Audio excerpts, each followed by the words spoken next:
grand scheme you've got underway, Delilah. We'll take it all. But I'm coming to put you in your grave. So it begins.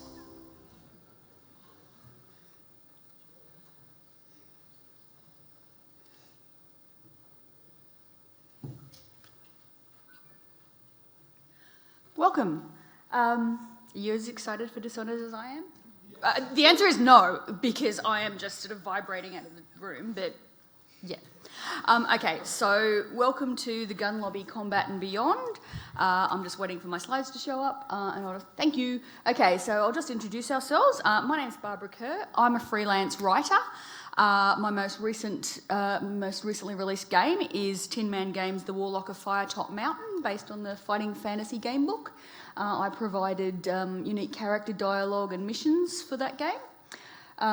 So with me today is Katrina Starks, Associate Professor of Serious Games at the University of the Sunshine Coast, Shikari Chulyan of Overcharge Studios, Ash McCallan of Machine Spirit, and Jennifer Hazel, who runs checkpoint.org.au and who is also administering the AFK room at PAX. And if you're needing to chill out, feel free to join us. Okay, so I was inspired to create this talk by an annual activity that Feminist Frequency engages in addition to totting up the amount of female protagonists you can play in at E3, they also go around and very unscientifically tot up how many, what percentage of games have a combat mechanic. And it's certainly possible to quibble around the what's a combat mechanic, because they left out Gwent this year. And I would have included that because, you can burn things up. It's great. But one of the things that struck me was that they calculated that at this year's E3, a full 80% of the games displayed had some sort of combat mechanic.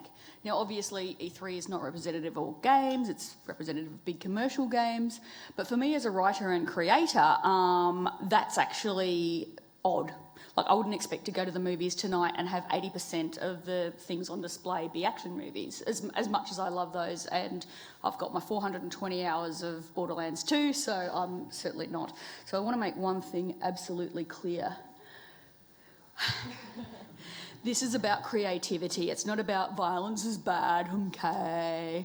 It is definitely not to argue that in order to appeal to women, you have to have a more cooperative, less like Borderlands is cooperative.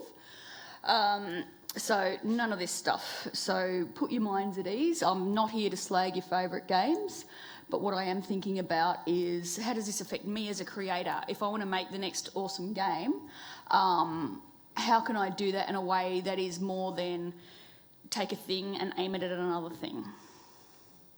So, and there's the figures they've used. As I say, we can quibble around the edges. It's not a scientific survey. It's literally people making dots on the back of their hand.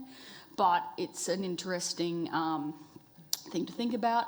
And considering that AAA games are increasingly interactive movies, I think it behooves us to investigate why do we like, because we like combat. We buy these games. All of us have got, I'm sure we can all share our Steam libraries and see what we have. But it seems strange to me that most of our stories involve shooting things. So, that's one of my many, many Commander Shepards. One of these super glamorous ones with carefully done makeup, because you don't want your lipstick to smear when you're going up against the Reapers. Okay, so I'm thinking I might start off with Ash McCallan of Machine Spirit, because Ash wrote a very interesting article positing that all games are fundamentally violent, because even if there is not a combat mechanic, you are limiting and controlling the actions of others. Therefore, if all games are violent, then we need to work within that. Can I get you to elaborate a bit on that, Ash? Yeah, so we can have games that are about that feature violence in the fiction, and so we can make a distinction there between games that are violent in the fiction. But when we look at when we look at what we're actually doing inside of a game, I use role-playing games as an example of this a lot, because it really provides a very clear example. So my definition of violence that I use is the removal of choice or agency, because it gives us the ability to talk about things like systemic violence or symbolic violence, like hate speech. When I hit someone, I'm taking away their choice or agency because they don't have an option not to be injured. But also, if I lock someone out of their home, if I go into their home and lock them out, or I go into their home and take their stuff, I'm removing their choices and agency to be in their home or have their stuff, right? That definition of violence makes things very muddy. It makes it so that you can spread that as far as you like, but it means that you start having to talk about violence with more nuance. So the definition of games, well, the reason I say that games inherently force violence upon their subjects is if I am in a role-playing game and I go and speak to a guard and the guard says, "I'm sorry, you can't enter town," and then I roll some dice and I go, "Oh wait, I'm very good at convincing people." I roll dice and, "Oh look, I got a 19. That's more than the guard wants." The guard has no choice now. The guard's decision making has been taken away from them by the mechanics of the game. So therefore, what would have been normally a social situation where the guard has agency, the game's mechanics have taken that away. So that's kind of the point I'm making when I say that all games are violent. But that's different too, because and like even playing a game, the game by playing a game, you're submitting yourself to the violence of the game, right? You're saying, I'm going to abide by these rules, and therefore I'm not going to be able to take certain choices. I'm not going to be in I'm not going to be in Gran Turismo and be allowed to lean out of my car and try and tap the other car, right? Like that's a choice that I could try and make in the real world, but it's been taken away from me because I've submitted myself to the game's systemic like restriction of my options, and that's okay because we've agreed to it. Whereas the guard hasn't really agreed to having his choice to let me in or out of the thing taken away. So how does this affect you as a creator? It makes it really tough, and it means that you start having to look at things really from a really nuanced perspective, because especially when you're implementing interactions between characters. We're working on a game currently that's about you have an AI player and you try and convince them to do things, and trying to make sure that that's not manipulation or forcible is really tricky.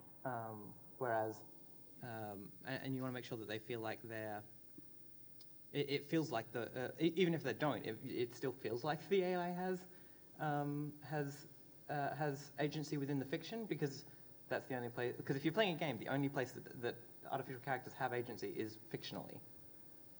If that makes sense. Yeah, no, it absolutely does. What led you to the particular? Ash is referring to a game called Monadnock, where you are given access to your AI companion's desires. You can sort of see a little thought bubble which shows what they would like to do. So how did you arrive at that particular mechanic? I mean, we were looking at that because we wanted to talk about trust before I wrote this article that you've quoted here. And so we wrote this game. We wrote this mechanic specifically about trying to. So the point is that that mechanic is about give and take, right? Like you do something for someone, and then you kind of gain social currency with them almost, which you can then spend, which is kind of fucked up.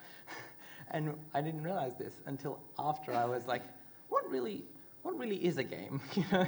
And I went, and like, what do characters do in games? And then you kind of look at your own stuff and go, oh, some of this is a bit weird.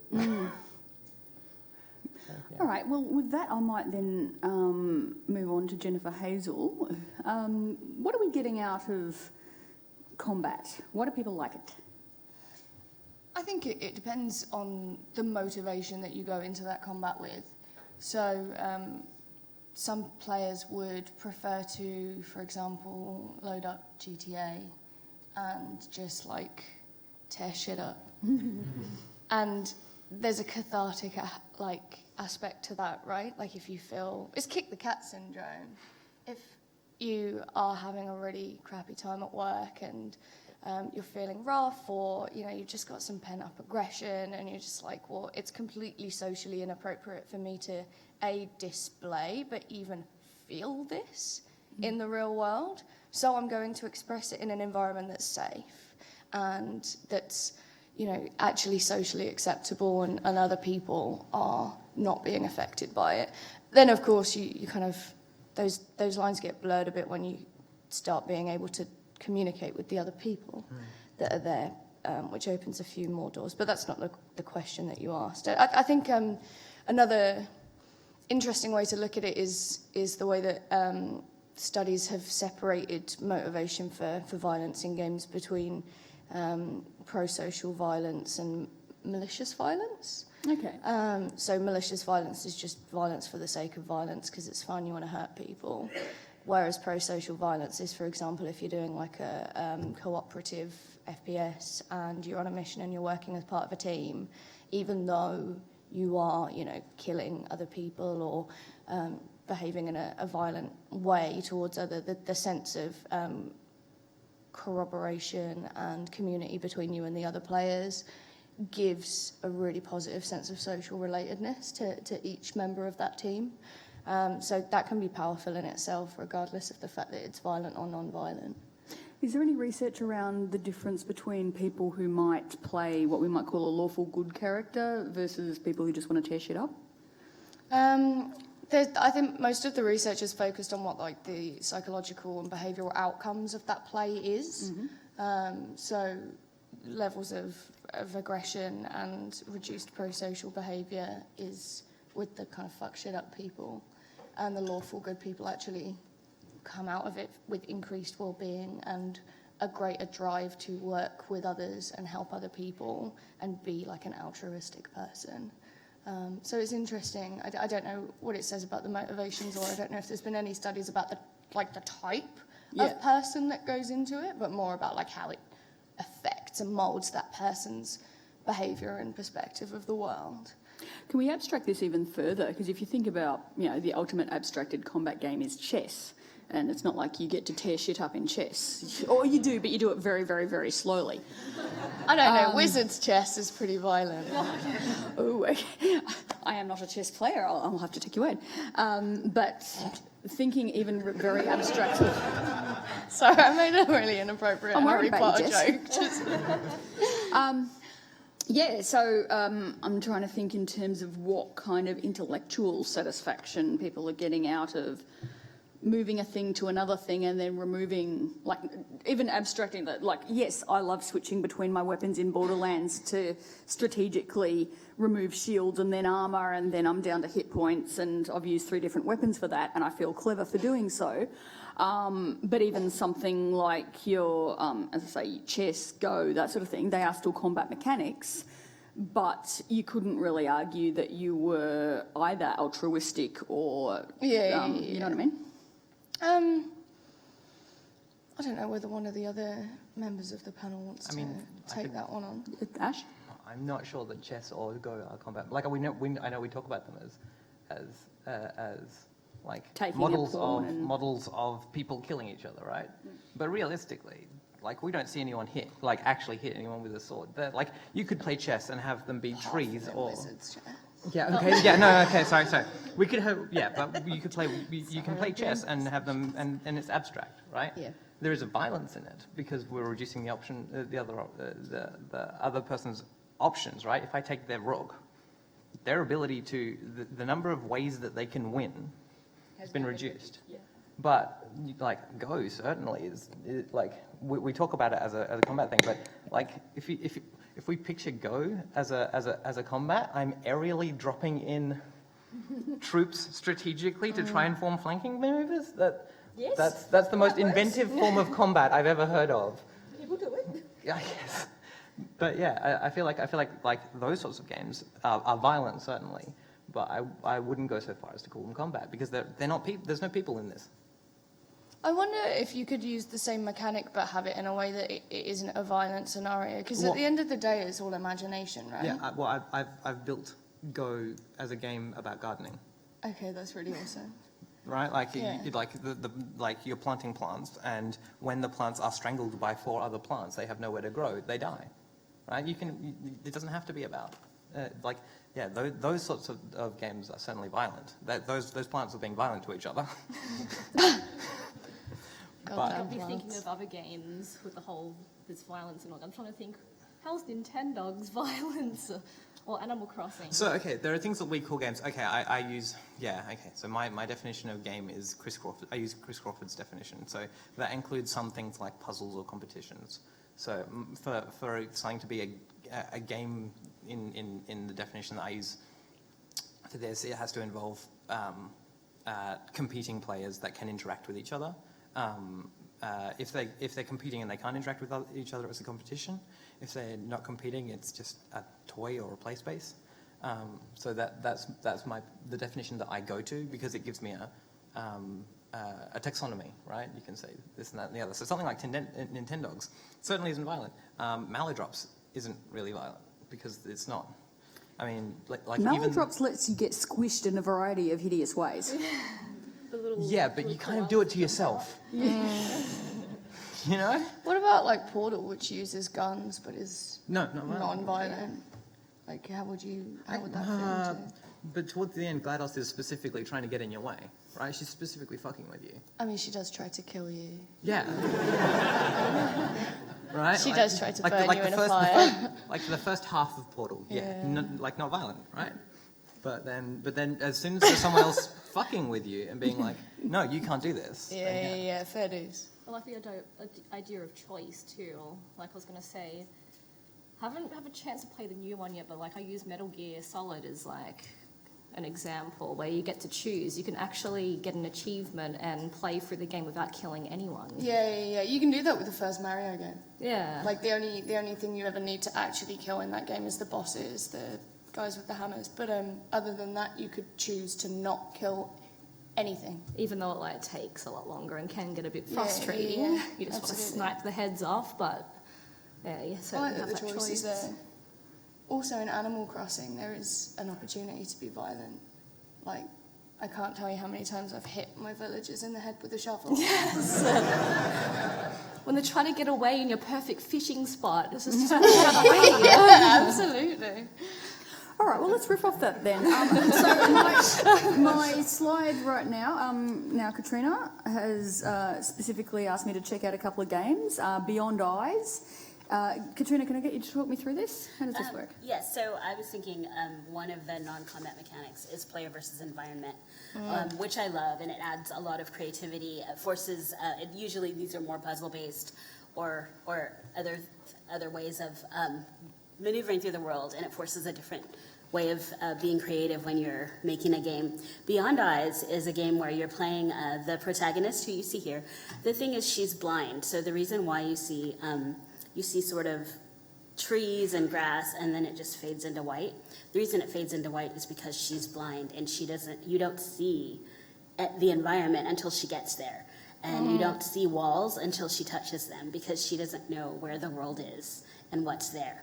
And there are times when she'll hear a sound, and for instance, there's one part where she hears a sound and she's thinking clothesline.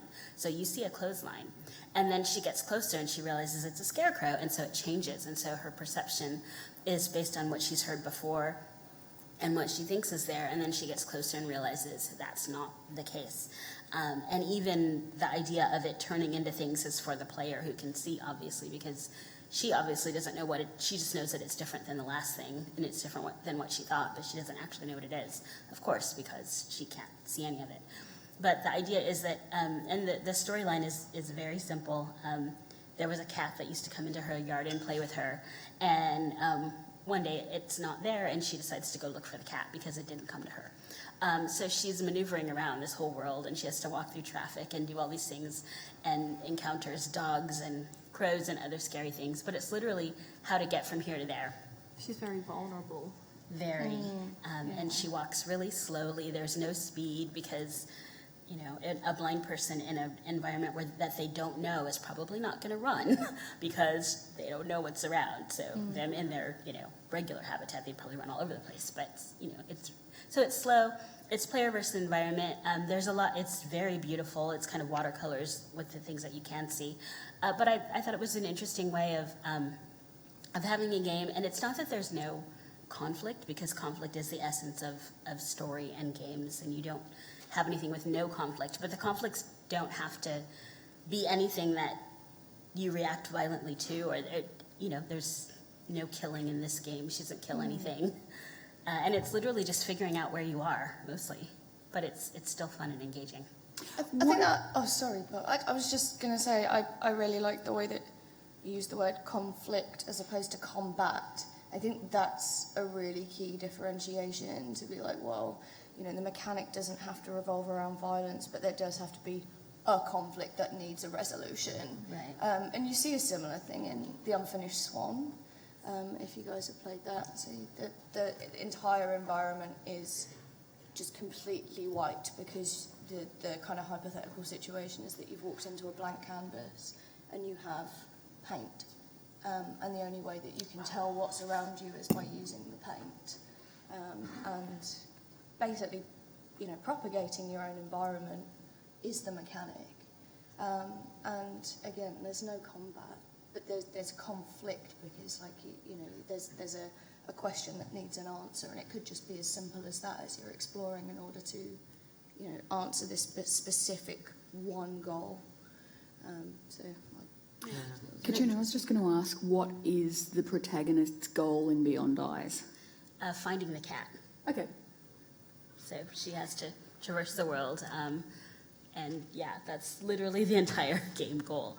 And just maneuvering through the world and all of the things that she runs into as she looks for the cat. It's a really long journey. I was kind of worried about her in the middle, because I'm going, where are her parents? And I'm kind of concerned that their blind daughter walked out of the yard and has been gone for 5 hours. But yeah, but It just turns into an earthbender. Sorry, Avatar reference. But I also think there are other games, and Beyond Eyes is one of the tamer, milder player versus environment games, but I would include something like, for instance, the Stanley Parable, where the entire game is there. Well, you can die in several ways, but there's no physical combat. Lots of conflict. It's like player versus narrator and environment and everything. And the joy of the game is not doing what you're told, at least most of the time. So I think, and even Myst, which is the game that kind of launched gaming for non-gamers. You can't die in Myst, but of course there's a storyline and lots of puzzles and things to solve and an environment to explore, and people really enjoyed that. So I think combat is great, but it's not the only thing that makes a game, and there are ways to make compelling gaming experiences without it. Now, Shikari's asked me not to directly contact her, but you are making a visual novel based on a book called Escape from Amsterdam, which, despite the title, is about life in Japan. Could I get you to tell me a bit about the premise of the book and how you came to be making this? Oh no, the author actually came to us. Oh, okay. And yeah, he wanted a game studio to actually turn it into a visual novel.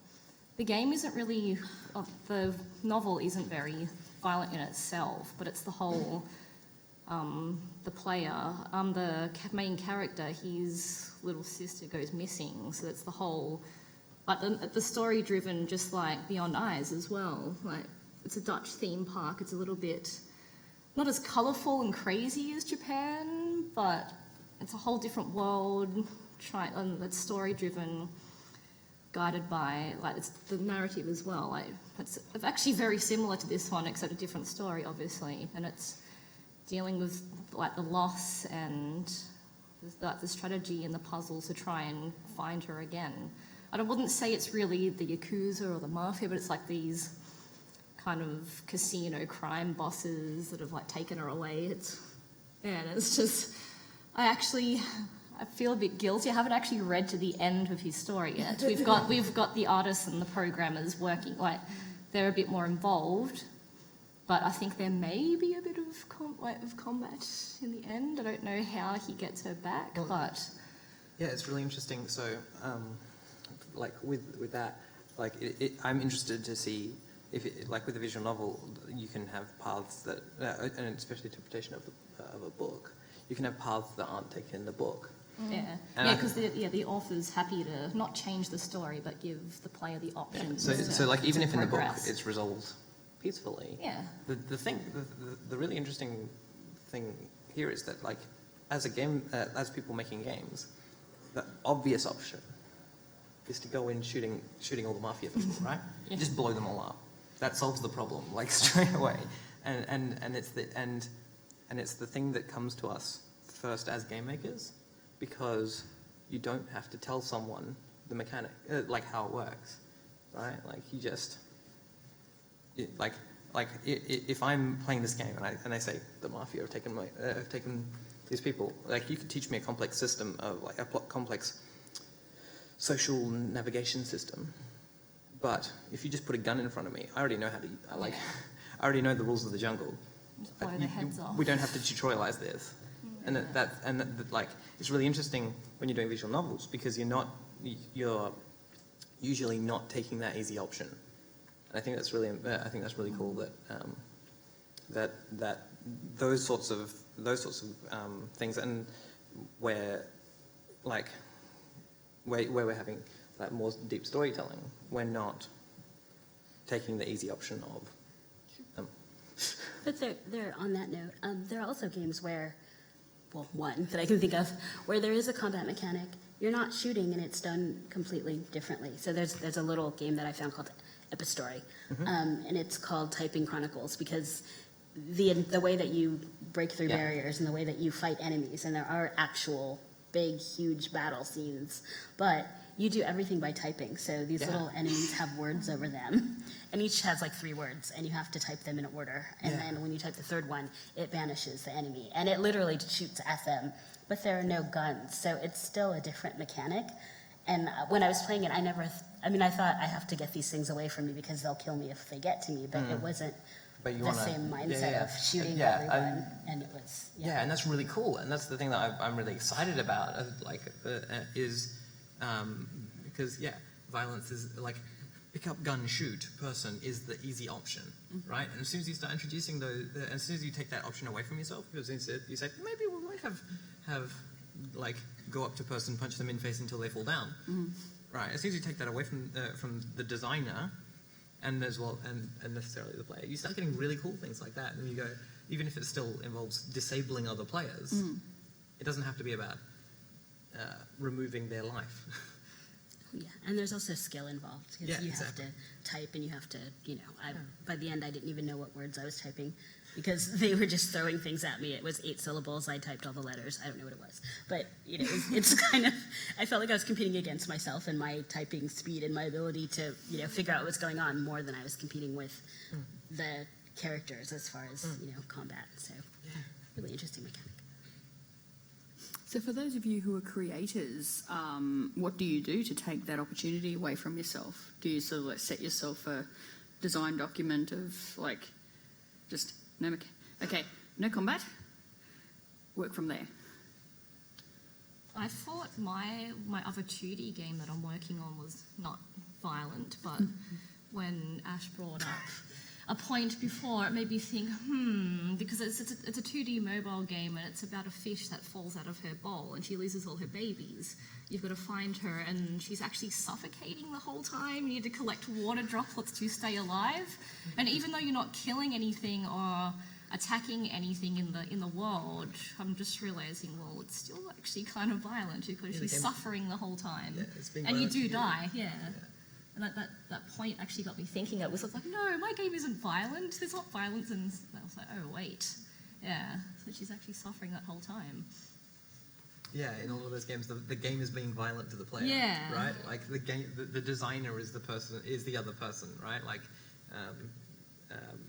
so in Monadnock, really, like, it's like the designer is part of it, is also, when designing levels, I'm like, yes, no, you can't do this, you can't do that, you have to go here, right? Yeah. Like, You're playing the dev, essentially. Like, the dev is the person it's the same thing in things like Amnesia and Penumbra. Yeah, exactly, Like, yeah. You can't do anything to fight these enemies, but they will keep coming. So I don't create, but I thought an interesting parallel there. As far as creating stuff goes, and removing that option, definitely it's about deciding why you have different kinds of violence in your game, right? The violence in your game has to be there for a reason. If you just add guns to a game because you need to wait to kill enemies, why are you killing those enemies? What is interesting about those enemies? I mean, because we've seen gun mechanics played to death, right? Like we know most possible variations on shooting things and blocking things and shields, and we all understand tanks and like the Holy Trinity and things like that. That is the basis. What are you doing that's more interesting than that? What do you I know that we said we weren't going to talk about Undertale.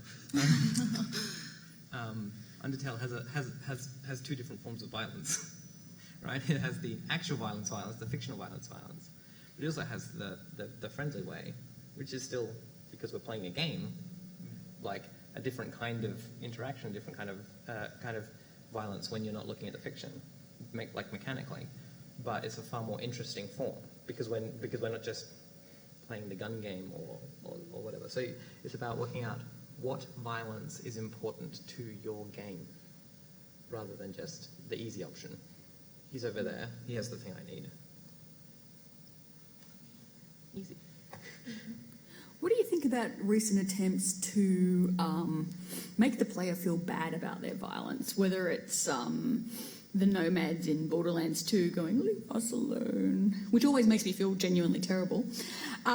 Or apparently, I haven't played this yet, but Mafia 3, they apparently made sure that the mook barks, like if you're going up against somebody, they'll have a full backstory that they can talk to you about in order for you to fully understand the consequences of your actions, which may be hugely enjoyable actions anyway. So I'm curious as to, have you played games like Spec Ops: The Line or those sorts of games where they try to have the cake and eat it too? I think as soon as Mr. Pandaria came into World of Warcraft, that's what it kind of messed it up for me, when you realise you're disturbing a peaceful nation. So all the conflict with the Alliance and Horde all these years are all a lot of savage races, and as soon as that expansion came into it, it was just like, oh, you're disturbing the nation, and they come into it, and it's always like, oh, you know, what, like, we fight as well, but what are we fighting for? Like, there's got to be a reason for that and the consequences. Yeah, I mean, especially with things like Spec Ops: The Line and stuff, that interrogation is largely fictional in that, like, it's the same. You could do the same thing in a film, right? You could do the same thing in a book. You just get to the end and go, oh, whoops, I was the monster all along. You know? Yeah, the flip perspective. Like this. Yeah, I'm not going to spoil anything for any. I was going to list off a bunch of books that do that, and then I was like, wait, that'll be spoilers. But yeah, that's the thing. That's just doing a thing in film. But at the same time, like doing the thing where you put backstories for characters is the thing that I'm notorious for in D&D as a GM, because again, you're asking, it forces it kind of takes a bit of the responsibility off the developer and puts it onto the player for the player to be then go, why am I shooting these people? Yeah, I've now made a conscious choice to end. Yeah. Like, even though it's an imaginary life, there's been thought gone into that. Yeah, you're inhabiting the fictional space. They inhabit the fictional space. Your equals, they're dead. Yeah, I mean, Uncharted 4 has an achievement for killing. Is it 1,000 or 10? It's probably 1,000 people, called ludonarrative dissonance. So it actually like forces you to think, oh shit, I just killed like all of these people. Isn't that actually quite bad? But like, it rewards you for doing so. That's also like Far Cry Primal too. The two other tribes, you have to actually wipe them all out. Or like every single, like you basically have to like. They're still around to keep the continuous gameplay going, but the storyline is to get your tribe to be the only ones in the land, like to actually wipe them out. So yeah, it's savage the way they do it too. I think the games that I remember that with mostly, I remember in BioShock Infinite there was the handyman, and I felt like this it was a tortured person, and I was gonna try to go through the level without killing them, but you couldn't. And then they attacked me. But I think it's good to make people think, but I have a problem when the game makes me think about it and then doesn't give me the option to not kill. So it's kind of like, if you're going to bring it to mind and make me feel like there might be a backstory or there might be something here, then give me a mechanic where I can solve that situation without violence. Or give me a savage and like, don't make me think and I don't care. But bringing it up and then not giving me another choice except for not playing the game, I think is a little bit disturbing for me. Yeah, because we've already made this agreement with the designer, right? Like we've already stepped into that space. I'm willing to subject myself to certain forms of violence, Right. and you're going to give me options, and we're going to play this game. And then it's like, oh no, wait, you have to like the person you just killed was John, and he has 3 kids and a family, and it's like, well, I didn't have the option. I didn't really have the option not to. Right. I actually only got like half an hour into the latest Tomb Raider, and then I refused to carry on playing because it forced me to kill rabbits and deers. And I was like, no, I'm not doing it. I'm not doing it. I'll happily kill any number of people. Woodland creatures, off the table. Not going to happen. I hated killing dragons in Dragon Age Inquisition. It's like these magnificent, beautiful creatures who are not obviously threatening anyone except for the one in out where you go and meet Alistair or whoever. But yeah, there's just like these incredibly beautiful, elaborately designed dragons, and they're like, killing them is supposed to be one of the highlights of the game because you get amazing loot out of them. And I'm like, no, I'm not doing that. Where's the press friend button? Friend button. Yeah, absolutely. It's interesting that, isn't it? The way that to be violent towards another human is expected in Because it's assumed that they can respond. We Yeah. say that, like, we see a person shaped thing. This is why zombies are really, really like so easy for game design, right? Like zombies, we look at them, we know how they work, we know how a person walks around and holds a gun. I mean, like mooks are zombies, right? Like they're just things that we kill, and we understand how they work, and we vaguely reasonably expect that they could kill us back. So therefore, Yeah. Well, they want to eat your brains, right? yeah, exactly, right? So like we have that understanding. That's the setup. We've got an understanding, you and I. Yeah. You want to eat my brains. I want to shoot you in the using face. Deal. Or put teeth. No, sorry. That's, No. that's another.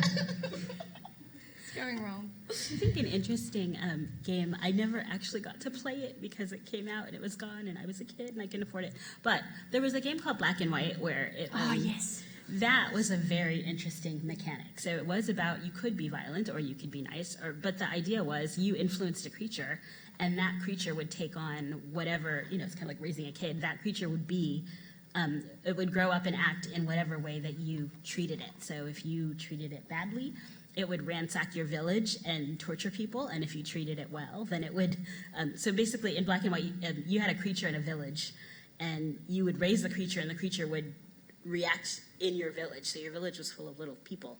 And if you treated your creature nicely, it would protect the people and be benevolent towards them. And if you raised it, or if you treated it badly, it would grow up and, terrorize everyone and become a monster. So that was, I think, an interesting way of making you reflect on how you're going to do something because you know that there's going to be consequences. And again, you have the choice. Yeah. At all times. So. In like a really silly way of thinking of that one, reminds you of like one of the old Sims 1 games where you raise your little dragon egg, and if you don't raise it properly, it burns your whole house down and eats your garden. I think The Sims is a really interesting way of looking at it, actually, because I think, like, everyone's got a story of building a pool, putting someone in it, and removing the ladder. That's adding violence to a non-violent game. Yeah, but the option's there, right? And then why is it that we want to, we want to fuck with these people that we've just made? Are you want to feel powerful? Yeah, It's the god. It is. It's the autonomy, isn't it? Yeah. I can do whatever I want. I mean, that's one of the reasons that like when the combat mechanic, like you want to feel powerful, you want to be better at, you want to achieve your goals, and both of those are served by shooting someone. Right? Like, A, they're in your way, and B, you're better than them because you shot them better than they shot you. Yeah. I wonder if there's an aspect there of regaining the control and autonomy that one often lacks in real life. Oh, that's what That's why Kindy's entertainment up is there. about. Well, yeah, that's true. What? Oh, yeah. Power fantasies for everyone. I haven't referenced it in the slides explicitly, but there's a great article on FemHype about inclusive violence and the cathartic role of violence for women and minority players who, you know, have to go to a job and, you know, carry coffees and plates and smile at the customers all day. And, you know, if somebody slaps their ass, they have to go, "Oh, you," and they don't get to dump coffee on their head. And then you can play as Commander Shepard and just, you know, tell Harkin to go ride a pole or whatever. And you can just shoot the hell out of all the things. And it's genuinely therapeutic. And it's not something... I actually find video games far better than movies for this, particularly in Saints Row. I literally created myself, complete with giant boobs, and just went around and throwing a fart in a jar, and it was the best experience I've ever had in games in my entire life. So in no way do I wish to suggest that there's some sort of intellectual superiority in, you know, exploration games as such, and that includes, you know, I'm making one right now, and, you know, the only reason there's no combat mechanics is because I don't have the coding skill to code combat mechanics. So what's your favourite violent game? Well, as you were talking about the whole, the idea of catharsis because of life, I thought of BioShock Infinite. So I'm the person who thought that I didn't like shooters. I loved BioShock 1, but I loved the story. The shooting was just kind of like, yeah, I have to get rid of the things to get the little sisters, but what's the story? However, in BioShock Infinite, there's one part where you get to walk in, and they changed the robes. They're not white, but they're still robes, and you get to kill all of them. I actually, so I killed the clan, and then I, stopped the game, and then went back, and then did it again. And that was cathartic. So I get the whole catharsis through, being able to do things that you can't do in life. I think I like Saints Row. Saints Row the Third particularly. Yeah. It's the whole, I just love those games where you just feel like you have to be the most powerful team or gang. Yeah. It's the whole takeover kind of thing. And the dubstep gun and all that, so it's pretty awesome too. And that tank, I forgot what it's called, the pixel tank? Yeah. Isn't that Saints Row 4 though? Probably. It doesn't matter, play all of them, they're amazing. Just Saints Row in general. I'm a mollusk launcher girl myself. Although I always make my characters really, really, really buff men in very, very small clothes. I wholeheartedly endorse this option. Ash? I think I'm actually gonna go Uncharted 4 as the most fun I've not killing, not just mowing down people, but there being 36 dudes there, and I just go up and strangle each of them. And then the other guy's going, "Where's Barry?" I think so. I love the Uncharted series, and 4, I mean, just knocked it out of the park, to be honest. But I think one of the nice things about Uncharted 4's violence, and this is something that's becoming more common in a variety of games. You see it in Metal Gear Solid as well. It's the choice of how you're going to commit the violence. So, exactly. You can either just be like, "Oh, I really can't be bothered to spend 45 minutes stealthing this. Where's my sniper?" Just bum, bum, bum, bum, bum, done. Elena, come on, we're going. And you can also just strangle them and put them to sleep. Snake just jumps on them and grinds in Metal them Gear for a Solid. bit. Yeah. And then they just go. Yeah, but the best part of that is that when you're at the base, you can choose to do it to your mates. You punch them in the face and they're like, "Thanks, boss." Yeah. Okay, I'll do it a bit more. You just put all your mates to sleep, put them in a car, and drive it off the edge. And it's funny, after they've passed off, after they've passed out, and they get up and be like, "Oh, what happened?"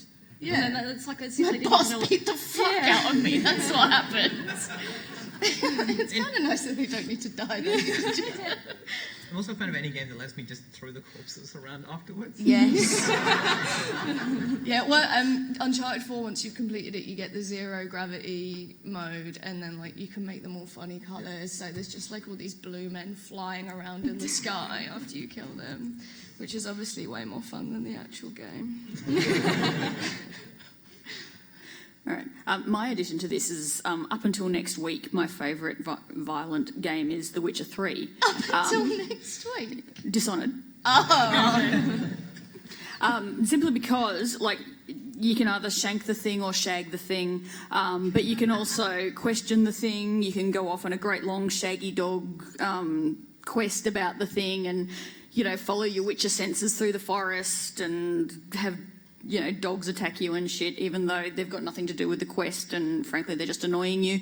But the thing is, there's actually a genuinely large variety of ways to tackle your problem, including with the monsters. Like, and several of the monsters are sentient enough that you can deal with them.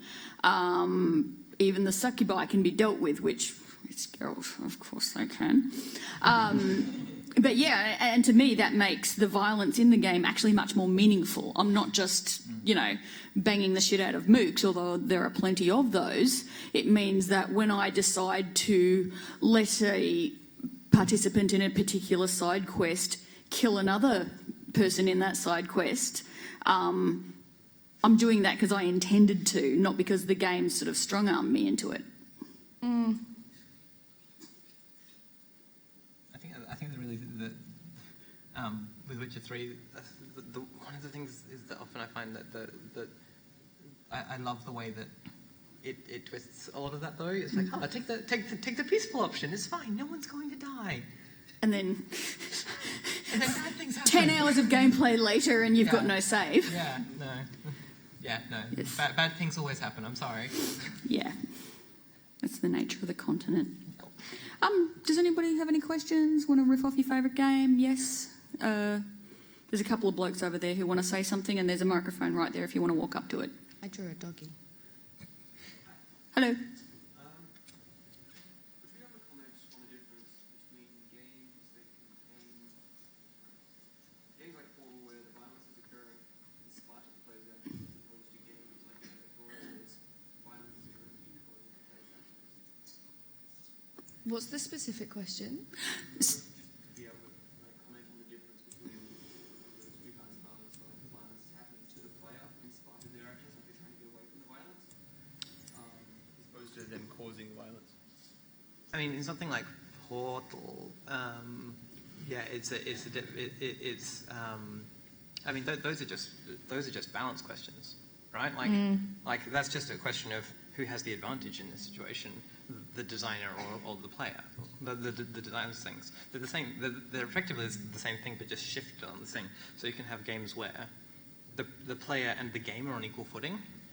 You can have games like Dark Souls, where the player is definitely not on, like, is definitely on the back foot, and that's just a balance issue. That's just how challenging. I mean, that, from my perspective, because I'm looking at everything from a mechanical perspective rather than the fictional. And so, you know, you have games like Saints Row, where like especially 4, where you become a digital god and just crush people, and like that's just, oh well, that's the other end of the spectrum. So from a mechanical point of view, it's just a balance issue. I don't know about fictionally. I think there are probably different feelings and motivations that go along with playing those games, because one of them has to do with problem solving. You're attempting to get away from something. So, and like for instance in Portal, you don't have the option to, you have a gun, but it doesn't kill anyone. So you don't have the option to blast. And so, like for instance, one of the most unintentionally violent games I played was Spore. Because I didn't know how it worked, and I accidentally made myself an herbivore, and I couldn't do anything about it. So once I got to the point where, you know, in Spore, everything tries to eat you. So I ended up putting on, like, I was the biggest, baddest, most armor-clad, bone, teeth all across my back, everything. Because I couldn't attack anything, but everything was trying to eat me. And so I ended up becoming like this powerful thing that was indestructible, because anything that tried to eat me would just shred itself on my little bone teeth or whatever. And so I felt really good, because even though I wasn't trying to be violent, I solved the problem of having to survive. Yeah, and so yeah. I think it's just a different you know, like you said, you don't, in the gun games, you don't have to think. You can just go, bam, you're dead. And so I think that it's the difference is probably within the game with balance, but also within the player and the sense of accomplishment and the things that you have to do and the ways that you have to think a bit more laterally when the violence is coming at you versus when you're able to cause it.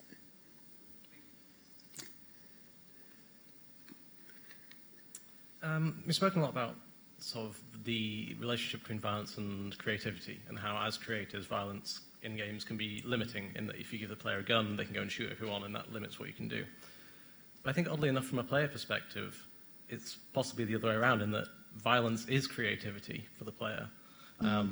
So if you take something like, so we've got a couple of hitmen in the audience, or Dishonored that we mentioned, the ways in which the player enacts violence is our way of being creative in the game.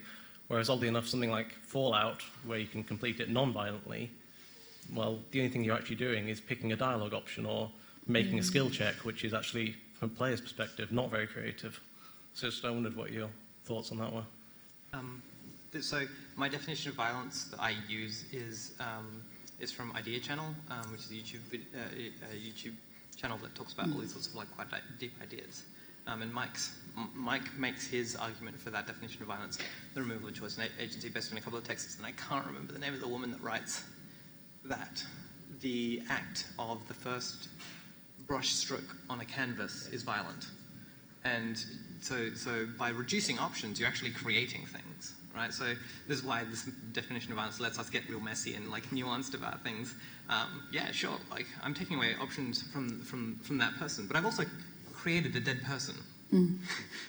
I've made a change in the world, which is different. And so one of the things that we can try and do from a design perspective is try and give players options of other ways they can change the world. What other things can they create in the world, and what other ways can they leave their mark?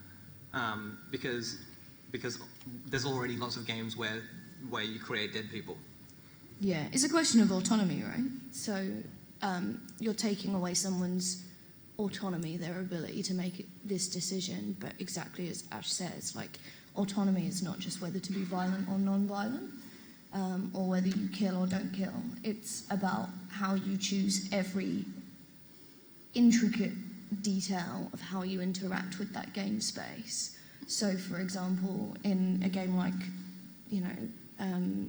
Beyond Eyes or The Unfinished Swan, there's still, even though they're incredibly linear, a significant amount of autonomy because you're exploring the game in the way that you choose to. And some people don't like that, and they want something that's like super sandboxy and they've got all the choices. And some people actually much prefer that. They want to be led. They want to be shown the creative direction of the developer, and that's what they take from it. So I think that there's a kind of unwritten agreement between the dev and the player of like, this is what I'm showing you, this is what I'm giving you, and you can take from that what you would like. So also, both as a player and as a writer, one of the reasons that choosing the dialogue option isn't as creative as it could be is because your choice in most games is basically between Paragon and Renegade. And I say this as a rabid Mass Effect fan. I often find choices fun but ultimately unsatisfying because I'm actually not really expressing a true variety of viewpoints. I'm actually expressing myself either angrily or peacefully of the same viewpoint. So I think that if we had... so part of my mission as a creator is to give players dialogue or choice options that genuinely express a truly different disposition and attitude, rather than just, are you a big tough guy or are you a pleasant diplomatic business person? Anyone else? Yes, Bane. One of the games in the Indie Showcase is called something like The American Experience. Ah, yes. The American Dream. Yeah. It's like a spoof on... And you've got guns for hands. Yeah, and It's doing everything with guns. tasks with guns. Just looking to get your thoughts on that. It's amazing. I haven't played it yet. What's awesome? You're trying to make toast with your little pistols for hands. I saw one scene where it was like, I think it was they were working in the factory and trying to like put everything together, but all you're doing is just shooting everything off the conveyor belt. I think it's awesome. I can't wait to get it. I think it's a brilliant turnaround, right? You've been given guns to solve problems, Yeah. but you can't solve the problems with guns, Yeah. right? Like you can't. Well, the old switcheroo. Yeah. I don't know. My toaster's so crap that the guns would probably do a better job. I think it's I think in a game it sounds awesome. One of the things that brings to mind as far as like violence and things in games, how fun it is in the game, I think also has to do with what you're dealing with in life. So I think in a place like America, that would probably be fun. In a place like Australia, it'd probably be really fun because you guys don't have to deal with guns. So like some people, people love Grand Theft Auto. I tried to play Grand Theft Auto, I think it was San Andreas. Mm-hmm. I lived in Los Angeles. I loved the landscape. When the gang started chasing me, I was like, no, I have to put this down now because that's the news. And that's not fun to play as a game for me. So I think that it also has to do with player motivation and what you're looking for. And, something that you're going through may not be a good game for you. It doesn't mean that those games shouldn't be made, but it's way more fun when you don't have to deal with it. So. Anyone else? Hi. The question I had was, obviously psychological warfare is another form of violence, but what I'm actually curious about is, would you consider psychological warfare in games more in a structural and mechanical sense as succumbing to the very similar kind of easy outs, so to speak, or easy solutions that more traditional combat tend to do? I mean, from my perspective, I wouldn't, because I would say that psychological warfare is not... I use a phrase, the rules of the jungle, which is everyone knows how punching someone works. Everyone knows how a gun works. Everyone knows that if that person gets to that point, everything's going to explode and we're all going to have a bad time. I don't have any... I didn't work on MK Ultra. I don't know any of these, I mean, my favourite mechanic as far as, violence is definitely, making an enemy go and kill his friends. I love that. But, that sounds more fucked up when I say it out loud.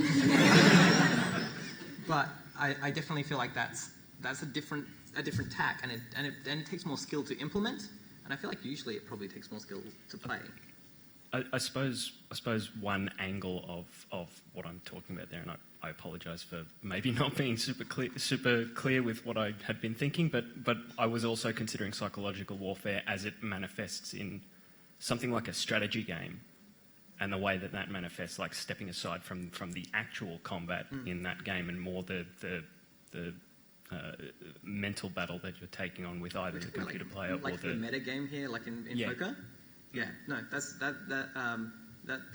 definitely that's definitely a different.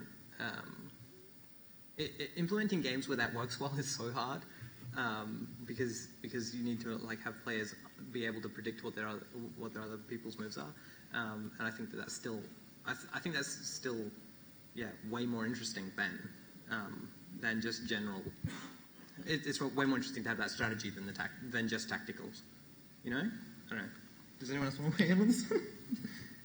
Do you have a specific gameplay example that is a not a specific one, but I was more looking at it in terms of you get a multitude of RTS games out there and similar, and I was more thinking of that in terms of this is well trod ground. This is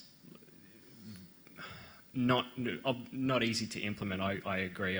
Not from personal experience, but obviously I wouldn't belittle the efforts of the people making those games. But more a case of this is tried and true. We know exactly how this kind of thing works. We know what the end goal is. We just have to figure out how to get there.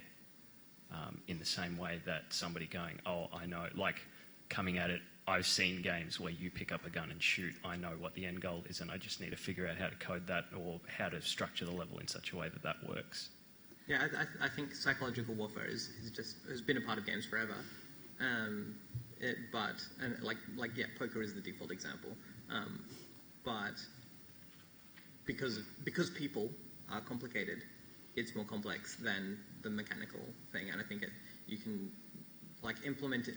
If you can allow players to do that, that's way more interesting. That's yeah. Okay, we're running out of time, so thanks everybody who had a question. Thank you all for coming. I really appreciate it, and thank our lovely panelists, Katrina, Shikari, Ash, and Jennifer.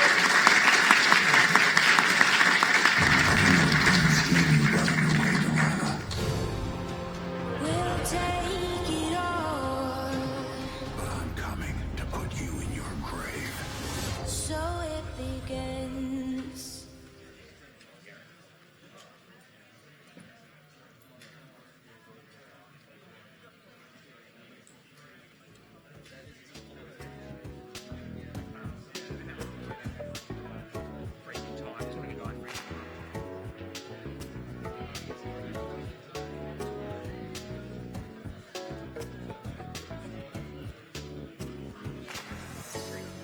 Sorry? Oh yeah, good point, good point. I kind of, yeah.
clear out the panels, or if you guys want to keep talking, you're welcome to do so outside.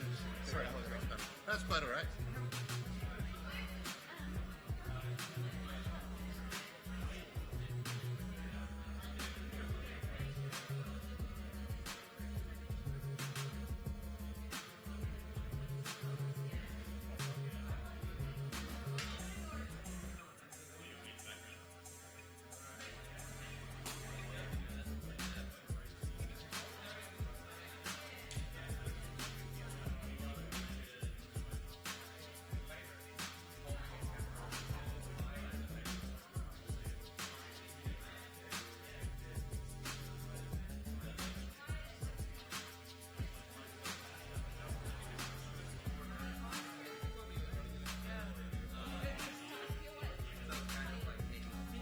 Yeah, a little bit. It just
whenever you feel like.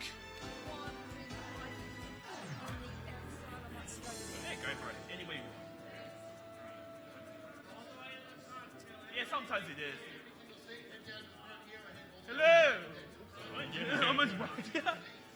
Please, join from the front over here, guys. Front row, first table. Got a lot of people to finish today.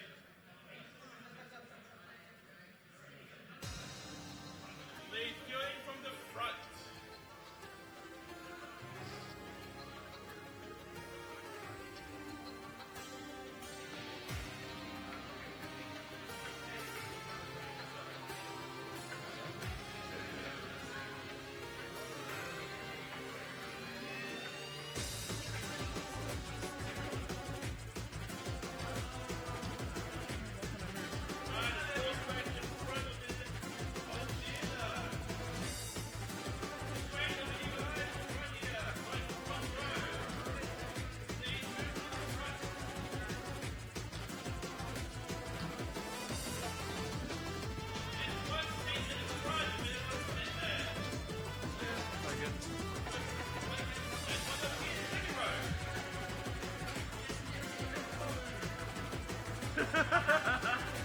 And there's single seat in the third row as well.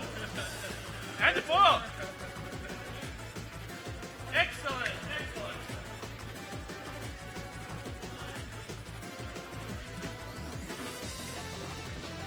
Now 2 seats over here in the fifth row. I want to sit there.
over there.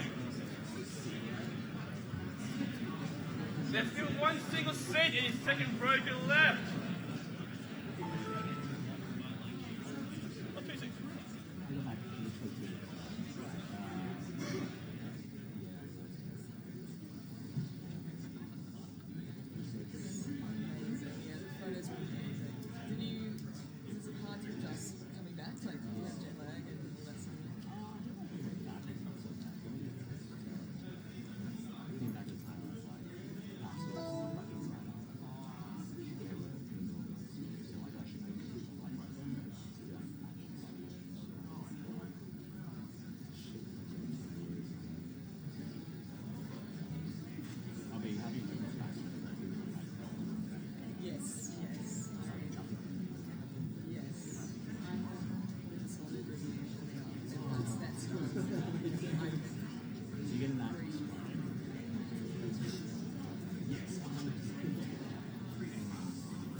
Games Week. Yeah.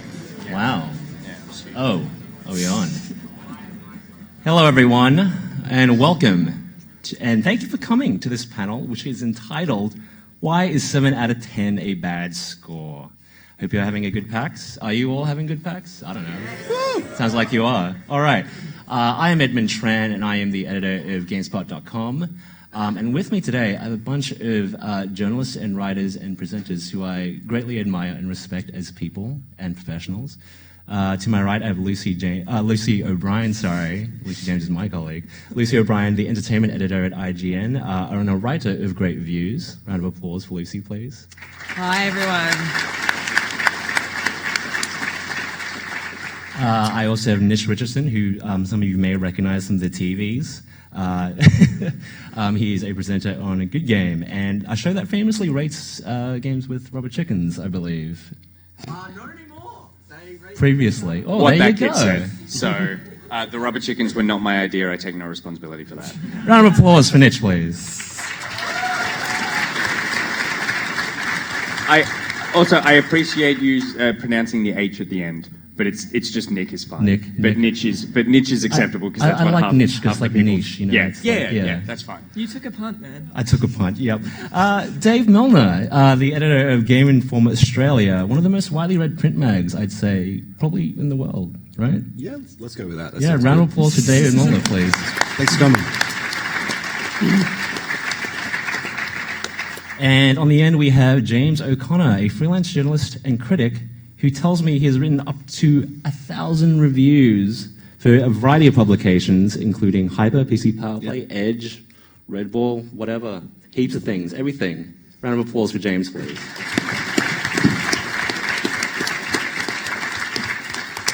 Now, with a crowd this large, I'm assuming that there are going to be a lot of questions. But we'll save those to the end, about 20 minutes. But do think of them, and there'll be 2 mics on either side. So once the time comes, please do come up to those mics for questions. So to kick off, we're going to talk about game reviews in general, how we think about game reviews, how our outlets do game reviews, and the idea of 7's average scores, what is a good review, what's a bad review, and so on and so forth. But the thing I'm most interested in with this panel in particular is how different games publications actually go about reviewing games. So what's your scoring scale like? When you review a game, how do you approach it? And basically, what do you look for, and how do you write it, and how do you come to your final conclusion? Let's start with you, Lucy. Oh, God. Okay. All right. Well, okay. So I'll give you a little bit of a rundown about how we do things at IGN. Basically, we have a score word attached to every number. So for us, a 7 is actually good. And a lot of the time when I'm reviewing a game, I sort of don't think about the number so much as I think about the score word. So for us, 7 is actually a good game. It's a game that has flaws, and obviously in the review we will outline those flaws for you. But it's also a game that we enjoyed and we would recommend you pick up if you're interested in that genre or whatever. So, 7, unfortunately, it's kind of one of those unfortunate little guys. He's kind of had a bad reputation because the scale of games reviews seems to go sort of bad, 7, pretty average, 8, 9, good, 10, masterpiece. Yeah. So, 7 has unfortunately got this reputation of being average. But at IGN, a 7 is good, goddammit. Yeah, and that's actually the same at GameSpot. 7 for us is a good game, and I feel like most games are pretty good games. Like, there are a lot of good games out there. Yeah. And I think, at no one's going out of their way to make a sucky game. Yeah, totally. Yeah, no. Overwatch is a good game. I think that's it, though. You cynical bastard. There is one game I can recall that was explicitly made for the purpose of being a bad game, and that was Do Not Buy This. And what they did was, it was a game for the ZX Spectrum, and how they did it was people sent in game submissions. And what they did was they released 6 of the worst ones on a compilation tape and put it on the ZX Spectrum. And I am serious. Sounds like a 7 to me. Yeah, definitely. Thank you for that. Let's go on to Dave. What about Game Informer? How do you review games? Okay, so we, like IGN, have a keyword attached to every score, and we're one of those 7 is an average publications. Sorry. and I know that sounds weird, but I think there are very good reasons for that. And part of it is because, your 1s, 2s, and 3s and 4s need to be reserved for games that just don't work. There is a technical component in this medium that you don't get in cinema. You never sit in a theatre and fail to see moving pictures. You never pick up a book and one chapter's in Portuguese. Like, that sort of stuff does happen with games. It doesn't happen often, but that's why 5 is not quite average on our scale. So yeah, average 8 is very good, 9 is superb, and 10 is outstanding. And just in terms of when we are writing these reviews, the numbers come into it right at the end. I really think we all spend a whole lot longer thinking about the words, and I know everyone else flips to the number first, but I think every single critic that's ever reviewed a game would spend 90% of their time thinking about what they're saying, and the rest of the time coming up with the score. That's not that we don't think about it, but it's a little reductive, just distilling it into a 10-point scale. I actually score a game based off what I think of the first reveal trailer, and then I go into the review just making the game fit the score that I've already given. So he gave No Man's Sky a 10. Yeah. That's how we're reviewing Bethesda games from now on too, just based on the trailer. That's really interesting because, yeah, when I typically write a review, I don't think about a score. When GameSpot writes reviews, we typically write the text and we send that around to our colleagues and our writers to give it a look-see, give it a QA, and then they'll tell me what they get out of that text. So this feels like a 7, this definitely feels like a 9, or like so on and so forth. Oh, that's really interesting. Yeah. James, you've worked for so many different outlets. Is there much variation to how different publications approach reviews? For sure. I think, as you've all sort of said, scores are largely codified. They match up to certain feelings and understandings of, there's no scientific basis of these numbers, so different publications interpret these numbers slightly differently. And that can lead to some interesting things that I have to think about as a freelance when I'm writing for a lot of different publications. One of the places I write for is a kids magazine. I'm the games editor of Mania magazine, and I don't think I've ever given a game below a 4 in Mania, because if a game is worse than that, then I just don't review it. And the only times I've ever given a 4 is if a game is really bad and I think kids might want it and I feel like I need to warn them not to buy it, like a Tony Hawk Ride. I gave that a 4 back in the day. My absolute favorite scoring system that I have ever worked with is a website called ZAM that I started working for this year that is based out of the US. Their review system, at the end, the verdict is simply yes or no. And yes. I don't tend to think of reviews as me telling you whether you need to buy the game or not, because ultimately there are many different factors. Some people will buy the game regardless of what you say. Economic factors factor in, time factors. So I tend to think of a review of saying whether a game is worth your time or not, whether it's worth looking into and finding out if you're interested in it. And just boiling it down to a yes or no right at the end of a review is actually a really great way of coming off the fence, I find.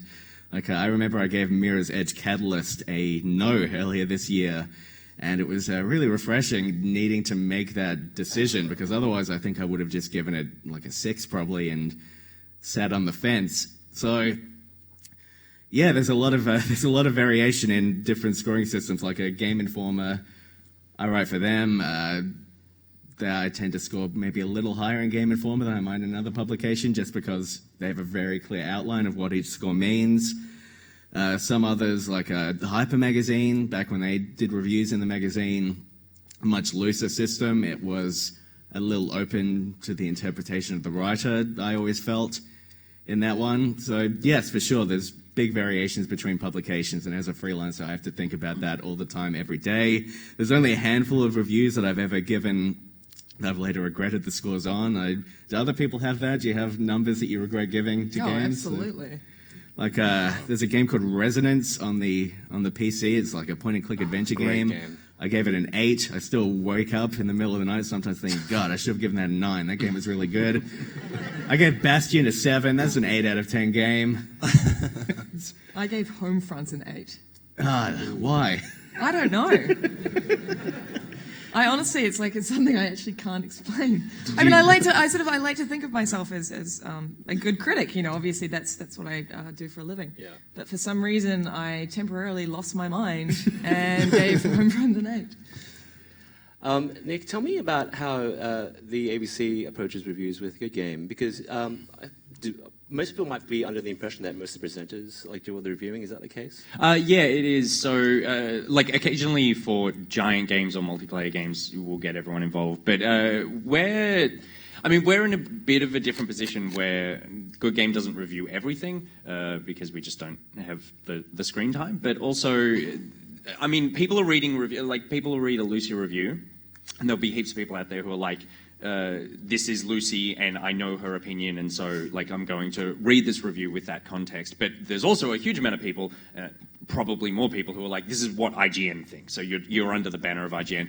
With Good Game, because it's more personality driven, because you just see faces, the reviews are more just about what the person thinks. So play the game, we hammer out notes, turn that into a script, and it's super, super personal. And then you read it out in front of everyone, and then we sort of talk over, kind of the same as what you were talking about, where it's we have people suggest what they think the star would be, the star rating, except it's out of 5, which we 100% need to get in the 5 versus 10 battle, because I think 10 rating score is kind of nuts, and led to the 7 and the bullshit 7 that then everything under a 5. I don't know what the difference between a 1-star and a 4-star game is, but that's kind of how we do it. I think we also shot ourselves in the foot 25 years ago when we started scoring things out of 100. It creates this false impression of science and objectivity, whereas 5 stars doesn't have that connotation. That's you're talking about art, and that's my opinion. Reviewing out of 100 is kind of fun, though, because you reach the number at the end, you're like, how the hell did I come to this number? How did I decide 77 was the score this game deserved? Lucy. Above 100. I don't think that happens. It happened That once. doesn't happen. It's happened. There was once a review that went 800. May, I'm going to cut you off there, and we can save your questions to the end. Lucy, does IGN still have a decimal scoring system? We do. We are a 100-point scale. And I've always wondered how you come up with those final decimal points. Well, it's very unscientific, let me tell you that. For me, sometimes a game, if it's a 6, but it has a couple of really cool ideas that I think are worth a little extra more, but it's not a 7, so it's an average game, but it's not a good game, but it's not a really bad average game. The world is on fire. Yeah, it's a pretty okay average game. So, God, it's so stupid. I know when I say it out loud, I sort of hate myself. So is it kind of like their footnotes? You go, this is the score is a 7, but you go, oh, it got an extra point because really nice particle effects in one scene. Yeah. It's very much a sort of, it deserves a bone. I feel like the point thing is definitely throwing the game a little bone there. Yeah. It's a small one. And again, these are pretty codified. If you give a game an 8.9, that's like a statement. It's saying you're so and close. 8.9 is a total middle finger. And then beyond the 9.0, any score beyond that, there's a fairly big difference between a 9.1 and a 9.5 in the way there isn't between a 7 and a 7.4. Or an 8.8 and a 9.0. Well, yes. So I don't know if you guys know about this, but I reviewed Uncharted 4 for IGN, and incorrectly. We do preliminary scores, basically based on, especially if the game has a online multiplayer component, we'll do a preliminary score. If we had to score it now, this is what we'd give it. So I played through the campaign and I gave it an 8.8, and the internet went after me with pitchforks. I got really drunk that night. And then I played through the multiplayer and I was like, this is fun. This is worth 0.2 more. No, you caved into the pressure. Oh, shut up. No, I didn't.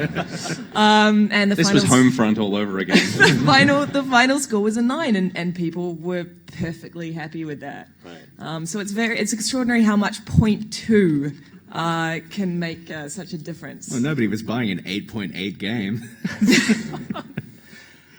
Let's talk about review regret. Have you ever? We touched on it earlier, but when you play a game and you review it, you want to get it out to the people as soon as possible, so people know about it. But games stay with you for a very long time. Have you guys ever reviewed a game and then a week later, a month later, thought the game deserved way more or way less even? Yeah. I mean, I think Uncharted. Shut up. I think for me, I reviewed Until Dawn, which is a game some of you may be familiar with. It's a Sony exclusive. It's a horror game, which is a genre I'm very fond of.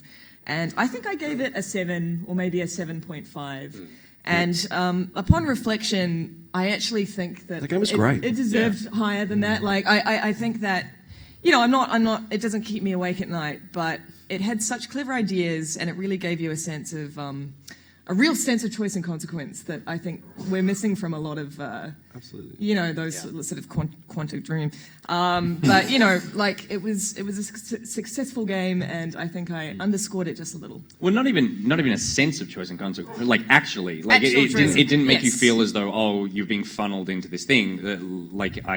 I played that game and I managed to keep everyone alive, except right at the end where I killed the chick from Heroes. And she was the no, best I one. killed her. That's not a spoiler. Like none of That's you, true. you might have been fine. And that was absolutely devastating. Yeah. And she was the best character. She was the best character. I mean, it doesn't. The eyes are still terrifying, but the rest of it was pretty cool. I have one, and I don't regret the score, but I got a few things I said. I reviewed the first Titanfall, which I really liked, and I gave it a high score. I gave it a 9.25. But 9.25. 9.25. Where did you get that Very from? scientifically a 9.25. It's a fun system to work with. It's a great system. But what I didn't realize was as soon as I'd finished that game, literally a week later, I just stopped playing it. I lost all interest. And that was the long tail that just wasn't there. And that's a very hard thing to work out when you're trying to review a game sometimes prior to release. This wasn't prior to release. I had a few days before we were going to print while it was live so we could test it on live servers, which is also another thing we should possibly talk about because that's important. But as I was writing that text, I'm like, I'm going to play this game all year. I was convinced, and then a week later, I was like, not that. But do you feel like your time? Do you feel like you should have given it a lower score because you didn't stay with it, but the time you had with it was so fun? Like you could give a game that was 2 hours long a 9. Yeah, if you absolutely. Had blast I mean, with it. that's a great question, but I guess my point more is it's very hard for any reviewer to work out how long the tail of these systems are. to know the future. Yeah. Yeah, especially in this day and age where games often have massive updates. For example, I know GameSpot gave League of Legends a 6 about 10 years ago. It still deserves a 6. Dota forever! Dota forever! But there are so many instances where games just get better with life, or the user base is there and helps a game get better, and so on and so forth. Now, in the age of the internet, you get a lot of feedback, and we talked about this with Lucy as well. Do you guys ever get positive or memorable feedback from any of your reviews? Or maybe we can start with someone else. David, with print, do you ever get angry letters to the editor? We do, but if you're reading a print mag in 2016, you are a classy individual. And we just genuinely get a whole lot of we get a lot of really nice feedback. We have a great community, and I think part of that is there's a filter. They know that their vitriol isn't going to get read by anybody but me. So it takes a lot of guts. Personal Dave hate. Yeah, and we get that. But it takes a lot of effort to put pen and paper, and I get really thoughtful, concise, interesting letters that I end up publishing in a letter section because that's fantastic stuff. So I guess I'm kind of the only person here that doesn't get the pitchforks on the internet a whole lot, which is great. I love it. James, do you get pitchforks?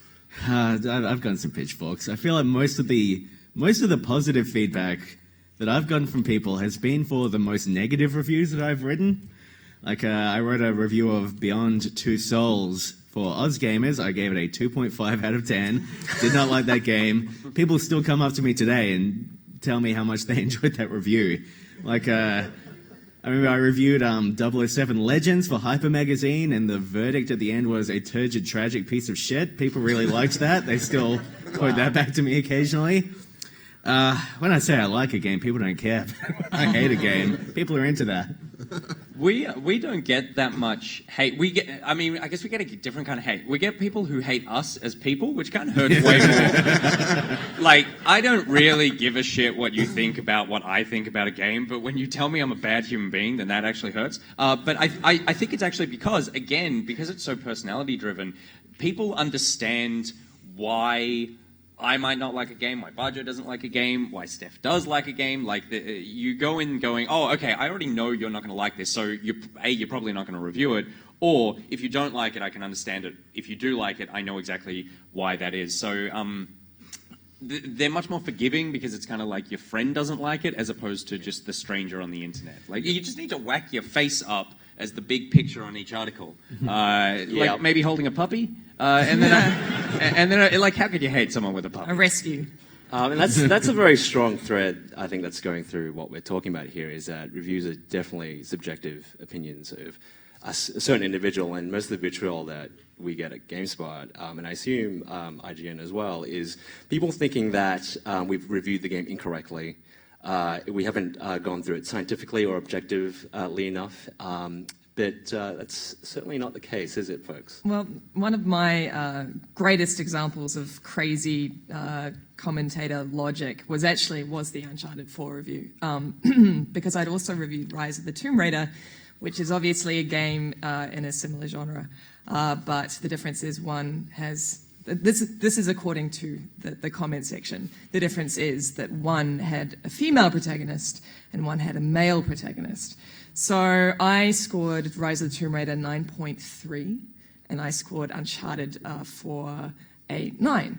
And so the comment sections were telling me that the reason I had scored, and they were like, she doesn't even realize, she did it unconsciously, was that I scored Rise of the Tomb Raider higher because Lara Croft has a vagina and Nathan Drake has a penis. And seriously, that was a really, that was one of the big things. I remember, one comment saying that got tons of likes, and, they were like, oh, because she's a feminist and that's the reason why, and she doesn't even realize, blah, blah, blah. And it's just sort of like, God, do you people think that I'm insane? Well, it's also incredibly telling about those people's mental state and how they view women, that they think a woman is worth 0.3. Is that codified in the scale? The 0.3 vagina bonus. I think my favorite criticism that Lucy has ever gotten, that I recall actually, was on your Beyond Two Souls review, Lucy. I remember you told me somebody accused you of not liking the game very much because you were jealous of Ellen Page. That's true. I did get told I was jealous of Ellen Page. To be honest, I am a little jealous of Ellen Page. Who isn't? She's great. Oh, dear. Now, let's talk about just our jobs as a concept. Like, in this day and age, do people really need reviewers? With publishers coming out with their own sort of previews on games and stuff, and lots of streamers and YouTube people playing games online, and having so many avenues to go see games being played, and you being able to make your own judgment of it, are we still relevant? No. It's a question that keeps me awake at night. I think 100%, but I fall more on the side of sort of streamers and Let's Play. I do way more of that than I do actual reviewing. But I insanely value reviews, because I know that the bullshit I talk about while I'm streaming a game is nothing compared to the analysis and critique that you put into when you're actually reviewing something. And I think that the space for both things to exist, that you need a cultural language to frame how you look at art. Really, how you look at anything. And that's what reviews give you. I don't know if necessarily... actually, I think scores aren't important, but I think being able to develop a way to talk about video games as an art form is really important, and that comes out of not, hey, is it fun, but why is it fun? What is it trying to do? What is it doing that's different? And that's what you get from reviews that I think is most important. Just fuck the score off and just leave the rest of the text. I think every critic doesn't want to affect a game's sales. I don't think that's ever been the point. I think it is about creating a more interesting just discussion around a game. I think that's really... And so the industry might ask this question, are reviews still relevant? And the answer almost certainly is less so than before from their perspective, because there are far more voices. I mean, consensus matters. If everyone's saying this is good, then yes, it will affect sales. And if everyone says it's bad, it will as well. But perhaps the weight of one individual review matters far less. But that's a burden to be lifted from a critic's shoulders, really. None of us want to feel like, we got a studio shut down and people got fired because of that. We just want to point out that this is an interesting game and point them towards the people that will enjoy it or won't, really. Yeah, I mean, I think it's still really important for consumers to have a critical voice that they can go to, that they trust. I think, it's someone on Twitter said this, and it's very true that it's fast becoming the Godwin of games arguments around this. But No Man's Sky is a very good example of a game where I think it was very important for consumers to read reviews first, because the finished product was so different to what the marketing was promising us. So yeah, I mean, I will always think, and I personally go to Rotten Tomatoes and Metacritic whenever I'm buying something or going to see a film. Like I want to know what I'm giving my money towards, So yeah, I mean, I agree that it's all expanding, but I think, as Nick said, there's definitely room for both of us. I understand also why studios choosing to shut us out. I mean, Bethesda is a sort of good case in point. Recently, I totally, I'm not happy with that call, but I completely understand why Bethesda chose to make that decision. But yeah, I will always stand by the importance of critical voices, always. Absolutely, I'm not going to argue with that at all. I think the Bethesda thing is really just the formalizing of something that a lot of people have been doing for a long time anyway. It's been an unspoken thing for ages.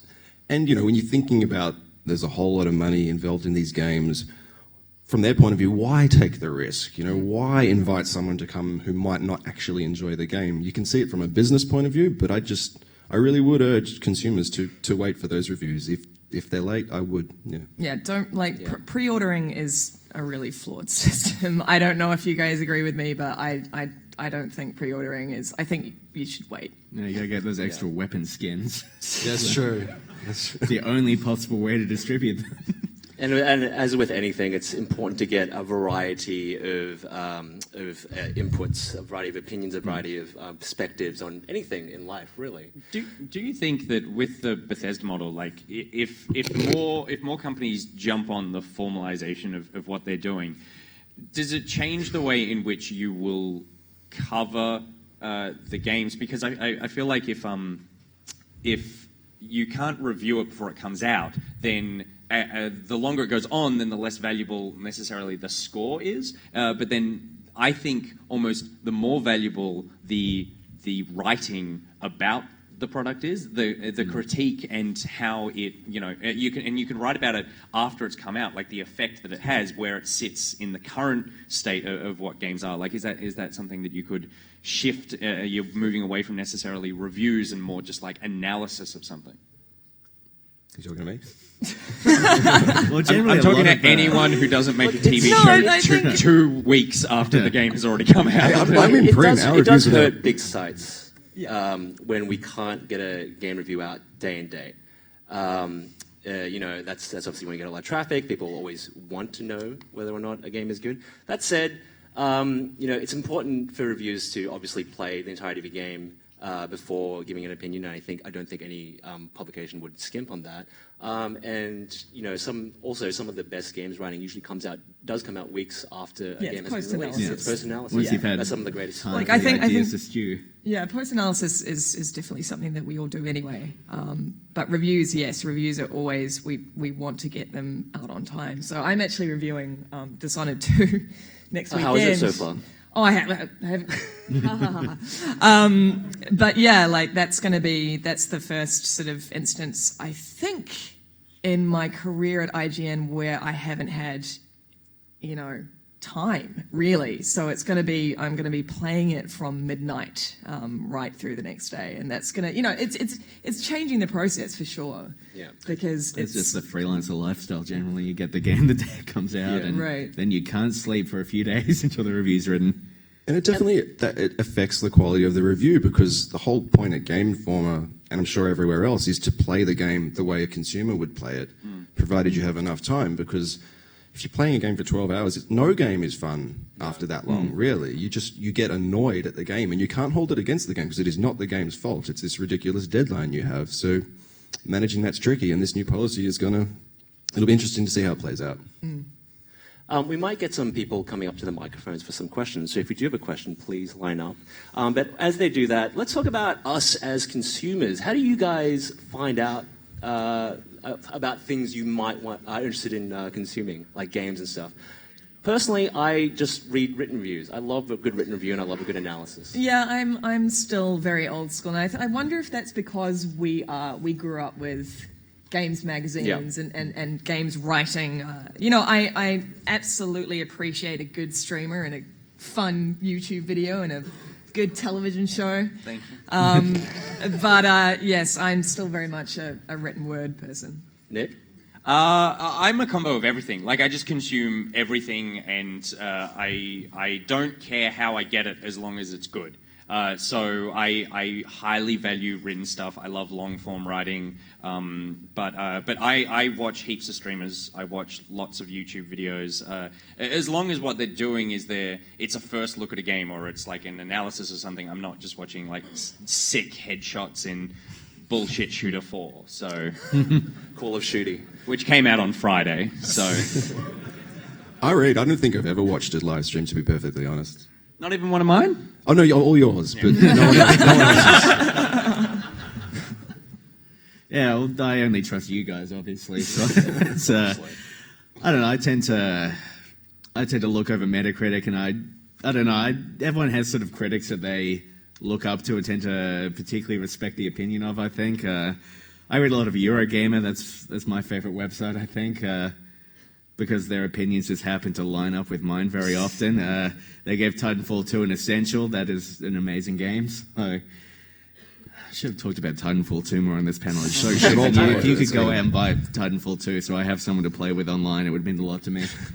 The voices that I like the most, you say that you really like Eurogamer. I'm the same, where I actually like the ones who are really opinionated and have a really strong voice in one direction. It doesn't need to be necessarily like a voice that I agree with, but where I go, I can feel that whatever you're talking about, you're really passionate about the thing you're talking about. You're not just doing it because you got given that thing and you have to do it. It's actually like, no, all your writing is about like PC games that are under 300 megabytes that run on a MacBook Air. Like, that's your whole website. And, like, that's awesome because you're going to be the most informed person about that thing. Just one more before we go to questions. Do you guys feel the need to see a game in action before you actually pick it up? I say no. No. If I knew the concept, that's enough. If I know it has a cool hook or something. And the reputation of the developer as well. Yeah, totally. I will blind buy $1,000 worth of Blizzard products without seeing a frame of what's going on. Yeah. Interesting. Okay. Okay, we're going to go left, right. So up to the left. Mic on. We got a cold mic up front. We got a cold mic. No, talking to the mic, please.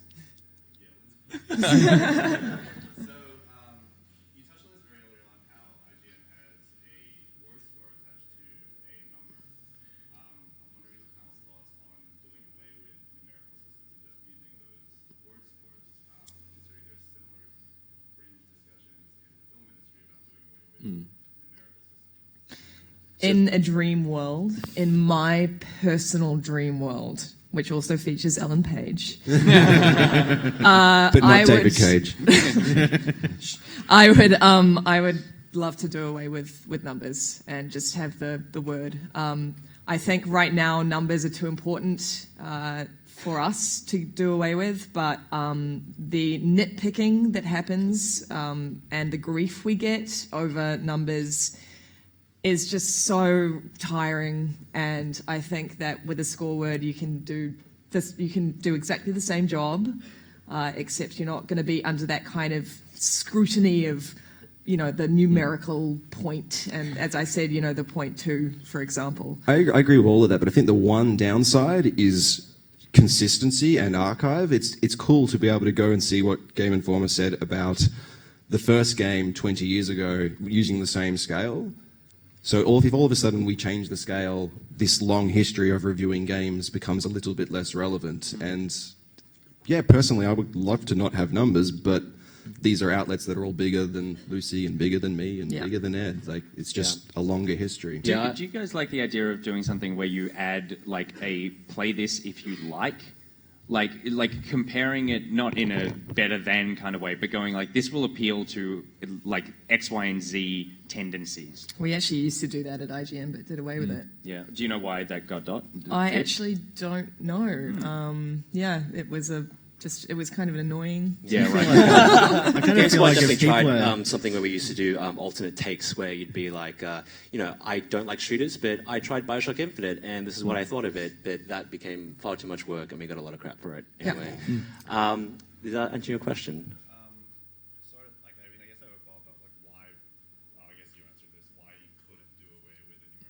Yeah, it's just they don't own the giant companies. Yeah.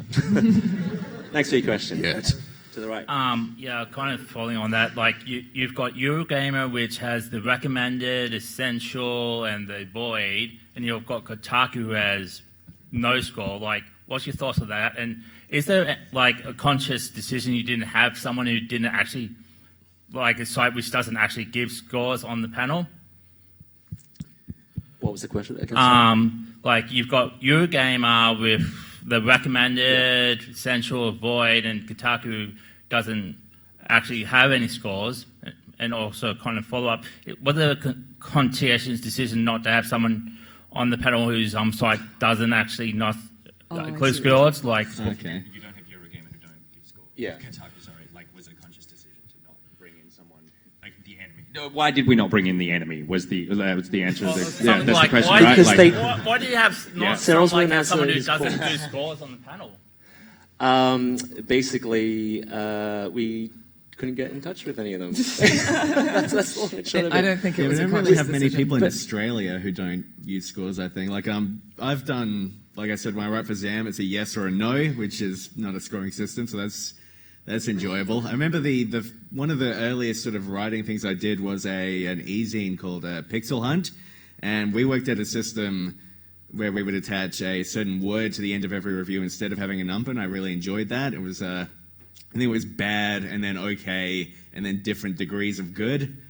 So that was, that actually worked really well, but I guess we don't really have anyone in Australia who's doing anything like that, who is doing it on a big level at least. Like my first writing gig was for a street press, and we didn't put numbers on anything, but also nobody read us. So Yeah, I mean, maybe if you put numbers on, then that thing would still be around. Obviously, Eurogamer doesn't really exist in Australia. Kotaku does, and Mark and Alex are good friends of ours. But they don't write reviews. But they don't typically write reviews, unfortunately. To the left. Hey. Oh. Hello. Does this Hello. work? Cool. Oh, it's a prof? Okay, cool. Hey, guys. So, first of all, thank you so much. It's been really cool, like, talking to you guys and hearing about how you review game reviews. Like, that's really cool. Thanks. You're welcome. So, I wanted to ask, it was interesting what you were saying before about hype and the expectations of a game before it gets released, and then, what happens after a game, is released. And I think, we've seen this a lot recently with games like, No Man's Sky, Mirror's Edge, Catalyst, Pokemon Go. So I just really want to hear, how does the hype of a game kind of go into the review? And, how does it affect your perception of a game when you're playing it? And, do you have any ideas on how we can kind of help fix these like crazy polarizing expectations that have happened a lot recently with crazy hype trains? That's a really good question. That's a great question. Yeah. Does anyone have a great answer? As a critic, I find I don't get hyped that much these days because I'm just being onslaughted with so many games that at a certain point it becomes a road. I don't get excited about things the way I used to, which I'm leaning towards a happy point here. I don't know, just like getting... Are you smiling so you don't cry? James is dead inside. Yeah, of course. We're all dead inside. That's part of the job. Yeah, it's true. But I don't know, like, I feel like hype is something that happens on a consumer level. People get very excited. We get excited about things, but it's not quite the same because we know once the game comes out, we're going to have to review it, and that's going to be hard work. And I can get excited about the prospect of writing about something, but I don't necessarily get really amped up about playing a game the way I used to.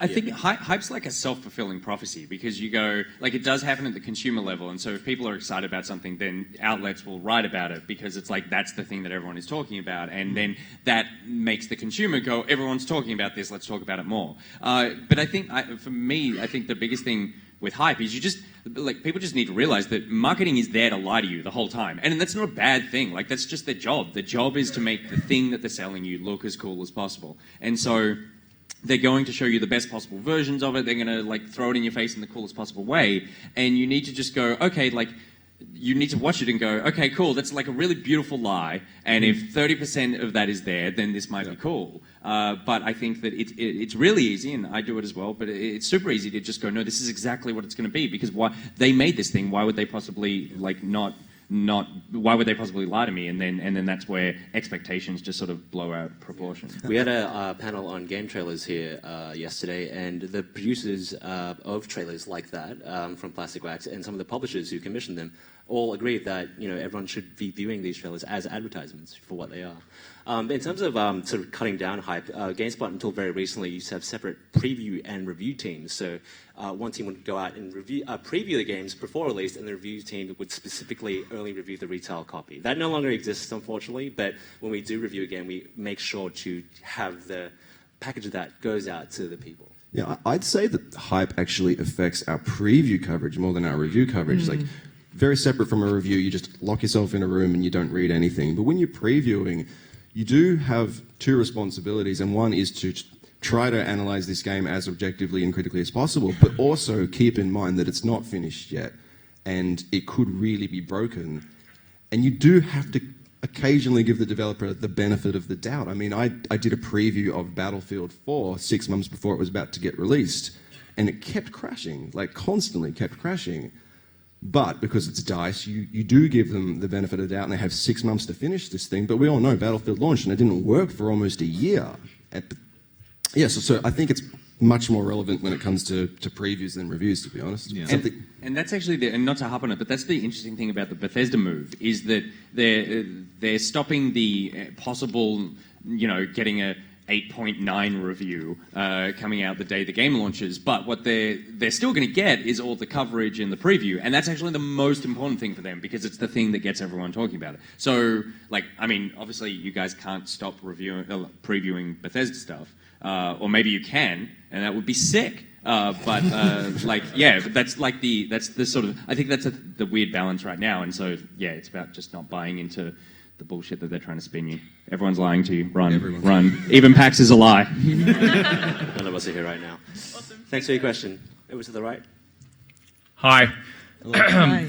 Yeah, so very interesting point you made about the updates. So we've noticed that some games, and some AAA companies even do this, where they release their game, and then 2 or 3 weeks later they introduce some pay-to-win mechanics, whether they be significant or insignificant.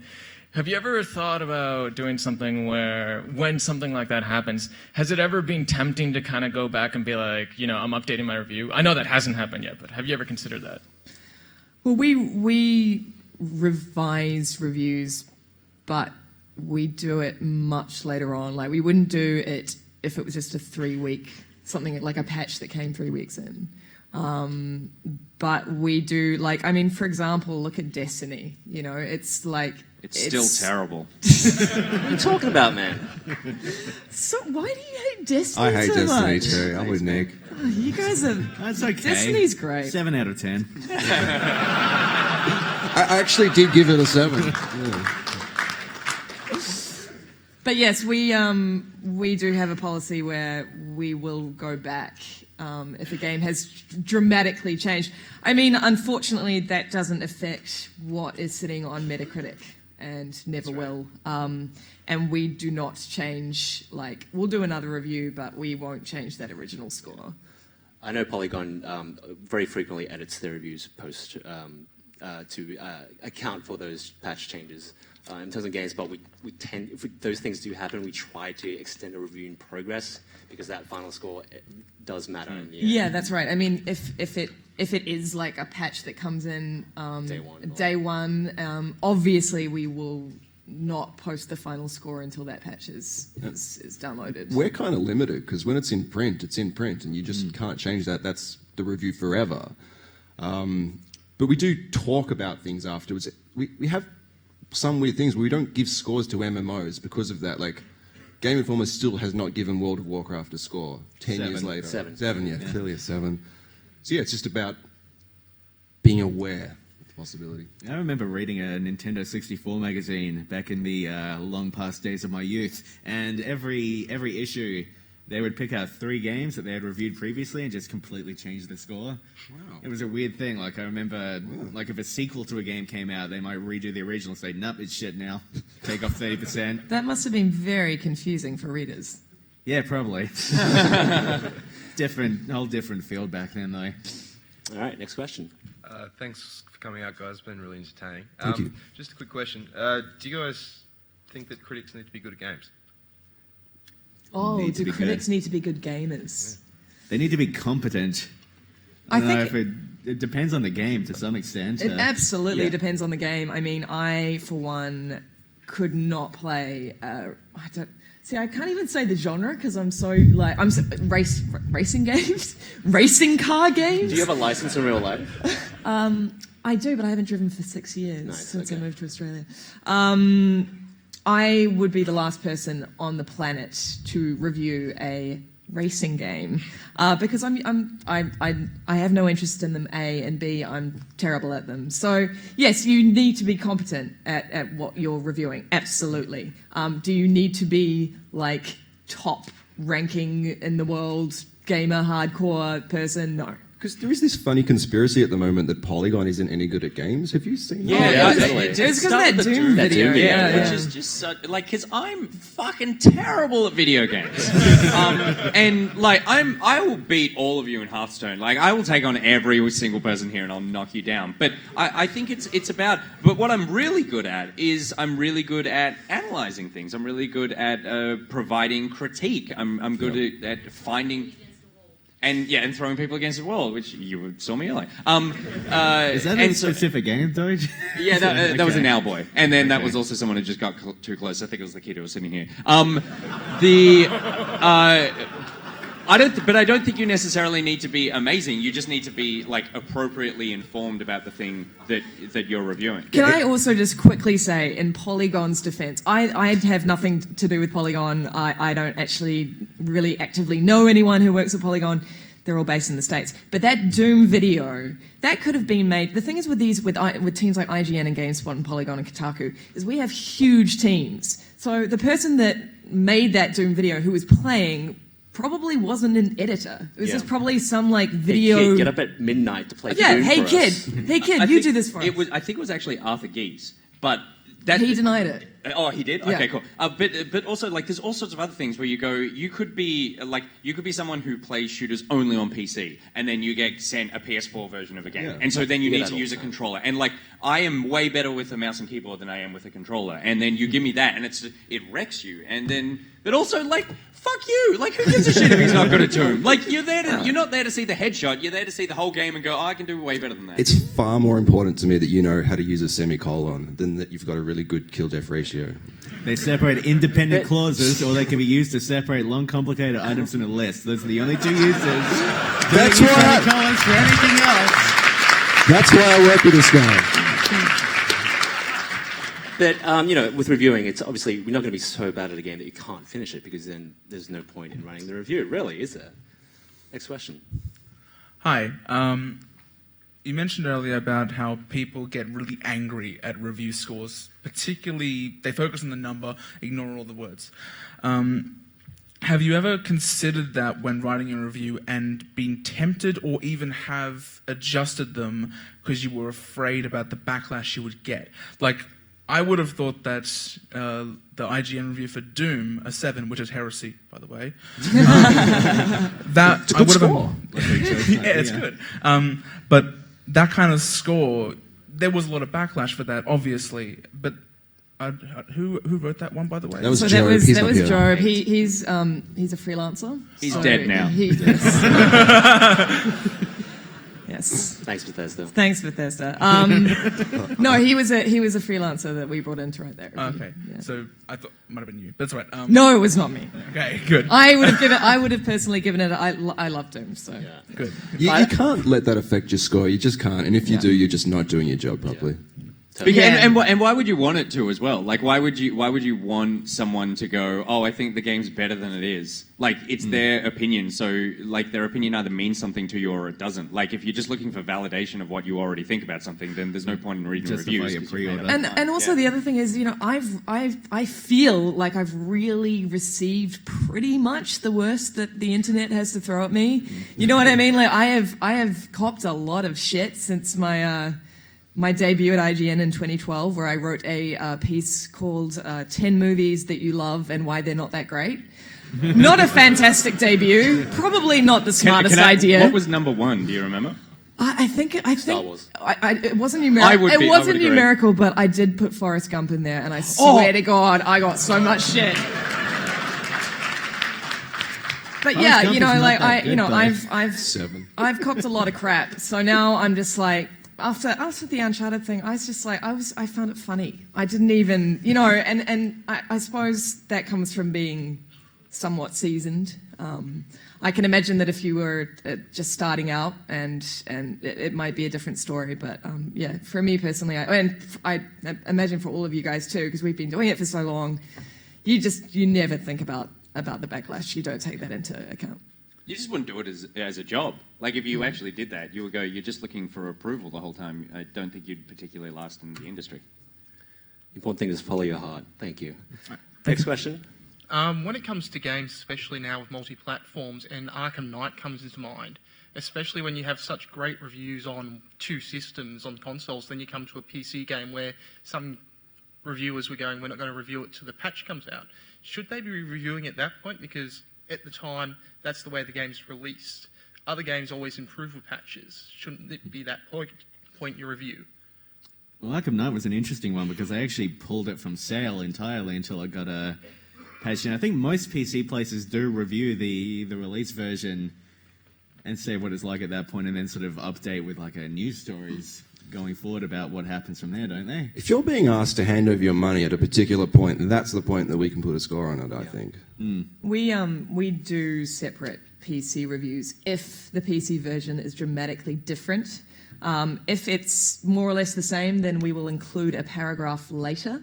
But if the PC game is fundamentally broken, like in that instance, then we will write a separate review for the PC version. That's much the same for us. We also make it clear which platform we reviewed on. The little disclaimer at the bottom. This review applies only to the PlayStation version, not the PC. Sort of But for something as extreme as Arkham Knight, like, as a consumer, would you want...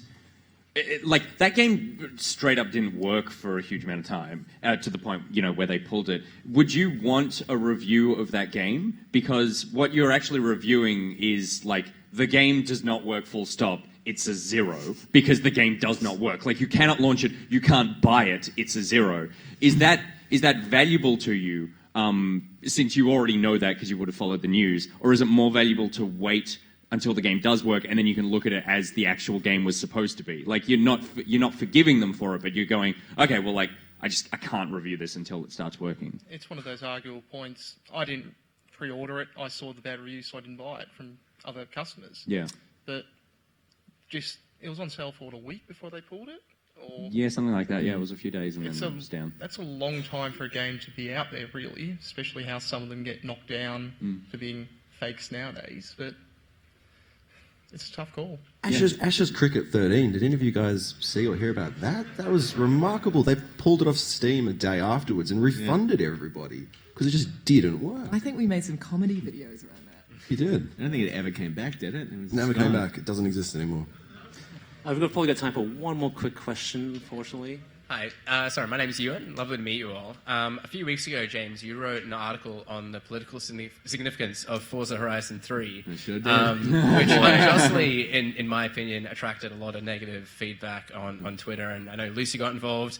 I too jumped to your defense. I sure did. And I wondered if you guys could weigh in on, I guess, political discussion in video game writing, even including reviews as well, and whether you think there is a place in that and how about that should be handled.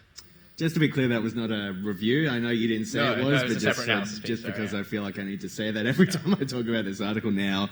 Was not intended as a review. Really liked the game. Wrote a review for VG247. Liked it a lot. Political discussion is, I mean, we can't escape our personal politics.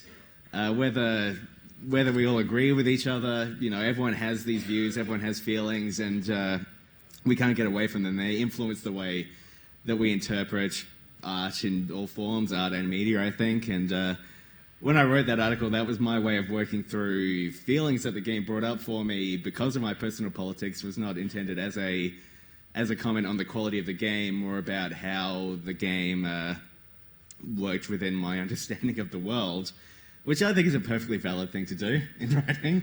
I think, you know, absolutely, reviews are always going to be subjective. But I think I love those post-review analysis. For me, I think it's really important that we can write about games through a political lens. I think if you don't, it's just so boring.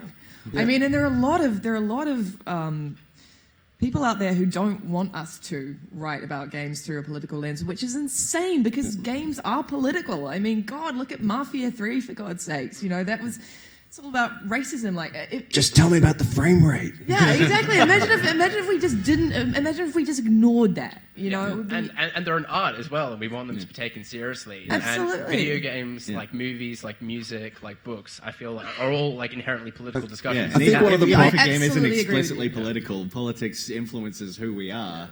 I think one of the problem is the depth of nuance with social media. It's very, very easy to think that Grand Theft Auto might have a problem with the way it represents women, but also that it's an awesome game. Like, these things are not mutually exclusive. Yeah, it's like there's a huge echo chamber where they think everything is a zero-sum game. It has to be one or the other. It can't be both at the same time. And I think it's actually irresponsible to not call out a game because it is a piece of art, and also they are hugely influential. To not call out the bullshit that they like portray, like Grand Theft Auto, the fact that it still has such hate for women and minorities is despicable, but it's still a great game. And if you don't talk about that stuff, then it's never actually going to change. Like, you have to talk about that, but people just think because you're saying that, you're both going, Grand Theft Auto sucks and you're a bad person for playing it, and that's just not the case. Games are great. We all love games, and they deserve to be talked about in a variety of ways. And never pre-order anything. Ladies and gentlemen, that's all the time we have. Another round of applause. Thanks, guys. Lucy, Nick, David, and James. I'm Vivian Evan-Tran. Enjoy your PAX, everyone. Goodbye.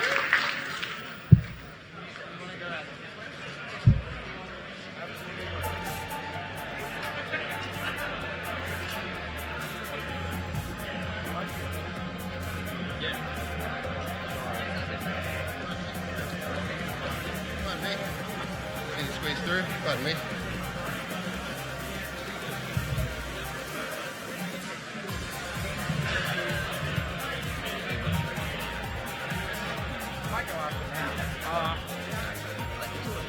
I'm on it.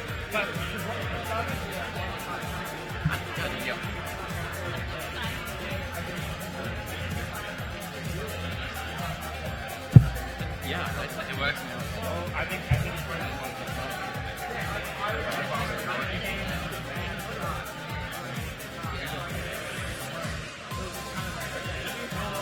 No, but the review score is like the score of the full game, right?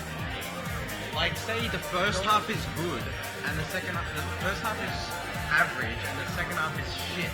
Yeah. That's going to bring the score down, right? Or the first half is really good, and the second half... What were you going to ask? I was going to ask... So, do you remember at the start of the game, the website that said, hey, I hated Star Fox Zero very much, I would not finish this game, and that was like their review. I want to see how they thought of that, because they said you have to finish your game to review it, but they also said you should play it like a consumer, and a consumer's going to stop a bad game before. Yeah. So I think that's it. Yeah, well, that would be... If the consumer's not going to finish it, that would be... I think I want to ask... Dave. But if he's busy, I might ask him later. I might have to bring him. It's okay. You will? No. I mean, you can if you want to. I don't want to, like...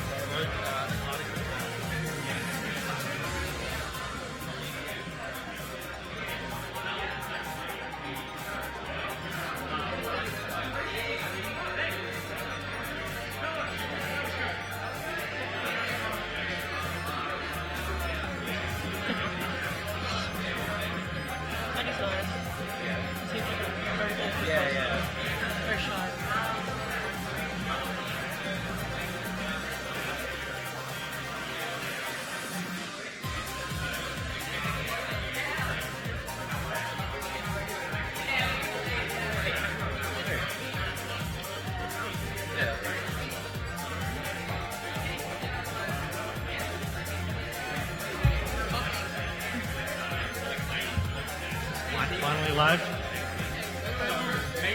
Maybe a good thing would be like play a game, write your own review, and then read a bunch of others. I'm good. I'm really hungry and I want an alcoholic beverage. Let's feed you. Yeah.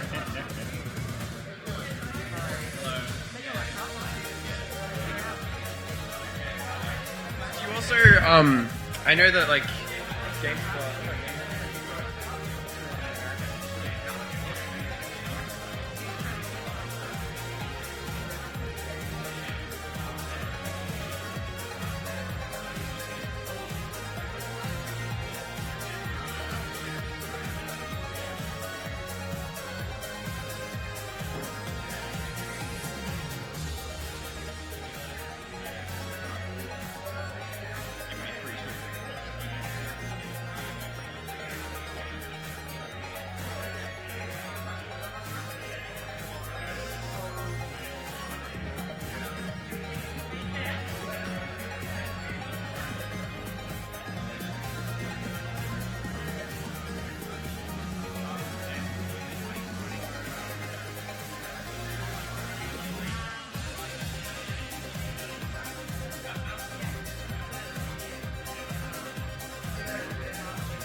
What's going on in here?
too.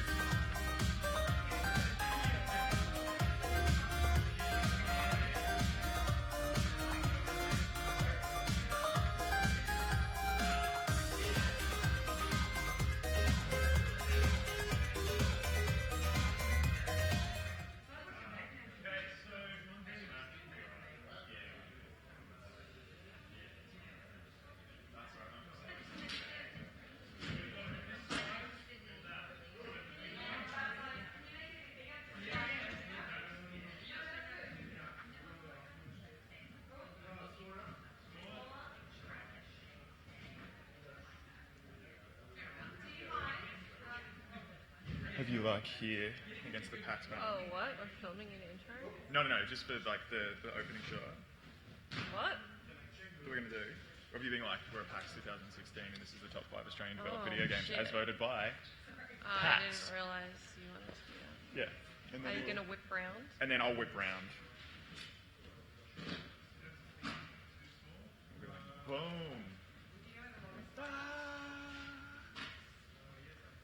Cool. Okay, yeah, sure. Right, do you want to go get food? Sure do.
So I think what's going to happen.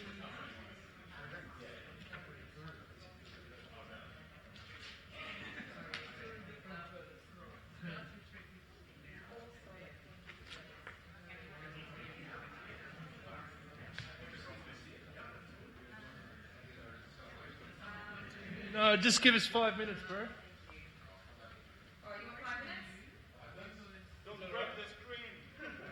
Yeah, I mean, if...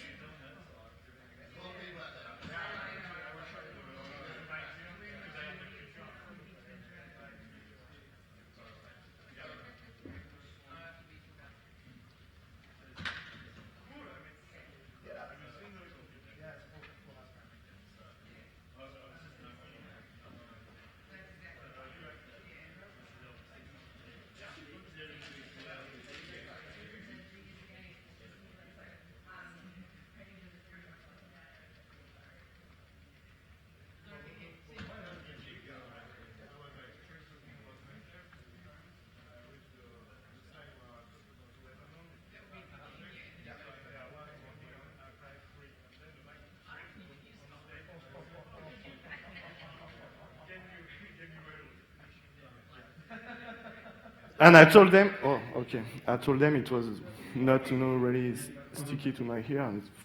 And then the clicker was not working anymore. So I was like, oh. On Twitch. Yeah. Good, that's great. Yeah, that's cool. Great. Cool. They just plug you into the. So you've got your water, you've got your mic. Yeah, I will You've got do. your presentation working. Very good. Yeah. Can I give you Bag my man. votes? I'm the bag man. Thank you. I know you like it. So. Do you have a bag? Okay. You know my Mary Poppins bag. So I'll do it in French. Yeah. Right. Okay. Bonjour. Started in French. Bienvenue. It's hilarious. Je ne comprends pas.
Sit at the front, but are those reserved for media? You guys waiting for someone, or? I have no friends. Those seats go for it. Awesome. You said that so casually. Is that good?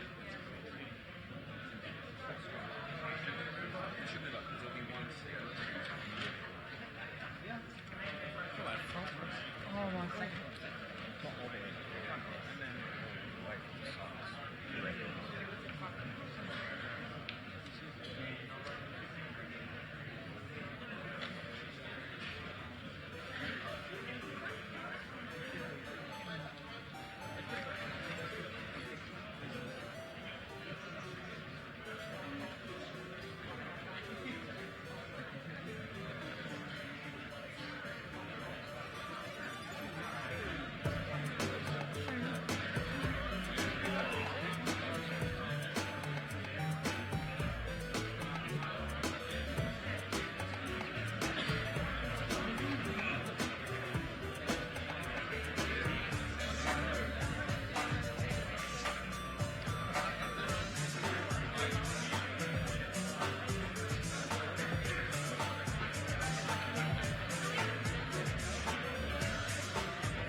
There's 2 over there, and there's another 2 over there.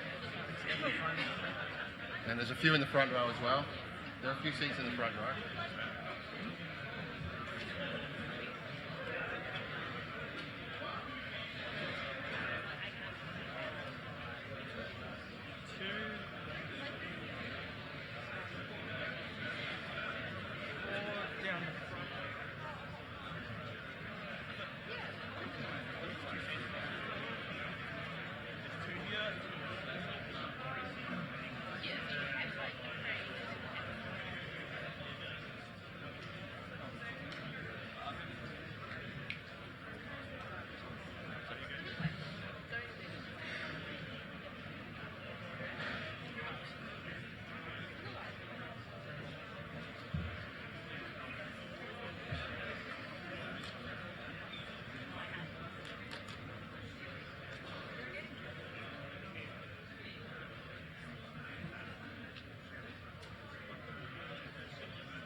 I don't know what grand scheme you got underway, Delilah.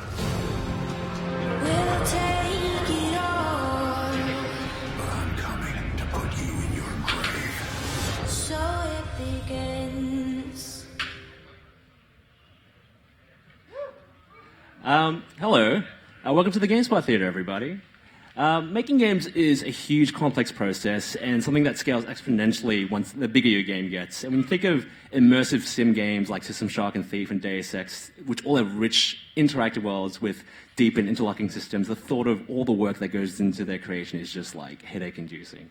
But today we're lucky enough to have with us a developer who's had an incredibly integral part to the creation of a couple of these games. We have Sebastian Mitton from Arcane Studios in France, who was the art director on Dishonored and now Dishonored 2. A round of applause for Sebastian, please.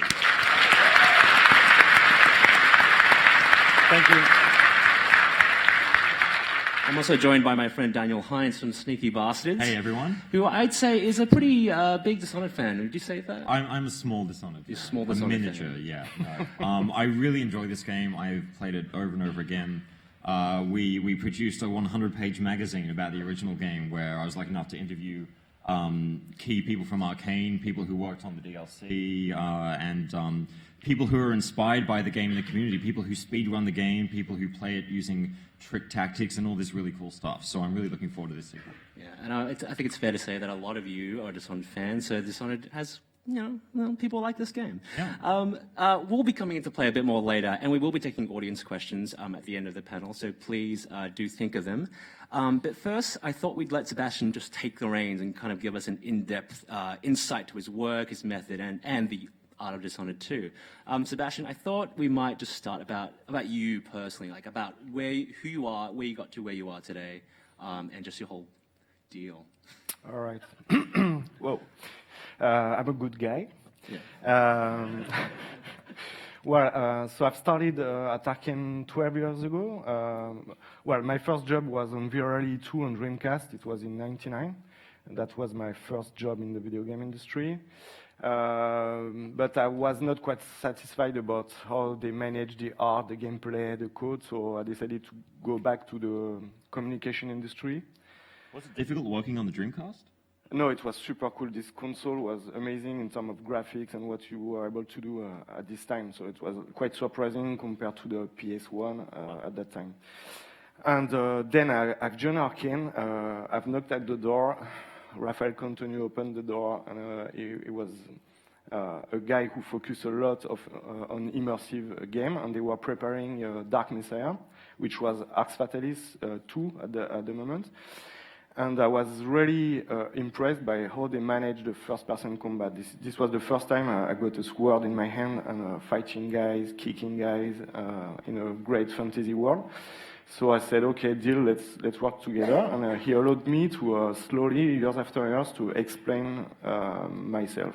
And that's quite important as an artist, to convey emotions, convey good quality of concept, research, etc. So that's what I did during these 12 years.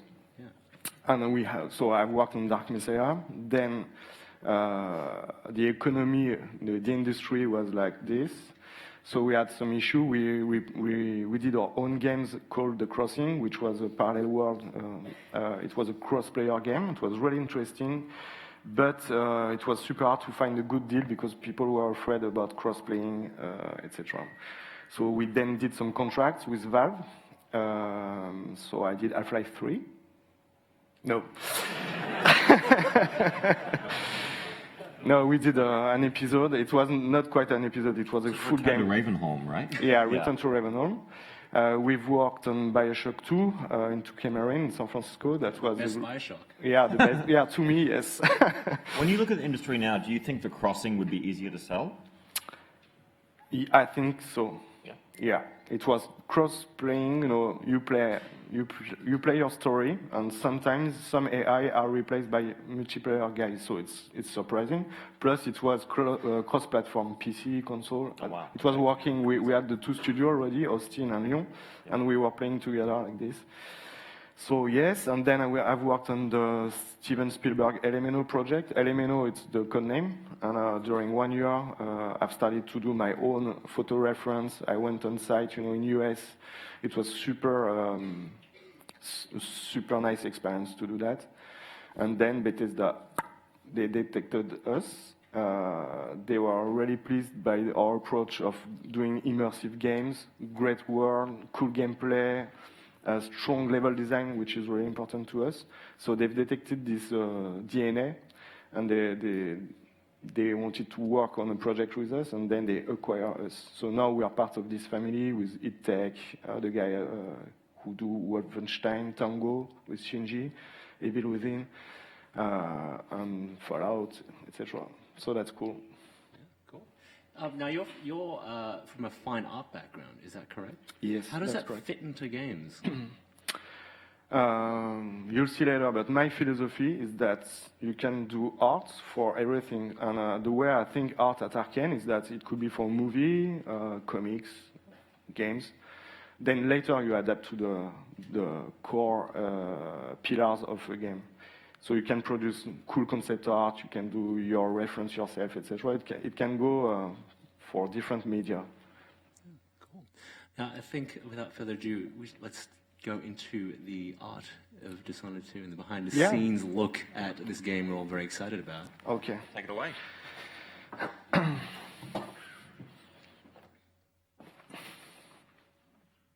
It's because my notes are here.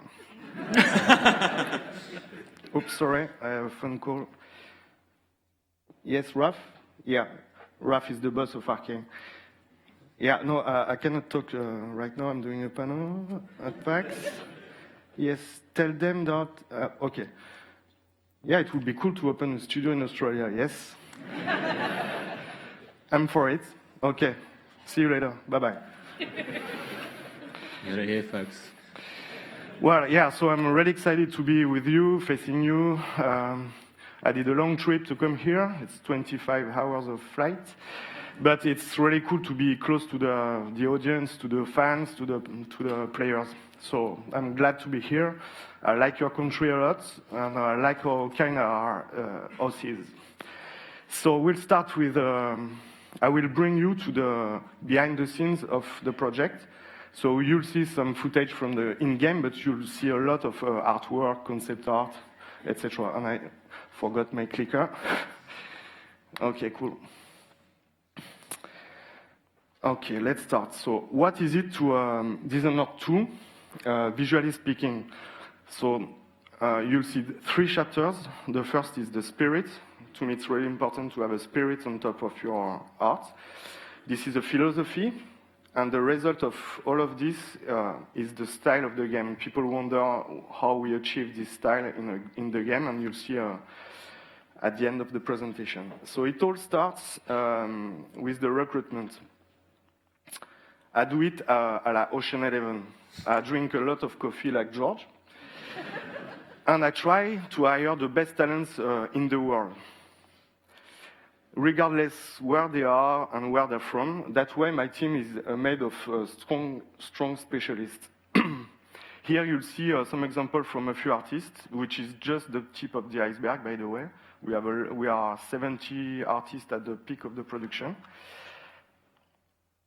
So it starts in Russia.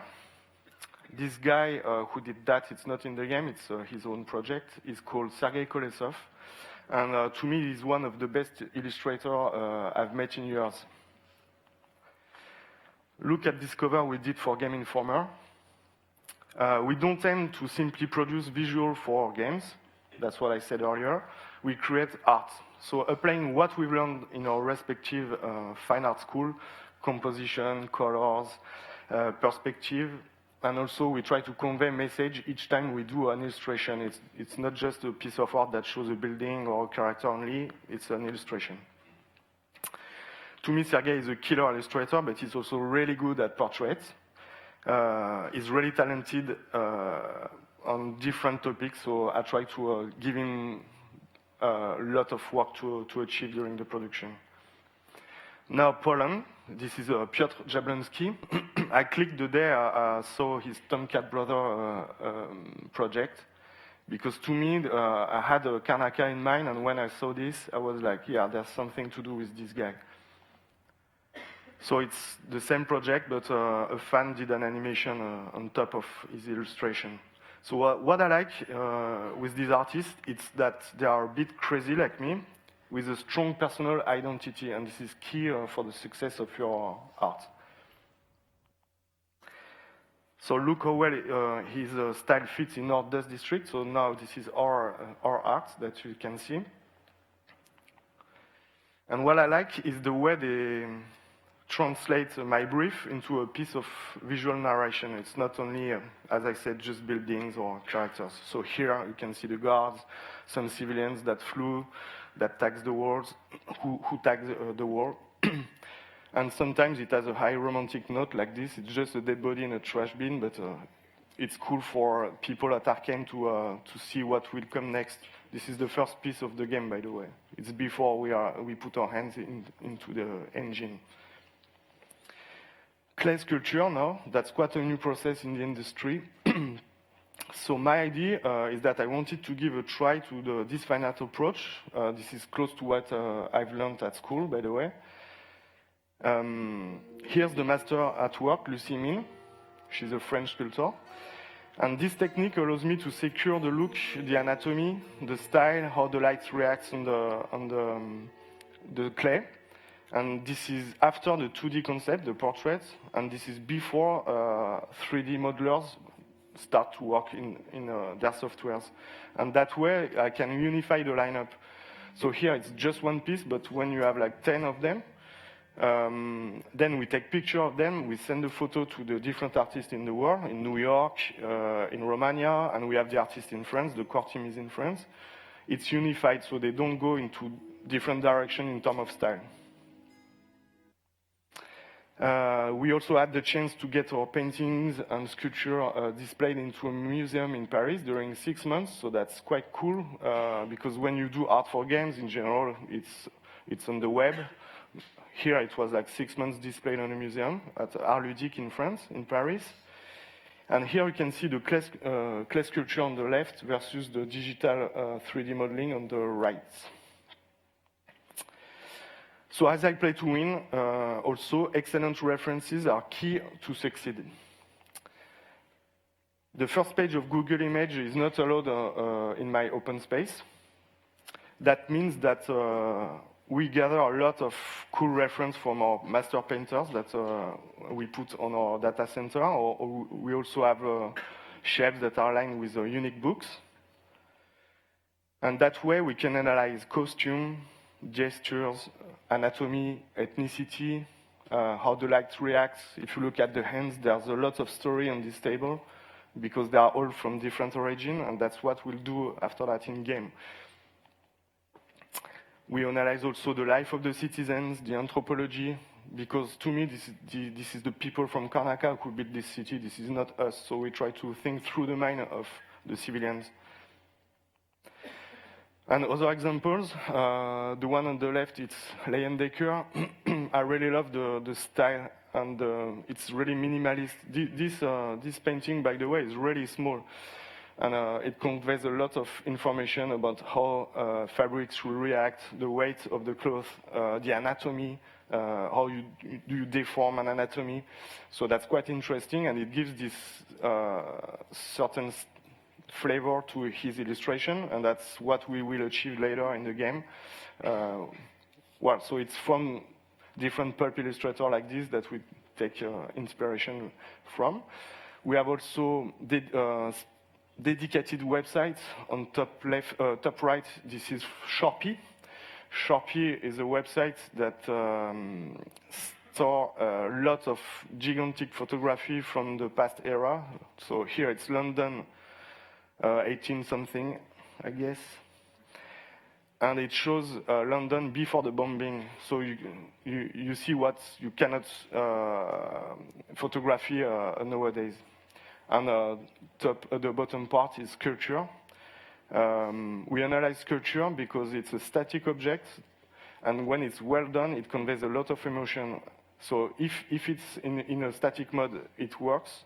That's a lot of information that we can get to do our own sculpture in the game, then animate it, and do some voice, etc. Seeking inspiration from our masters is key to us. Here it's Repin, and I really love the way he builds stories through a crowd, through people. This is really minimalist in terms of environment, but there's a lot of story everywhere in this painting. And so this is where inspiration, and this is the first illustration we did for the game. And we try not to reproduce the inspiration. It's just we analyze and then we digest, we train our eyes, and after that we work with the talents at Arkane and they produce this kind of piece. So here you can see the Duke. You can see the early version of Karin Jindosh on his left. So the design has changed, but the information were quite there. You see this guy on the ground who has been beaten up by the guard. It gives you information on the era. And on the same vein, I repeat from Dishonored 1 that it's really important to go on site, to select location, and to go there to take photography yourself. You don't only bring back photography, you bring back notes, smells, ideas, you talk to people, it's really important, and then you share this with your team. So here it was a shooting in Long Beach in South Los Angeles. I was really impressed by the lighting. And it's not only the lighting, it's the way, it's the depth of the city, the rhythm of the streets, the specularity. There's a lot of information in each photo you take. Here it's different places. You have Malibu on the left, and more important, Barcelona on the right. My wish was to go to Havana, but I was not able to do the trip, so I decided to go to Spain in Barcelona because the two cities are close in terms of architecture and urbanism. It's just that the level of decay, the level of the history is different. And here again, Barcelona. And when I take pictures, sometimes it's not just for art reference, it could be for level design.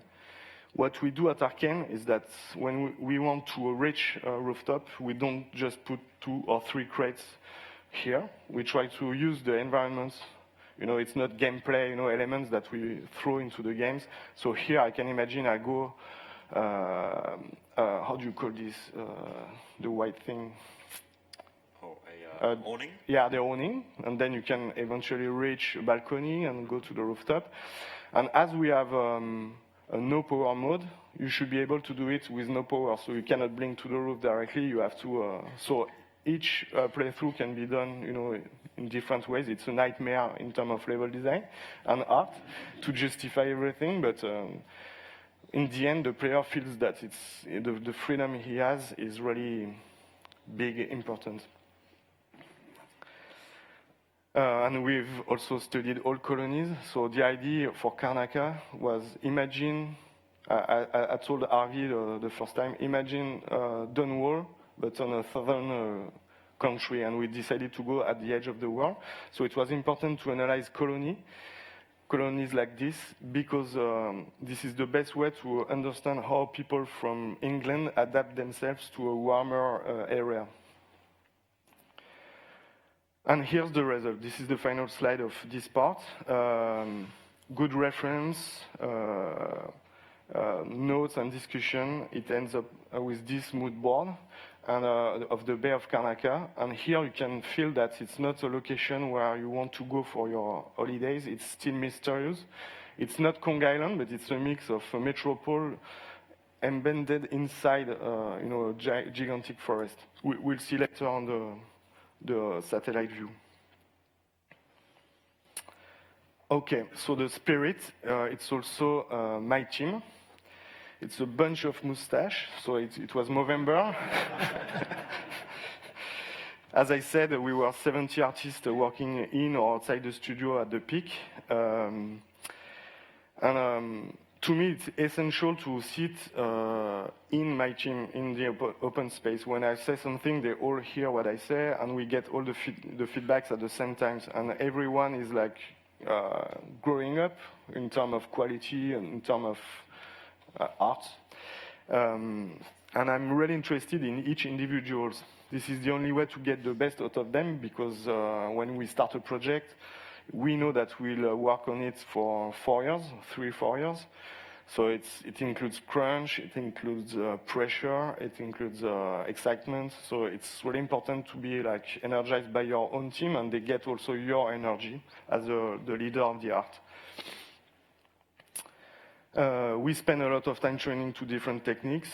We cherish our eyes, as I said, with cutting-edge visuals. All the book, we open them and we talk about like fashion or vehicle design. And one other key element of this journey are the brief and the high level of my expectation. I saw in the past on some project that the brief were really minimalist, and it led to a wrong design. Then you have to cut and redo. So that's really important that you focus a lot on the brief. And here you can see the importance of the brief regarding, it's just the arm of Emily. It's not like something really cool. It's just the arm, but you can see the silhouette of the cuff. You can see how a button can impact the plane of the arm. You can feel the weight of the cloth.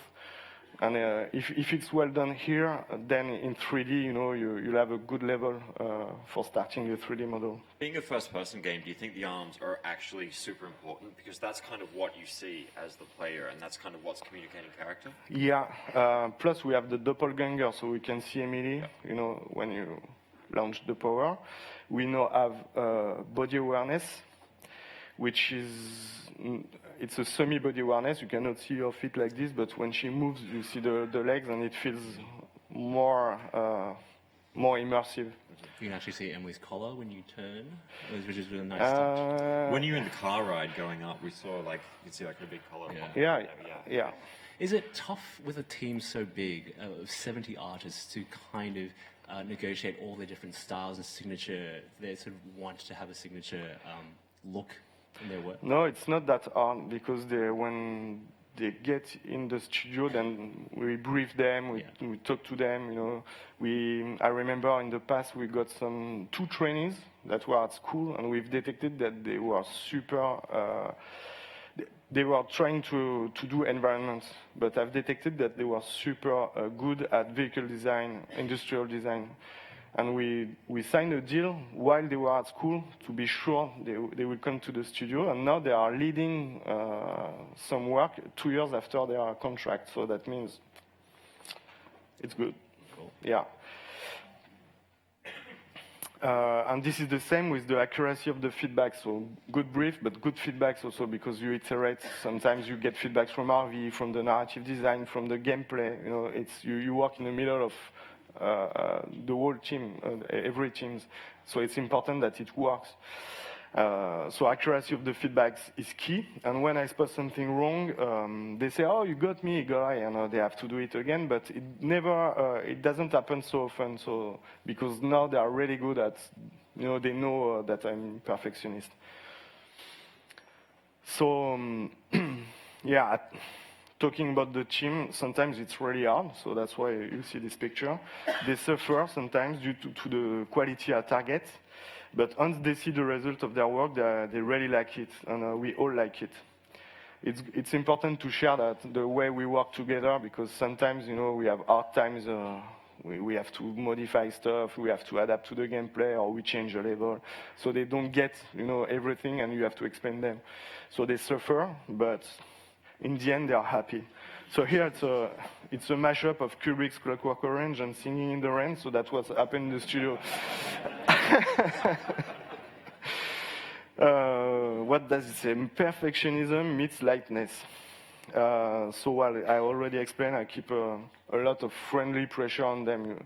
We have to reach this goal of quality, so we all try to work together and get it. So here you see the development of Emily with this philosophy in place. So we tried different haircuts. We tried to make the costume really fitted to her, so that she looked like an empress, but at the same time an assassin. Well, yeah, we spent a lot of time on the costume. Main characters are always hard to tackle, but we are quite excited by the result. The art philosophy now. I will talk about the philosophy with creating art, but for games, not just art for art. So first, I've said that a lot to the team. Art is not graphics, because to me, too many people judge the visuals of a game and focusing only on poly count, texture, shaders, softwares. When I've started in the game industry, people were talking about softwares. They were hiring people based on the amount of software they knew. And to me, it was a wrong approach. I had different people coming with the knowledge of one or two softwares, but they were super good at like fashion. So I decided to hire them and train them to the software. I think this is the best way. They have to come with something strong, in them. So I repeat, art is not graphics. That's why I shake up the habits of the industry. No matter how powerful your engine is, no matter if you develop on console games, mobile phones, whatever, if your design is weak, like this one, for example, it's a failure to me. And your graphics won't save anything there. Okay, so let's try to see what we gain when we work with a philosophy on top of the art department. The benefits of a strong visual direction are multiple. So all along the production, it motivates my team. It motivates the other team of the studio. They can project themselves, visually where we go. It's super important to give them some visual. It keeps me full of energy to have like great topics to tackle every day. It excites our publisher because they see where we go as a studio and they can project their future campaign, how they will sell the game, how they will help us. So that's also quite important. We work as a family with Bethesda. And at the end of the day, the players enjoy a great and meaningful content with badass graphics. So now you understand my willing to give a boost to the content from the early stage. And from a project, this is Corvo in Dishonored 1, to another project. This is what I call raise the bar. So Emily here in Dishonored 1, and Emily now in Dishonored 2. And I repeat it every single day like a mad guy. I know that sometimes it's easy for an artist to take a shortcut, take a photo on the web and try to reproduce it. And I'm super perfectionist, so I say no, trash, redo it again. And we try to have our own crafted world, so I don't want, information from our world.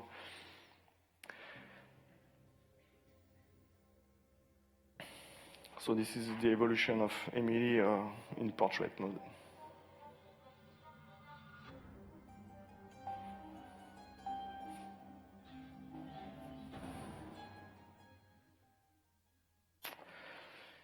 Okay, so Dishonored 1, visually it was cool. You know, people like the design, the style, the world, and plus the gameplay, the story, for sure. Dishonored 2, that's what I said, let's raise the bar. So we raised the bar in terms of graphics a lot, because we've crafted our own engine, you'll see. Our top boys were good designs.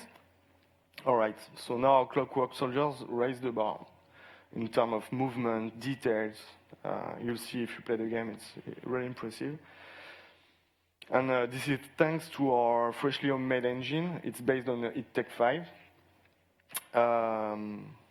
We've redone the engine, not entirely, but we've kept like 30% of it. So we've crafted the engine for our own needs, and that's super cool to do that.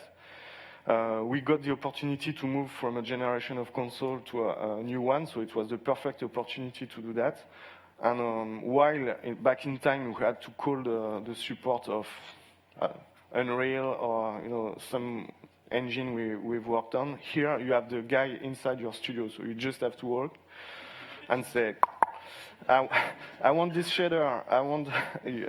Well, so it's a giant wish list of stuff, and it was super cool. It was tough to do because during 2 years you don't see any lighting, it's all broken, the AI is all fucked up. So you have to project yourself, but also you have to motivate the team because they can be down super easily. They don't see the result, they launch, it crash. Well, so it was a kind of nightmare, but at some point we reached a good, stable state of the engine, and we were able to explode the eyes of everyone. So that was Do super you cool. value those shifts in technology, or do you think working with the same engine for a longer period of time would be better for you guys as artists?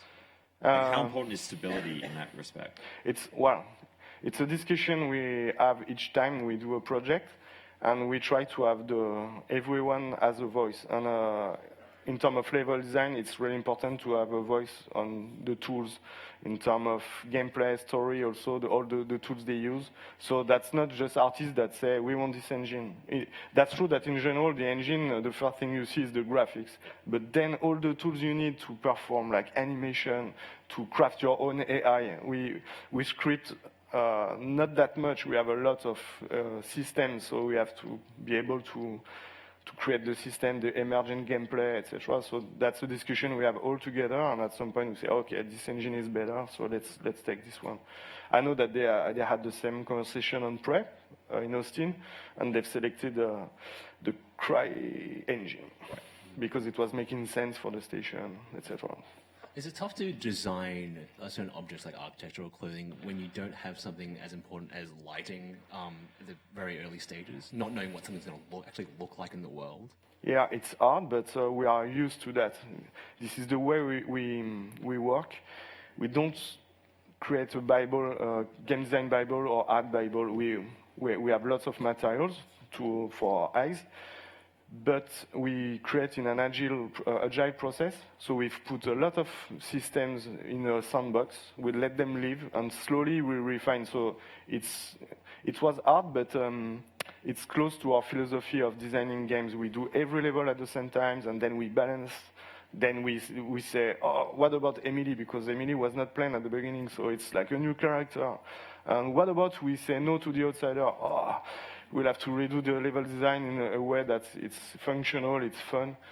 So we are used to work like this. It's really agile. It's not like we follow a plan, from the beginning till the end. It's really organic.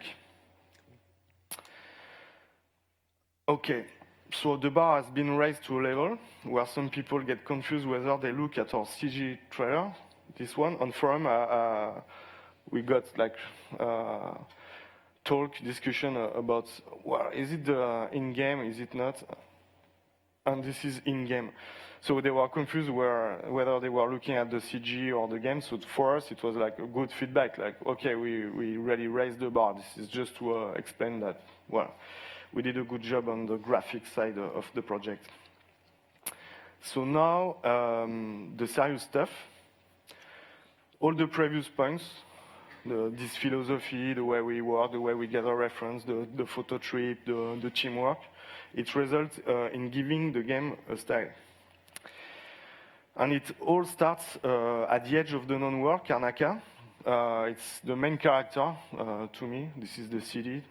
We have the two main protagonists, but the city is, well, it's hard to explain, but it's a giant beast crafted from scratch. So the story is that at the very beginning, before the lore and the narration were developed by Harvey Smith, who's the creative director of the project, we've talked together about the carryover of our license. And because it was important to stay true to the original game.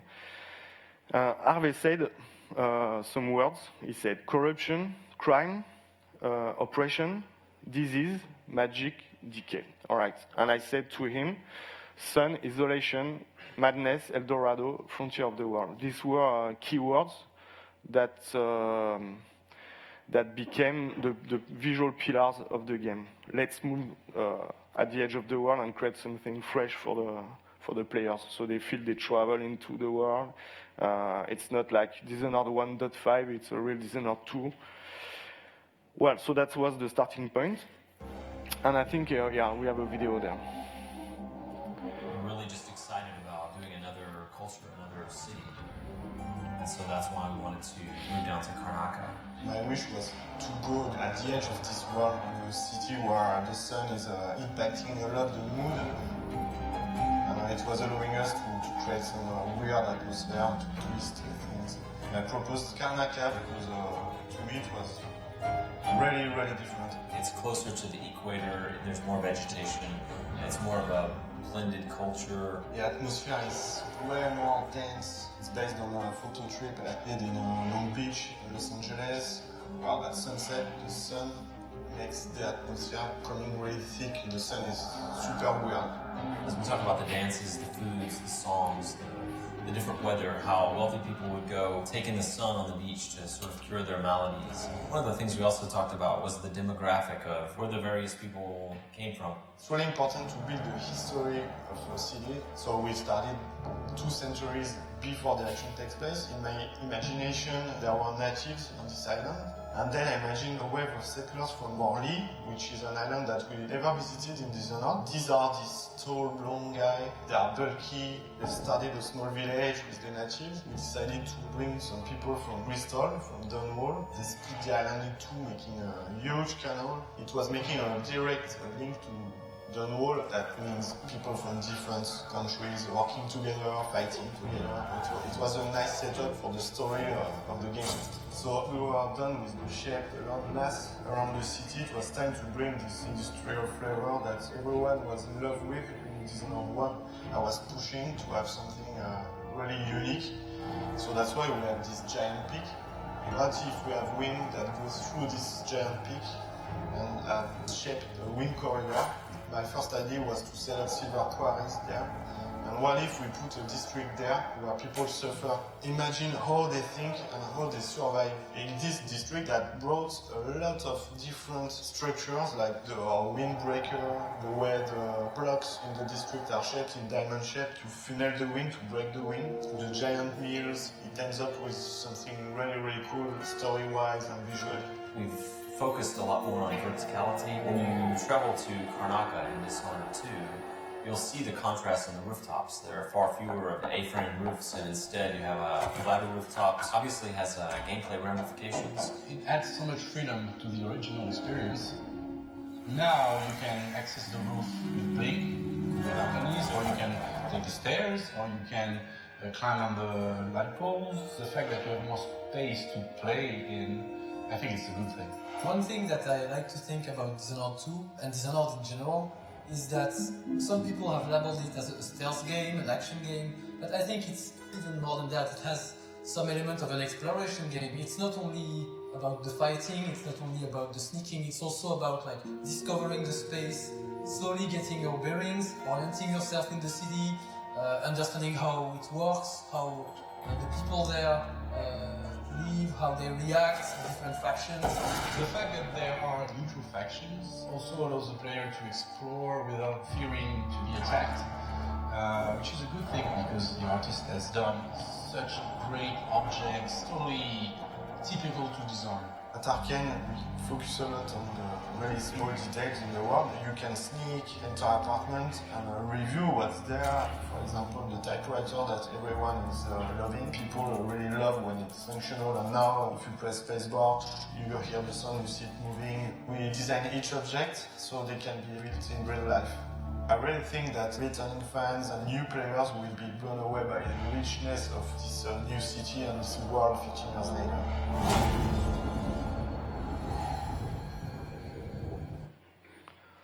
It's all said. I can leave. Where can I get that sword? Forgot it was so long. And see how they subtitle my bad English. All right. So back to the city.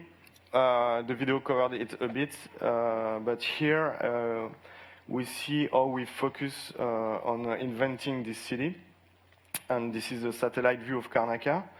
We did this mesh in 3D because to me it's really important to understand, to give the sense of freedom of an open world. In fact, our game it's based on mission, but it's all connected together inside this city that you feel like it's a real city, a real open world.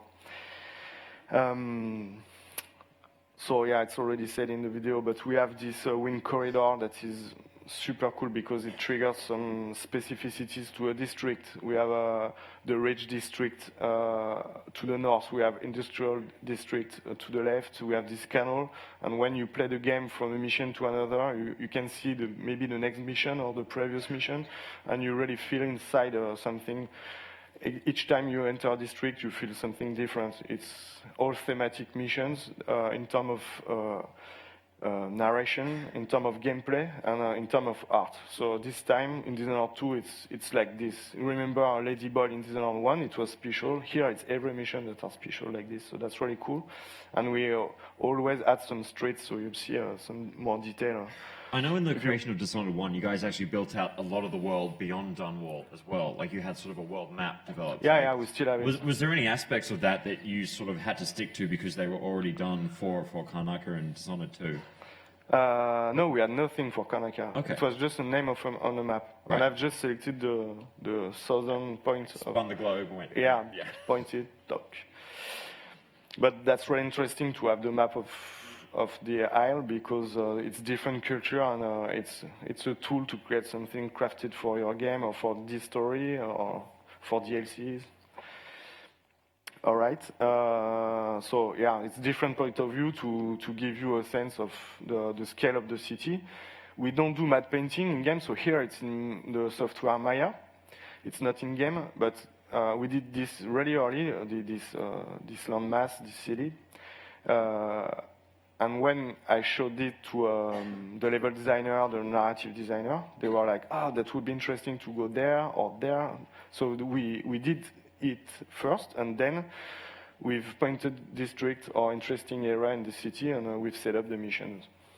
That's the way we did it. We haven't done missions and then the city. So here it's a closer view. It shows a rich district. Some parks, some hidden harbor, like you can see in London, by the way. This was the inspiration for that. There's a small canal, there are dry lock. It's really interesting because it's not a flat city, it's on a hill, really organic like the European city. Closer, again, you can find a good piece of industrial design. But what I like with this visual is that it's cool in terms of art. All right, it's detail, etc., but it's compliant in terms of gameplay, in terms of circulation. When this level designer and gameplay department sees that, they say, okay, that's so cool that I want to reach the top. And you're like, oh no, so we'll have to modify the cable so you can walk. We need another solution if you have no power because you won't be able to go there. So maybe you can possess a rat and go under the electric tracks. So you have many solutions. So to me, it's really a beautiful piece because it's just not art. It's compliant with every department at Arkane Studio. It's made of wood. You know why. And now at a street scale, quickly, you can feel the playground. Yeah, these are the first piece we did for Dishonored 2 based on the photo ref on Barcelona, Cuba, etc. And you can feel, you can circulate from balcony to balcony. Well, already said, but this is the Duke Palace. We have a strong sense of history in our city. As I said, we've built the city centuries before the action takes place, right? So this was an old fort, and the new Duke, who's a kind of asshole, decided to do a pimp house, you know, a penthouse on top of the old fort with weird shapes, all in wood. So as I said, you know, each mission will be like really thematic and on gameplay, art, etc. So that's cool. We'll see a small video. One of the big principles that we have at Arkane is to say yes to the player. At the beginning of the game, you're faced with the choice between Corvo or Emily, and then you're faced with the choice of which pathway to take through this crazy non-linear space. Open the window, front door, back door, you know, like down the street, over the rooftop. And then on top of that, you're faced with the playstyle question. Do you sneak and try to avoid killing people? Do you sneak and kill as many people as possible? Do you just kick the front door in and fight your way through? In terms of the missions themselves, we wanted to do classic Dishonored missions where it's a highly defended location, it has its own character, it has its own nature, and you're going after a high-value target. But we also wanted to give them some sort of epic theming, either fictionally or game mechanically, so that it just created like a completely memorable space to move around in.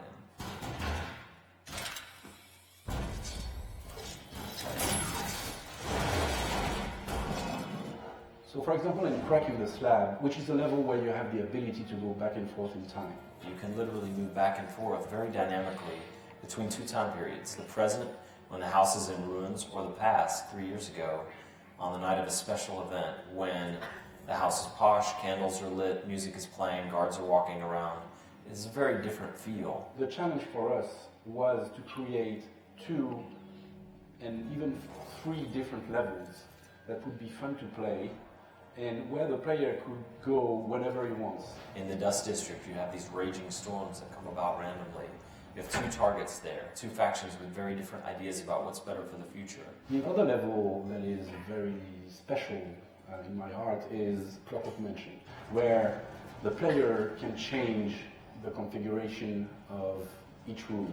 Where you could throw levers and move the walls, floor, and ceiling around. You basically reconfigure the house like a Rubik's Cube. So you can do that not only to open up new passages, but also to lock enemies behind walls. You're trying to reach Kirin Jindosh, the grand inventor for the Duke of Serkonos, and you're trying to unlock this puzzle box of his house, one layer at a time, to reach him. Another one of our very themed levels is the Royal Conservatory. It's like a massive museum with taxidermy animals that kind of gives you a view into like the Victorian idea of natural philosophy and science of the time. It just feels atmospheric and grandiose. What happens when the player's decisions meet this story-rich world is what we call emergent narrative. You can encounter a situation and react according to your morality, to your knowledge of the world, or to your impulses right now, and then you create your own story. If there's one thing that I want the player to feel about Dishonored 2 is that our missions, our levels, whereas they're not open world, they feel like open world. Given that in one playthrough of Dishonored 2, you probably see 20% of the game, it feels to us like no 2 players will have exactly the same path. We've put so much effort into having so many things to do, so many ways to do things, so many choices. I would like the player to feel like the possibilities are endless.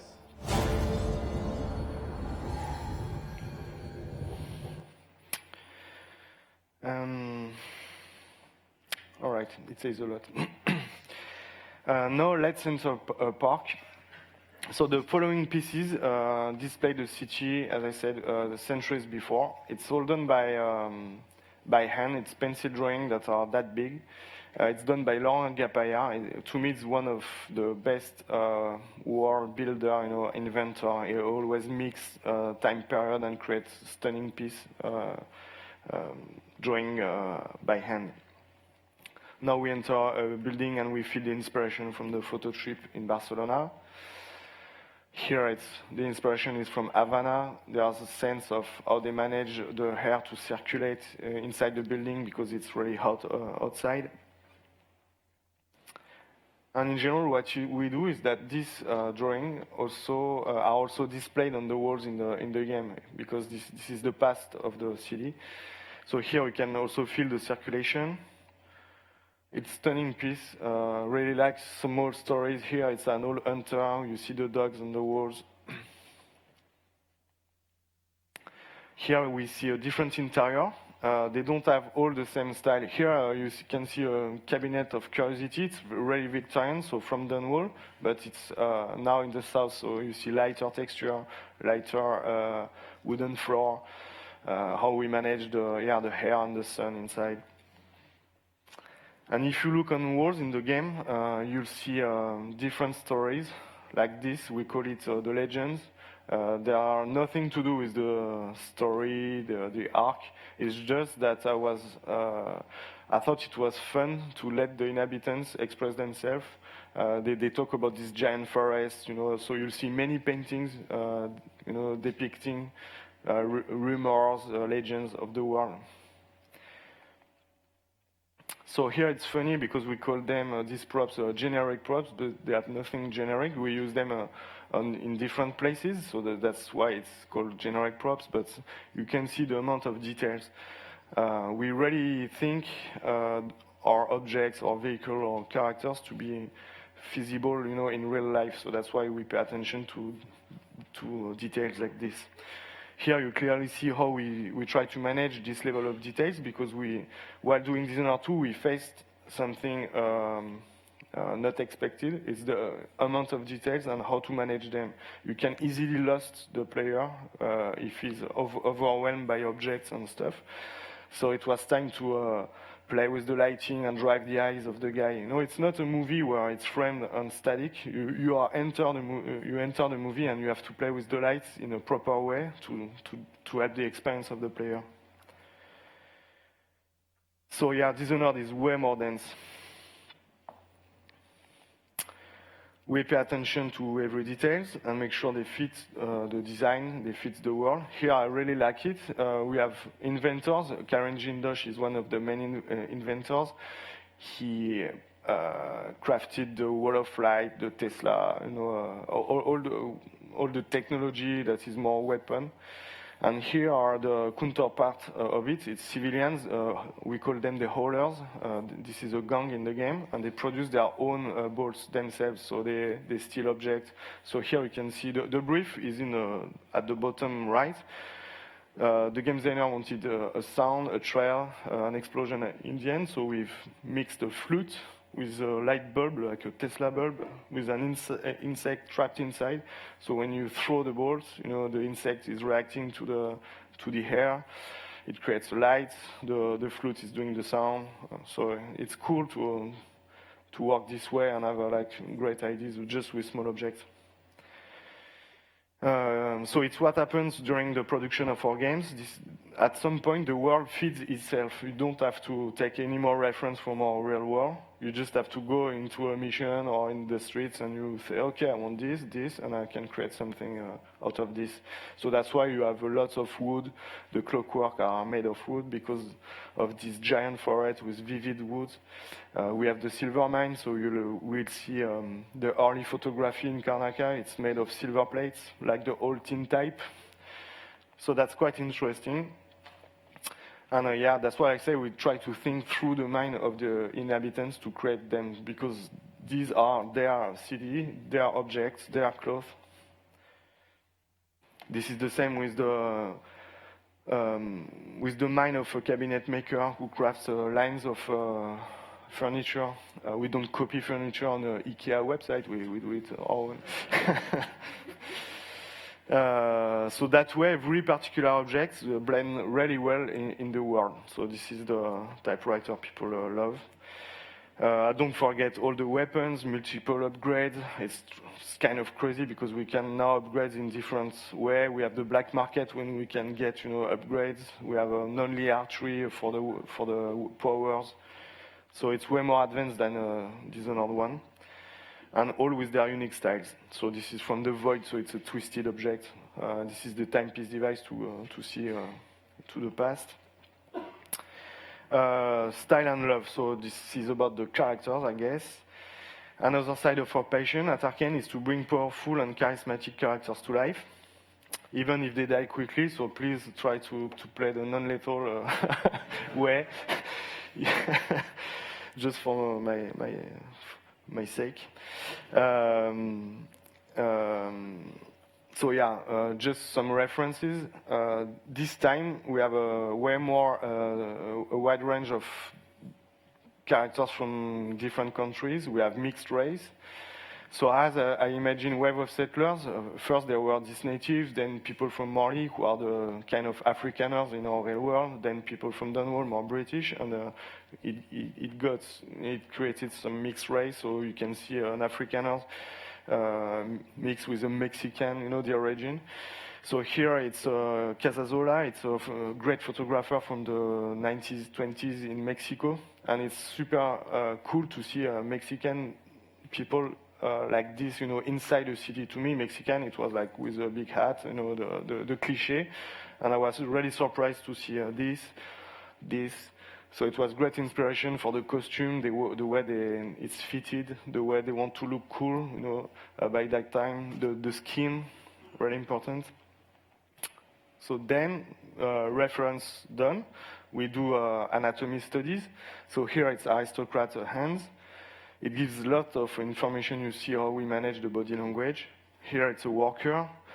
So my wish was that they remove their shirt and you see the mark of the sun on their body. It tells more story to me than just adding like badass tattoo. I'm from this gang or I'm a sailor. Yeah, here it's really great. It tells story. It's the slide about the fashion. Noticed many times in different projects that some people, when they create costumes or outfits, they put a lot of details to make it like stand out. And to me, this is a done thing. This is not the good way. I prefer to think about the guy inside the costume, create a really nice costume for him, but the costume is the background. This is the guy who is really important. So it has to be fitted to him. Here now we have short sleeve to show the sun, the anatomy. And I tend to say that I'm a descendant from a line of tailor and dressmaker. My grandmother, my granduncle. So when I was a kid, I spent time, looking at them, trying to draw and adapt their costume to a different anatomy.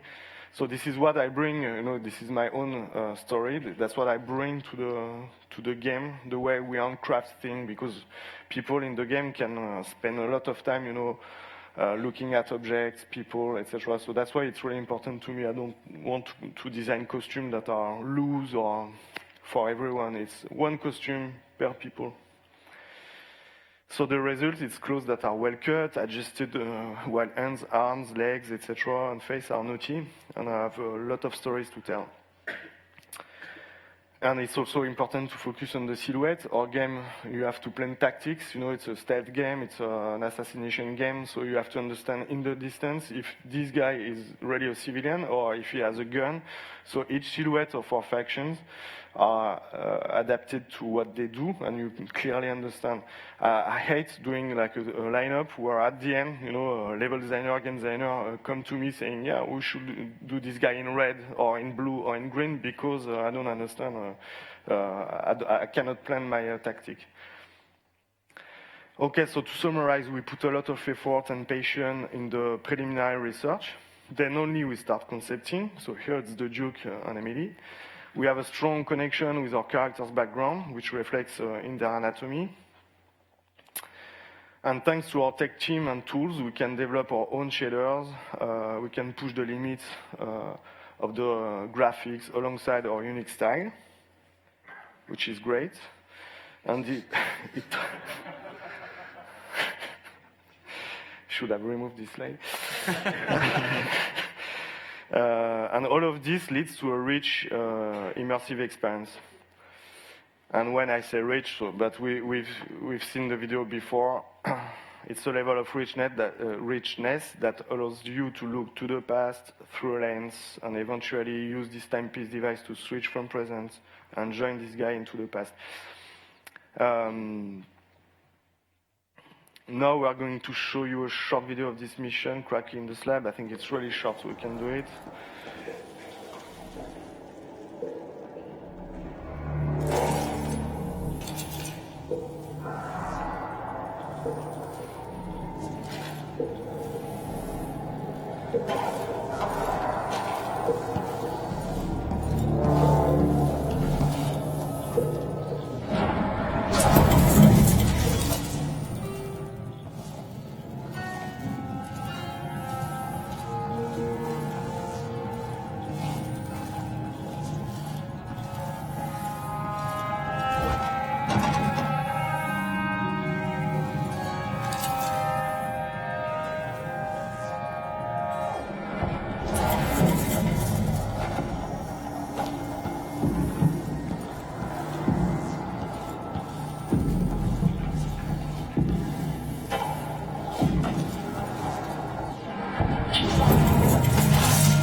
Does not care that much of his body.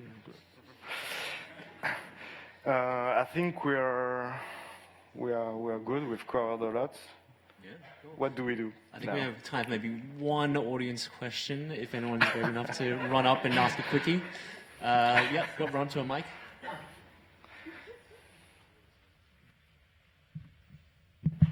Right, spoken. Definitely love Dishonored 1, looking forward to Dishonored 2, obviously. I was wondering, because obviously one of the great things about Dishonored is that you, as mentioned previously, you create a world that's much larger. That's what's immediately apparent to the player. We have this, little Empire of the Isles and Pandacia and this and that. We even have descriptions of, what the environment should look like and so forth. I'm wondering, as an artist, do you already kind of have an idea in your head of what, say if you need to make a game set in, Tivy or Moli or Pandacia or somewhere else, do you already have an idea of what these places should look like, whether it's the architecture, the fashion, anything else, or do you tackle these problems as they come along? No, I cannot, because when we started, it was 3 years after the first game, and then we decided to have Emily. And Emily was too young. She was 13 3 years later, so we switched to 25, so 15 years later. So I cannot project myself at every year of our timeline. So I don't know how Tivia looks like. We have some ideas, but you have to put a lot of work into it to create it. So I just have some glimpse of Tivia is more the Russia, so imagine like it's more cold, so how would they live? I have some idea, but you have to produce and work a lot, like you've seen in this presentation, to make it come to life. But well, yeah, that's why we have the Empire of the Isle. It's to allow us to eventually go there or do that or have people from there. That's all we have. Does that answer your question? Yeah. Great. I'm afraid that's all we have time for. Sebastian may stick around for questions afterwards, though. But thank you, everyone. Please, a round of applause for our guest, Sebastian Ton. Thank you, Sebastian. And please thank Dan Hyans and Tiki Bastards. I've been Edmund Tran. Thank you all for coming. Have a wonderful PAX. And I've been told that there may be some swag on your way out. Oh. But I've also been told if you get a shirt that's not your size, swap them outside. Thank you all for coming. Thank you. On the dot. Good. Yeah, I forgot this video, the PR, the UK PR.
of our favourite Australian developed games with these lovely people.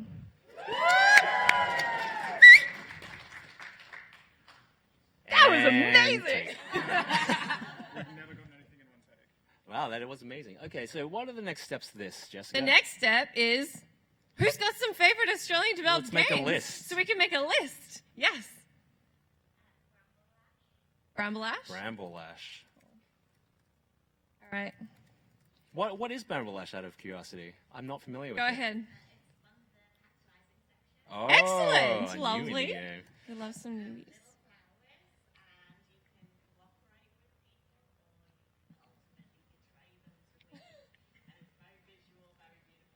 Amazing. I love Awesome. it. We got another one up here. Yep. Screen sheets. That's one of my Good faves. suggestion. More. Any more? Yep. Up the back, yeah. Framed. Great one. Frame 2. Just got Man, announced. so many good Australian. Okay, so we need 2 more. Yep. Well, yep. Borderlands We'll the pretty take that sequel. one.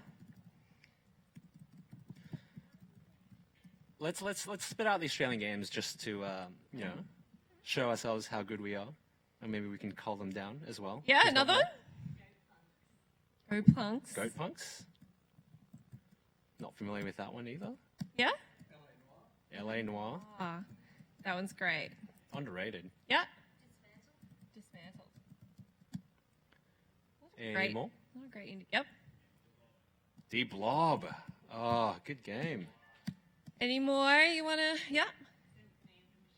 Okay. This is a good list. Any more you want in contention? I think. Yep. Ooh. Okay. I reckon. No one for Ty. Tiger? Down. Anyone? Yes. Okay. Good. Yeah. Yeah. Hacknet. Okay, how are we going to get these down? What about a cheer thing? And You wanna do the a ones cheer who get the 5 biggest cheers will do? Oh man. Okay. Well, you have to be the judge of that. The judge of cheer Judge levels. of cheers. All right. Well, we also need to make sure we have people who are willing to speak about these games on camera as well. Good point. So, do we have anyone to speak about Bramble Ash? Sounds like it. Yeah, sounds like it do. Anyone for Screen Sheet? Yeah. Yeah, we've got Framed. Speak about Framed? Yeah? Yeah. You wanna talk Borderlands? about it? Got some Borderlands fans? Yeah, you love Borderlands? Goat Punks? Yeah. LA Noir? Anyone? No one. No LA one wants to Noir. speak Okay, about LA goodbye. Noir. Speaking on camera is different. Yeah, that's Yeah. okay. Dismantled? Yep. The Blob? No one for The Blob. That's okay.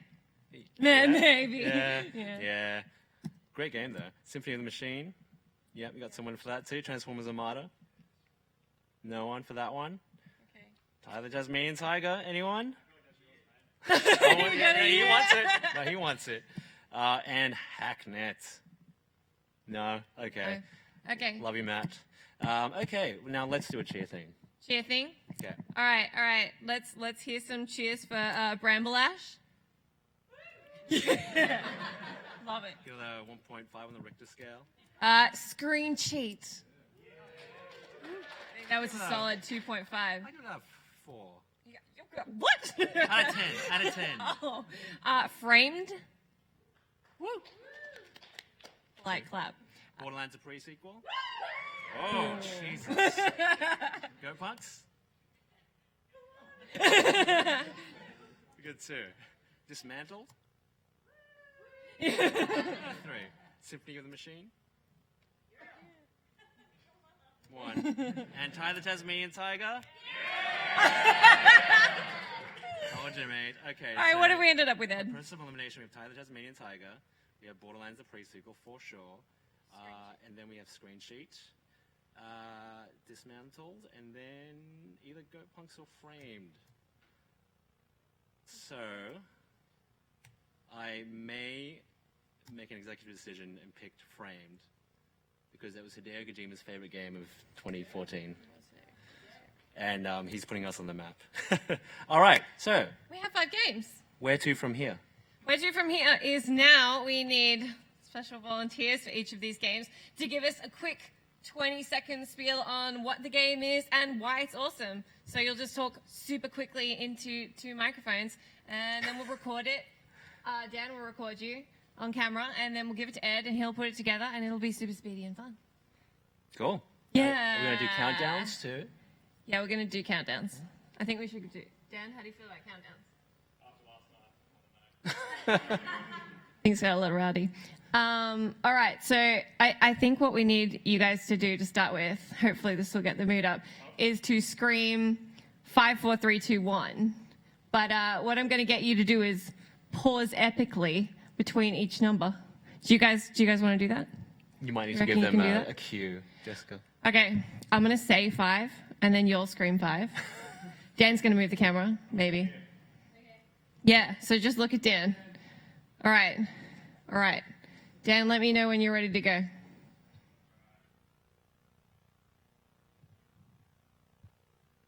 Can I get a 5? 5! Oh, so good. Oh, good. All right. Party time. It's very professional. Can I get a 4? 4! Very good. Very good. That's amazing.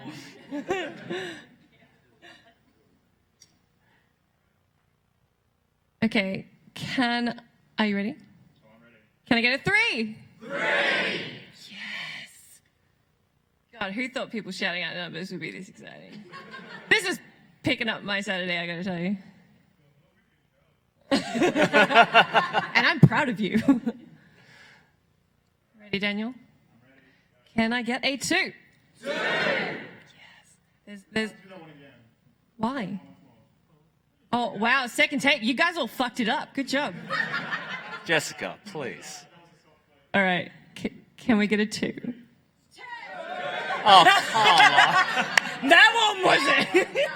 All right. Ready? Can we get a 2? 2! You guys are fucking naturals.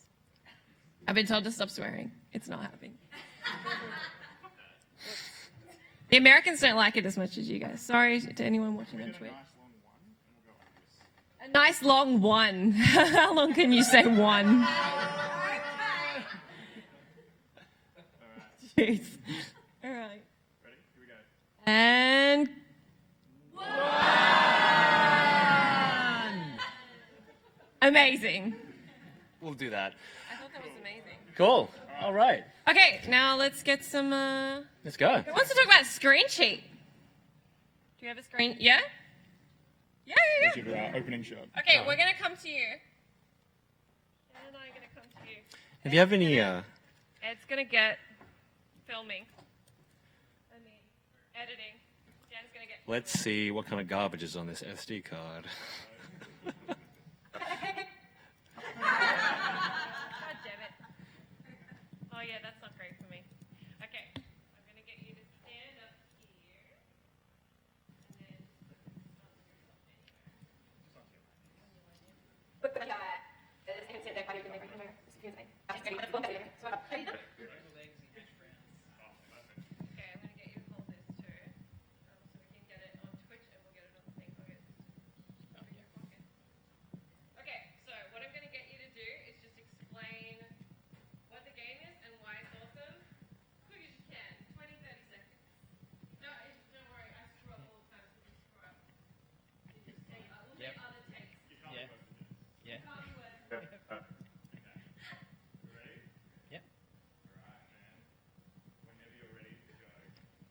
Okay, well, Screen Sheet is a game that goes back to local split-screen multiplayer, but with the twist that instead of not looking at a person's screen, you are encouraged to look at the other person's screen.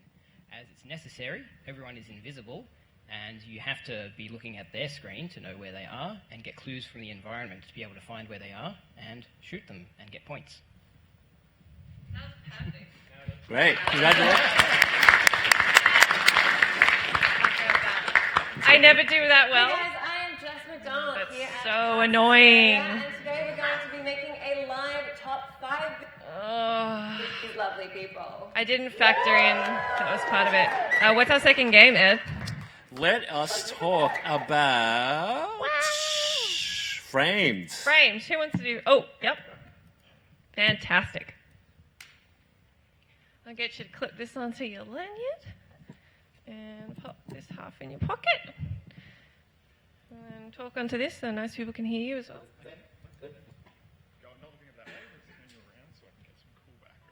All right. Hello. Alright, so same deal, just like a quick spiel about why Framed is awesome and what it is.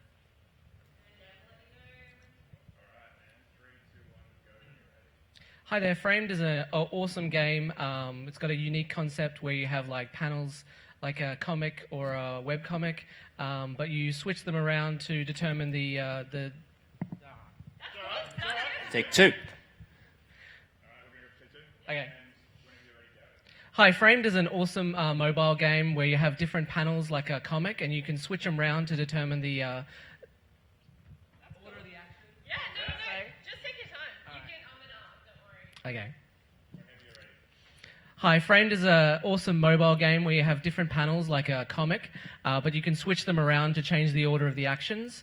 It's got really pretty art and wonderful music as well. So yeah, it's a really great game.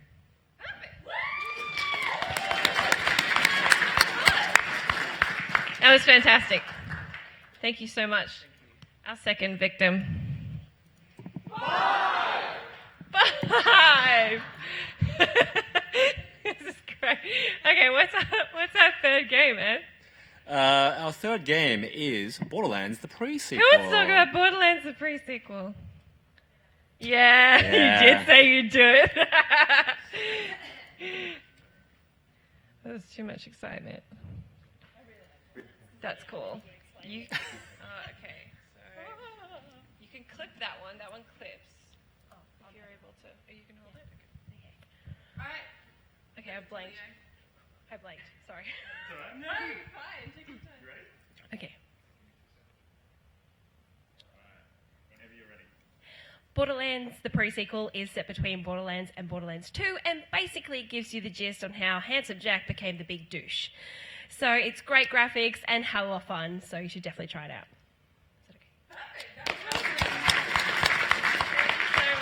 Well done. That was amazing. You guys are so good.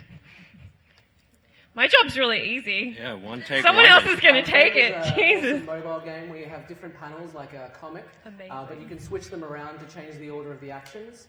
It's got really pretty art and wonderful music as well. So yeah, it's a really great game. Don't you just love listening to yourself? I hate listening Yeah, it's to the myself. worst. It's horrible. Great. Okay, what's our next game, Ed? We're trying to Our do next this. game. This is real quick. Yeah, but then we're going to answer questions. Dismantled. and Talk about our job. Now, I actually have no idea what Dismantle is, so this will be interesting for me. I believe you wanted to talk about Dismantled. Dismantle. Ed, get it together, would you? Jeez. My mistake. Be professional. All right. I've heard some people call us that.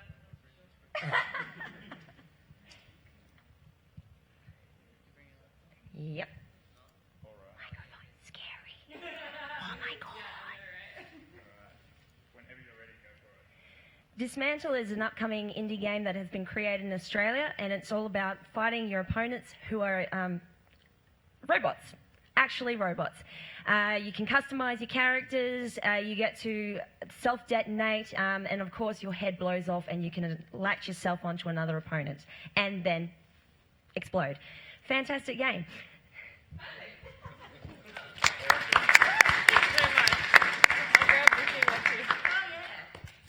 Yeah. Just for the last one. Thank you. What's the last one? My memory's terrible. I can't remember. It is Ty the Tasmanian Tiger. Who wants to do it? You want to do it? All right. All right. I mean, you're wearing a T-shirt of ex-IGNers, but I guess you can do it. No, we love them. It's all right. Set between Borderlands and Borderlands 2, and basically gives you Onto the your gist of lanyard, how it's Handsome fine. Jack became the big Clip douche. it up here. Yep. So it's great graphics and then and that hella will tuck fun, into so your you should pocket or definitely try it whatever, out. or you can hold it if you want to. Oh God, never trust. We can switch it around. That's scary. Alright, I'll get you to stand a little bit this way. Yeah, a bit close. Come on. Alright. You ready? Yeah. Go for it, man. Alright, so the Tasmanian Tiger is kind of like a collectathon, sort of along the lines of Banjo-Kazooie and Donkey Kong 64. Might love it, might hate it. But it's awesome because it has a lot of Australian words like dinky die and, it is quintessentially Australian, and you travel through a lot of environments like the Great Barrier Reef, the Outback, a lot of tin shed and desert locations. It's just great. You collect boomerangs. Those are your weapons. Your family are Tasmanian tigers who have been disappeared and captured by a cassowary. And you've got turncoat Tasmanian tigers. How could it possibly be better? That was really good. Is that everything? Oh my I God. guess that's everything. That's all our shooting, just like on a regular day. Are we doing an outro, Jessica? No. Yes. No. No. I feel like we should round it out. All right. This is all the movie magic's gone. All right. What's the outro? 0, and What- then what the are we hole shouting at? explodes. Oh, 0. And then an explosion, yeah. Straight, yeah. You want? Yeah.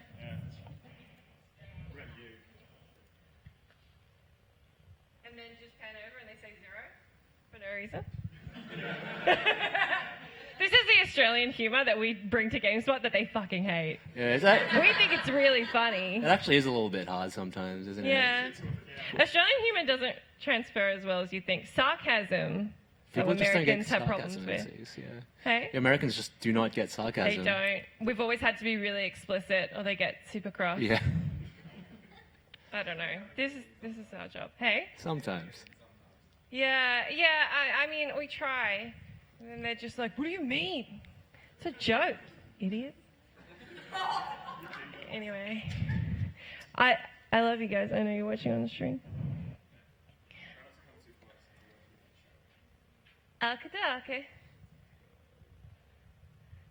I love that you guys are going to say 0 for no reason.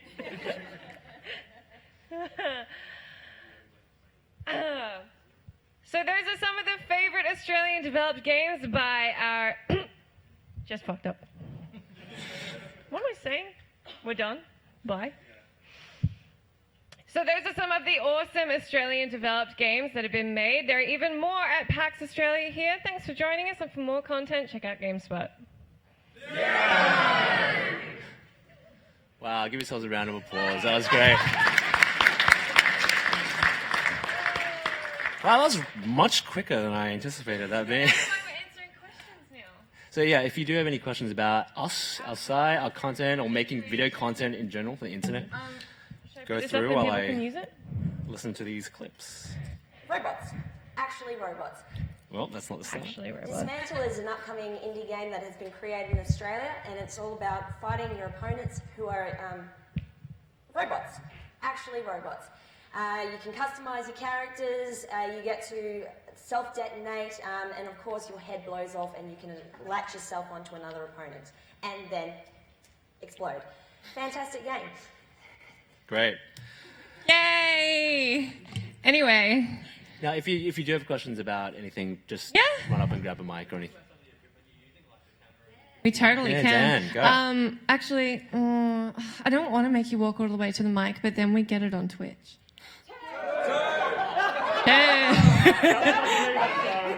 Do you want to talk about the equipment, Dan? Yeah, I can talk about the equipment.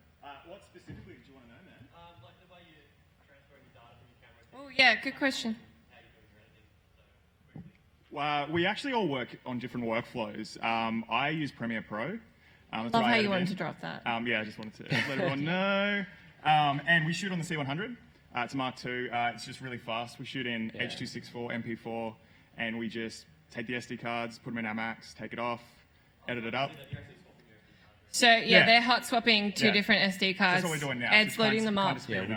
We don't usually all work on one video together. No, we do not. No, this is a luxury that is. Yeah. It's usually it just doesn't happen very often. Yeah. But we don't necessarily get much fancier than sort of your Yeah. small sort of professional cameras because we are making a video for the internet, and it's not that great quality. But yeah, no 4K video for us, unfortunately. That answer your question? Yeah.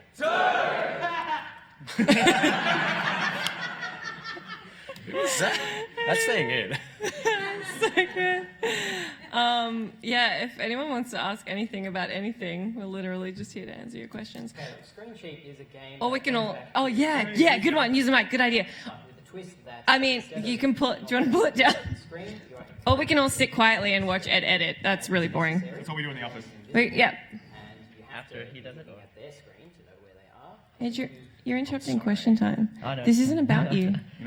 Maybe this is a bit situational, I'm not sure, but have you guys ever been in a situation where you've done all your shooting, your footage, and it's been corrupted or lost and you've had to scramble? Several times. All the time. Several times. So what do you do to overcome that problem? Do you have any good I stories kick from that? something Yeah. and yell and get really Usually grouchy. I go downstairs to JB Hi-Fi, buy a new SD card, and then shoot it again.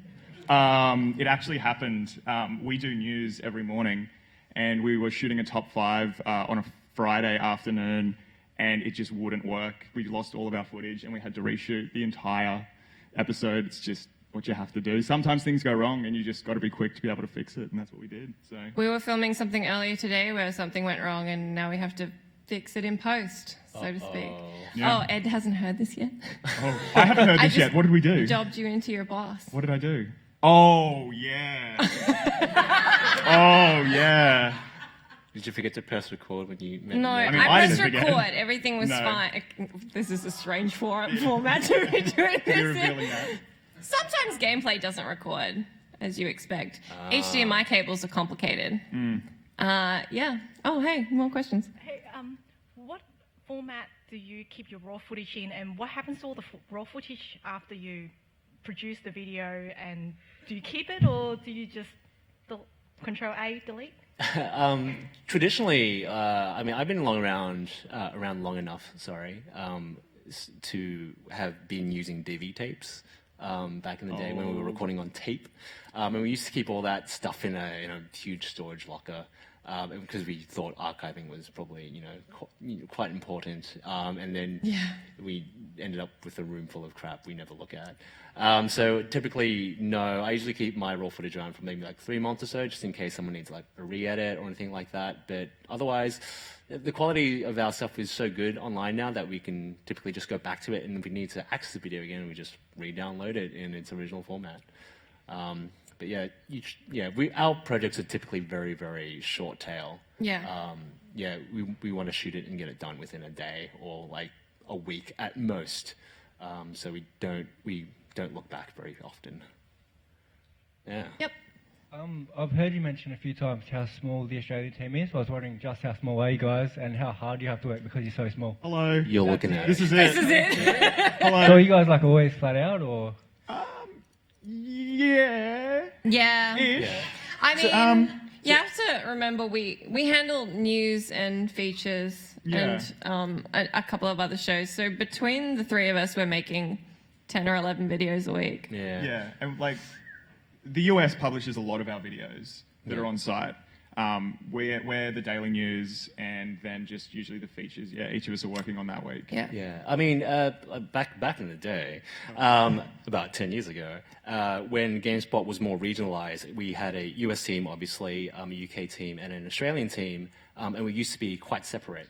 And back then, our GameSpot was 6 people at max, and they were all writers. And I came on as the first video producer.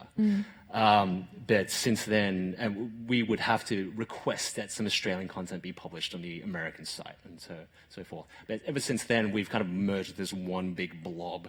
And we're mainly focused on video because that's where sort of the media is going.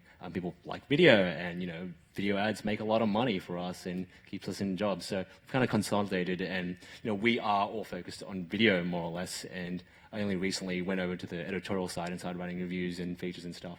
Mm. But we are soon to get more writers. at some point. Yeah. So we may be growing in the near future. But by comparison, the UK team is only, I want to say, 6 people. And only 1 is devoted to writing. Yeah.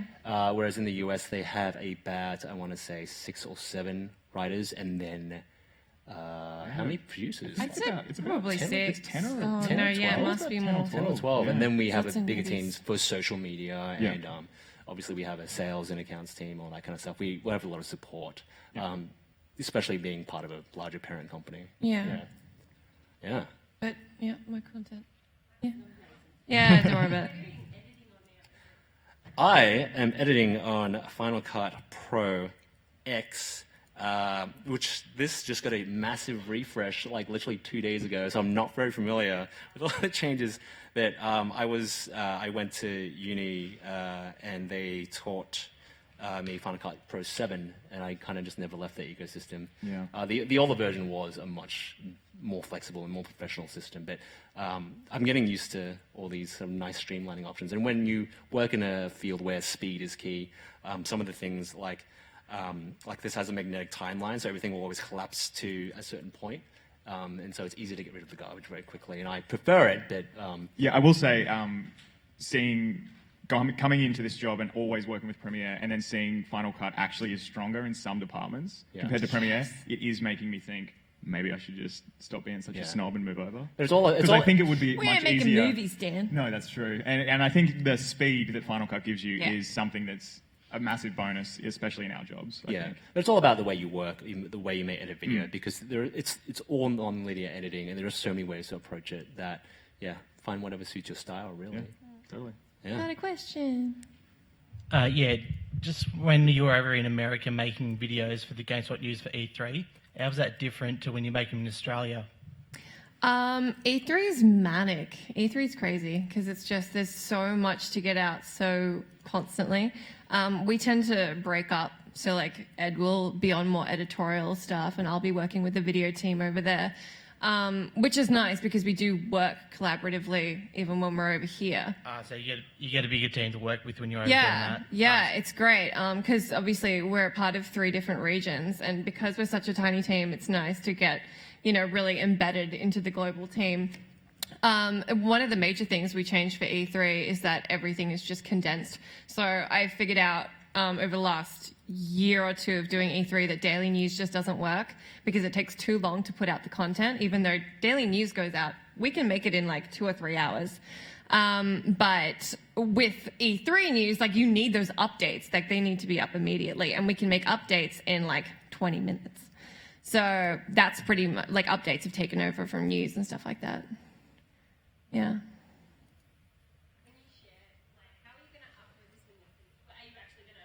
Yeah, we're going to upload we'll it. definitely upload this. This one? Literally just share it? Yeah, basically. I mean, I do...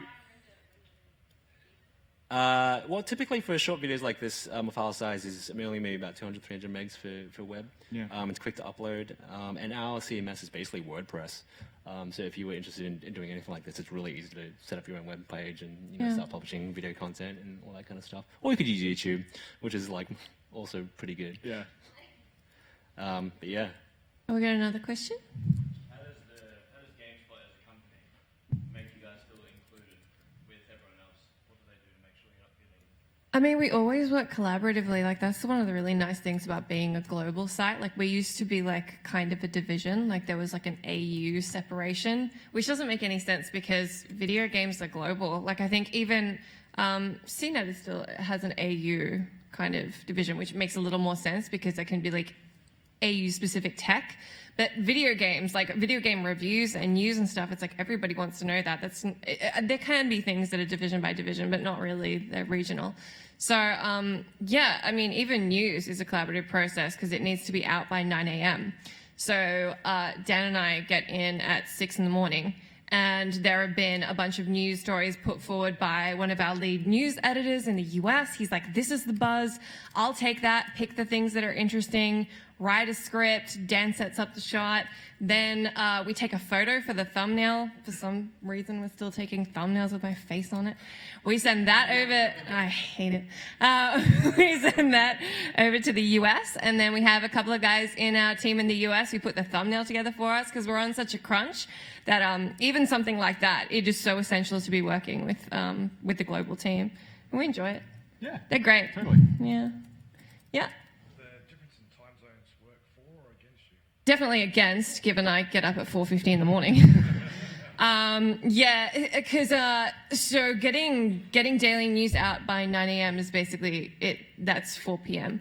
PT. So that's like San Francisco time. So I guess one of the pitfalls of being a global site is that you do want to make your content and have it seen by the most people possible. Yeah. So we do try and publish content that's at a time suitable for both, like American times as well as Australian time. Yeah. So that's typically in the morning. Yeah. So like we'll publish something like at 9 a.m. or something, and it'll be good for us because we're on the train, like going through our feeds, and then they're going home. And they're going through their feeds, and they'll both see us. UK, well, Yeah. But people think we're British anyway, so that's They really do. That's But it's interesting because it's like round the clock, basically. Like if we have somebody writing news in every territory, we're always covering gaming news. Like anytime anything lands, we will have someone in GameSpot on the clock to write it up or make a video or whatever. So it's an advantage for us. Tyler Tasmanian Tiger was on Steam. Yeah. It's not enough ports. Yeah. I like shiny things, and it's wicked shiny. I'm not really a Mac fan. I only use the Mac at work. Ed loves his Macs. I love Windows 10 too. Oh, Ed. Yeah, and you loved Windows 8. Yeah, Windows 8 was fine. Now, for this mantle, like usually we find like official assets for games and stuff we talk about. Is there a dismantle trailer or anything like that we can use? Yeah. Okay. Might be screenshots. IKEA, PAX wardrobe dismantling? Sure. Dude, you have to use an IKEA video if we can't find anything else. No, let's not do this. All right. That's why they don't let me do the editing.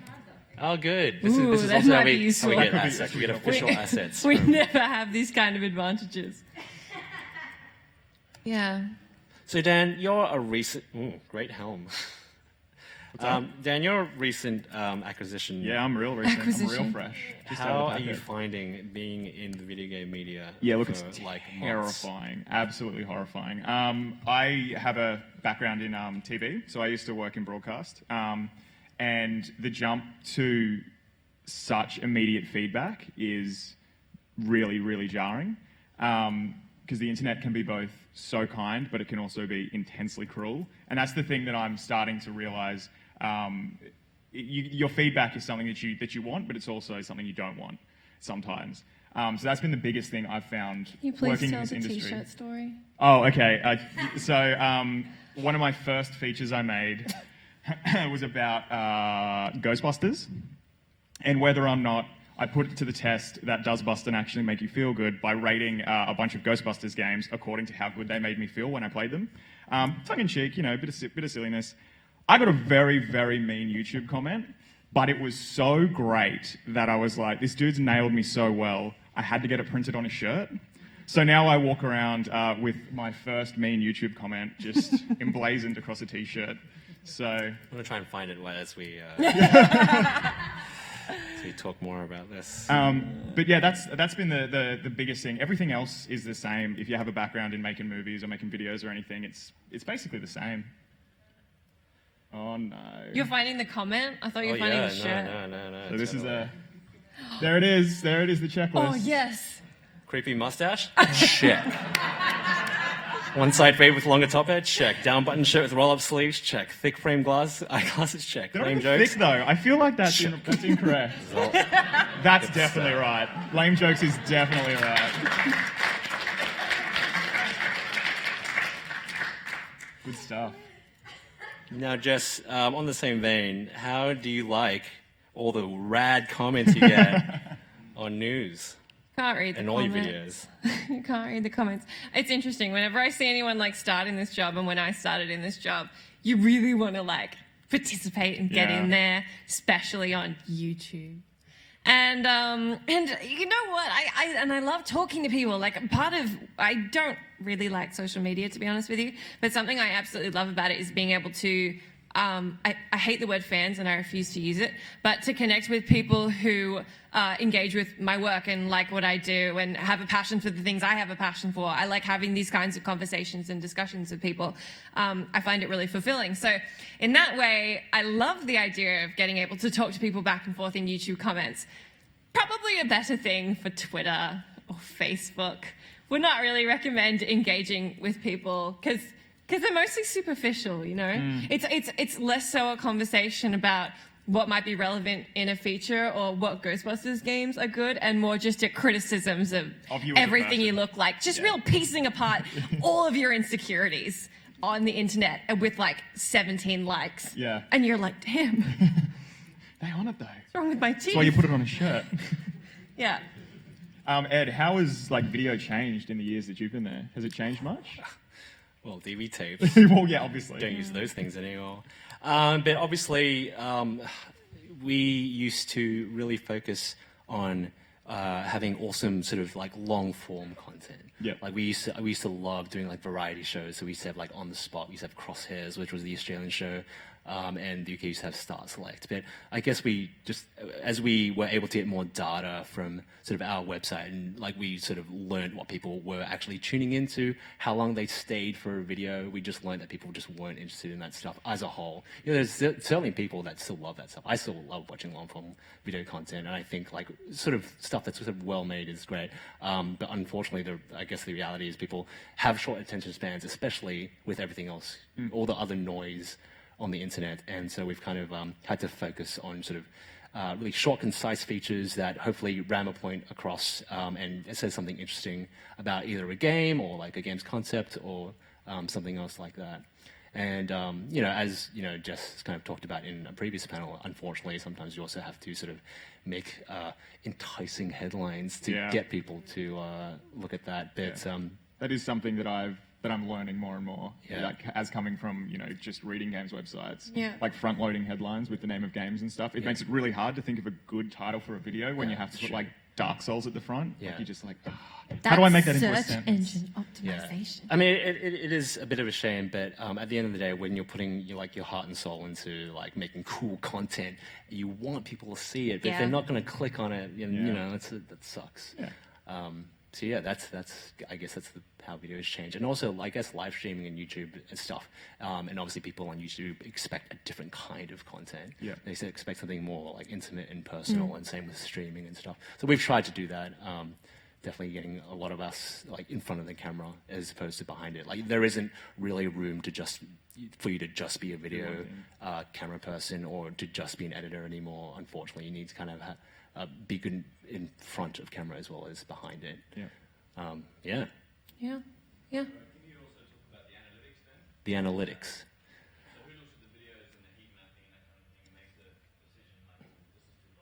Yeah. I mean, obviously there are people people higher up in the company sort of look at the trends and see where things are going wrong, and so like finding out when people tend to drop off. So people usually drop off when they hear you starting to sign off from a video, for example, and so we can't really like say, hey, for more great content, you know, maybe go check out this video or anything like that, because as soon as they say, well, that's about time for, or that's it, they just like, see you later. But also things just like in terms of placing content on our webpage, we kind of, you know, you can probably tell where people's like mouse cursor goes and that kind of stuff. So it's pretty interesting stuff, and it definitely helps us make, you know, bend to the audience a little bit more. So we definitely listen and like watch you guys and how you interact with our stuff, for sure. Yeah. Any other questions? Pretty okay.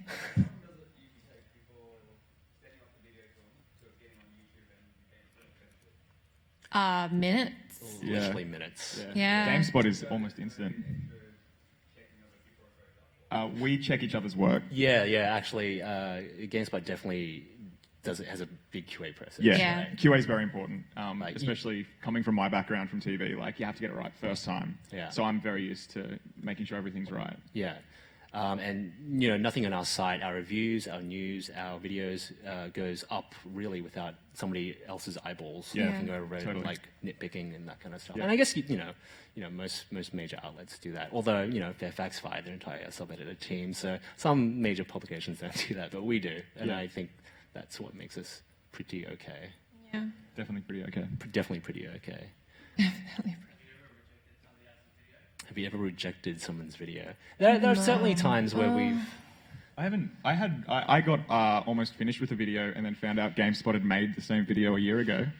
And then I stopped making it. That was a bit of a bummer. I think I've gotten over concepts before, or maybe like we'll go film things that don't end up working. That just kind of don't really work, Yeah.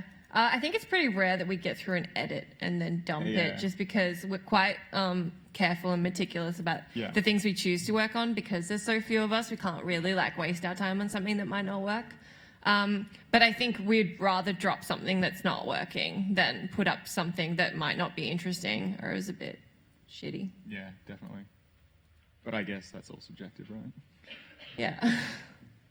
Yeah, totally. So. Is it finished? No. Oh my god, I was like... Well, I mean, it's basically finished. Like, what are you doing? What are we talking about here? Talking about Thai. That's Thai, okay. Can't tell because you're And that's Thai. That's Thai. And this was screen sheet. Screen sheet. So this is where the screen sheet footage goes. So basically, I mean, a simple video like this, we typically want to focus on you guys, so we probably would restrict the amount of sort of overlay footage. But that's basically it. And then the rest of the time is spent sort of zhuzhing it up and polishing it. Yeah, but we just throw the bones down and export it. Zhuzhing, yeah. Yeah, totally. So Jess, you actually, when we hired you to be a host, and you actually didn't have any video editing skills. But now, not sure. I made you a video. That you did make in me Sony a video Vegas. in Sony Vegas, which is a free program. But how has it been, like, sort of learning like video editing, not professionally? You know what I mean? Because like Dan and I both went to film school. Yeah, you did. I did a media degree at Macquarie, and which is a university in Sydney. Which is a university in Sydney. I did I keep not go forgetting to university. that. But mostly it was arts in media, so it wasn't really like making film. It was like, I'm going to do travel writing, I'm going to learn French, I'm going to do philosophy and ancient history. It was just one of those really dumb degrees. But yeah, I've always really loved games. I grew up with games. I've been playing them literally as long as I've been able to use a console or a computer. So when I saw the job ad for GameSpot, I was so excited and just absolutely had to work there. Should we tell the story about how so when Jess got her job, yeah. I saw the same ad and I waited too long to apply and I missed it.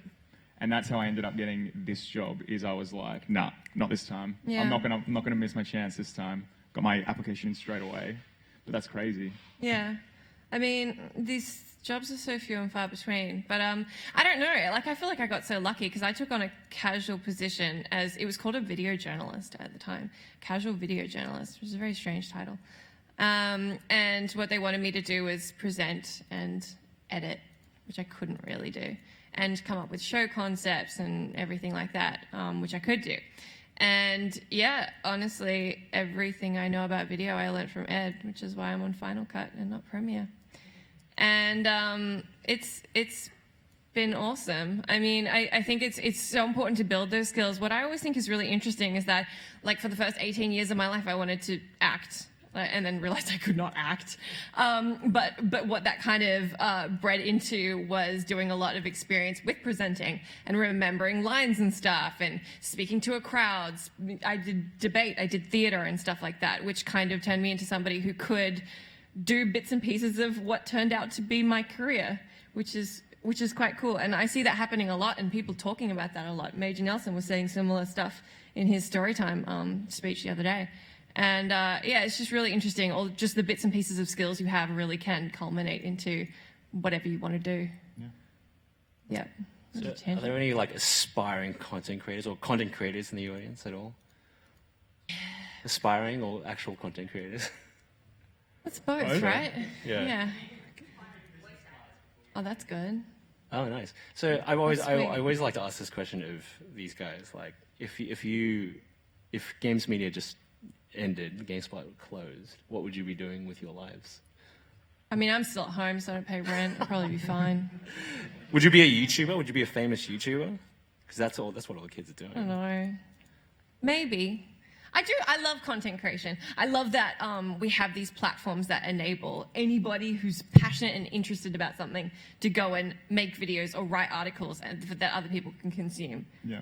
I think it's a fascinating place to be in right now in social media and tech. So GameSpot folds tomorrow. What does Dan do? What does Dan do? Oh, God, I'm terrified. What are you going to do? Like, I know you and I talk about this a lot, Ed, but I romanticize like menial labor, like packing shelves or something, or being a bartender. Oh, it'd be so nice. But I think I'd hate it. So I'd probably fall straight back into tech. I'd go straight back into broadcast, and that's what I'd do. I mean, because I quite like editing and stuff. I find editing very methodical and kind of quite peaceful. But what I enjoy doing as far as what GameSpot does versus maybe like what you used to do or what a more traditional film editing is that our projects are so short. Like you don't get bored. You don't get. It's interesting because I'm talking to like a lot of the game devs down on the show floor who are like, "Oh, I've been working on this game for 3 years. Kill me." Yeah. And I'm like, if I'm on a video for more than a week, I'm like, I'm so sick of this. Yeah. Has anyone made a short film in here? Yeah. You get burnt out by the end of it. You just hate it to death. That's what I really like about GameSpot. I don't get sick of what I'm making. I don't have enough time to get sick of it. So it's just so refreshing to like enjoy what I'm doing the entire time I'm doing it. It's amazing. Mm. Yeah.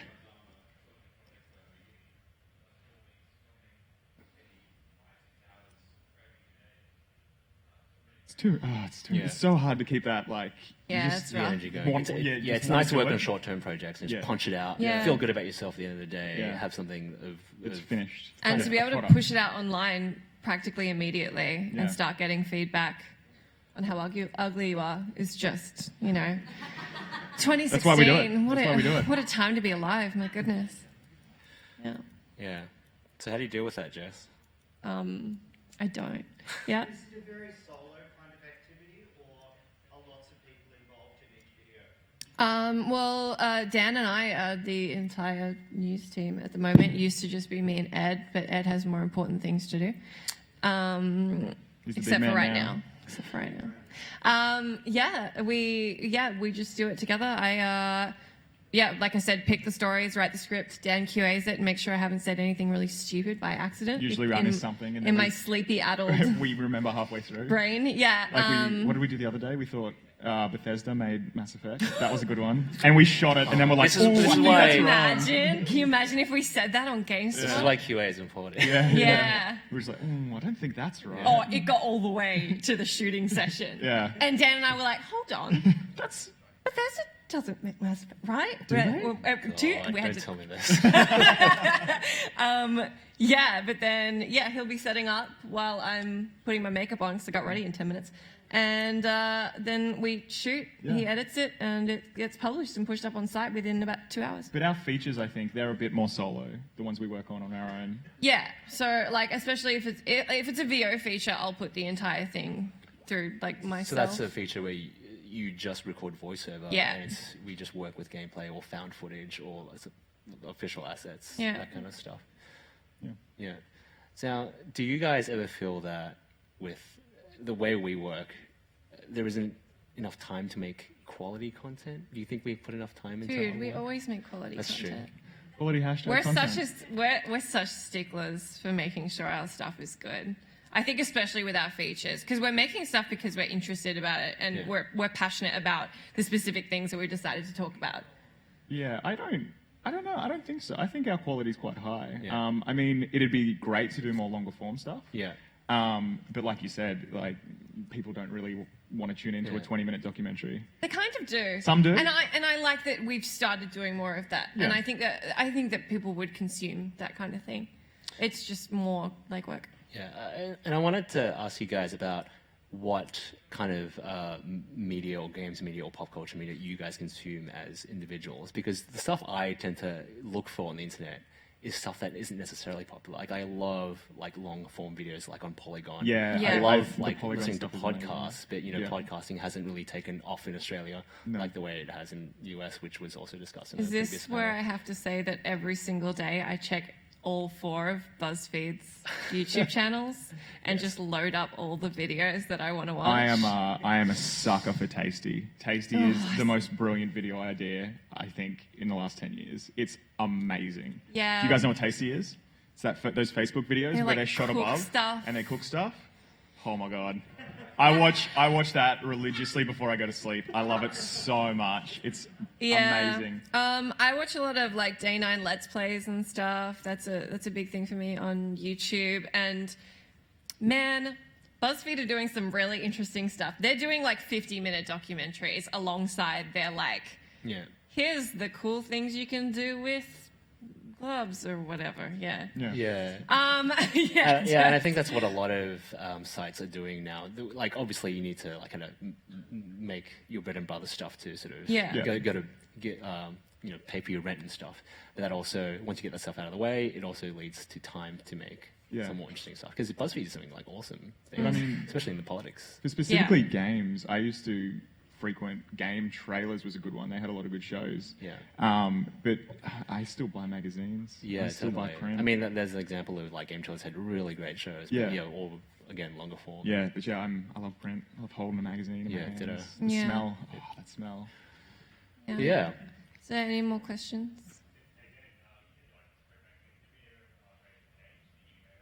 No. It's good? Good. Well, now you got to pick it up. That's what I need. I need a new hookup. Cool. All right, I'll check it out. Okay. Oh, okay. It's one of those like hard to find ones. Okay. Cool. That's gonna go well with my haircut. Thanks, man.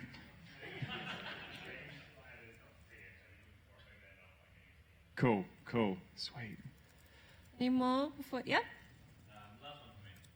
That's cool. No, thank you for asking questions. We're here to answer them.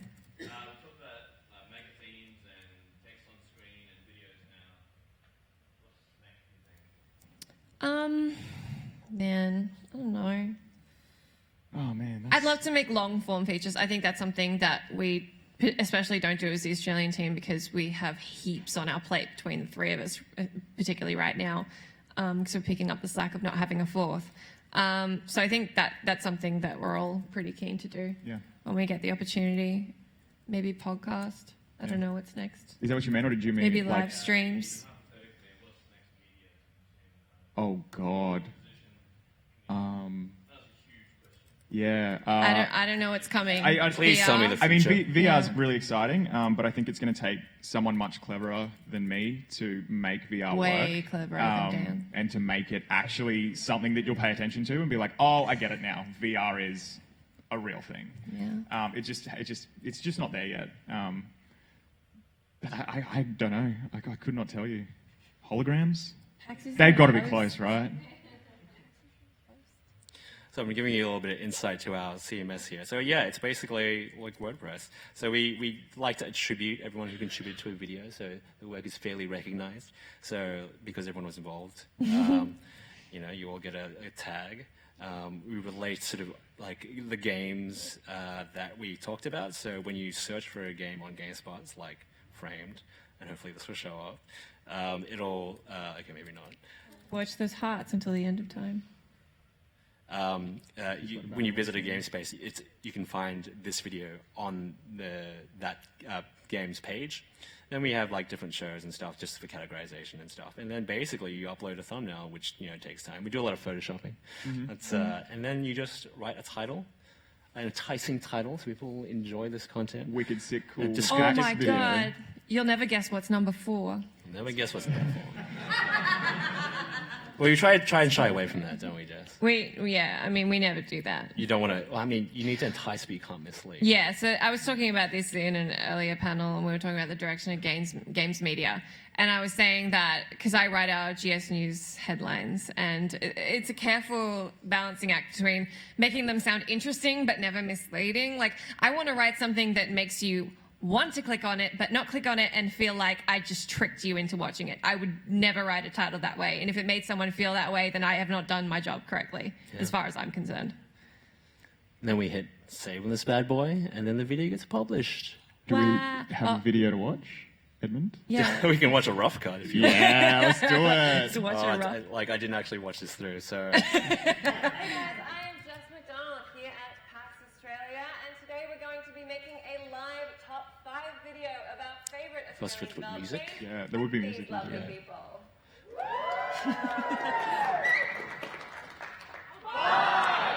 Hi, Framed is an awesome mobile game where you have different panels like a comic, but you can switch them around to change the order of the actions. It's got really pretty art and wonderful music as well, so yeah, it's a really great game. Borderlands, the pre-sequel, is set between Borderlands and Borderlands 2 and basically gives you the gist of how Handsome Jack became the big douche. So it's great graphics and hell of fun, so you should definitely try I'll clean that up later. Dismantle is an upcoming indie game that has been created in Australia, and it's all about fighting your opponents who are robots. Actually robots. Cut that gap. You can customize your This characters. QA right here. You get to self-detonate, and of course your head blows off and you can latch yourself onto another opponent and then explode. Fantastic game. Okay, screen sheet. But with the twist that instead of not looking at a person's screen, you are encouraged to look at the other person's screen. As it's necessary, everyone is invisible, and you have to be looking at their screen to know where they are and get clues from the environment to be able to find where they are and shoot them and get points. That was a mistake. Alright, so Best Tasmanian Tiger is kind of like a collectathon, sort of along the lines of Banjo-Kazooie and Donkey Kong 64. Might love it, might hate it. But it's awesome because it has a lot of Australian words like dinky-die and, you know, it is quintessentially Australian, and you travel through a lot of environments, like the Great Barrier Reef, the outback, a lot of tin shed and desert locations. It's just great. You collect boomerangs. Those are your weapons. Your family are Tasmanian tigers who have been disappeared and captured by a cassowary, and you've got turncoat Tasmanian tigers. How could it possibly be better? So those are some of the favourite Australian developed games by our... Whoops. I made a mistake. We're done? Bye? Yeah. So those are some of the awesome Australian developed games that have been made. There are even Don't more touch your at camera. PAX Australia here. Thanks for joining us. Don't touch your camera when you're speaking. Thank you all for coming to our panel. Enjoy the rest of PAX. Be sure to look out for that video on GameSpot. Yep, the world will see your pretty faces. We'll Thank you all so see your much. lovely faces on GameSpot. Thank you so much.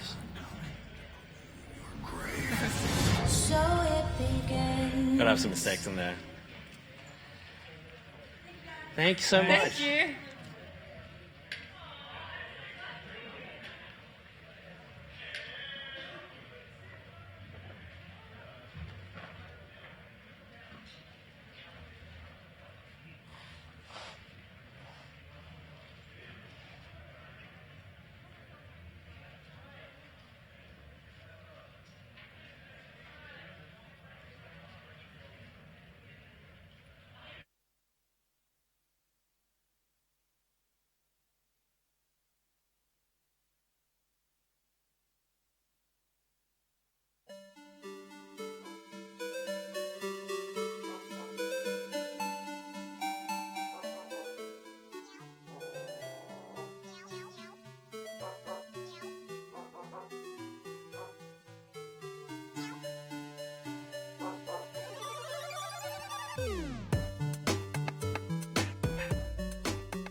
Hey, Nick?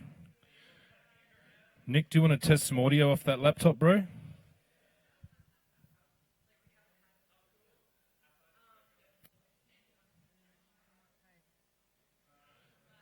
Hey, guys at stage, do you want to test some audio from your laptop?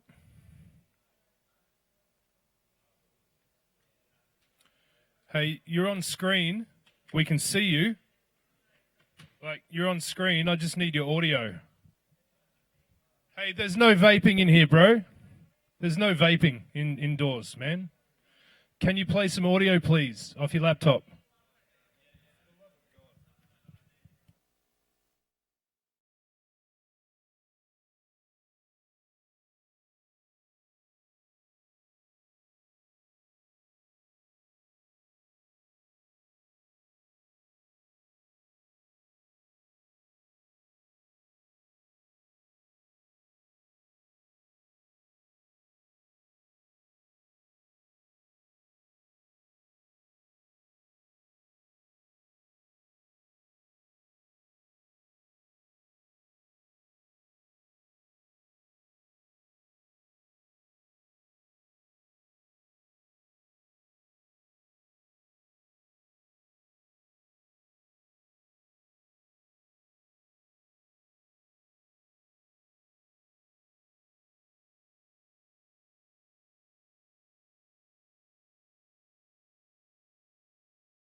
grand scheme you've got underway, Delilah.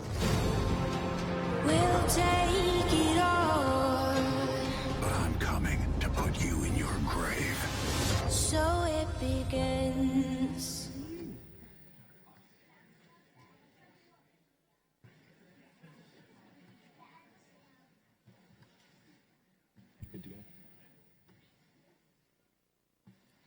Hello. Hi. Hello. G'day. I'm Nick. I'm the founder and game designer at Buy Somewhere. I'm Jeff, tech director and co-founder. I'm James. I'm the senior producer. And I'm Michael, the art director.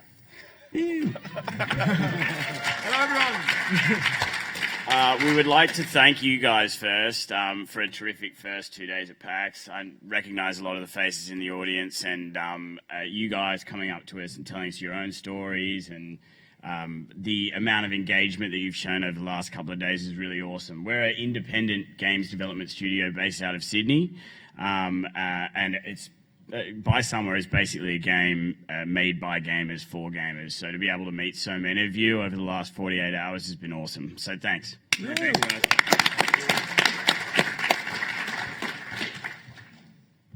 So, next level in location-based games. We thought we'd start off by just telling you a little bit about how the company formed and how the idea came about. It was basically conceived about 5 years ago. I was working at an advertising agency, and I was lucky enough to be solely working on the Google account there. We made a little game called Build with Chrome, which basically used the Google Maps API to turn a map of Australia into a giant Lego base plate. So it was a pretty fun project to work on, but what it also did was open my eyes to what was possible with Maps APIs and location data, and that got me thinking, and eventually I came up with this idea, but I needed, I'm not a programmer at all, so I needed the right guy for the job, and for a task as big as taking on something like this, you need to make sure that it's somebody that is willing to work until 6 a.m. in the morning with you and that you enjoy being around. And luckily enough, about 2 years later, I met Jeff. Woo. Basically, we've ever since we've been building this. So it's kind of the realization of a little bit of a dream for us. It's 3 years in the making. We're all exhausted, but we can't wait to show you guys something. So some of you may have seen the trailer that's been playing above, but you've missed the beautiful musical score. So here it is again.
Again, you can jump on our website now and apply for beta access. We're hoping that we'll have something in your guys' hands before the end of 2016.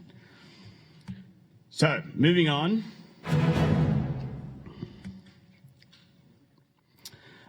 The world is your playground. Now, when I devised this idea 5 years ago, and when we started developing it 3 years ago, the brief that I gave these guys was that I wanted to create a world using locational data that didn't just feel like a colored map that really kind of was irrelevant to the rest of the gameplay. We wanted to actually use the very rich locational data that was available to us to create a game world. We wanted it to feel like a level designer had gone in there and curated the entire environment without. But the beauty and also the challenge of it was. Locational data isn't really meant for that purpose. So we've built some pretty sophisticated technology as far as layout engines and whatnot goes in order to get that result. I know it's nearly killed Jeff. Pretty close. Beyond that, as far as the actual gameplay aspects go, I'm a massive Nintendo fan, like shameful Nintendo fanboys. These guys down the front know as well. What I've always admired about the kinds of games that they create is that it doesn't matter how old I get, I'm still excited for the next Super Mario game.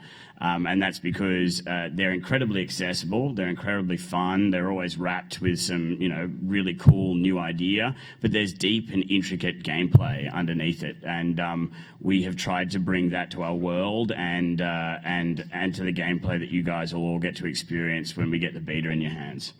As far as player interaction goes as well, something else that I felt has been missing from the genre is that they felt like empty worlds. We have kind of made strides towards ensuring, whilst acknowledging that there are serious privacy concerns with location-based gaming, that you want to know that there are other players in this world, and you want to be able to interact with other players in this world. So that's certainly the direction we're moving in, and you'll see more of that as time goes on. Another interesting point that we've found as far as the environment is concerned is we've built a lot of scale into it.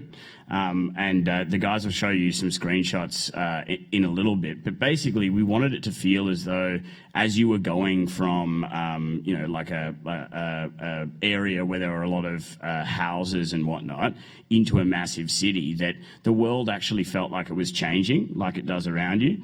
And what we've noticed from the very select people that we've actually given the game to is the first thing they want to do when they open it is go to this area and see what a location that they're familiar with or that's important to them, how it looks in this board game universe.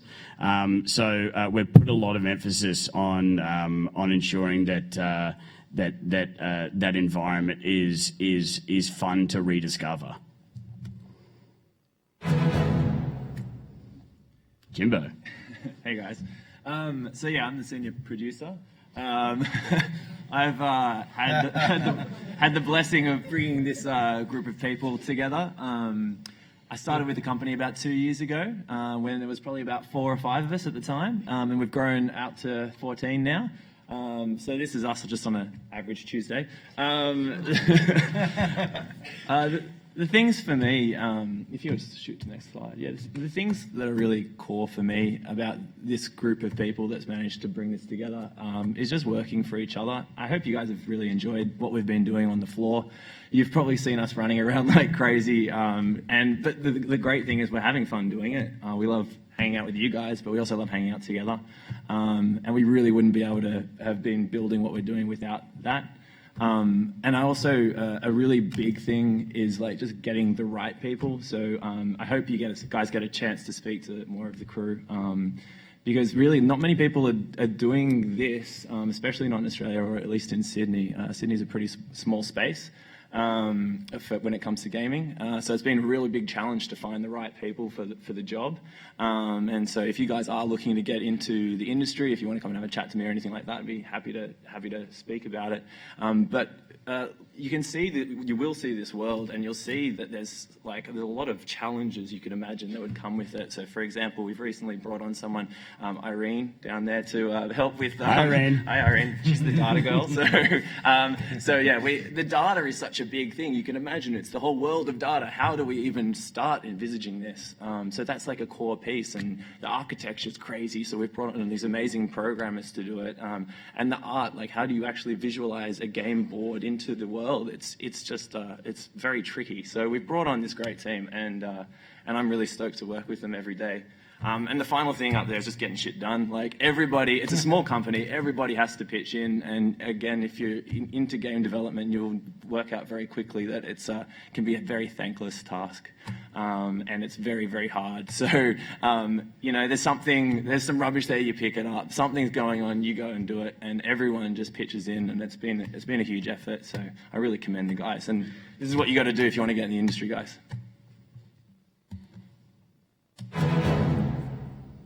Ooh. Scary. Scary.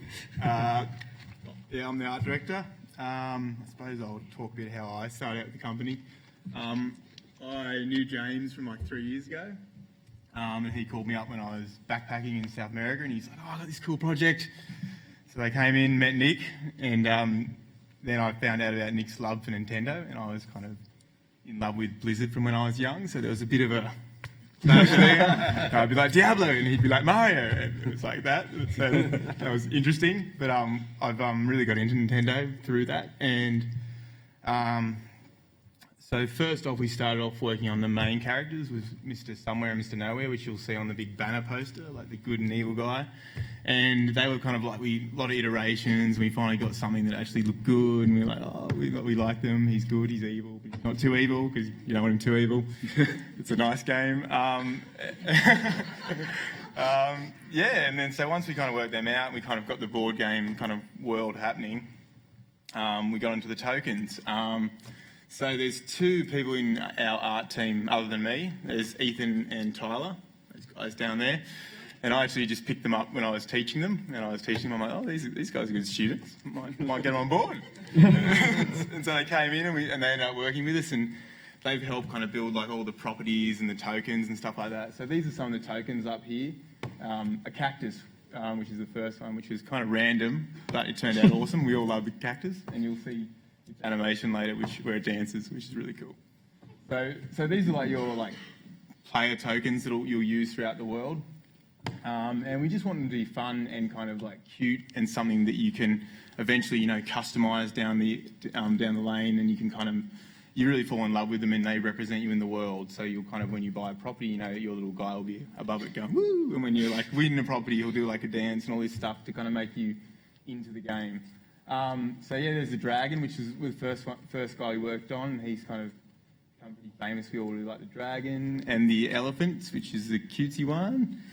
And there we've got the flamingo, and the knight, which is actually, there's no one inside the knight suit. And we were going to call him the suit, but it was just lame, so we called him the knight. But we planned to have other suits, like an astronaut skin, so you could be like an astronaut, or you could be like all these different things. So all these guys are going to we've got a suggestion from Kufferman to put the flamingo in a Hawaiian shirt, which I think is an excellent idea. And then we've got the skis, which are cool, and then we've got a few more. Got the UFO, which has gone through a lot of changes. The train, which you would have kind of seen in the trailer, kind of chasing down that guy in Chippendale in Sydney. And we've got the cute pig. Everyone likes the snooty pig. He looks like a property investor. Yeah, sweet. Can we do a quick social experiment here? Hands up if you like the cactus.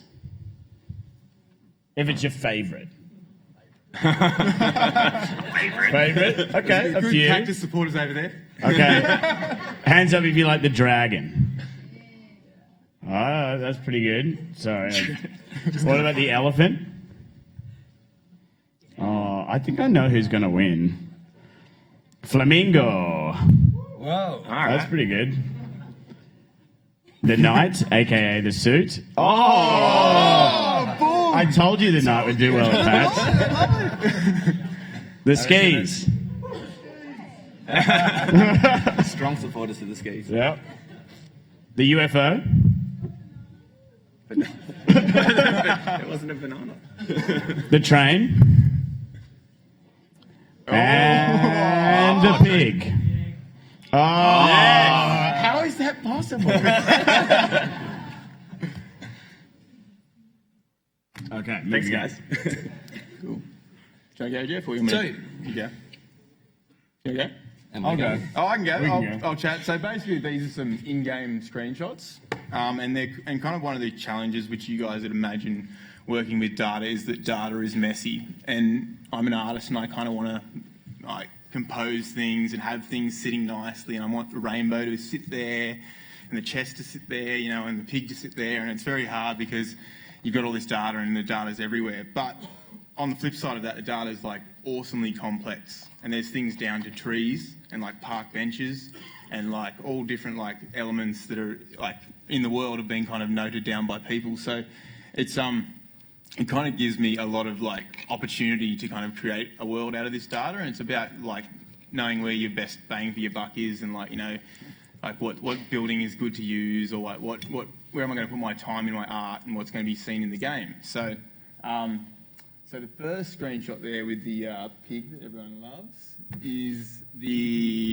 that's just like a residential area, and it's just got like all little houses, and that's kind of like a common thing you'll see kind of out of the cities. And so we kind of in there actually you see there's kind of a stripe texture on those areas, and the stripe kind of represents kind of like parks area. So we've got like parks there, and a little roundabout there, and the chest in the middle. So that's kind of like a typical kind of residential scene. Then you kind of move into the second shot here, which is more commercial. So you've got like your cafes, your pubs, and all that stuff. And I live in like a little kind of town in Summerhill, and we've got like a nice strip of like kind of the coffee shops, the restaurants, the Italian restaurant, and all that stuff like that.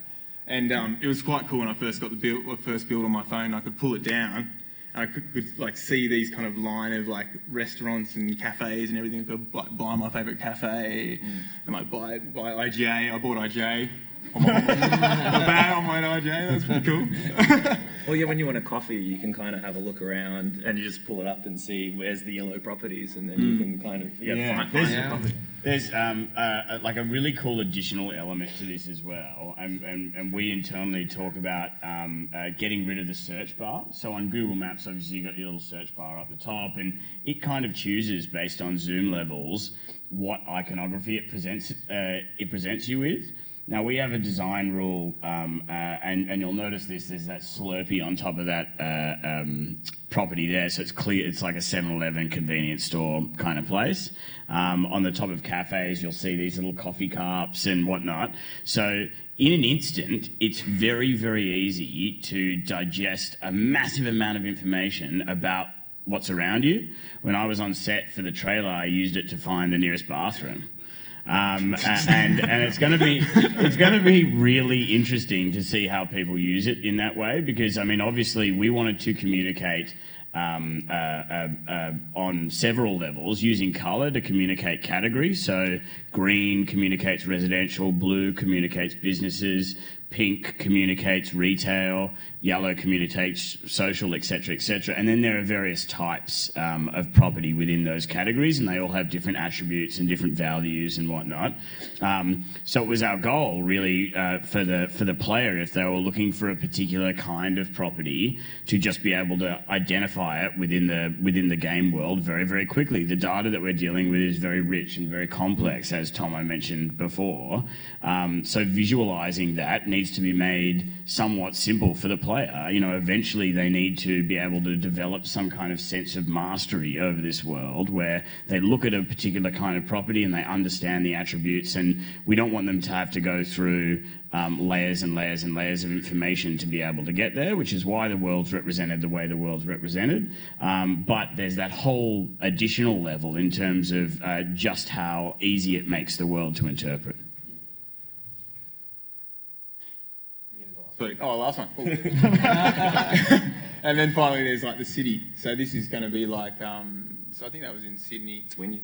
It's Wynyard. Wynyard, yeah, so that's Wynyard. And it's kind of cool to see the kind of like, you know, y-axis difference. So everything kind of towers. And if you're kind of in a top view, it's cool because like all these things kind of like perspective up to you, and you kind of see this really interesting change depending on where you are in the world. And like cities, we've kind of given like specific attention to, because like skyscrapers are actually kind of merged properties. So where there's a lot of data in one kind of building, and so there's like 50 say like lots of data in a building, we kind of turn it into like a certain height of a skyscraper. So the more like kind of like data on a specific building, the bigger the skyscraper. So it's kind of like city data is really interesting, and we wanted to represent it in kind of an interesting way. And in the backdrop there, you've got one of Centrepoint Tower. So that's kind of a landmark. So that'll be something that we build specifically out for like different cities.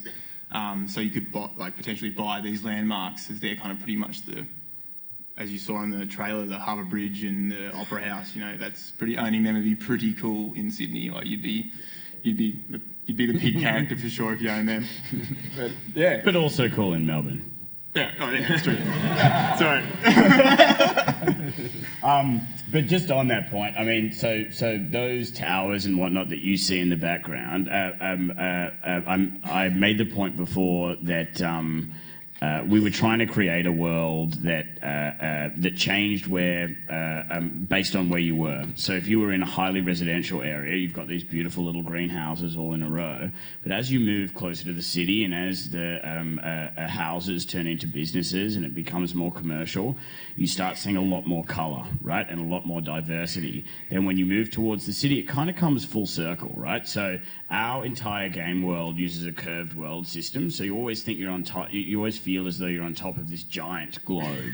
As you walk further towards the city, you'll see those silhouettes there. They're not place design decisions. Those are actually the 3D models that will get closer and closer and closer to you and eventually come through the fog. So really, in terms of the diversity of how the world has been laid out, there's never been anything like it before. Pretty amazing. It's pretty cool. Yeah. Yeah, and it wasn't easy.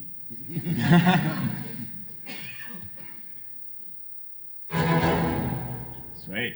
Who wants to see the game? Okie dokie. Peter. You going to stand up? Yeah, I'll stand up. Do you want to sit here? Yeah, you say it. Nearly ripped it out. So what we're going to be showing you today... Hello? Hi. So what we're going to be showing you today is a isolated environment demo. It's who here is from Melbourne? Sweet. Okay, it's going to work. It's a location that you'll know of, and we've picked it because there are tons of famous Melbonian landmarks down there, but it also gives you a really good idea of the kind of scale that you're going to see in the game. So we'll start right at the beginning. So this is how the game opens. You've got the Buy Somewhere game board here, and if we click on it, magic happens. So we zoom in. We've actually taken a page out of Hearthstone's book here. When we did a little bit of research about them, they talked about setting the scene for the player, which is why you go through that kind of tavern area in at the beginning of the game, and it's set in that tavern environment. Potato. Yeah.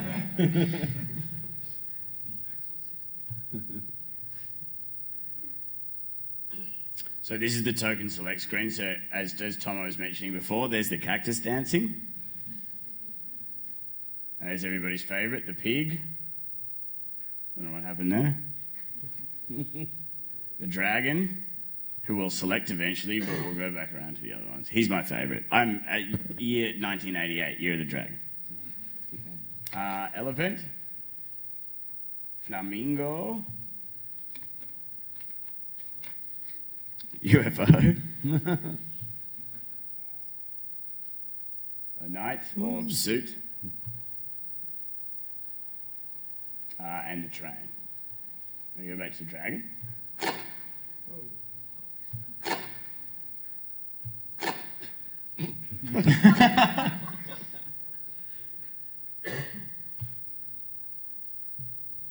Cool. So basically what happens now is the token will fly up, flies into the sky, goes through the game board, and then you're transported into the world of Pi somewhere.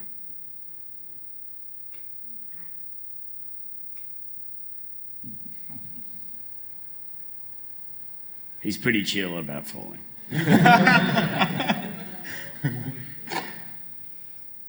Cool. You recognize that? No, you can clap. So when you tap on these property cards, you get effectively what that does is it gives you a preview view. Can we turn the sound up? Yeah, it keeps coming back up.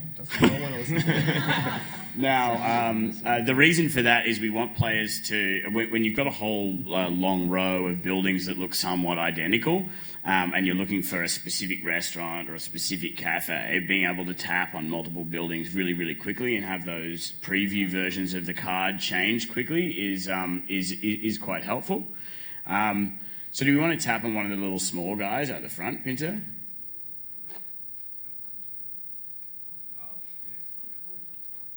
So you have all your relevant game attributes there. Do we have enough money to take that over? No, we only have $3,000. Oh, well, we'll take it over anyway.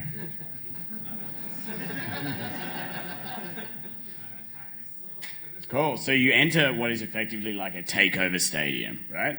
Now you can load dice into this little dice loader here, and that increases your risk. Oh, Pinto, we're going to go bankrupt if we don't win this. We use 6 dice. Please. More dice. 6 dice. We'll get a loan. We'll be right. 6? So as you can see, as you load the dice into this little takeover launcher, they are reduced from the UI that's on the left. We'll click OK. And if the pig who owns the bar at the moment had any defensive dice, he would throw them then, and they'd be added to that shield. So now we have the opportunity to roll our own dice. Boom. Is what you guys have been doing all weekend. It fixes itself. Hooray. But we can't buy it. So we'll fly around the environment a little bit more and give you guys a little bit more of a taste. Actually, can we go back down to that zoom level quickly, Pinto? So you'll notice that the little sidewalks and stuff are all 3D. We've put a lot of emphasis on providing an environment, as I mentioned, that is quite fun to explore. And that's not just I want to see what this famous landmark looks in game or whatever. It actually extends to, if we go towards the ocean there, mate. Sorry, we've had to run this off a computer and we've got HDMI issues and all sorts of things. So you'll notice flowing water, and that we've actually cut into the map in order to create this riverbed. Have a look at that little theatre model. So everything, once you look at the model, it's really obvious what it is. As I mentioned before, it's kind of like 3D iconography. In the final version of the game, you will have a radius in which you can interact. Obviously, it's pretty hard to demo a location-based game, so we've turned all that stuff off. So if we fly over and have a look maybe at a little bit more of Melbourne CBD, Pinto. So you can see some of you might be familiar with De Grave's Lane. Lots of little shops, lots of little cafes. It's actually, Melbourne is quite different to Sydney's environment. Sydney tends to have these like massive skyscrapers and not many little stores or little laneways with lots of these little things in it.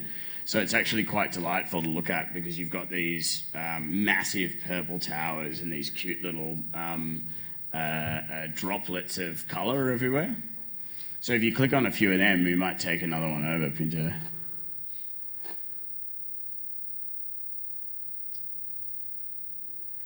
We can't afford that either.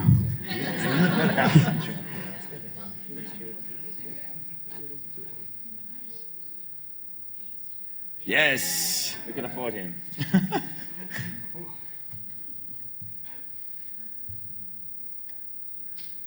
So again, we'll wait for the little dice loader to open.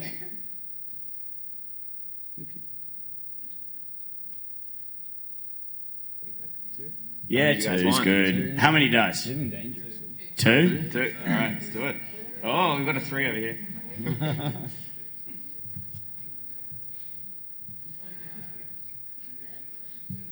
Seen him a few times. He called it! Well done. You ruined it for everybody. Who said 2? Round 2. Round 2. So I might just chat about what's coming while Pinto keeps going around the environment. Basically, this is a early environment demo of the game. We've got a lot more up our sleeves in terms of gameplay and some pretty. I'm not losing this. Make sure of it. What happened? We're not getting these. I think we have to control the chess drop rate.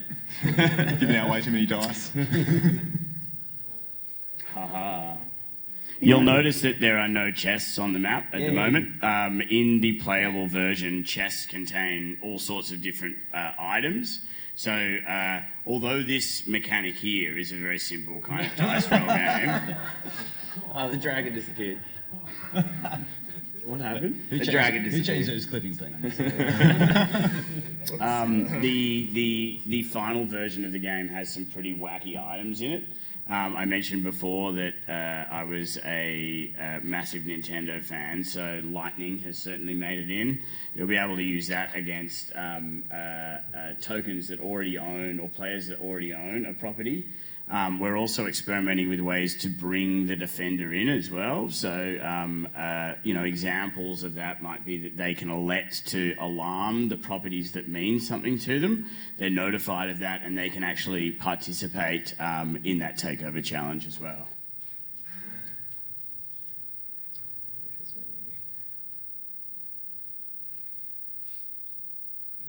Where are you going? You'll notice we've used the different road types as well. So we wanted to communicate as much as possible about the environment there. So I think we've got 4 different road types now in game. And so you'll trams. notice different widths and different colours and all sorts of different things as you explore the world. Things like train tracks and footpaths and pathways through parks all appear there as well, and they all add to just how much fun it is to explore the world and how easy it is to see how the real world's been translated into the game world. Is that Eureka Tower? It is. Can we see the bee? Yeah, that's what I was gunning for. He's there.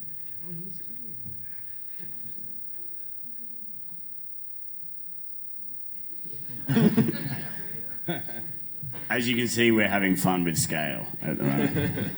Tyler's time to shine.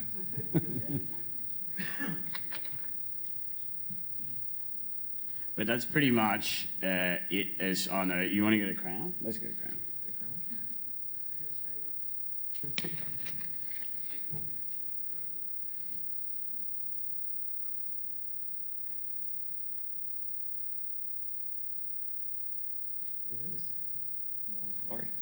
Can we zoom far enough? Yes.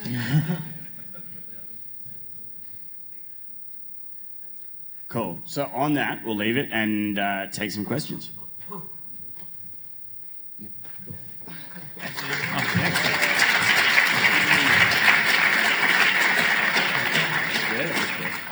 I think because you won, you probably should ask the first question.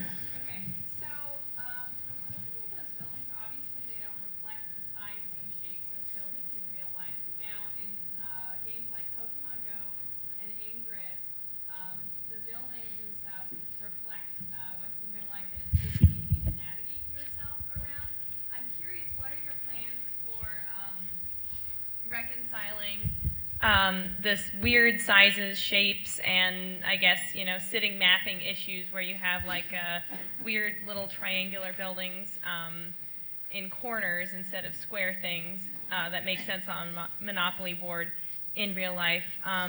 And kind of the same with the skyscrapers. You said you based their height on the amount of data you have on that building, and I was wondering if that could create, if you guys are going to do something a little different in the final version, because if I was looking on a screen and trying to find the tallest building around, I might be looking in real life for the tallest building around. Yeah, that's a really good question. So to answer the first part of it, for us, it was very important that we communicated the attributes of certain kinds of property, which you'll become familiar with quite quickly as you play through the game.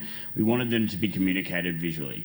So anything that's the same color or the same size should, from our perspective, function the same for the player. It gets very confusing once you start seeing things that are massively different sizes or that are different models that function the same, or the same model that functions differently. So from that perspective, it was a gameplay and game design necessity to use this kind of 3D iconography in order to represent those buildings.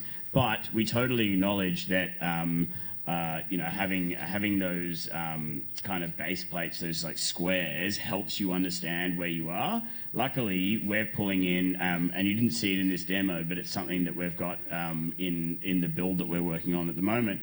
We're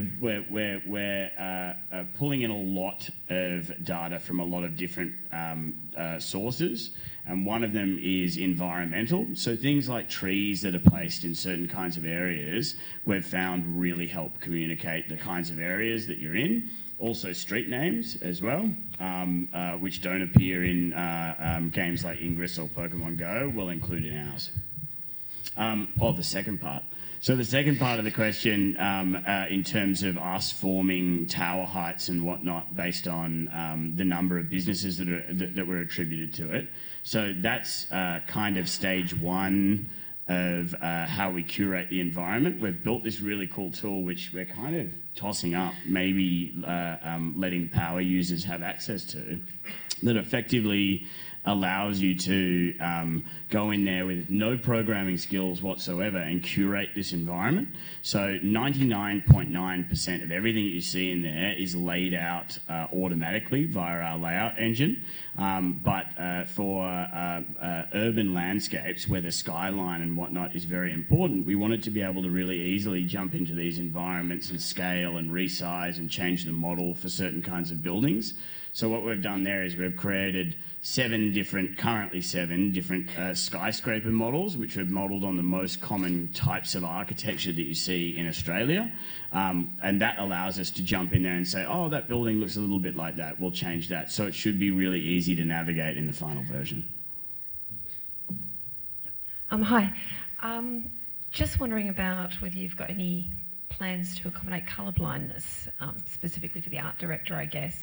Just looking at some of the buildings there with the lovely masks and things, it's all tones of brown. I know my partner won't be able to see those details.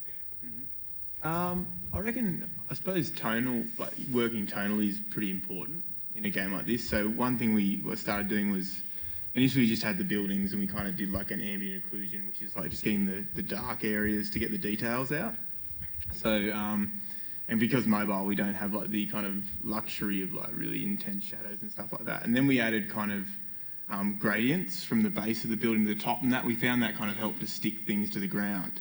And then as we kind of use like, and as Google Maps does, and a lot of like kind of mapping data representations, they use kind of like darker things. Like darker is like a main road, and a lighter road is kind of like a tertiary road or a secondary road. And the same we're going to do kind of with buildings, and I'm kind of not totally happy with the grading there, like some are too dark, but I definitely, like, as an artist, like really focus on tone and colours like secondary, because if the tone reads right, then, and your eye kind of reads tone first, and you can kind of deconstruct the data quickly tonally, and that was kind of my aim, is to like, kind of like really think about where your focal point is based on the tone. So, and that'll be like, and basically I think darker is kind of, more stronger, and more like kind of, so the skyscrapers might be darker and the little houses might be lighter. So I definitely think I love colour. I really love colour, as you can see from the world, and Nick loves colour. But we also think that it's like tones, like the first way I go, I kind of squint down and work out like where's the good tones and what are people going to look at. So I think our game should be kind of tonally recognisable too. We also have the silhouettes that we've been working so carefully on. So the buildings themselves, as we've sort of spoken about, will have silhouettes on the front, such as the coffee iconography and that kind of thing. And that's actually how we design them as well. Like it needs to meet that rule, that silhouette rule, in order to pass what is, effectively our design mandate. So the iconography on those properties needs to be quite obvious as well. And as you can see, some of them have it rolled out, but it's not quite there yet. We have, I think, about 70 individual property models. So when we make a rule change, it takes a while to roll out. Hi guys. Hey. From the server side of Pokemon Go, for example, when they first started, their servers were really, really bad. That's because they had so many people trying to play the game at the same time. Do you guys expect that amount of people to start playing after the beta, for example? And if you want to push to world... That's what we're planning for. Are you going to test Sydney and Melbourne specifically and then maybe push out to Australia? And then after that, do you want to go worldwide? We will be going worldwide. Yeah. It's Australia first in early 2017 for a public release. And then the current plan is to roll it out into the US and followed by the rest of the world pretty soon after that. I mentioned before the amount of work that we'd put into that automated layout engine. That's exactly that for that purpose, so that the environment curation localization piece of that was kept to a minimum. But as far as the server-side issues go, we've been very lucky to have been in conversation with our friends over at Google from very early on in this process, and they've been wonderful in terms of giving us access to their Google Cloud Platform team, which is what our back-end infrastructure is based off. So we've been, obviously having Go have that reception and then having everything that followed that, it's been a great learning experience, I think, for us to actually look at and analyse and figure out how to prevent. So if we do have that kind of traffic, and I really, really hope we do, we should be better placed to deal with it. With the data you mentioned about measuring the height of the buildings, how do you go about combating understated data for a large building versus overstated data that might be for a smaller building? So it's flipped around. Is there anything you've got to actually fix that for a physically large building? Yeah, well, there are a lot of large towers in cities that only have one business attributed to them, right? It's ANZ Tower or something like that. It's like, what's inside this? Well, ANZ. Now, that's why we have the curation tool. So automatically, we want to be able to roll out at least a first pass using the kind of logic that we apply to tower sizes and whatnot to these cities. And then we go through with this automated curation tool and we adjust everything based on what is actually there. Hey. Hi. Hey. Are you going to add any accessories for the characters? We've been talking about it. Yeah, no, we definitely are. Yeah, the Hawaiian T-shirt for the flamingo. Yeah. Character skins are definitely on the top of the list. Yeah, character skins.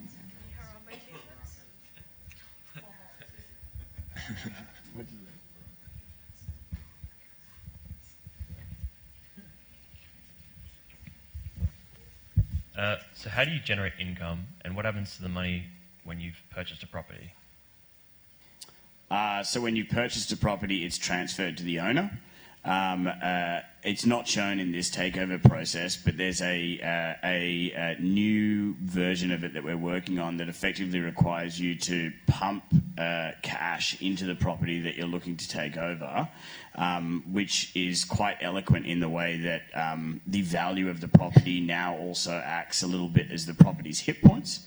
So that's coming in the future. As far as how we make actual money, we have it's a free-to-play game. We have in-app purchase options, but I should note that our first priority is always our free-to-pay players. It's our responsibility really to provide them with an experience that they really enjoy so that they feel as though we've earned a purchase from them. Additionally, we don't block anything behind paywalls. The whole game is available to everybody from day one. The approach that we've got is really that if a free-to-paying player could perform, say, 10 actions between, or is required to perform or take on 10 challenges between levels 1 and 2, then all the payment mechanism would do is allow a paying player to experience that same content in a smaller amount of time, which means that when a free-to-pay player is speaking to a paying player, they've effectively had the same experience. And it also means we've done our job right, because they want to experience more of the fun that they're already having in a shorter amount of time. So it puts the emphasis back on us as developers and game designers to create something great that people actually want to spend money for. Hey, how you doing? My question relates to GPS spoofing and the problem that it created for both Ingress and Pokemon Go as probably the two largest location-based games out at the moment. Really spoiled the experience when people in remote towns would come and take over areas that I was in control of, or similarly, big guys in the cities who had all the resources could go and smash these little towns without actually being there. Do you have a mechanism to prevent this from happening, similar to your security issue as well with US players spoofing to be in Australia so they can get the head start? That's a very good question. We've, having had games that are already out there in the market that have had these kinds of issues, have given us insights into, firstly, how other developers have dealt with it in the past. We don't have anything solid to announce right now. We're certainly aware of the issue, and it's going to be something that we have to deal with before we launch. But we haven't finalised our plans on that, no.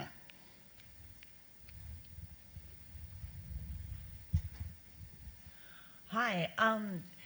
Cities are a fantastic place for location-based computer games. However, Australia has a lot of areas that aren't cities. Is this game going to be fun to play in our rural communities? Yes. Have you figured out how?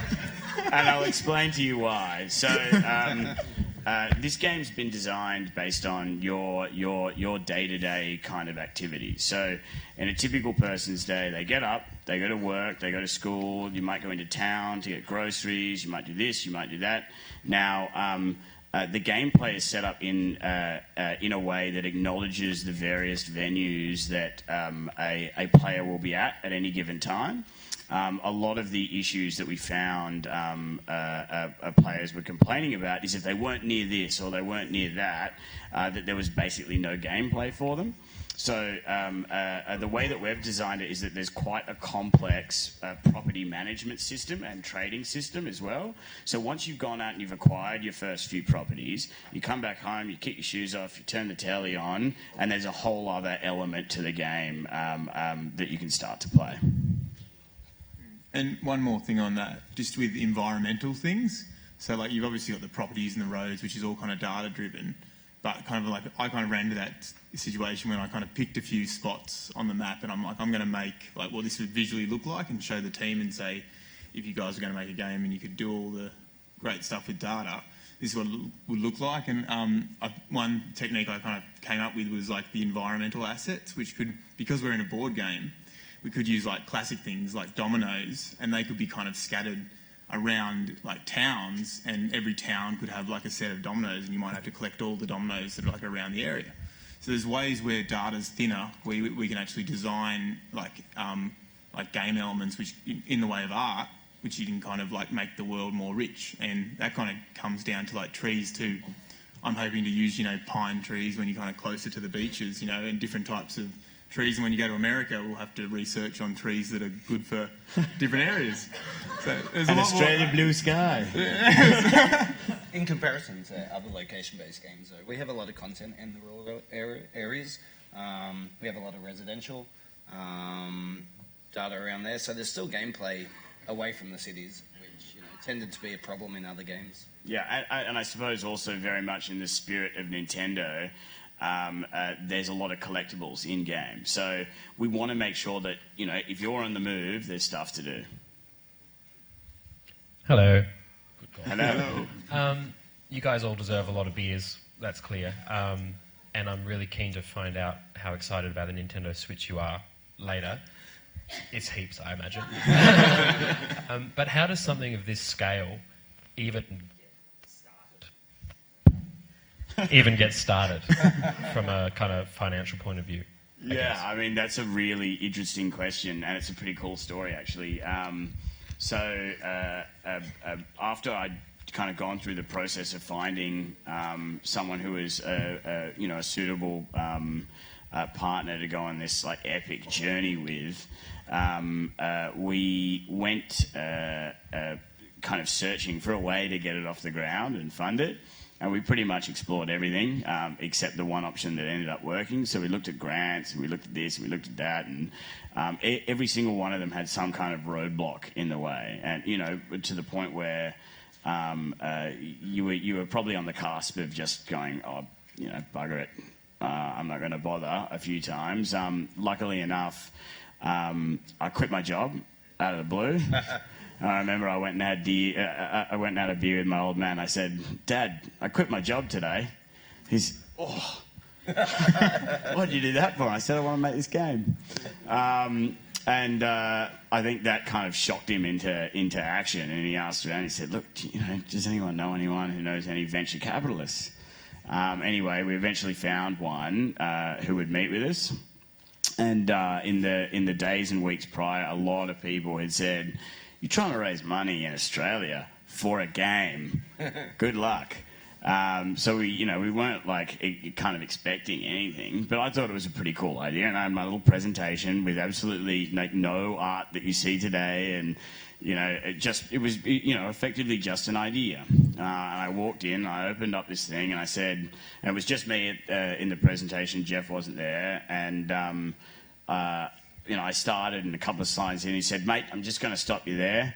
I don't invest in non-technical co-founders, and I don't invest in games." And I was kind of like, ugh.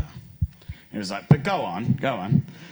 So, luckily, about 3 more slides in, he said to me, "Mate, I'm going to stop you again.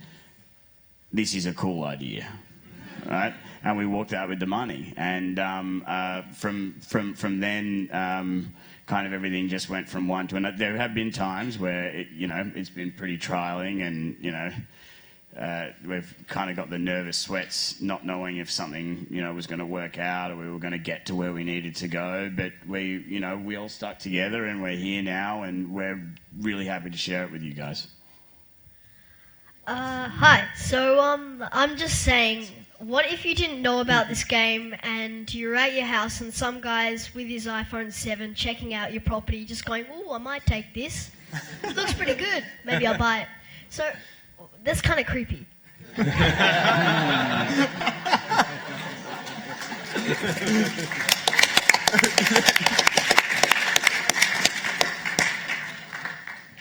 That is totally creepy if you have no, it's all right, buddy. You don't need to walk into someone's front yard in order to take over their property. You've got a 200-metre radius in which you can interact with things. So if someone's in your front yard and they've got their phone out, they're probably doing something else.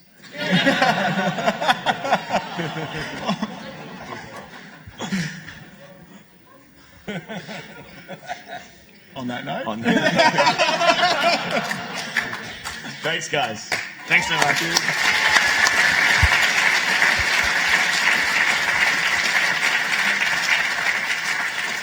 Oh, and if you want a gold transform card, which we promised you, come down the front. We'll give them to you now. I don't know what grand scheme you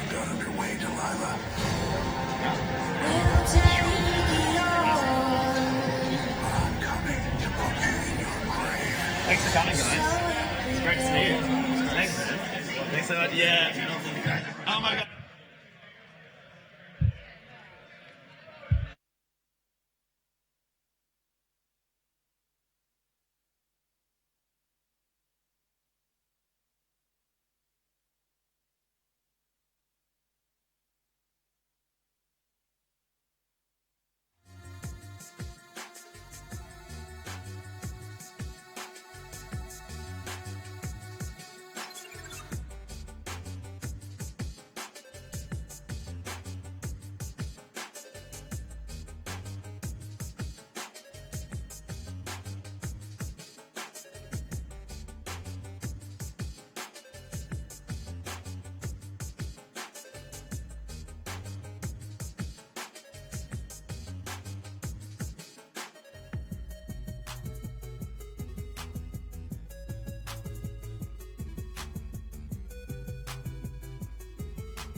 about to get started?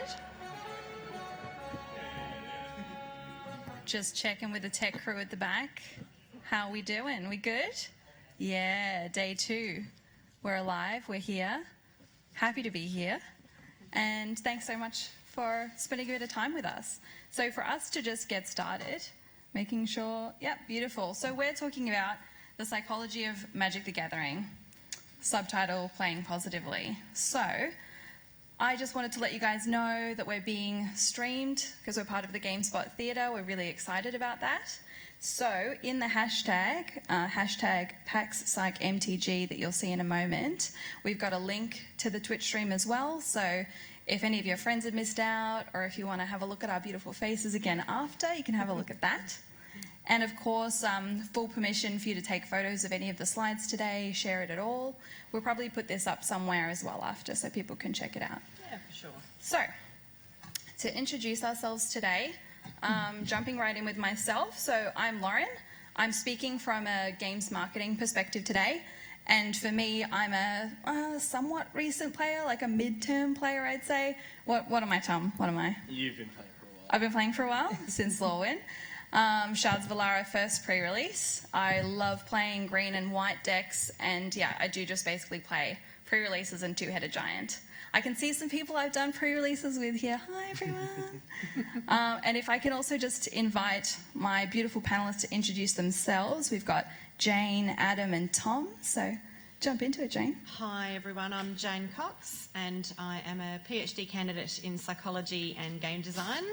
And I've also recently co-founded alongside Jennifer Hazel the Checkpoint charity, which is a charity about mental health and gaming. I'm also a very new Magic player. I've really only been playing for probably about 18 months, and I mainly play kitchen table with my 2 sons. And yeah, like the slide says, I really love a good fire-breathing dragon. They're awesome. How good are they? They're good.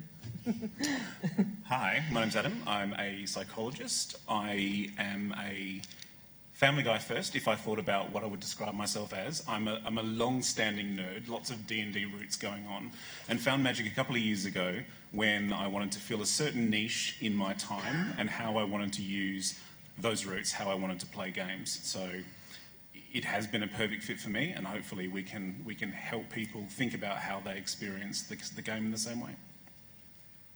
Hello friends, my name is Thomas. I've been playing Magic. The first product I bought was an Odyssey tournament pack.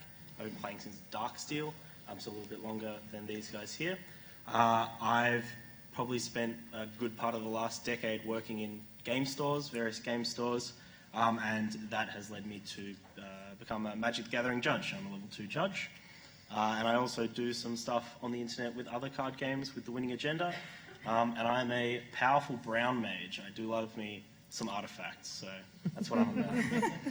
And I do just want to open it up to you guys with the hashtag that's in the corner. We'd really like to know what colours you guys like to play with as well, what formats you like to play with. So please tweet along with us. That's going to be the format for our questions and everything else as well. So if you don't use Twitter, maybe ask the people beside you if they use Twitter. Maybe they'll post it for you.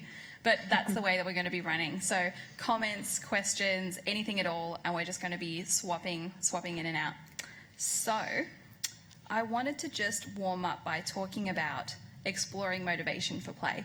We're all extremely motivated to play Magic. We all play Magic regularly. You guys are all motivated to play Magic, but let's deconstruct that a little bit, Jane. Yeah, so I'm going to come in with the heavy psychological theory up front, get that out the way, and then we can talk about some fun stuff. But Magic is an incredible game for so many reasons, and a lot of those reasons are because they satisfy psychological needs within us. So I'll talk a little bit about self-determination theory, which if you've heard any other psychology panels, you've probably maybe touched on that before. But self-determination theory is essentially theories of motivation of why we behave in certain ways and what needs are being met. And it has 3 main areas of what motivates us to do certain things, and they are competence, relatedness and autonomy. And these 3 things are really, really important for positive functioning. So when we think about how that might apply to Magic, Obviously, it's a very social game. It's a very it's tabletop. You're engaging with new and different people, and so it really satisfies that relatedness area. In terms of competence, you can actually design your own decks. It's the kind of game that allows you to create the kind of game that you want to play, and so in that respect, it allows you to be really autonomous as well. And so, yeah, for all these reasons, Magic is a unique kind of game. It doesn't necessarily set the rules. It gives you a system whereby you can create the game that you want and thereby satisfying those needs. And even from a marketing perspective, we talk a lot about making a consumer take action, and consumers taking action makes them very involved in a product or service. So Magic is so delicious from a marketing perspective because having to tailor your deck, having to identify and shape a tribe or get into competition with someone or choose what format you're going to play, every decision that I've asked of a Magic player is reaffirming them as a consumer of Magic, and it really has a very, very real effect, and it makes the product very fun to engage with. And Magic's in an interesting place where if we look at the marketing mix, I would struggle to classify it between a product and a service in a lot of ways because of what it offers. Yeah, look, that's exactly right. And I just wanted to add to that by talking about this second list I've got here, which is PERMA. Now, PERMA is a psychological theory of flourishing, and it's about positive psychology and the things that we do and what they mean to us and how they can enrich our lives.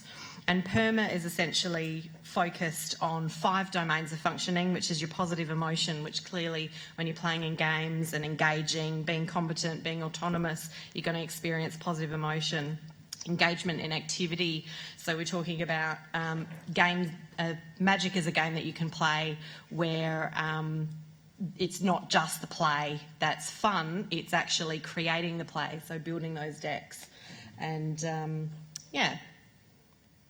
And as well, for me, I mean, talking a lot about, yes, whether it is a product or a service and things like that. Also, Magic is a game that has appeal across a really broad range of demographics. From a marketing perspective, I no longer do my marketing segmentation based on saying, oh, well, this woman's a 35-year-old woman in Canada, so she'll like this kind of game. But instead, we do segmentation based on a lot more to do with emotional rewards, a lot closer to the player profile sort of approach. So I'd love to talk about that with you for a bit, Jane. Yeah, of course. So way back when Magic was first created, which is a long time ago, it's had engagement with community for so many years. One of the creators of Magic came up with these psychographic profiles because what they noticed was that different players had different styles and reasons why they wanted to play it. And so they identified that there were 3 primary styles of play or psychographic profiles. So we have the Timmy or Tammy player who plays Magic because they enjoy the feeling that they get when they play, and they play because they want to experience something. So for a Tammy player, it's a creative expression. They like building decks, they like the social experience, and they like connecting with others on that level. And then you've got the Johnny, Jenny. So the Johnny, Jenny is the creative gamer for which Magic is a form of self-expression. So Jenny likes to win, but she likes to win with very good style. So Jenny likes, building those combination cards and really competing to win, but not necessarily, still about creatively expressing how you want to play. But yeah, so that's the Johnny Jenny. And then we have Spike, and Spike just basically wants to win. He's just in it for the win. He's the worst. Yeah. No personal judgments on people that are that kind of player, but I am super interested to hear from you guys which of these you feel that you're closer to. And again, you know, from a marketing perspective, we look at, let's say, socialization is a perk of MMOs, but if I had to break down the emotional rewards that Magic has, they are manifold, just to use a big, impressive word. Yeah, that's great. What does that actually mean? Folded many times, like an origami, a lot of depth potentially. But I did want to talk about how best we can support different player styles. Before we do that, yes. Can we just say, what do you think you are? Looking back, because my memory is so short right now. Yeah, I would say it's a bit of self-expression. My beautiful anime boy sleeves are very important to me. So making sure I'm looking good, my deck's looking good, and I'm having a good time. And really, for me, as a pre-release player and two-headed giant, I'm looking for social connection and having fun and having teamwork as well. So maybe hybrid, potentially. What about the rest of us? Yeah. I'm definitely a Tammy. I'm a social player. It's about just playing the game and having fun. Really doesn't matter if I win. In fact, I usually don't. I would say that I would like to think of myself as a Timmy. I know that I play Magic. I chose Magic and I play Magic because of how I feel when I'm engaged in the activity of Magic. But as far as Johnny is concerned, where I like, for those who play Magic, I like Tribal, I like Elves. And when a combination comes off, even if I've had combinations that kill me that I just had to follow through with, and it's like, I like it when a plan comes together, if I can get a little bit B.A. Baracus on you. And so I'm probably 50% Johnny as well. I think I've been a Spike for like 9 or 10 years. I thought you said that were the words. I was the words. Oh. But as of probably maybe 2 to 3 years ago, I think the way that I enjoyed Magic changed. So I probably suit myself more as a Johnny at the moment. I think I still like to win, but I think I like to do it in a bit more creative ways. Absolutely. We're getting some really good conversation in the hashtag about how all y'all identify, which I love. We've also had a question as well, inviting us to have a talk about how we see magic and mindfulness relating as well. Oh, great question. Yeah. You want to go? Yep. I think that it is not only an incredible skill to learn for the regulation of how you feel when you're playing Magic, so just on a self-care level, but the art of Magic and the art of winning, the art of being the Spike, is probably the more you can be right there, understanding what you can do, understanding what the other person is doing and being reactive to that. Mindfulness is an incredible set of skills to really do someone over like that. So I really think that they're very, very useful for self-care and destruction. So, just quickly, we should also sort of lay out how we understand mindfulness as well, from a psychology standpoint. Okay. Yeah. It's funny, as the practicing psychologist, I would probably defer to the research PhD candidate. But my way of thinking about mindfulness and how I talk about mindfulness is very much that idea of just being in the moment. So, what's going on for you right now? How are you feeling? How are you thinking? Insofar as if you need to break it down, what does the chair feel like under you? Can you feel your socks when you wiggle your toes? But then, okay, so he's holding 2 land up. What does that represent for him? How is that making me feel? Not that it makes you feel anything, but how am I feeling as a result of this board state? What do I want to do about that? So, yeah, all of that, exactly what he said. And I guess the essence of being mindful is being an observer self. So when we're having thoughts and feelings, we're in that moment, we're having those thoughts and feelings, but being mindful about all of those things is being able to just step away just for a moment and observe those thoughts and feelings. So it's about, observation of yourself.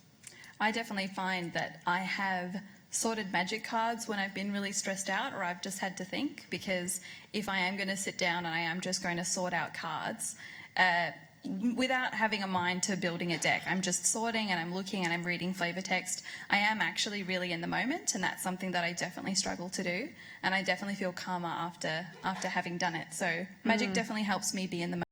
I can't check my phone while I'm at a pre-release facing off against some people. That's just rude. So I wouldn't do it. And that's the longest I go without my phone, really, really regularly, 45 minutes or an hour without touching my phone. Is that your ideal indicator of mindfulness practice? Didn't touch phone. Yeah, that's very hard because I'm a dirty millennial. But yeah, thank you so much for asking about mindfulness. We really do want to chat about what you're interested in, so jump into the hashtag.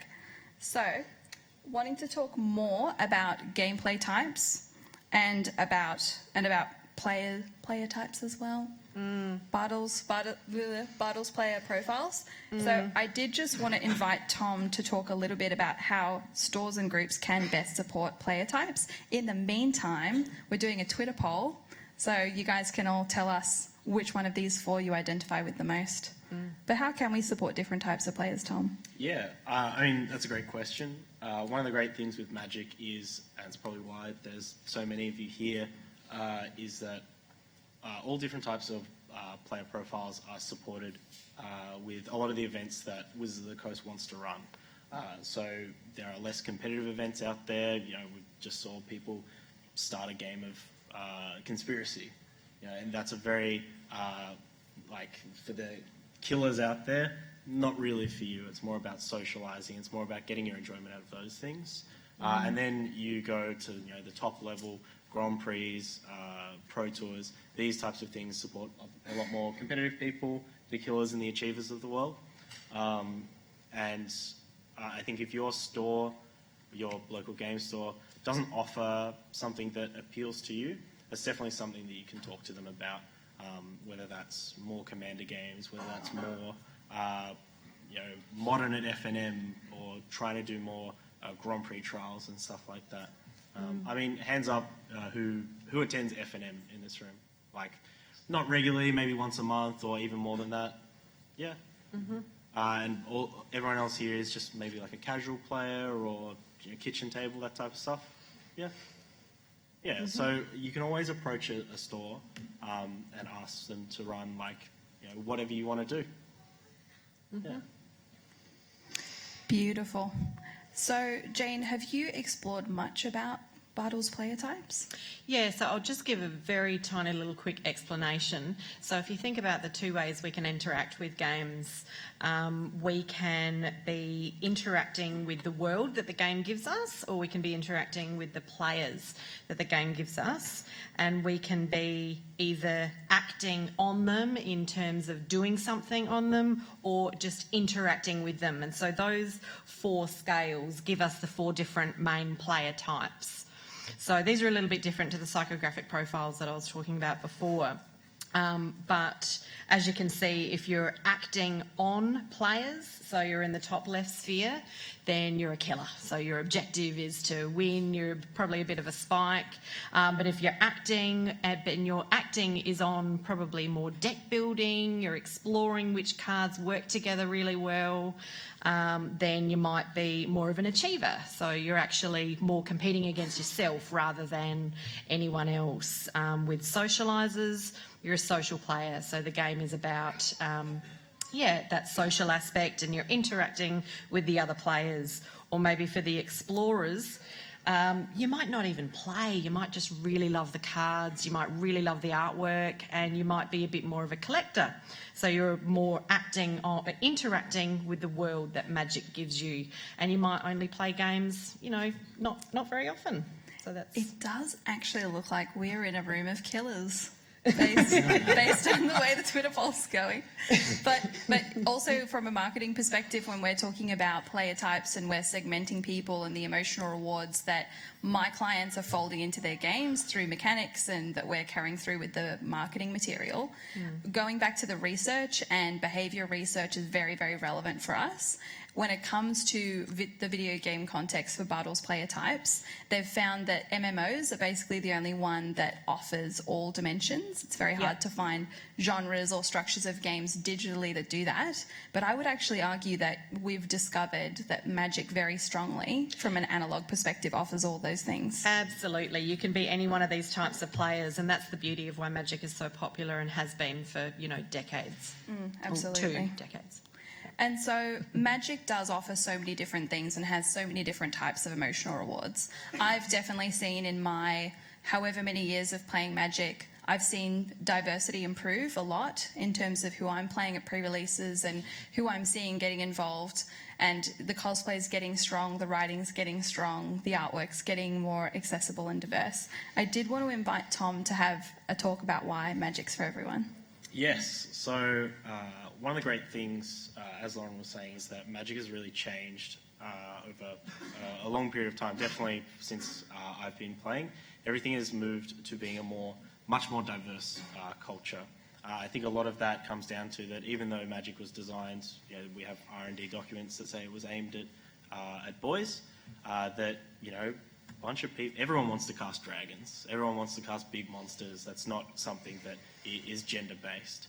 And so the great part of the game is that it's also moving to represent that as well. So that's why I've got particularly these 5 cards up here. I feel a lot of it represents where Magic is going. We have Alesha, who's the first transgender character in Magic Stories. We have Doretti, who was the first big handy-capable character, Planeswalker. He's in a wheelchair. We have Sahili and Kaya, who are both female and of colour, so that's really important. And we have just recently, I will pronounce it wrong, but Kainios and Tiro of Miletus, who were in the Theros storyline, 2 powerful generals that fell in love. So the first kind of gay couple in Magic lore, and they're now represented by a card. So the reason that these are so important is, as Lauren would say, it's very important for people to be able to identify with the game that they play, and having a more diverse cast of characters means that you can all identify more with those characters. You have a special part in the game. So speaking on the way that the game has changed, Magic is no longer a boys' club.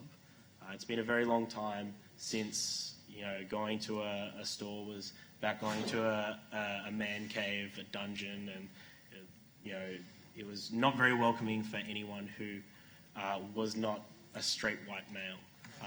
It's definitely, there are still remnants of that, and there are still problems out there, but a lot more stores are moving to be more accessible for everyone.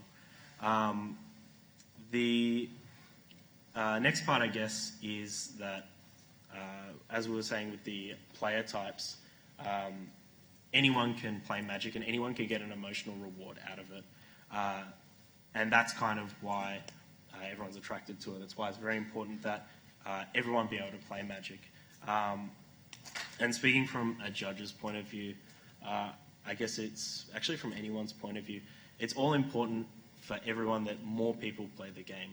Everyone benefits when more people start playing, whether that's meaning that you get to draft more, whether it means that you get a bigger tournament, which means more people to play against. And I think we were saying all the time that playing against different people offers you different rewards. It offers you a different playing experience.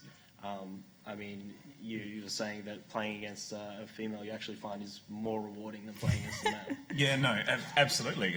That at my local game store, it is very easily a ratio of, excuse me, 1 to 20 women to men, unless you come along at a pre-release event where it's far more like 40-60.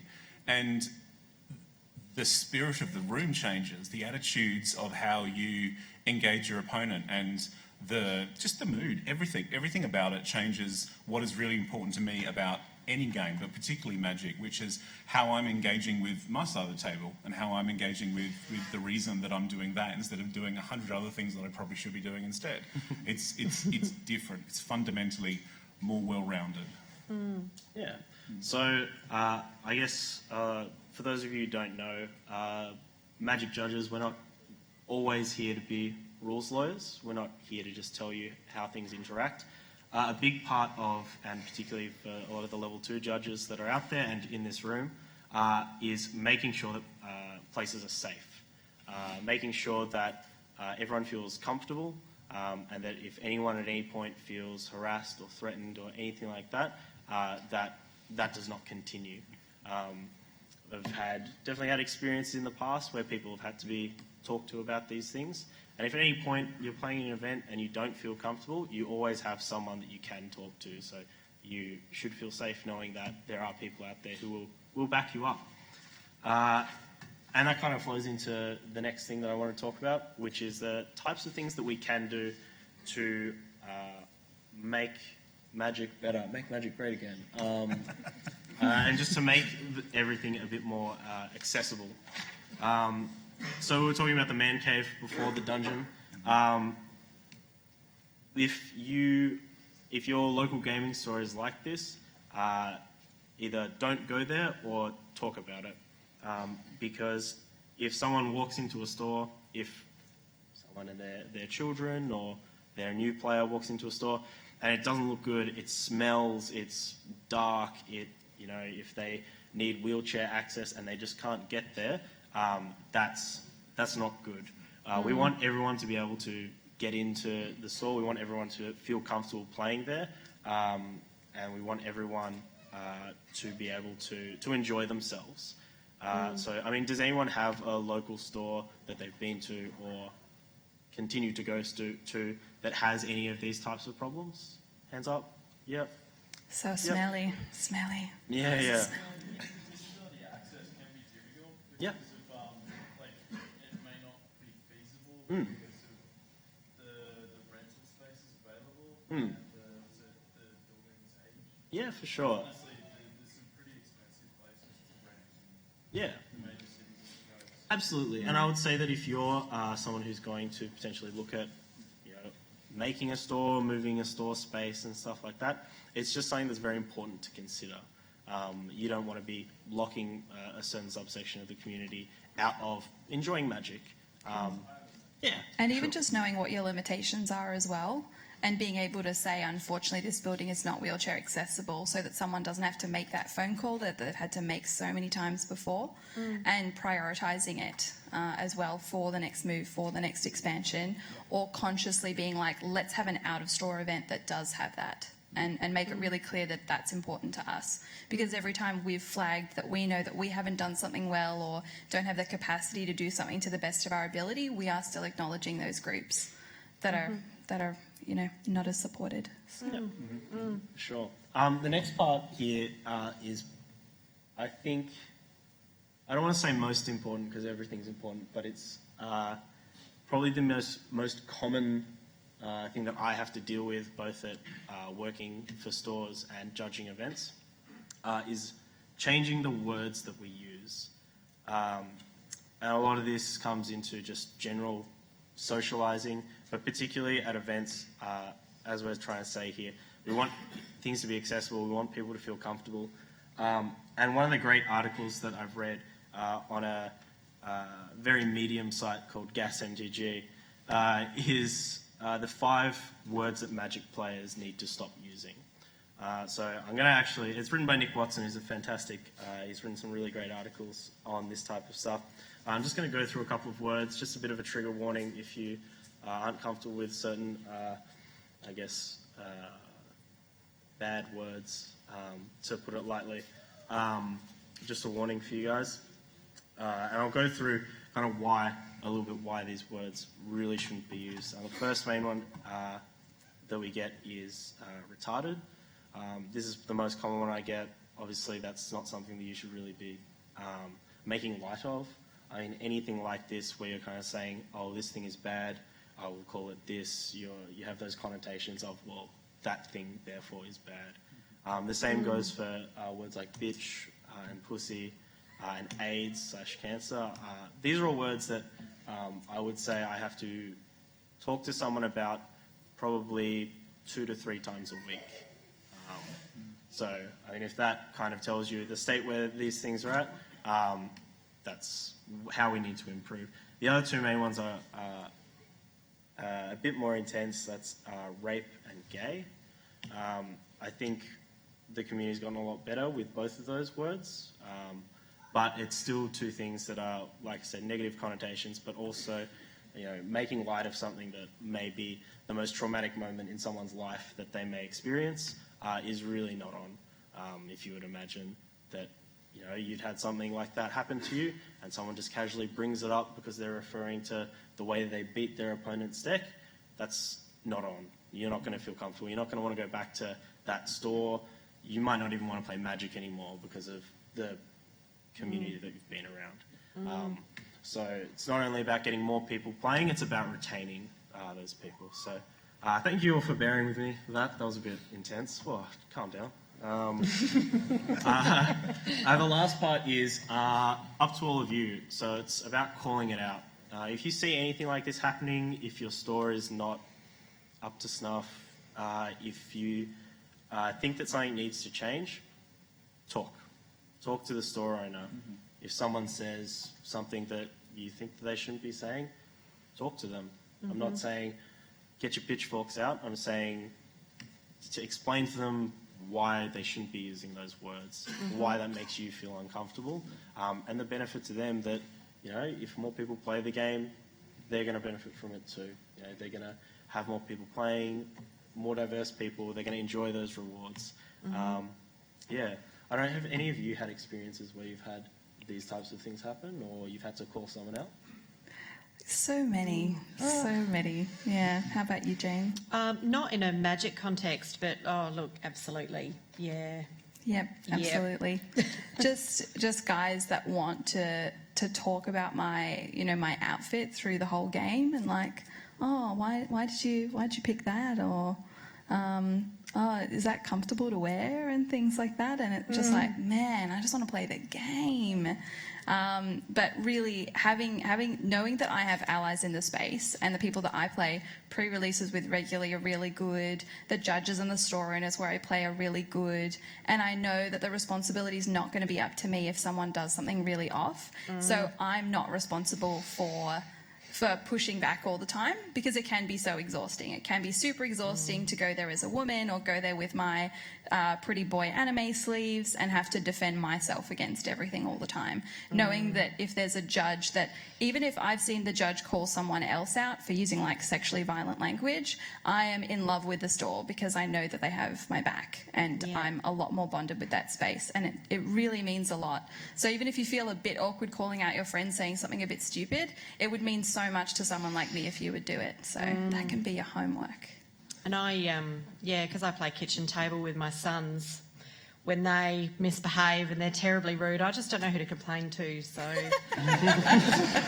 it's really difficult when this inappropriate behaviours arise. So yeah. I also just wanted to have a quick shout out to everyone who's talking to us in the hashtag from Twitch, from overseas, from the US. Hi, everyone. Really glad that you guys are listening. I know it's a stupid hour for you because we're in Australia, so that's super lovely. And just quickly as well, we're having more questions in the hashtag, and we're talking about different kinds of players as well, and we've all been talking about the colours we like, and so have the audience. Do you guys feel that if someone says to you, you know, I'm like a mono blue player, do you think it really says something about someone's temperament or personality if they're really just, you know, I'm a Grixis player? Yes, and it's extremely judgmental, probably not based in reality, but they are all the same, and they're terrible, terrible people. It's probably not true, and I can't support it by evidence, but it's the opposite of how I like to enjoy Magic. I'm getting better and thinking diversely about how I play Magic, but I want to play creatures. I want to fight you with creatures, and so if every time I reach for a card, the other person goes, no. It's not Magic, but that was a beginner's perspective a couple of years ago. The joy is working around blue. So I like that blue exists, and have often made it my mission. For those who play Magic, lantern control, not blue, but the concept of blue, well encased in this idea of you sit down against somebody who plays a prison deck, which is basically saying, and we were talking about this the other day, basically saying, oh, do you like to play Magic? No, not today. I would say it's the Magic equivalent of pulling teeth. Yeah? Yeah. That's how I would describe lantern half control. fair. Yeah. There was a period of time where it was all over my store, and I dedicated how I played in the store to getting around that one deck. Now, that's normal sideboarding stuff, but it was an emotional experience, because that's what people who play those sorts of decks inspire in others. So I like that blue exists. I don't want it anywhere near me. I would definitely agree to a degree. I'm not trying to colour judge. I'm sorry. We're in the hashtag. I know you're really upset right now. But I do find that certain colour combinations do support certain types of play. So I love green, so I love to make a beautiful zoo of animals and admire the way that looks. A blue player loves getting one up on me where I've designed this beautiful thing and they cancel it. And that's satisfying for them. I don't think that makes them a horrible person. I just think it appeals to certain types of people, and that's okay. But yeah, so no colour judging, but I do think it's fun that we can express ourselves in terms of the colours that we pick and what we're playing there. And when it comes to people, different types of players. Someone's talking in the hashtag about how can we start a conversation to find out what kind of players you have in your group. So let's say you have a friendship group, but are you just going to come up against white weenies versus awful blue stuff all the time? Like, how can we start that conversation as well to try and suss it out? Maybe try and balance it out if someone's being like way too aggro? I don't know. I think you naturally find that out through playing games with them. That would be my suggestion: is play some games. I think you'll find naturally the decks that people build will tell you a lot about who they are as a person. You know, if you're playing Commander and someone's got a lot of cards that are very linear, pointed at I'm going to win this game and I'm going to do it very efficiently and effectively. That might point more towards a spike, and if you've got someone who's trying to win the game with an alternate win condition, or I'm going to beat you down with this sweet combo, that's more of a Johnny. And the people who just want to beat you down, they're probably Timmy's. Yeah. If someone's is full of like dragons, like just mono dragons, that's probably a bit of a Timmy thing. I think you can sort of balance it out a little bit if you're finding that one person really just loves to play this one way and just has this one deck that they love and they'll always want to play that way, and that's maybe getting a bit stale for you or frustrating for what you like to play. You could always suggest like multiplayer, try playing Commander, because then if you've got a big group of people, then it's like, oh god, at least he's going to do that thing, but at least he might do it to someone else. I'm not trying to be negative, but spread it out a little bit. Yeah. I think maybe one of the telling things is if you ever play against someone and they use the phrase, "Oh, just one more turn," it's what they would have done with that one more turn. Maybe if it was, "Oh, next turn you were dead," that's probably a spike. If it's, "Oh, next turn I would have been able to do this and do all these cool things," that's more of a Johnny. And Timmy's like, "Oh, next turn I would have played my 10-10." Yeah. Talking about next turn, a lot of the time, like playing Civilization with Magic, you just want to open one more booster, or you wish you just had that one more round, or you're just going to do that one more draft, even though you've been up since midnight. And a lot of the time, some people can say, I've never asked myself literally how much I've spent on Magic. I would never do that to myself. My family have concerns, like, what are these pieces of cardboard coming out of everywhere? But some people do talk about addiction with Magic as well, because Friday night Magic and going to pre-releases all the time, and the parents saying, why are you spending this money? Why is this one worth $500? And a lot of concerns. So I did just want to invite you, Adam, to have a chat about this. So I'll be that guy who talks about the reality of something that a lot of people know. There was the nervous laugh going through the crowd.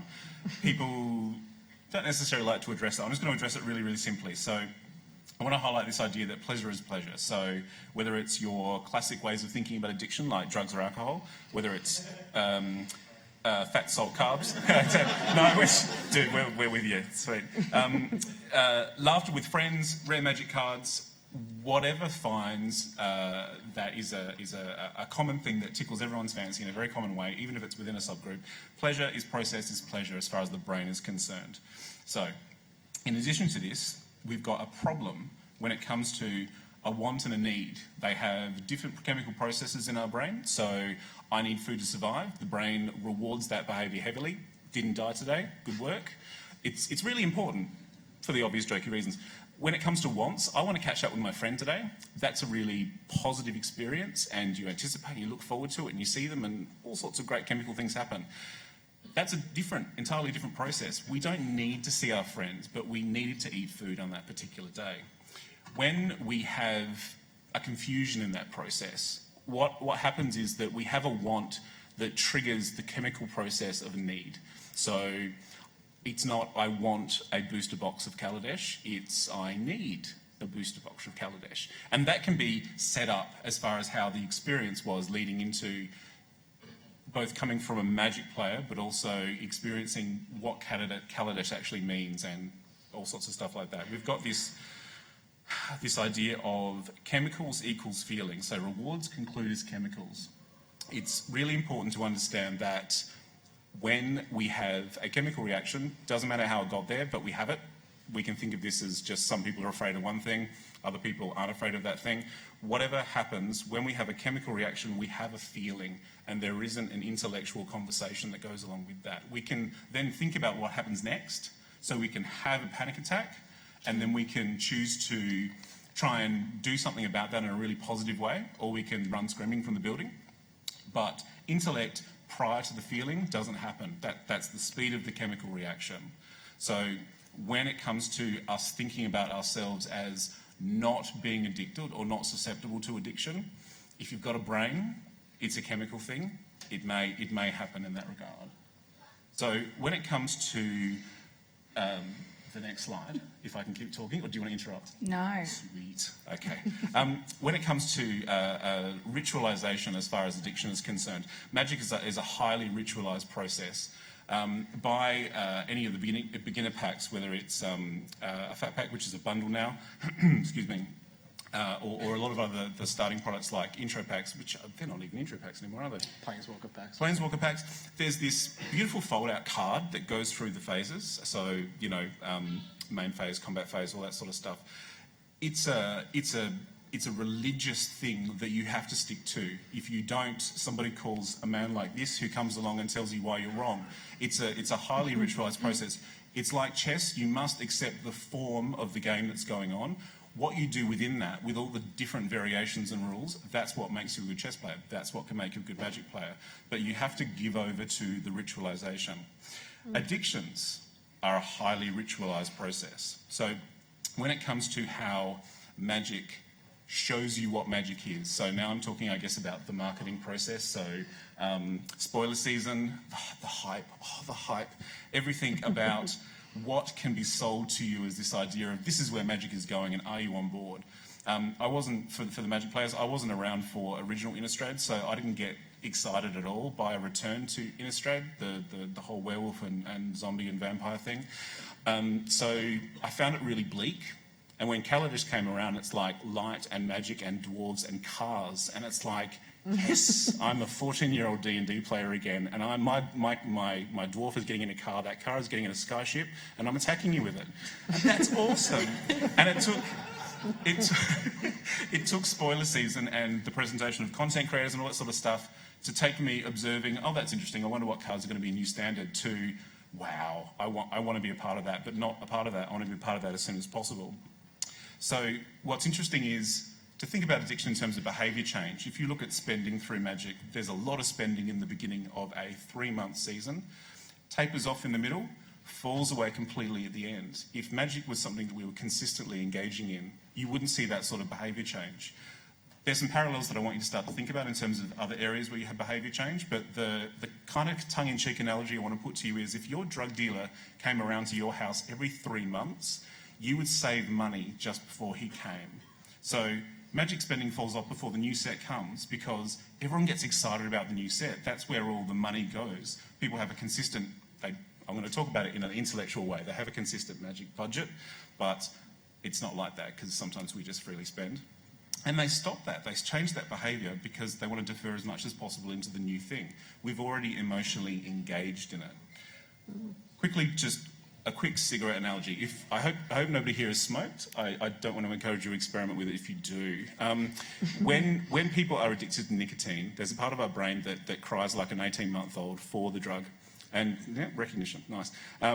When you have a cigarette, the chemical goes to the brain, docks with that particular part, and everything's okay. Everything's not great and wonderful. Everything's just okay, because the problem with not having a cigarette for a while is that everything was just awful. So chemicals get in play in terms of why that person really wants to engage in behaviour. If you think about the person who is addicted to nicotine, they're giving themselves, let's say they're a 20-a-day smoker, they're giving themselves 20 little micro opportunities of self-care. They're going through this ritual, they're going to the same space outside their workplace or in their home, outside their home. They're going through the same form and process where they're engaging with the physical paraphernalia of smoking. How chemicals are supposed to work is that there's a problem with this one, it bonds with this one, and then the reaction happens and everything's fine. What you actually see with rituals and cigarette smoking is that when the cigarette is drawn out of the packet, I'm now eyeballing you because you had a reaction. When the cigarette is pulled out of the packet, the brain goes, oh, it's going to be okay. But the chemical hasn't made it there yet. there's a whole part of the ritual that has said, it's cool, it's coming, it's guaranteed. That's pretty big as far as a pattern of behaviour that you have accommodated yourself towards that has a chemical effect. So going back to what I was saying earlier, the chemicals equal the feelings. We have relationships with these sorts of things. So what is that feeling like as far as translating to Magic? So it all comes down to how you engage in Magic. So there's this idea of, here's one, there's a booster pack. So this is Eternal Masters. This was a particularly saucy thing that came out earlier. There's how we start having a romance with these things, you know? There's a nice... Anyway. People in the hashtag are saying things like... hashtag what crinkle, percentage of cocaine did he open it? So, you know, there's... People...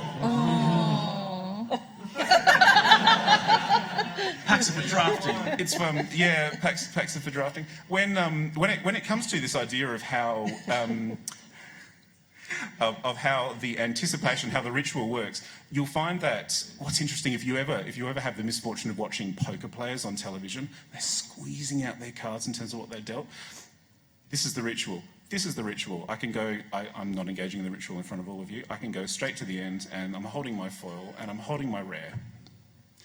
Does anyone want to know what it is? Yes. Why do you want to know? What does this mean for you already? See, what are you doing? So I'm going to put those face down. Yes, I know, because what was interesting about talking about this at Comic-Con earlier this year is there was a Hearthstone player that came up to me after and he said, when you were doing that, I was thinking to myself, I hope he gets there. Like, there's this understanding, it's not just about Magic, is it? It's about this idea of, this is colloquially sometimes termed as a lottery ticket. There's this idea of, within this is the potential for value. What's super lovely about the potential for value from a psychological point of view is that there's this beautiful thing called a schedule of reinforcement. How you reward somebody, how often, to keep them engaging in the product. In which case the engagement in the product is, these rares aren't that great. They may be, I'm not telling. Maybe I'll You grab already another one. spoiled it. You already said rares. It's a full rare. Was it actually a fish? I didn't even look because I didn't want to go. Anyway, being able to understand. See, they're all nervous and excited. I know. Do you see this happening? Wait till the end. All right, cool. When it comes to. No, I've completely forgotten my train of thought because I'm just going to just flip it. Yeah. But something I do want to touch on with that as Please. well is that Magic is very compelling from a marketing standpoint because it communicates that it will be again what I want it to be. Because we have these cycles, it's like werewolves are going to come back, Lauren. It's okay. You want a unicorn card? Maybe next time. Maybe next set. Or I didn't like Infect, but that will go away again. So it's really compelling from that standpoint because it says I will be what you want me to be again. Just wait around. Don't give up on me. Bad boyfriend kind of talk. Yeah.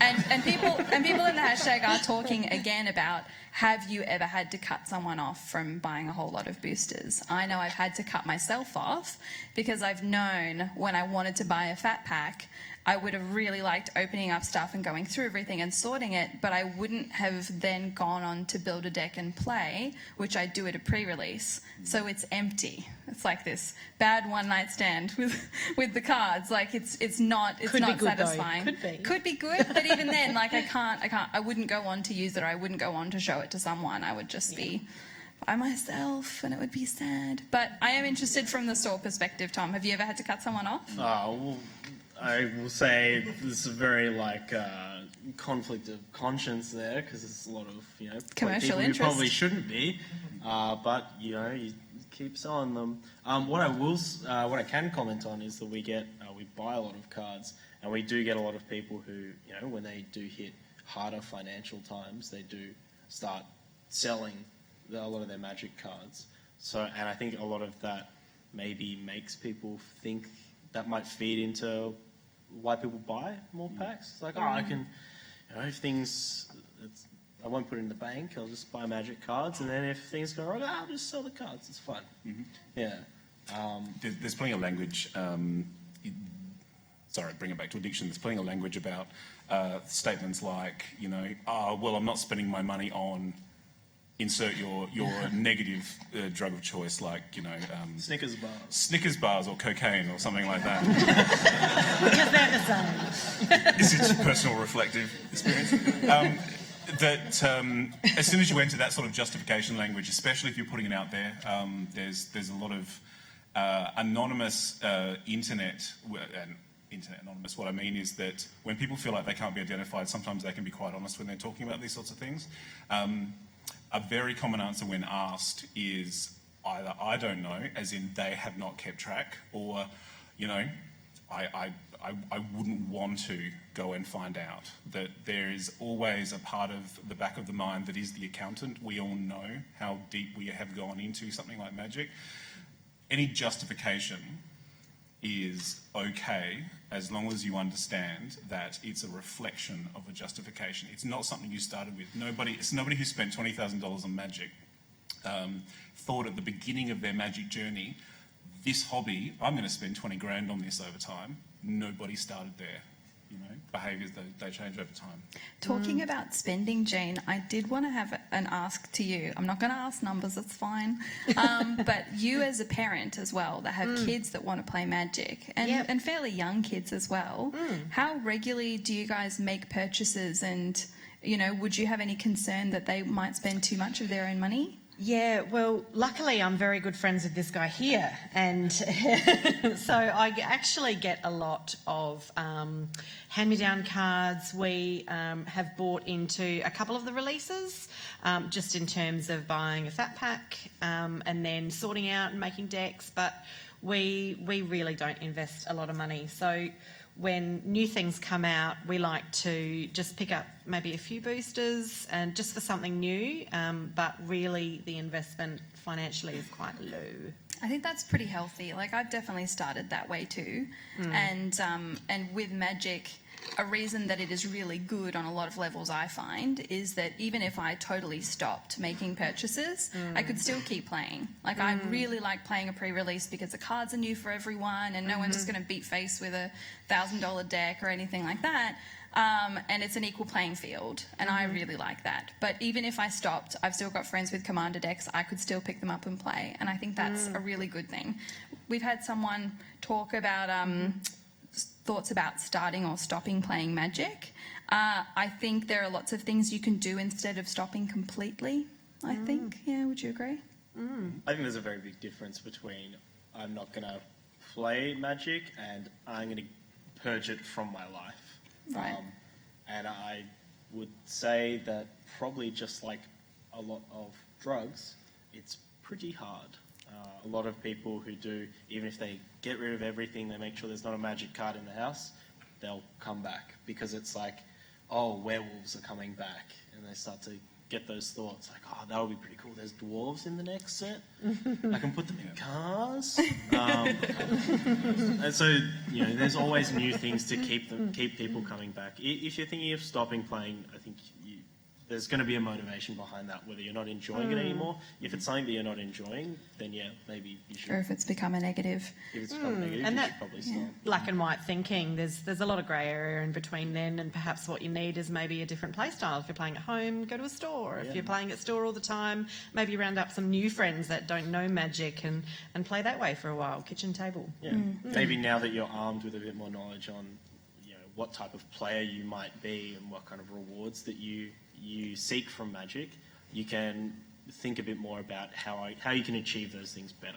You know, if you're all about socializing, but you're trying to get that through going to PPTQs, you should maybe think about being a bit more, you know, going to Friday Night Magic, you know, making it more of a social effort with Commander. Yep.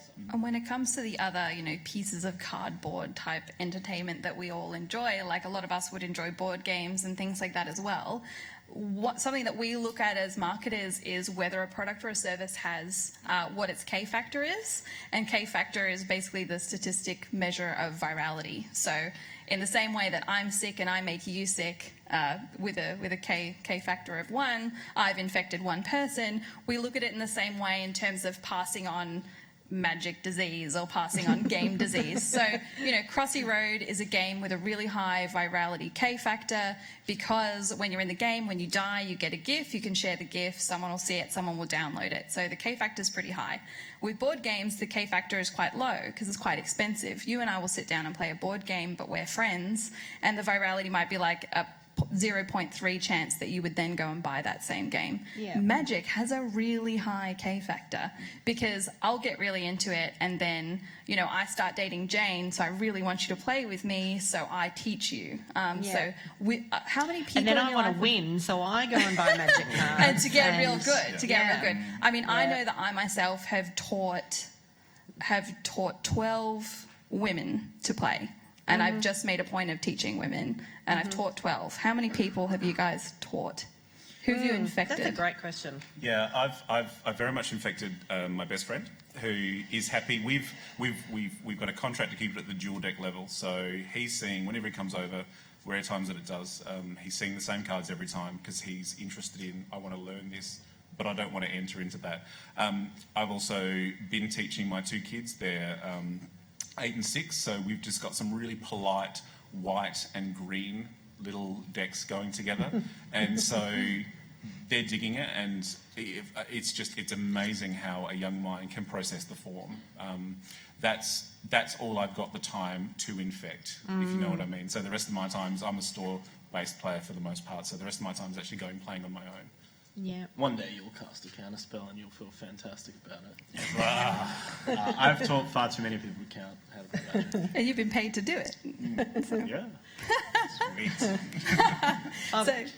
I was just going to say, I've just taught my sons and my husband once, but he's just not into it. So just stop trying there. Can't win more. And my daughter, who has just finished year 12, she's 17. She had a party a couple of weeks ago to celebrate finishing year 12, and I taught about 5 of her young male friends. They were all over it. They absolutely loved it. So successful infection. That's awesome. Yeah. But yeah, that's the strength of the game. That's a big part of why it's had a big legacy, why it's had a really long history, and I think it's a big part of why we love the game, because sharing what you love just spreads the love. We are sort of running out of time, so one quick thing I wanted to talk about is a question from the hashtag again. How can I use psychology to get better at magic? Mind reading. Yeah, it doesn't help. So I'm terrible at magic. Yeah, no, I'm bad, so therefore psychology can't help. What's interesting about the quality of empathy is the thing that can help, but it's not the mind reading because it doesn't exist. But the idea of somebody else is feeling something about either what they've drawn or what they're doing, but that's really, really complicated. And so this is why it doesn't help, because you can be an empathic person and know nothing about psychology. This is not an educated quality. This is this idea of, I know what somebody else is feeling because I've got 12 odd years of being a psychologist. So I've had thousands of one-on-one conversations with people. So I get emotional movement in others. But I don't know whether it's because they've just drawn something terrible and they're going to lose, or whether they've just drawn the game-winning thing and I'm about to die. So at the end of the day, it doesn't really help. But I think that, coming back to that word mindfulness, if you can be present where you are, so I love the magic phrase, 1 is not 0. So never give up, be persistent in the idea of, I'm playing this game all the way through the end, never concede, but not through stubbornness, just through this idea of be where you want to be, and if you're not feeling where you want to be, do something about that while you're still there. So don't worry about game 2, don't worry about game 3, worry about the turn that you're sitting right in, and not only will you be a better magic player, but you'll get better at feeling how you're feeling yourself, and I feel like that's the best reflection that you can have playing any game, really. Thank you, Adam. And I did want to encourage my other participants as well to really have a think about, what do you want our beautiful players to take away from our conversation tonight? Magic is awesome. Hands up anyone who didn't think that. Yeah. This is, No, that's so aggressive. Don't. Yeah. Contentious. I really want people to take away that to what I was talking about with calling things out. Things aren't going to get better by doing nothing. You can't just rest on the laurels of other people doing it for you. You should want to make your play space better. So really put some effort into that. And I guess I just wanted to touch on all the player types. Magic is a game for everyone, all different play styles and all different personalities, and I think there's something in there for everyone. Agreed. Yes, I do really want to reiterate that having the conversation in and around the Magic match is my favourite part, and it's the part that makes the most difference for me. So, let's all meditate on that. Be mindful about it. So, Adam, I will just get you to tell us what the Magic card is. Yes. Oh, really? Okay. Do it. How do we do this? Do we throw it to them and see if they can guess it? Because I really like. No, it's Let's just be straight up. You do the foil. I'll do the other one. All right. Go. Yeah, 2 minutes. Okay, it's a foil called the Skybreaker. Yeah, it's. All right. See if you can guess the card. It is a green creature. Remember, this is Eternal Masters. Anyone? Sorry? It definitely has toughness greater than its power. No? It has flying? No? Is that Eternal Masters? No. It is an insect. Bam! There we go. Good job. Xantid Swarm and Fall Call the Skybreaker. All right, everybody, we're going to have to call it there. I just wanted a big round of applause for my beautiful panellists tonight. Thank you so much. And to Lauren.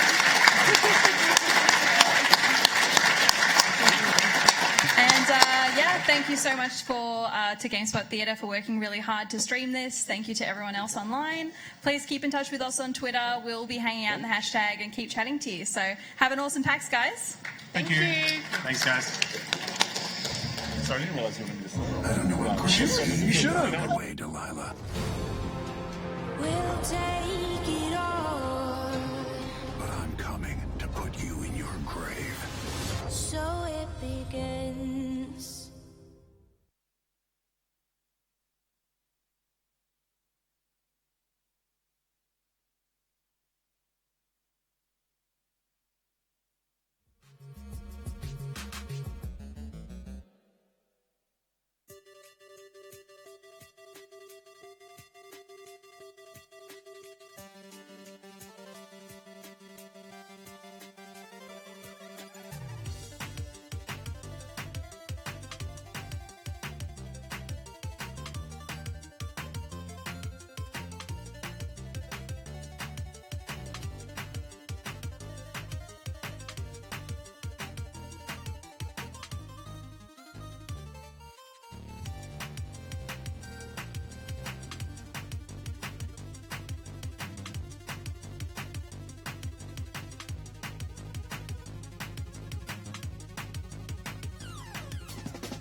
Sorry?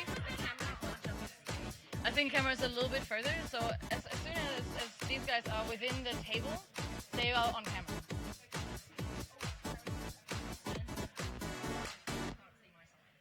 Okay.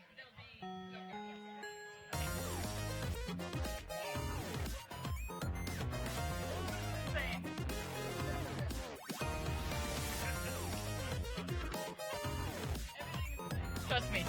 All of this. Super insane.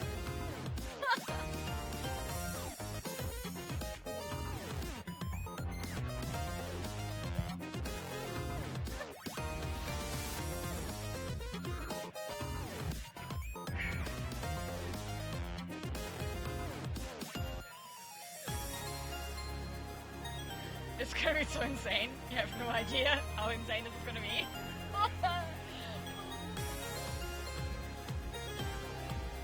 This is gonna be a full theater, you know that, right?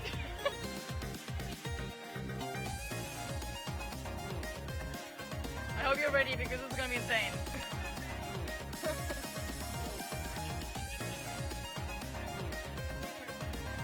Woo!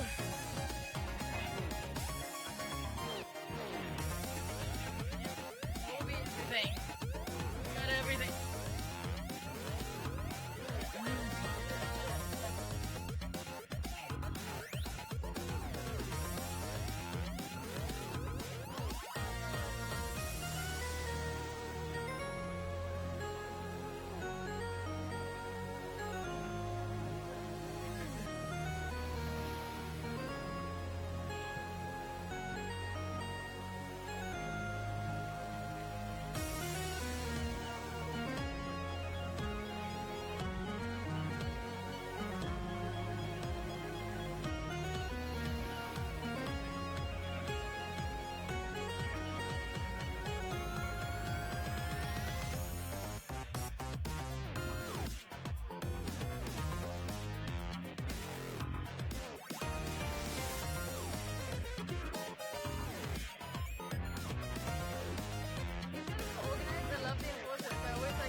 Like all my German heart, you know. Oh yeah.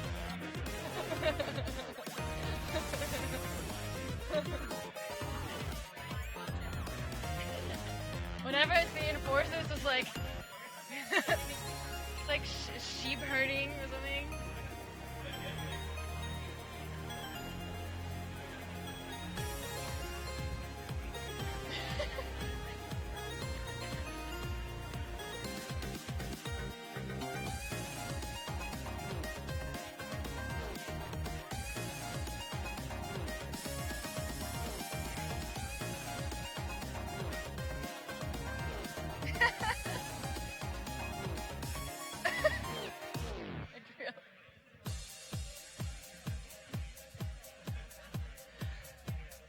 Holy shit. You're right? I just don't know how to get it up again because it can't be down. It's gonna be get in the way. Is that okay? We just have to improvise. Ah, tell me about it.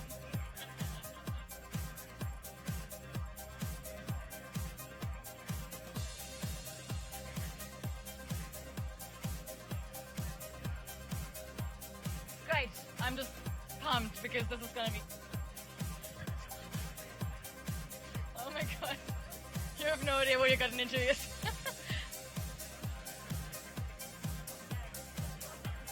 You will see. Just bear with me.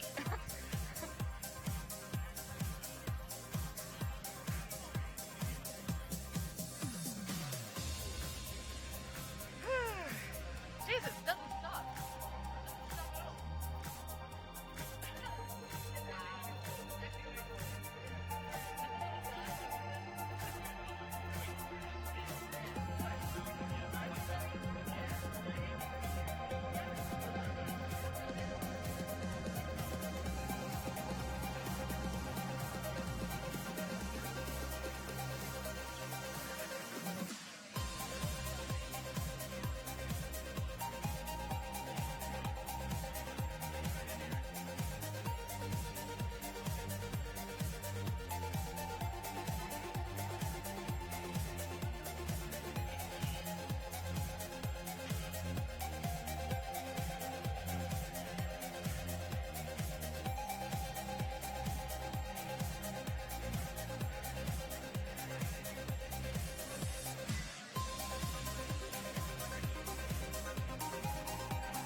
Yeah. Usually, yeah. I mean, unless there's a panel coming afterwards that is completely whatever. But my panels have been pushed back before, so we get an hour.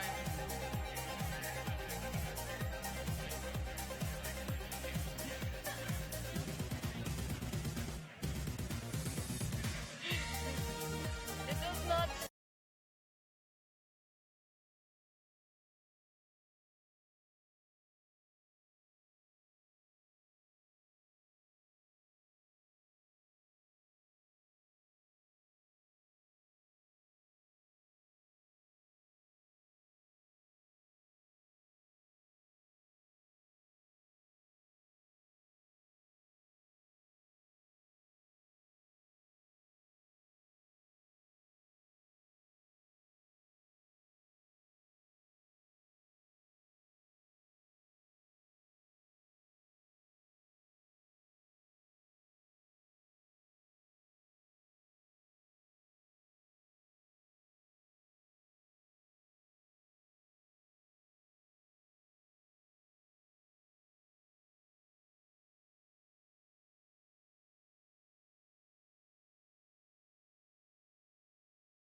Dude, we can't do that right now. Sorry, but not right now.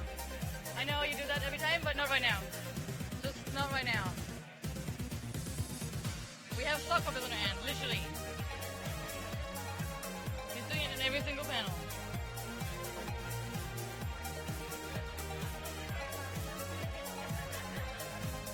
Alright. We're getting ready. So are you ready? You ready?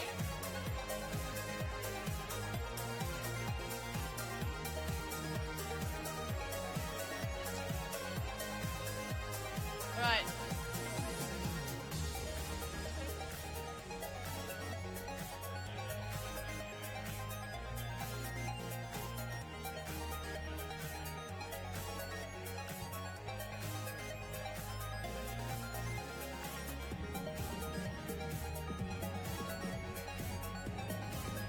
Okay.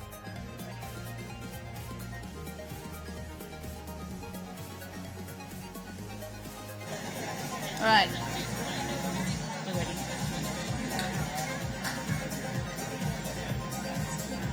Come on.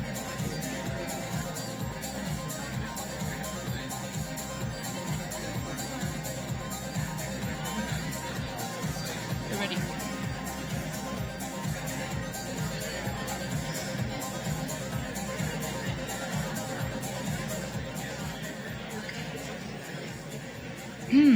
Hello. Ah, this works. Hi. Holy shit, it's a lot of people. Welcome to Game Development Explained with Sock Puppets. It's exactly what it sounds like. Woo! All right, so just to give you a little bit of an idea of what we're doing, because it requires you. I want to start by thanking amazing people who have been doing so much work on this panel that was put together in last minute and everything. So first of all, say hi to our wonderful narrators, Emily and Quinny.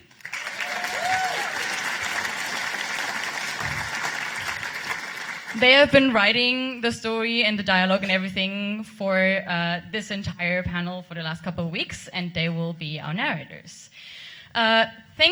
So much thanks to Anthea sitting over here, who built all the sock puppets and the stage.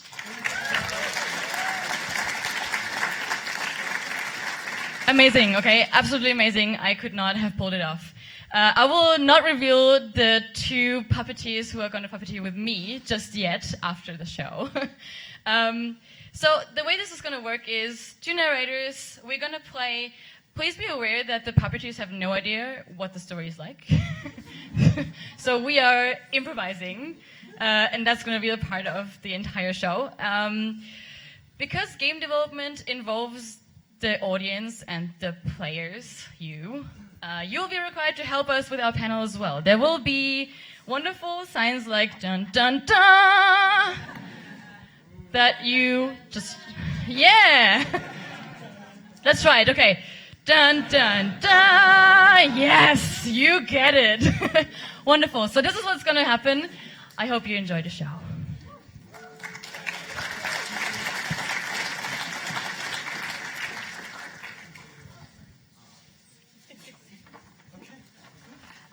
So we are beginning with Act 1, a shiny new idea.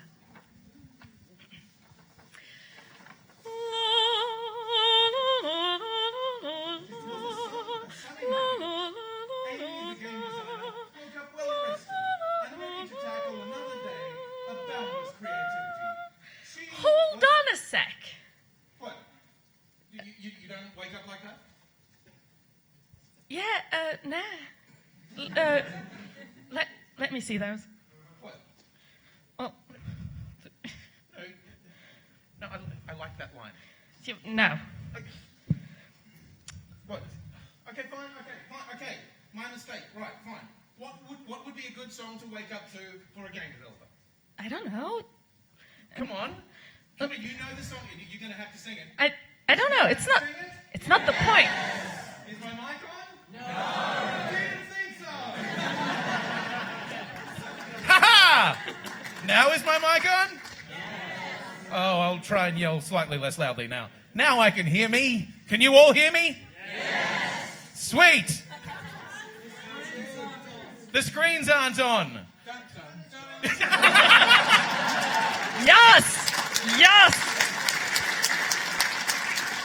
He's got it. Give that man a prize. Oh, we don't have any. It's not that kind of panel. Sorry. Okay, come on, help me here. You got to make her sing. Everybody, do it. Do it. But do it. No, do it. I don't know. Come on. Bacon pancake, making bacon pancake. Take some bacon and you put it on a pancake. Sing bacon pancake, that's what it's gonna make. Bacon pancakes. Yeah, give her a round of applause.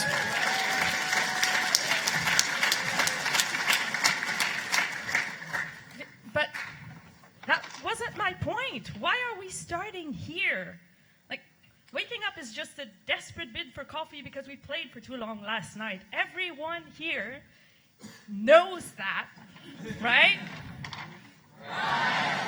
Yeah. Thank you. Right. Okay. Yeah, there's going to be a lot of page turning. Okay, I guess that we can fast forward for a couple of hours then. Amy arrives at the office. They have a room in a co-working space full of indie devs, something like the arcade, only with no resemblance to the arcade whatsoever. Each team member has a desk, and some of them are covered with collectible figurines in their original packaging. Which is very important. One has a few half-full cups of latte, a scientific research into how long it takes for coffee to create new life. As soon as Amy arrives, her producer, Sam, approaches her and says, "Are you ready? Are you pumped? Have you had your coffee?" Yes? What am I supposed to be pumped for? We're coming up with a whole new game today, a Woot. Really? What happened to Tiny Angry Flappy Bird? We don't talk about that. No, sorry, stop. That would never happen. What? Projects just dying without anybody knowing about them. No? Well, you know, the public doesn't hear about most of them, but a lot of projects don't even make it past prototyping. They may even get cancelled later in development. Why? Many reasons. Sometimes we can't make the concept fun, or a competitor will take over the market with a game that's exactly like ours, or we run out of money. The team usually sees it coming, but it doesn't make it any less heartbreaking. Really? So if something's not working, it must be like kind of a relief when it's over, though, yeah? We put a lot of ourselves in the games that we make, but keep going, you'll see. Okay. Is there any way that we can get the screens on just before I is that going to happen? Because I know that people are asking, namely that guy over there who's now left. Awkward. Okay. Sam escorts Amy to the team meeting. It's held in a room with a whiteboard that can't hold on to its markers. It's very shelfless.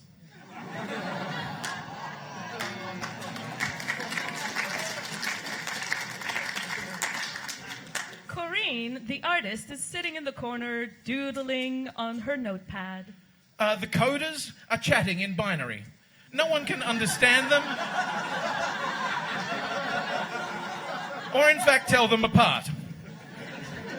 Let's just call them, I don't know, David, for no particular reason, you know.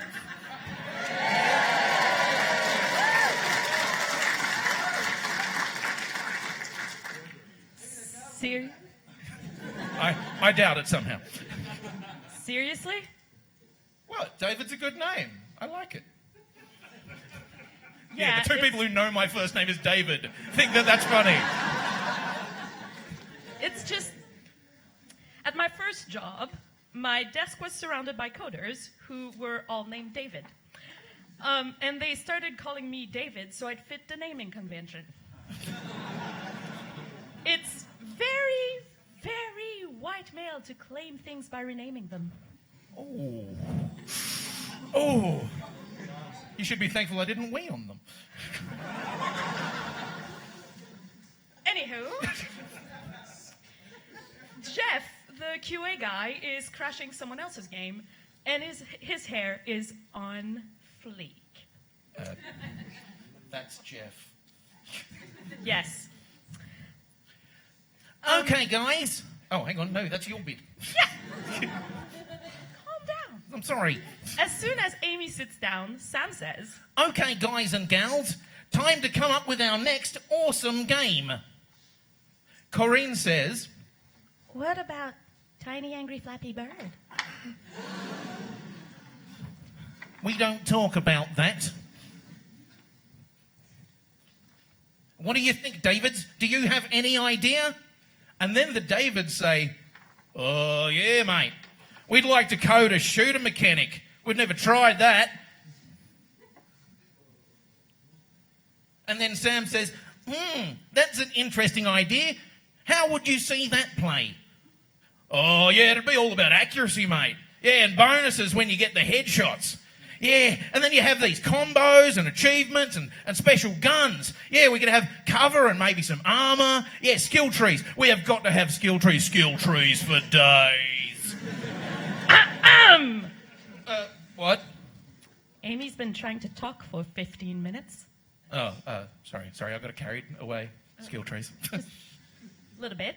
Okay, so Amy says, Are we still targeting teenage girls playing on mobile as the main audience? And Sam says, yes, we are. Okay, then a straight-up violent shooter won't quite work. Corinne gets super excited and she says, Oh, I know. Corinne walks up to the whiteboard and looks around for a marker. For some reason, no matter how many times she grabs some from the utility closet, the markers are always gone. She decides to draw in her notebook instead, and then she explains, It could be about shooting love at sad people. We could have hug grenades and glitter bombs. Her sketchbook fills up with swirly lines and dashes that represent both love and explosions. Now, audience, as you can see, we don't actually have props on the stage, so you're going to have to imagine the prop of the book and but what can you all make some glitter noises and explosion noises now? Okay. Thank you. That is what we call imagiception. You could put points in generosity to shoot bigger hearts and stuff like that. And everyone starts getting really excited about the idea and suggesting things. The Davids say, Yeah, we can make killer particle effects for the glitters, yeah. Even Sam gets into it and says, Yes, the enemies could be emotional vampires. If you hit them with love by mistake, they just latch onto you and leech your energy away. Yeah, I know, it's too real, isn't it? We have been there. It's great that everyone is excited about the first idea, but we usually explore a few different things, so we can pick the best one. But what about the glitter bombs? I like the glitter bombs. Well, the glitter bombs are great, but there may be something better. Jeff hasn't said anything. Maybe he has an idea. I like Jeff. I'm of a mind that a tale of two dust bunnies surviving the vacuum cleaner through the power of friendship would be most suitable. I think we found who's experimenting with the latte petri dishes. You know, it could fall within the runner genre, or mayhap a puzzle, and include a co-op mode. The idea would get added to the whiteboard if we had markers, or a whiteboard. And then maybe Sam can't quite get over Tiny Angry Flappy Bird. We don't talk about that still. Fine. Let's just say Sam really wants something that flies. So Amy adds a hot air balloon tycoon concept. Okay, well, these all sound pretty cool, so how do you pick? Sam knows. Just do the voice. Oh, okay. Okay. Wow, he does know. How does the team feel about these concepts? We'll have a year to make one of them, so do they all fit? The team would discuss and maybe drop some ideas. In this case, they decide that all of the concepts seem doable. Okay, so according to market research, what's best for our audience? Good question. Let's pretend that the majority of you are teenage girls. Or... Whoa. You were way too enthused? Or, maybe you used to be. I'm not sure whether that's even better. I'm not sure. We don't know. Yes. Okay, so we're going to do this by a round of applause for the 3 different games. So I want to hear, and you'll find out their names, the love-based shooter. I want you to make some noise for Cheery Bomb!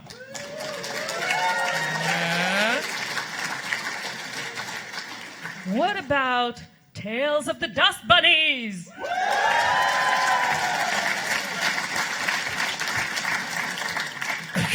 What about Hot Air Balloon Tycoon? And the winner is Tales of the Dust Bunny. Yeah! The development team is super psyched and does a happy dance. Do a happy dance. All of you. Come on. Put your wrist into it. Did you just never use the phrase, put your wrist into it again? So, anyway... It'll take about a year to make that game. Yeah, for the sake of our story, yes, we'll say a year. Okay, so that's exciting. That's really exciting. So a year of boundless creativity and making the team's dreams come true. Meh. Huh? Oh, look at the script. A lot of work awaits the team and some external forces are at play. The reality of running a business. Don't worry, we'll tell you when you do the dun-dun-duns. It's fine. It'll get there. The reality of running a business, changes in the market, social media trolls. And the ghost of external forces can show up at any time and break the team's concentration by saying... Guys! You only have money for 6 months. Dun, dun. The end of Act 1. Yay!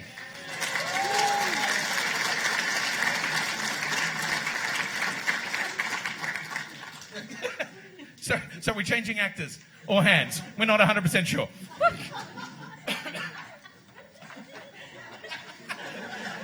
There's a huge amount of giggling happening behind there.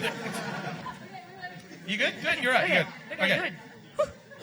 Act 2. The 9 circles of iteration. The team is in a bit of a panic, but Sam, good producer as they are, says... No, it's okay. No stress. We can do this. We can get funding once we have a demo. It's time to fail fast. Hang on, no, sorry, that doesn't sound right. But totally is. Like any creative work, we make shit up as we go. And we need to try things to see if they work, and we try to do that as fast and as cheaply as possible. Okay, so Amy grabs some Post-its, some Lego bricks, and a handful of stress relief balls. She needs to figure out what the core mechanics of the game are. And she says... So, you overcome obstacles with your dust bunny friend to complete levels.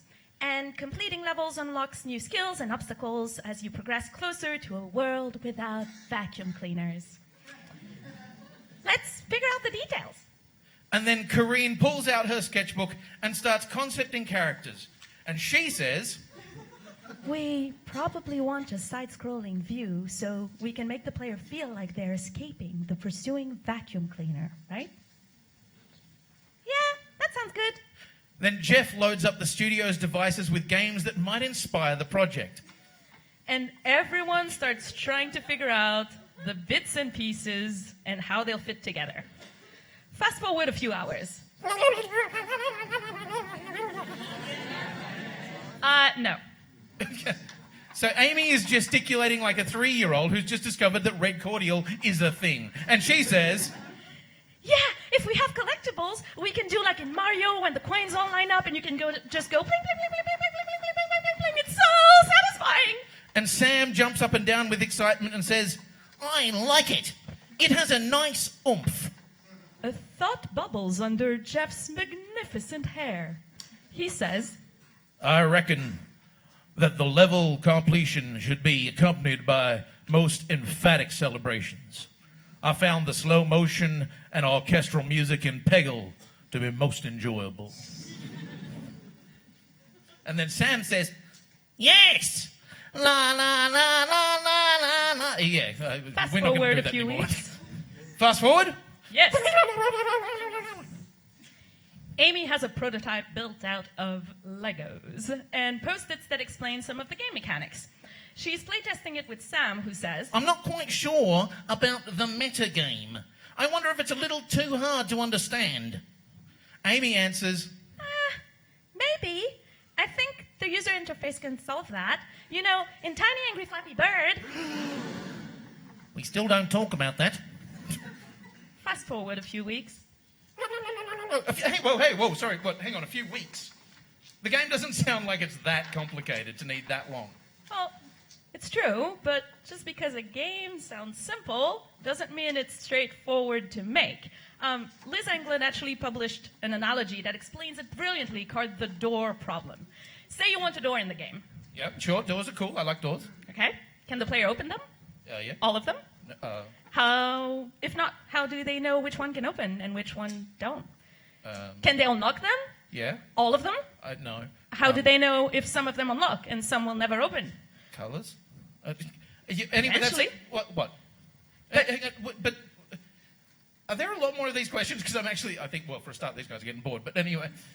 Oh, yeah, So, look, I have a full list. Really? Well, okay. Basically, just go and Google, game design the door problem, I think. Anyway. So, fast forward a couple more weeks. Okay. Now the game has a digital prototype. Huzzah! Wow, your enthusiasm is terrifying. I'm sorry, I was just hoping that you'd go with me on it. Yeah. Look, it's the prettiest thing that the Davids have ever made. Or the David now. Singular. He represents all of the Davids. Yes. He is Legion. So it's the prettiest thing that the David has ever made. Which means that it's a weird mashup of rough shapes in neon colors, fart sound effects, and characters from the David's favorite movies. You know what? Frank the Psycho Bunny from Donnie Darko really elevates the whole presentation, you know? It would help if there was a little bit more of Corrine's art in it, but most of her prototyping effort are up on the walls. No! Well, I guess that sort of defines when she finds the bit on the... I guess it depends how you define fun. Don't steal my bits. I wasn't going to. And once again, phrasing. But anyway, the sound effects are fart noises.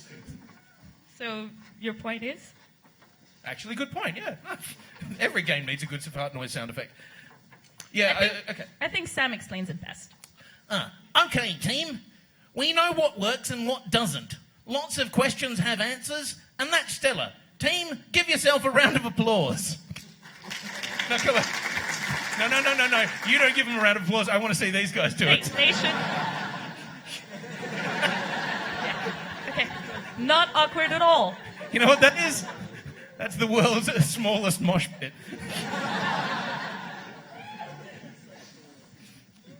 Yeah, good stuff. This is Sam, by the way. Yeah, good stuff. I think we need a solid vertical slice for funding. And, sorry, hang on. For those of us who do not speak game dev, vertical slice? A vertical slice proves that the concept can support a whole game. Oh, well, that must be pretty cool. That's exciting, yeah? Yeah, it's pretty much the moment where we see if the cool ideas that were explored in prototyping can actually play well together.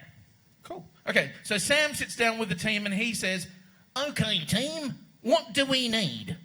Amy answers, we know most of the ingredients we need to build cool levels, but I think we should make an easy, a medium, and a hard level to really prove the concept.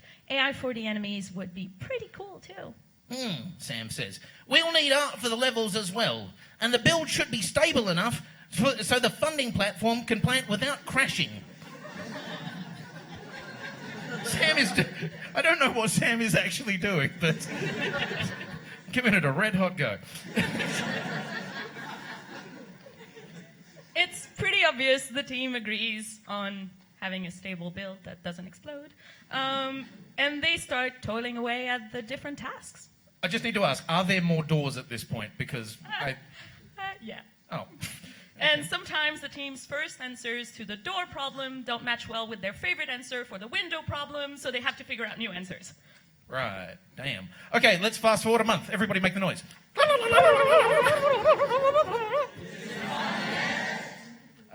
Soon, my precious. Soon it'll be fun. No. So the team is hard at work. They're coding everything. I'm sure it's a really tense time for everyone.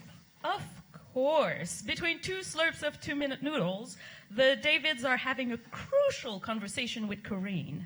They say, No, mate, no way. Dovahkiin beats the Inquisitor any day. Corrine says, that doesn't make any sense. The Inquisitor has a whole army with them.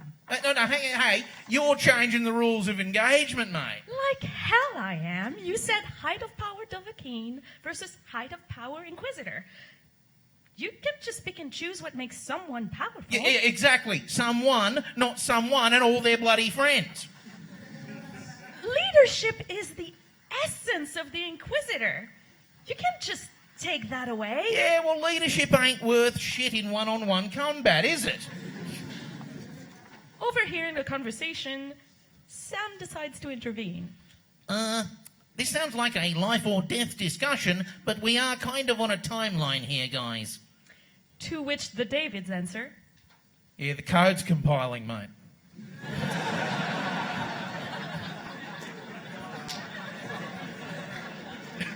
And Sam says, I see. Carry on then. This may take a while as an argument, so you guys settle it. Dovahkiin, make some noise! No one? Really? Okay. Inquisitor, make some noise.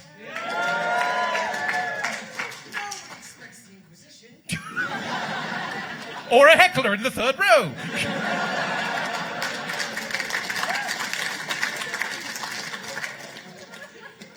Well, I guess it's sorted then. Yep, totally settled. Don't need to have that discussion ever again, Nope. ever. Let's fast forward a couple more weeks. Make the noise. Yes. What? Well, Well, Jeff disagrees. He says, Yeah, well, you got Jeff there? Yeah. The frequency at which I can break the vertical slice is most concerning. the Davids are confident, though. They say, No whackers, mate. Your words won't sway me for as long as critical bugs crawl. Sam decides they should step into the conversation. I agree with Jeff on this. David, could we stabilise the demo within the next 2 weeks so we can put it in the hands of playtesters? Amy has been really asking for that. It's really hard to see if our work is any good without putting it in the hands of the players. Sorry, Sam was talking. Thank you. If we could hit those dates, we might have a bit of time to polish before we have to submit for funding. And the Davids answer, No whackers, mate. But someone is lurking in the shadows. Guys!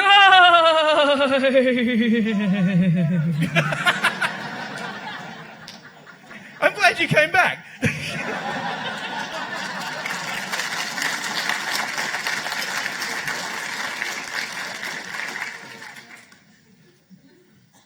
So the ghost says, Guys, I will not be deterred. Successful games on mobile are free to play and 20% less blue. Hey, whoa, hang on. Sorry, 20% less blue? I worked with a team that actually got that feedback from a client. They were pretty puzzled. Yeah, okay. I'm sorry. How do you make a project 20% less blue?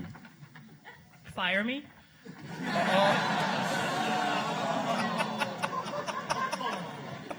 Oh, it's a hair joke. I can't compete.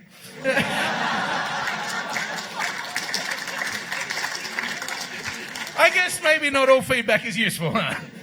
Or maybe someone has a better idea. Corinne.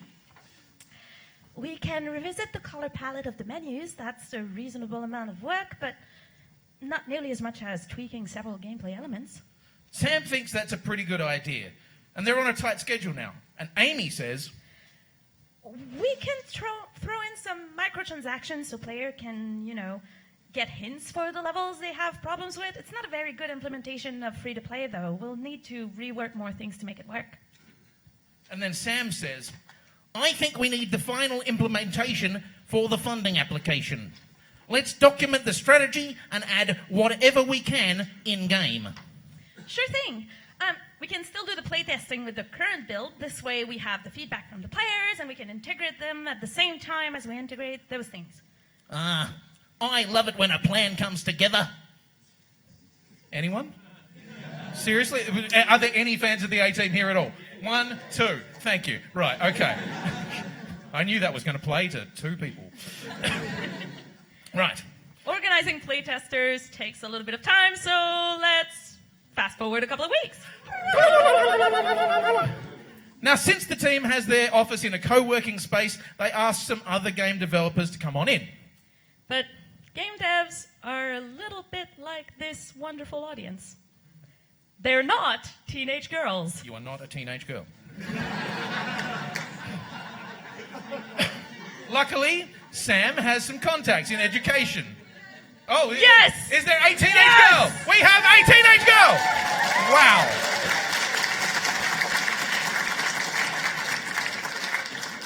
I should never be that enthused about pointing out.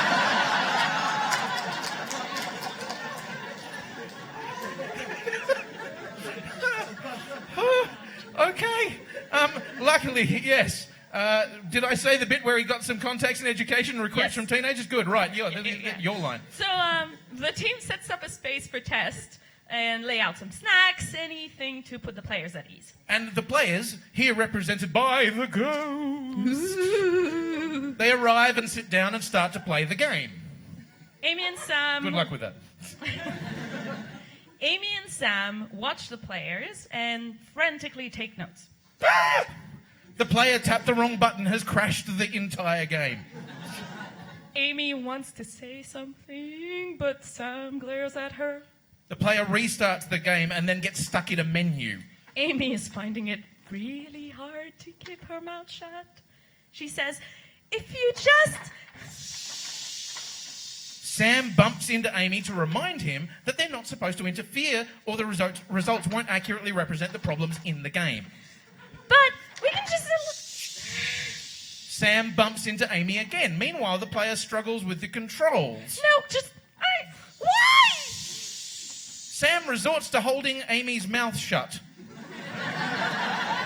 Come on, do it. Sam, hold... Oh, yes, yeah. yes. Oh, there. Well done. Faster than me. It's not awkward at all. It's now Friday, 5 o'clock, and the team has pages and pages of things they need to fix. They're feeling a little bit down. Amy sits in the corner with crippling self... Oh, God. Oh, woe is them. Amy sits in a corner with crippling self-doubt in a brown paper bag to help with her hyperventilation. And she says... I have failed this industry. How could I ever think I could do this? I'm an imposter. I'm a fraud. The whole team is a bit concerned about addressing all the changes. But Sam has a plan. They open up the fridge and say, You know what, peeps? It's beer o'clock. Have a drink and forget about all this for the weekend. We'll be clearer on Monday. The team grabs a drink and plays a few games of Super Smash Bros. To unwind and rekindle their love for the industry. Can you guess what we're going to do now? We're going to fast forward a few weeks. Yes! Woo! The team is super happy with the second version of the vertical slice. It's hard to get feedback, but it always makes a game better. Jeff, surprisingly, is fairly happy with it too. Affirmative. The Davids are exterminating bugs with a tenacious ferocity. It pleases me. Some art still needs to be replaced, but we have time for that. Guys! Come on, get the guys. Yay! Funding applications are closed tomorrow, end of day. Ah! Sam is like an army general, barking orders, and the team replies as they're called. Amy, I expect the final write-up of the game summary in my inbox in 2 hours. Will do. Kareen, how's the trailer coming? I need 3 more hours. You have 2. Then you can polish the art in the build. Davids, how are we on bugs and implementation? Yeah, mate, we're progressing. But we can't figure out one of them. Just keeps happening. Yeah. Which one? Oh, well, it's the one where you get the double rewards if you finish the level with a power-up device. Yeah, it's fucked. Add a sound effect and some particles. You know what? It's not a bug, it's a feature.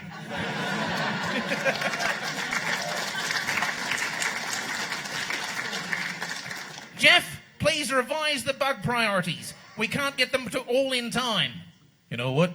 It'll be my pleasure. Things get super hectic. The team runs around as if they were on fast forward, except in real time. But they can do it! They can do it!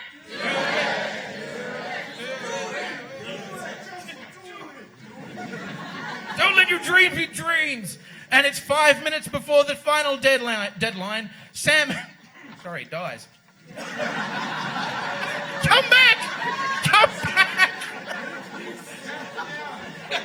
Arise!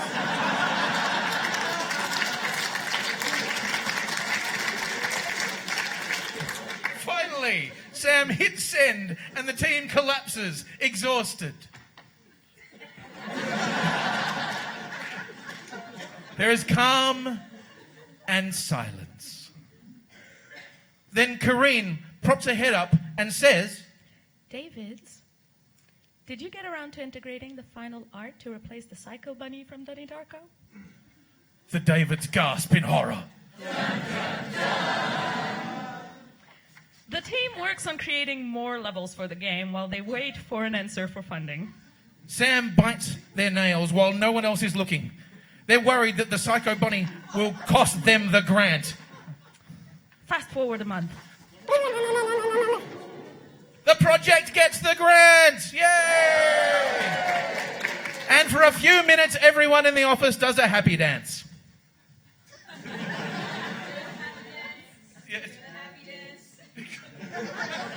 I really wasn't expecting you to join in that much. The team can now afford a bunch of cool mechanics they thought they would have to cut. And Amy also has a suggestion. I'd like to experiment with a few social features. They can really add to the player experience, and then they stay in the game longer, and then we have more chances to make money. And then Sam says, good idea. It's too risky to always rely on funding. We'd be under less stress if we took Tales of the Dust Bunny and it generated decent revenue. Fast forward a couple of months. The game has reached its alpha milestone. It can be played from the beginning to the end, and theoretically, all the features are in. Theoretically. That never happens. So the art is not all in? No? No, and some features will get added, but it's fine, But it's taking shape, right? Yeah. It's okay? Right, okay. Right, so this is basically the halfway mark of the project. Okay, cool, right. Guys! A couple more months of this and you're broke.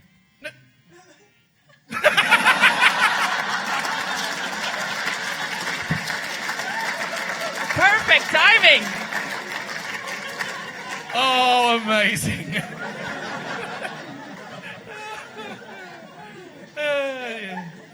Oh, I've lost my spot there. Let's take it from the top. Yeah, okay. Guys! A couple more months of this and you're broke. No, the team just got money. That's where did the money go? This is really bullshit. This is unfair. I don't know. Maybe it's the same sort of thing that happened to Tiny Angry Flappy Bird. We still don't talk about that. You know that, right? Page turn. The truth is, sometimes features take longer than the team thought. All the door problems, they pile up. Sometimes in very unexpected ways, too. Yeah, well, that sucks, doesn't Yep. it? Well, so is this the end, then? Nah, game devs got grit. Yeah, well, grit ain't paying the bills, is it? No. But these, oh so very charming people might, right? God, if only crowdfunding was that easy. Sam has a new shiny plan. You know what, peeps? I believe in this project, and I think the gaming community will too. Let's kickstart this and get the money we need to launch this game. The team digs up the demo video they made to apply for funding, and Karine says, the core gameplay hasn't changed much, so I can reuse those parts. We'll need additional footage for the new social features. And then Sam says, yeah, well, we'll also need to explain how far along we are, and we need the money to complete the last third of our development. Amy says, I can write up the pages. It'll be a rewrite of some stuff from the funding and the game design. That's actually not as bad as I thought it would be. Is it always that easy? Yes and no. It still take a whole chunk of time away from actually developing the game. And there's no guarantee it'll actually bring money. Okay, well, let's fast forward and see. Okay, the Kickstarter is live, and some pledges are in, but not nearly enough, though. The team is working hard toward beta, the moment when all the final content is in the game, but not polished. Sam decides to record a quick video as update 1 for the people who pledged. They borrow a camera and walk around the office taking candid videos. They say, I think our fans need to know that their support makes us so happy. Yeah, we get a little crazy. We're wacky, we are. Karine, sit on your chair. Jeff, spin around. Yeah, that's good. Now you should both make Cindy spin around. Jeff, you're not really helping. Spin Karine around. Come on, you can do this. Who wants to see Jeff make Karine spin around on a chair?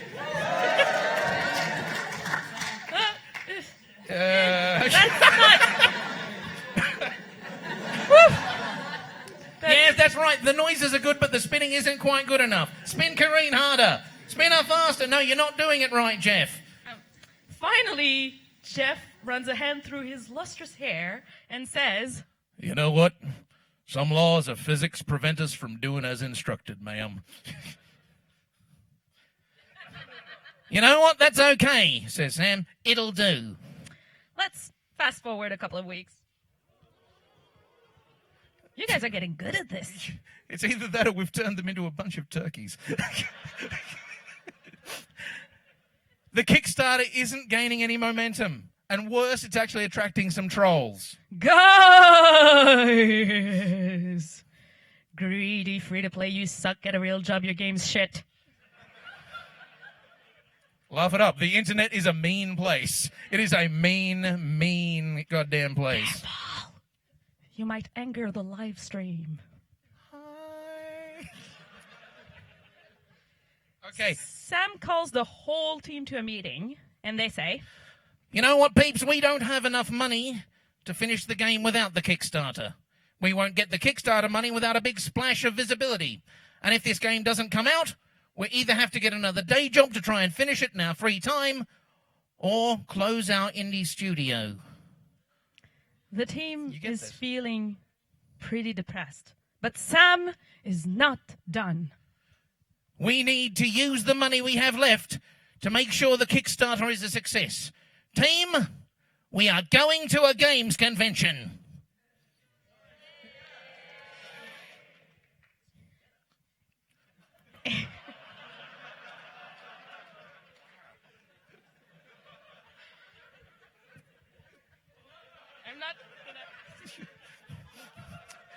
You totally ruined the next line. The next line's really serious.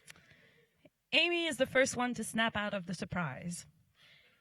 You want to show the game to players at a convention so we get more traffic to the Kickstarter? Yes. We need to make a playable demo for the first 10 minutes of gameplay. Okay, we'll need to change some of the balancing so it speeds through a few bits. I think the players need to see the spiderweb swings. That'll really get them excited. I agree, says Sam. Did you get that? Yeah, good. Yep. Jeff straightens his magnificent hair and says, Well, far from me to bring up disheartening facts, but our Kickstarter campaign ends in 1 month. Yes, says Sam. Right at the end of the games convention. End of Act 2. How you doing? You doing okay? Give them a round of applause. They are working their arms off back there.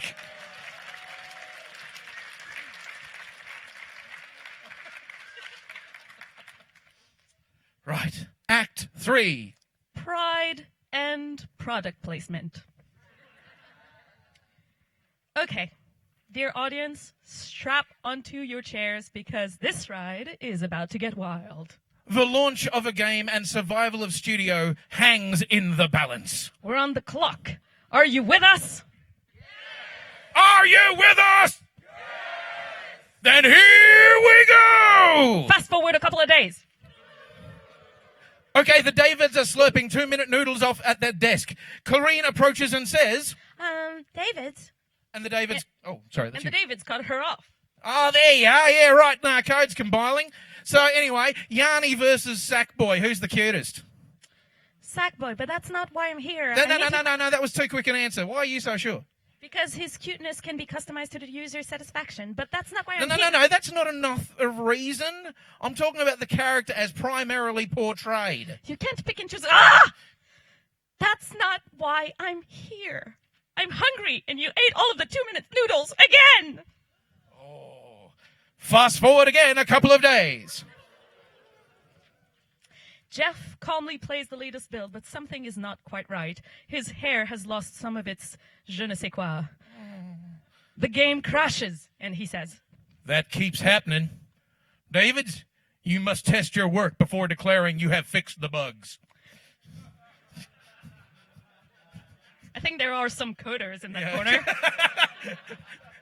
Please don't kill me. Fast forward a couple of days.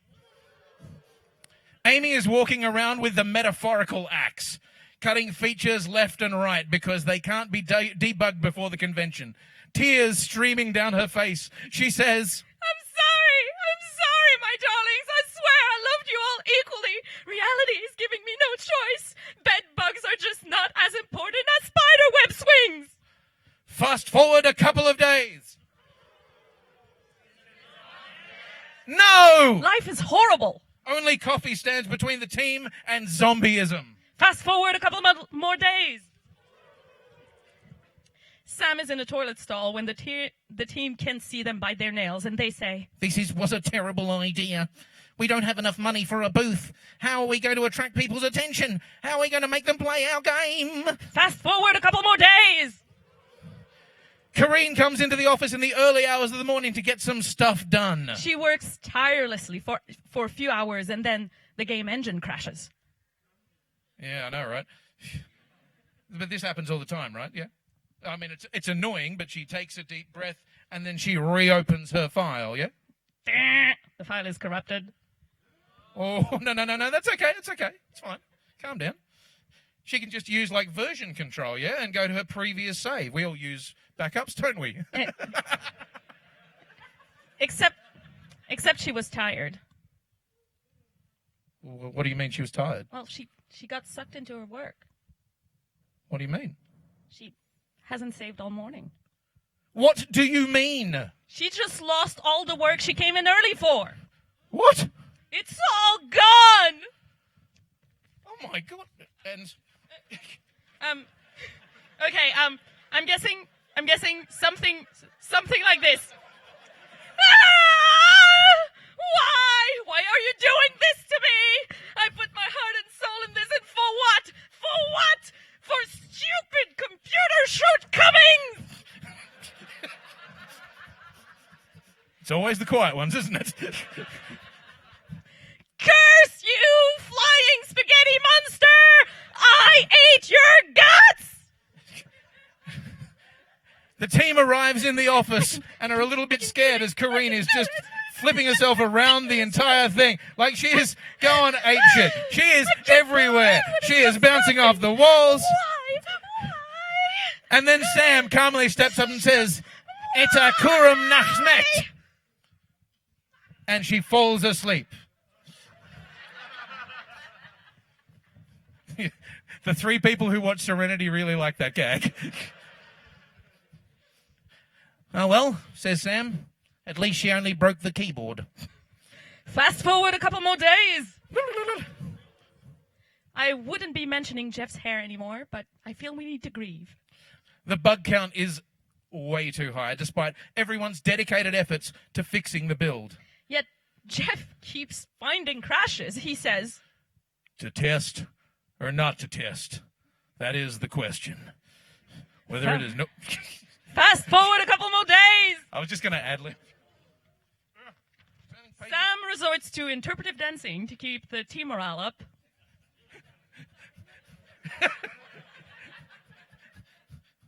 More interpretive. Now be a tree in the wind. Well done. Now be shame. Show us shame. Round of applause. That was...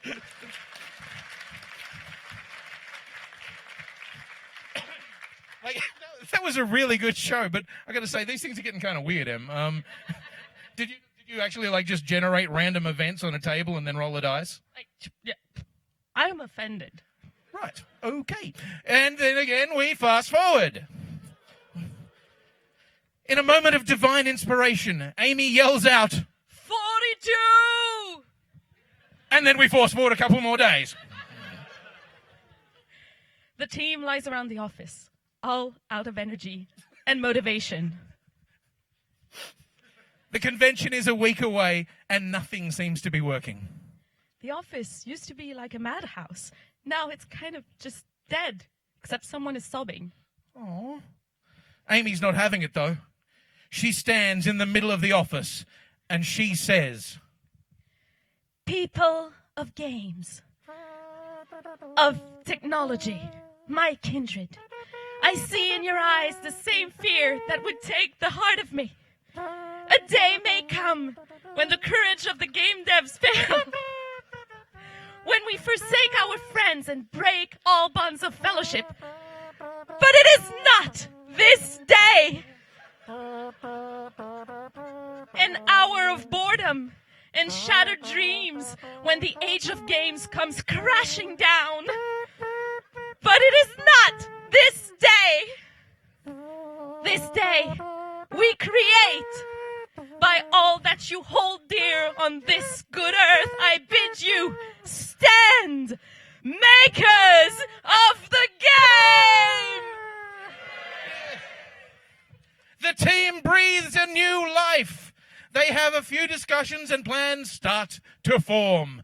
Corrine says, I can use paper plates, some paint, and safety pin to make wearable advertisement. Sam, Amy, and the Davids huddle around Jeff's desk to sort through the bugs. Jeff says, what about this one? Sam answers, I think it's a feature. And this one, Pilgrim? Feature? Sam looks at Amy, who says, might be tricky, but we'll swing something. The team keep pushing, and we fast forward a couple more days. The team puts builds on the studio's devices and their personal devices. There are still significant bugs in there, but hopefully not in the things that the players will see. And well, fingers crossed, yeah. Things are still pretty tense. But then they arrive at the games convention. And for a moment, they're at peace, at home.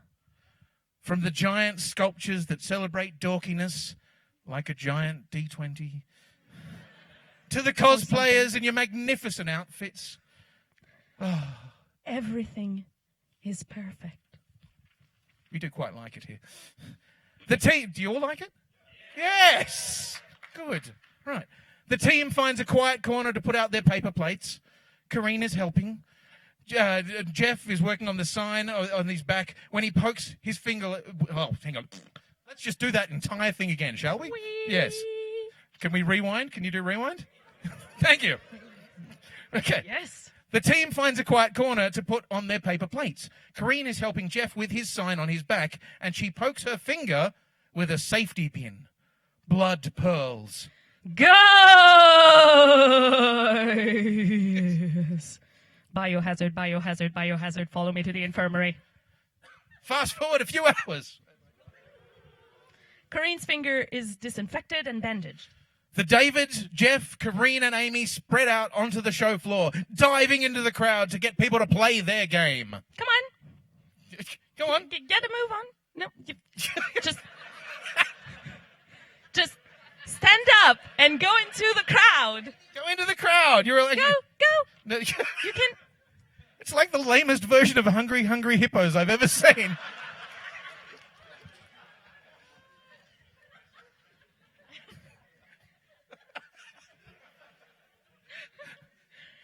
Sam is hidden in a corner, their eyes glued to the Kickstarter page. Their hands are trembling. They're so nervous. Sam is trying to resist biting her nail. She doesn't want to pierce the skin and become a biohazard. It takes all of her willpower. A few more pledges have come in, but the Kickstarter is still a good way from funded. The team is uber-friendly with the people they meet. They talk about the game with excitement. They hand out business cards with the Kickstarter link. They need the crowd's help and are really passionate about getting their game done. Guys! You're never gonna make it. Shut up, you Debbie Downer! Christ.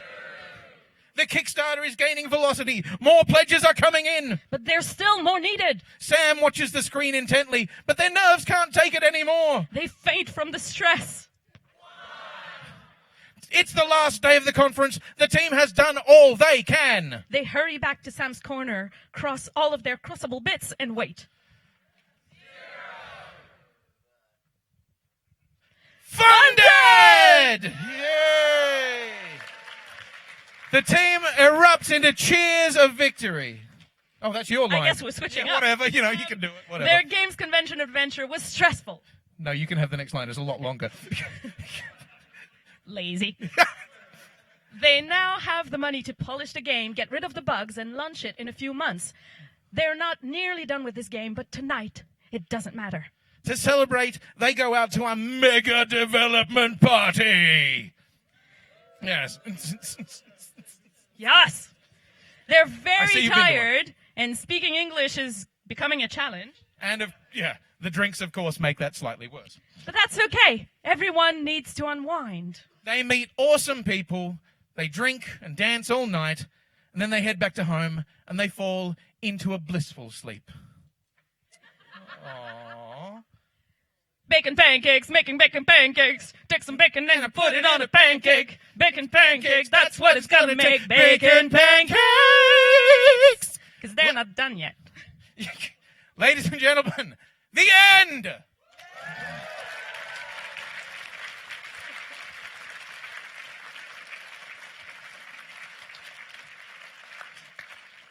And now, let us introduce our fantastic puppeteers. Da, da, da, da. Come on out. Come on. Of course, we have Jen Sherl. Who have we got on your side? Who's that? Who is it? So many people.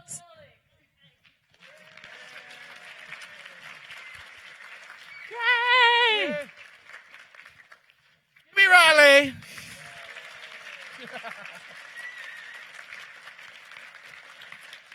And I think we need to say a huge thank you to Anthea.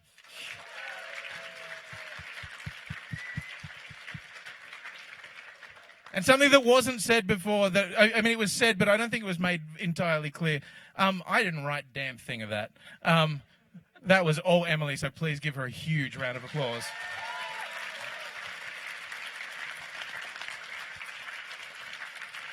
Thank you to my co-narrator, David. And his on-the-fly improv. Well done. So, I guess it's question time. There are big red numbers on the screen, I think. Oh, the big red numbers that say 0, 0, Yeah, 0, can 0, we do question 0, time, or are you gonna... Yeah, go. Is Jeff's real name Eugene? I wasn't going for that. I was just going for anything that sounded like a cowboy. Thank you, everyone. Yeah. Thank you all. You've been amazing. What grand scheme you've got underway, Delilah? We'll take it all. But I'm coming to put you in your grave. So it begins.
grand scheme you've got underway, Delilah.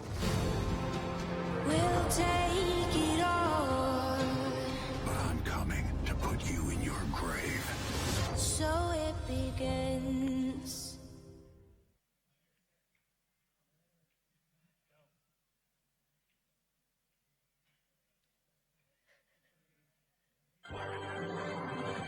Live from PAX 2016, straight into your lounge rooms, it is The Cost is Correct. We have got trivia for you, and I am your host, Claire Riley. Woo! Woo! Thanks for coming down, everybody. Great to see you. Oh, wonderful to see so many families here tonight. Thank you so much for coming down. Look, we're very excited to have you all here. We've got a lot of grade A merchandise to give away. We've got showcases. We've got some fabulous cash prizes that are not actual real cash, but they are redeemable in the form of shitty merch. Yes. So delighted you all came down at 9 o'clock on a Saturday. We are live on the interwebs into lounge rooms across Australia. I can't keep this voice up all night, so apologies, everyone. Thank you so much for coming down. I hope you were psyched for some trivia. I've done a lot of research. There's some weird questions in here. I had to do some of it at home because I couldn't do it on office computers. This is my boss. I shouldn't have said that in front of him. But who is ready for some trivia? Awesome. I love it. All right. Now, when you came in, you would have received a playing card. Does anyone not have one?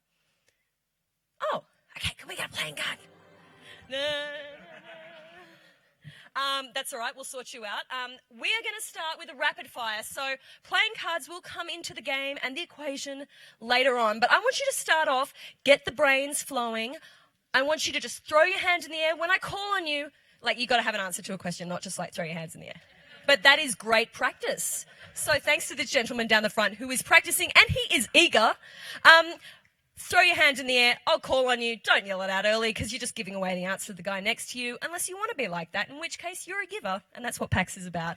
So, rapid fire. Thank you for coming down. We are going to start with question number 1. Who is the protagonist in GTA 4? Yes! Wow. You weren't just practicing. You knew stuff. Hey, you can get a HyperX bag. Woo! Awesome! I don't know how many prizes we have and how many questions I have, so it will literally just be a crapshoot. I don't know who's going to get prizes. We may run out of prizes. Oh, I do have to save some. Yeah, okay. Well, maybe we'll give away bottles of water as well, you know. Yeah, I am bloody thirsty. Question number 2. Question number 2. What colour are the portals in Portal? Yes, sir, I saw you in the grey hoodie. Orange and blue is correct. Do you like magic? You do now. There we go, buddy. Question number 3. What is the full name of Sonic's fox sidekick? And I'm sorry, you all shot your hands up in the air. I really should have been specific at the start. Just lower them again because I didn't see who came up first. I'm not just after the nickname. I want his full birth name. Yes, you down the front. Yes, yeah.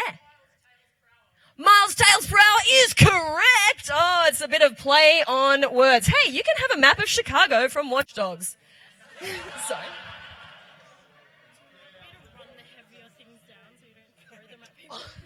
No, I was totally going to throw the heavier stuff down. Yes, that might be really handy. Thank you so much, my dear. I am not going to throw the, I can't read that from that far. Thank you. I'm not going to throw the Diablo things at you because that stuff's heavy, both in terms of the physical box and the gameplay. All right. Question number 4. Rocket League is the sequel to which ridiculously named game? I can't call on you again. You, buddy. Incorrect. Oh, yeah. I need the words in correct order. This guy is the only one who's got his hands up. He could be my Martin Prince unless someone else is going to go for it. You going to backwards cap? Sorry? Battle cars. All right. Old mate HyperX bag. You are. No. Geez, this is a hard question. I thought I was being... Yeah, okay, Stripey. Absolutely, it's an iambic octameter. Fantastic work. Supersonic, acrobatic, rocket-powered battle cars. You know what you win? You know what? This was a difficult question, so you're going to get these commemorative Ubisoft 30th anniversary postcards. They're really beautiful. Well done. Okie dokie. Back to some easier ones. How many years between the releases of Duke Nukem 3D and Duke Nukem Forever? Yes, you. Oh, no. Yes. 15 years is correct. We had 16 down the front. I'm sorry you just lost out, but hold on to your playing card because you could be the lucky family from Maroochydore that will come up and play for the showcase later on tonight. Forgot it was you, right? Yay! I'm really burning through these prizes. Hey, Civilization out of the game. She just, please don't throw it, please. Those corners are really sharp. Alrighty, back to here. Cool. All right. When was the very first Madden NFL game released? Ooh. Okay, yeah, I'm ready. 1989. Jeez, man. It's just, I want to take every answer you give me and just add or take away one. And I can't. You there in the green. Yeah, no, I fed that one to you. I'm sorry. I fed that one to you.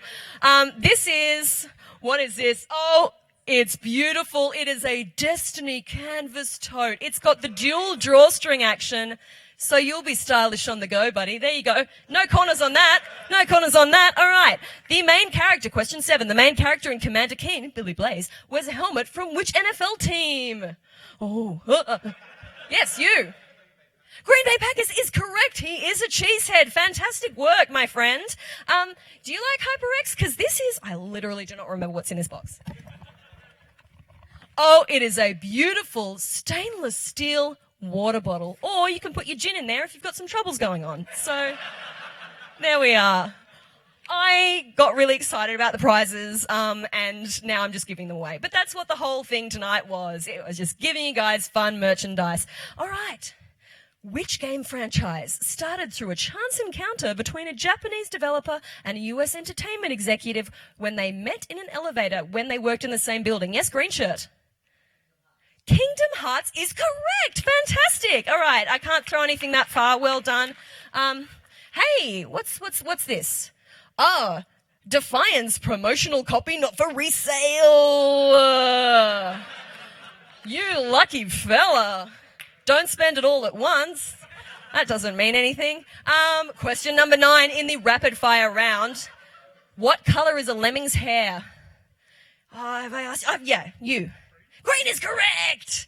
Magic Kaladesh Planeswalker deck, because it's nice. I don't think I'm allowed to throw it. This is allowed? Okay, so everyone, we are allowed to throw something that fits in my hand. That's the new rule, everybody. Yeah, bricks allowed. That's totally fine. And all right. Oh, this is topical. Question number 10. As of October, which card sets are included in the standard card pool for Magic the Gathering? Yes, you were early. Oh, have I asked you already? Okay, I'm just going to see if anyone else is. No, I've asked you. You guys are there's some key smart people. Oh, did you answer something before? No prizes for you. Okay, you can go. I'm just really freaking forgetful. I'm just going to shut you off there because I'm a stickler, right? And you would expect nothing less of me. But it is not Return to Innistrad. And you're going to think about that tomorrow and you'll be like, oh, Claire pulled me up on it. And I should have known it was Shadows over Innistrad. Shadows over Innistrad. All right, unless you want to have a crack again. We got anyone else? Oh, it's the lucky gentleman down the front who I just fed an answer to. Shadows over Innistrad and... Oh, but no one else is volunteering. Is anyone volunteering? Oh, no, we have a guy.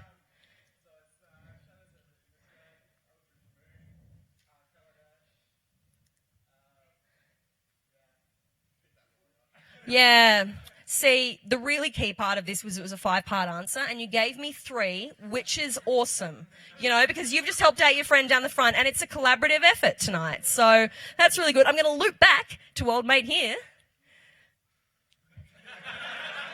I'm going to get some water. Something, Mona? Jeez, guys. No, that's incorrect. Oh, sorry, I should have just said no. Yeah. That is incorrect. I'm sorry. Up the back?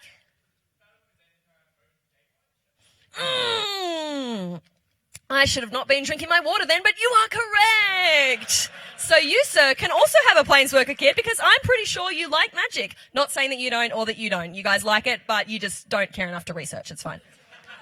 How good's my arm? I'm allowed to throw this one, you guys. This is literally watching WHS get thrown out the door.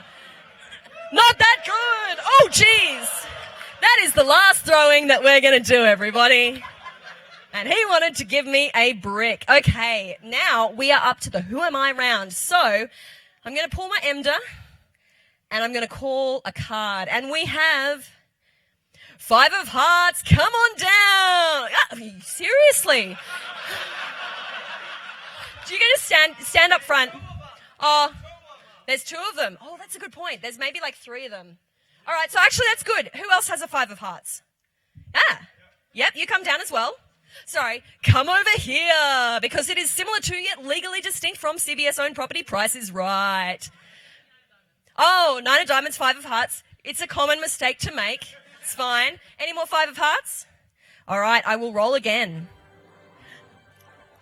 3 of Clubs, come over here. Have we got a 3 of Clubs? Oh, it's Sam from Maroochydore. He loves going water skiing, and he's here tonight with his lovely wife, Pam. Thanks for coming down, Sam. And we've got a 3 of Clubs. You've got a great jacket on. That's not a jacket, it's a jumper. I'm really tired. Okay, we're going to play Who Am I? So, I guess the best way to do it is to raise your hand when you know who I'm talking about.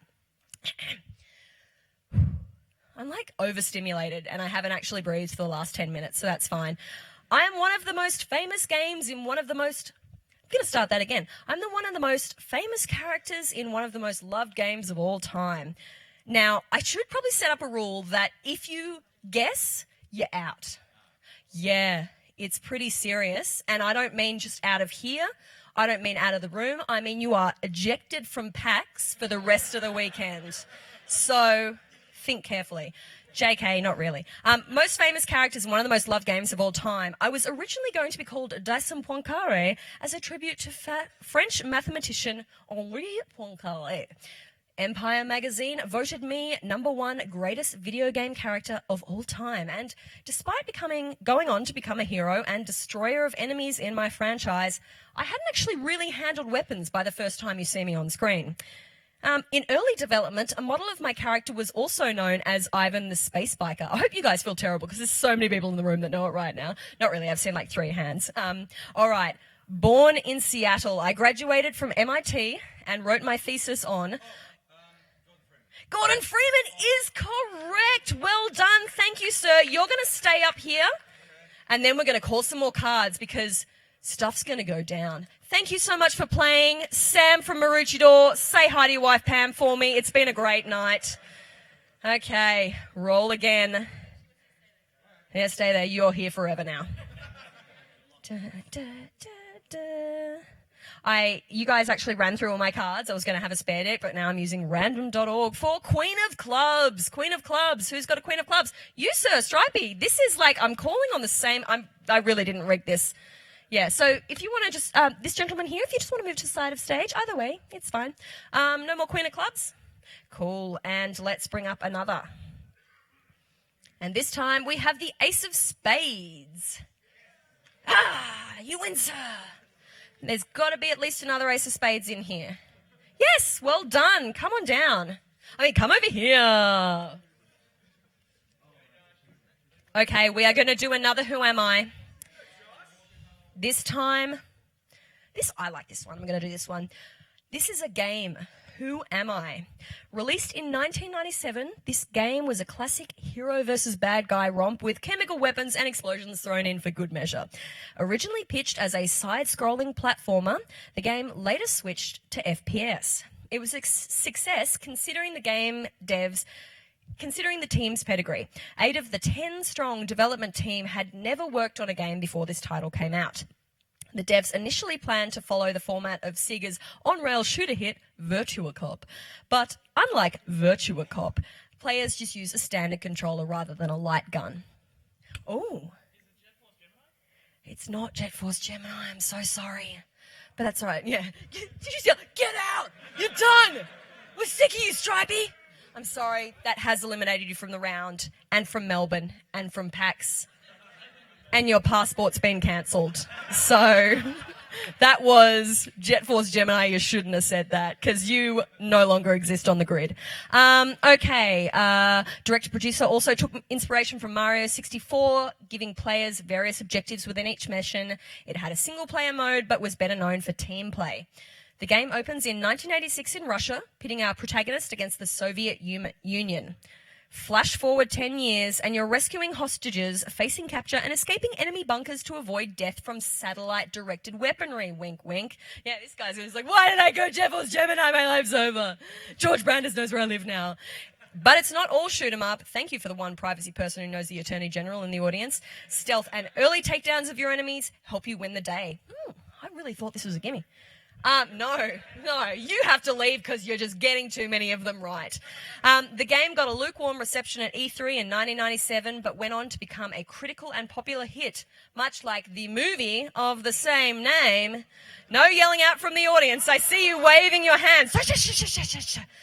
Built for the Nintendo 64, the game features 3 difficulty levels on single player. Hey? It is GoldenEye! Well done! All right, you, sir, stay on stage. Thank you for playing.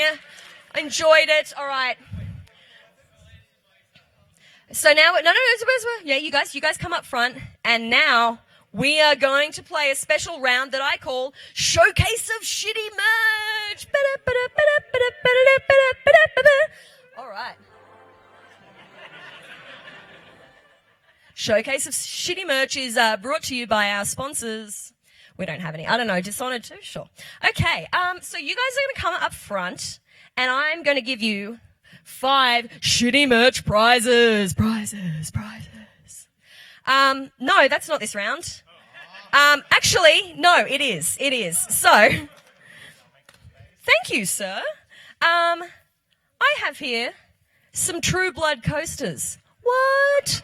That's a topical show that everybody's watching on the streaming services right now, Claire? It is. It's a topical show everyone's watching on the streaming services.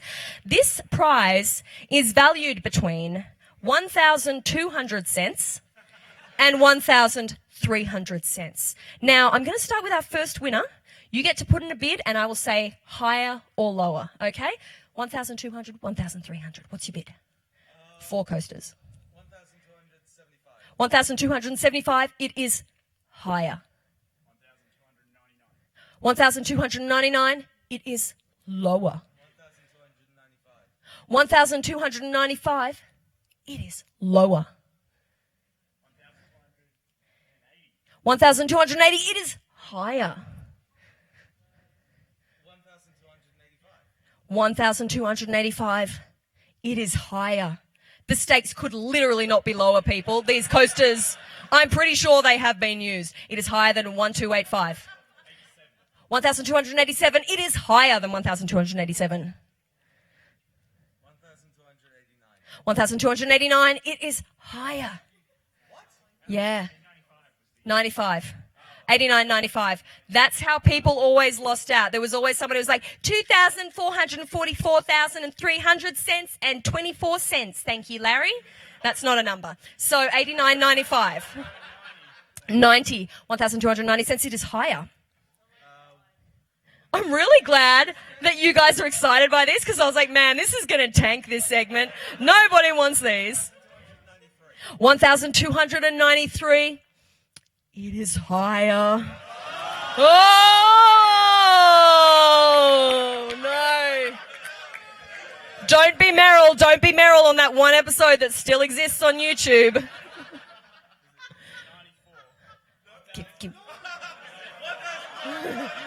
You said it, but come on, dude. I said don't be Meryl.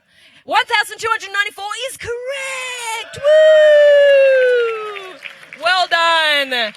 But don't go anywhere because we have a bonus round, and this is where, thank you so much for playing. You can sit down. But you've been great. You've been great. And I had some other prizes, and they're gone forever. Oh, no, you don't sit down. Because I want you, I'm gonna show, this is gonna be really difficult, but I should have just expected that. Okay, my lovely barrel girl, Seamus. Hey, thanks, Seamus. We have in your hot hand, you have the True Blood coasters. We also have some spectacular shitty merch for the shitty merch showcase. Now, I want you to value these in order from least value to most value based on an arbitrary system I made up. Okay, so we have True Blood coasters. We have a Castle vodka flask. So it's not a cartridge, it's a vodka flask. We have the Belkin Screen Force Invisiglass Apple Watch Protector. They have just taken naming their own product to new levels. G.I. Joe Retaliation on Blu-ray, and the Fighter Within Xbox games. So you have got 5 products there, including the True Blood coasters. I want you to start off with the cheapest in value.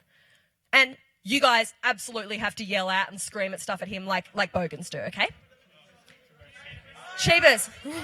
So what is it? We've got, all right, what's he going for? True Blood coasters? Are you locking it in? He's not locking it in. He's just taking his sweet ass time on something that is worth nothing. I just can't emphasize. The flask, ooh, the flask is pretty valuable.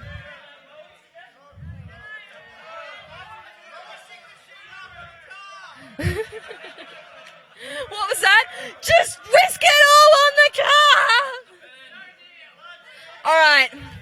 Okay. All right, so he's gone the Belkin Invisiglass. Switch it over. Switch it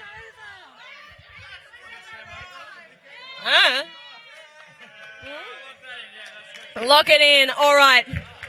What's your name, son? My name is, call me Spicy Boy. That's not your real name, but thank you for participating. Spicy Boy, where have you come from tonight? Spicy Town. These are just all lies. Do not ask me to. I will fucking cancel your passport as well, okay, buddy? All right, so we have gone the Belkin Screen Force Invisiglass Apple Watch Protector as the lowest value. Then we've got the True Blood coasters. Then we've got the Castle Vodka Flask. Then we've got G.I. Joe Retaliation Blu-ray. Then we've got the Fighter Within. All right. Oh, okay, here we go. Nope. It would have been really great if I ordered these on my document beforehand. But just to fuck with myself, they are not in order. So that's, I can pretty much say that none of this is correct. So, oh, wait, nope, none of it's correct. I will read out the prizes. Will you hold up from Fighter Within for our lovely audience? That is worth $14.95. Australian. G.I. Joe Retaliation Blu-ray, that is your cheapest at $9.99. Blu-ray. Yeah, it's disappointing. The next cheapest was the True Blood coasters, valued at $12.94, which you knew from the previous round. Then we have the Fighter Within Xbox One game, valued at $14.95. Then we had the Castle Vodka Flask, valued at $26.23, according to eBay. Yeah, I know, right? I was like, well, that's pretty impressive. I want you to guess how much the Belkin Screen Force Invisiglass Apple Watch Protector is. $49.95. It is worth $65.74. Who here has an Apple Watch? Yeah, you've got an Apple Watch. Have you already got a prize? Yeah, you do have a prize. Someone up there? Yeah, you have a prize. I can throw this. Sure. It's pointy, though. You want a Spicy Town or whatever your name is? You throw that down. You get to choose your prize out of this, and then I'll just throw that shit at the audience later. So.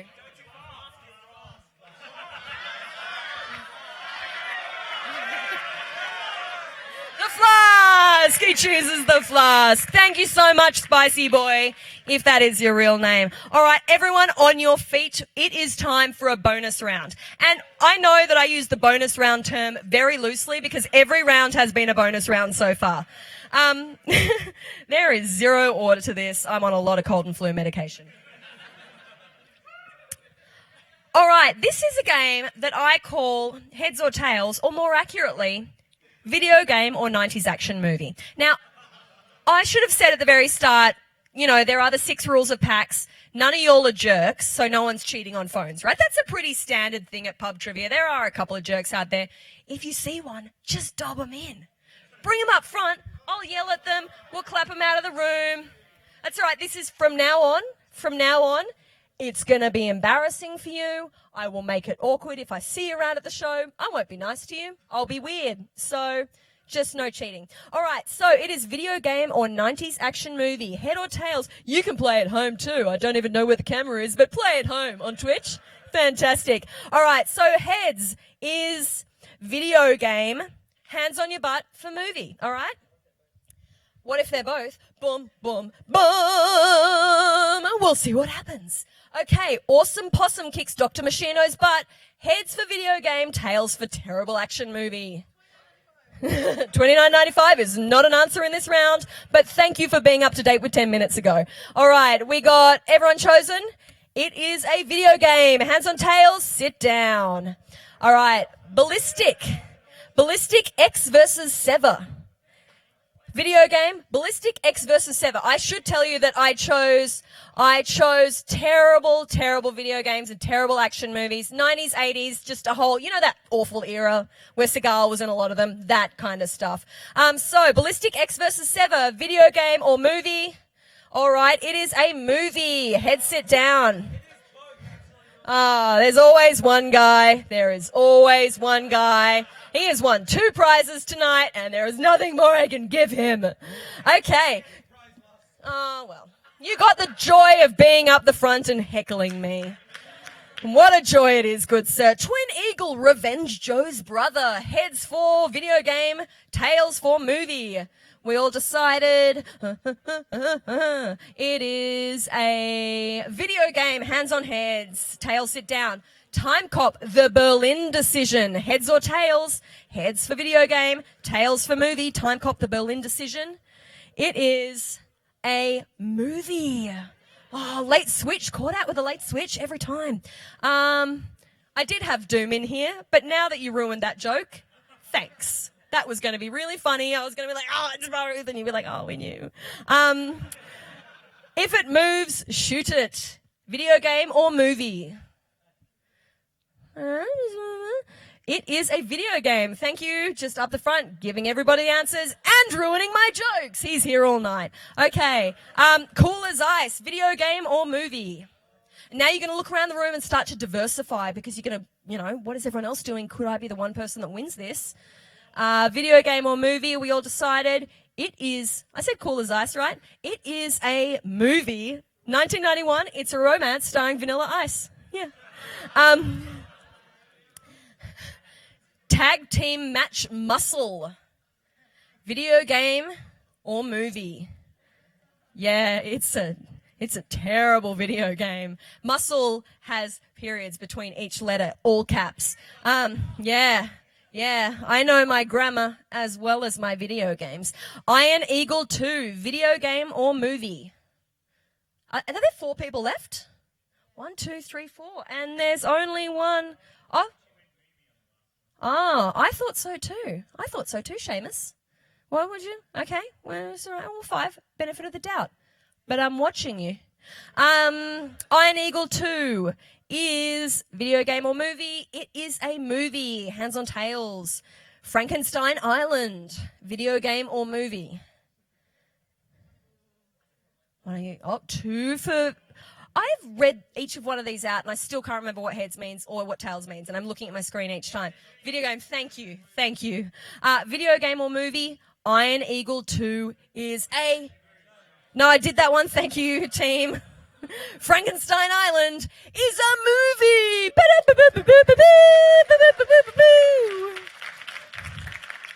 Fantastic, sir. All right. You know what? Because that was a long process, and you deserve something. This one's cool. What's your name? Alex. You know what? That's not going to be great for you. This is fun. Do you like Overwatch? Awesome. You can have some Overwatch postcards. And this thing, which is a tin, and it's got the Overwatch symbol, and that thing too. I don't know what that is. Soundtrack, thank you. Some of these were from a previous trivia night. I do not know where they are. Awesome. Thank you so much, good sir. There was a Sam earlier. Was it Sam? You were married to Pam? I made up a whole backstory for you. Was that you? Was your name legit Sam? Oh, it's not. Why would you give a fake name that's a really normal name? Did I make it up?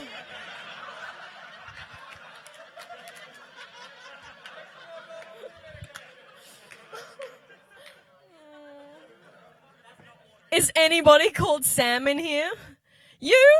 Yeah, you win a prize because this... Oh, there are two Sams. You seem nice and I saw your hands. There's another Sam. Where's the second Sam? Oh, you're a Sam. I bet you're a Sam. You're also a Sam? Okay. You, lovely lady, come up front because I saw your hand. You seem nice. Yeah, maybe... Do you have an ID? Good lady? Yeah, it's fine. I trust you. This is a Mafia 3... cocktail set, and it has the words Sammy on it. So I had to give that out to someone called Sam. Congratulations. Default, default, default. Okay. Now, I'm going to throw a couple more rapid fire questions. We're all pretty well behaved with that. So yeah, awesome. Okay. Now throw your hands up. This is a multi-parter for telling me by name, not just by element, the 7 sages from Ocarina of Time. Oh, tentative. Are you ready for it? Okay. Throw them at me. No, I said by name, not just by element. Yeah. Do you reckon you can do it? No, I reckon I probably can. Girl at the back, all right? Yep. Is that in the black? Yeah.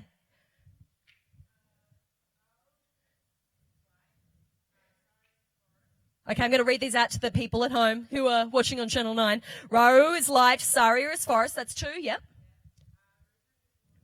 Ruto is water, that's 3. Impa is shadow, very good. Naburu is spirit, that's, yep, thank you.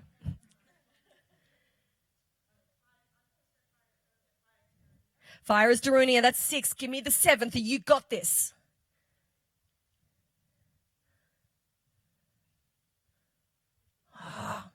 You're going to kick yourself. It's in the title of the game.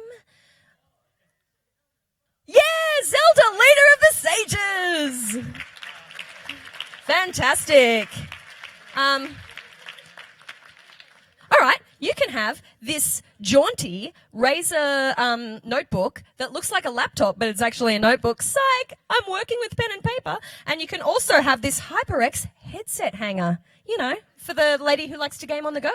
Well done. Thanks for playing. Okay, next question. Which was released first in North America, the DS or the PSP? Have I asked you? Okay, first in North America. You're correct. Have you won a prize already? No, I have not. Okay. Oh, that's right. You're plus or minus 1. Ah, plus or minus 1. You know what? You're a good guy. You can win this Civilization pretty, like, it's a really nice box. Just, no, take some time. I'm gonna open it up. I'll tell everyone what's in it.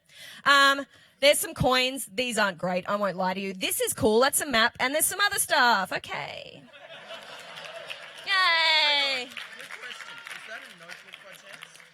No, it's gets a sweet prize, fingers his way through a couple of the other prizes while he's up here. Plus or minus 1 prize. Yeah, sure. Okay, which was released first? Once again in North America. Original Xbox or GameCube? Yes, you with the brown hair and the kind of short style.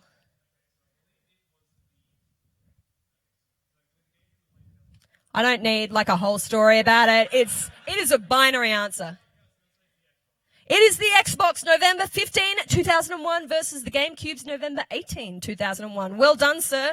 You can have G.I. Joe Retaliation on Blu-ray. Oh gosh, I don't want to throw this at you. I'm not good at throwing. Oh gosh. Oh. I do not have public liability insurance. I did not sign anything before coming in. I'm not going to do that again. Yeah, my boss will throw things because he can't fire himself. Which was released first? This is the final of them. Atari Lynx or Turbo Express? Yes, sir.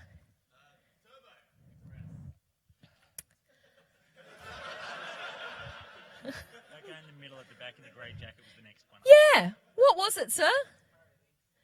Oh, sorry, not you. You were behind him. Yeah, in the grey jacket and the hoodie.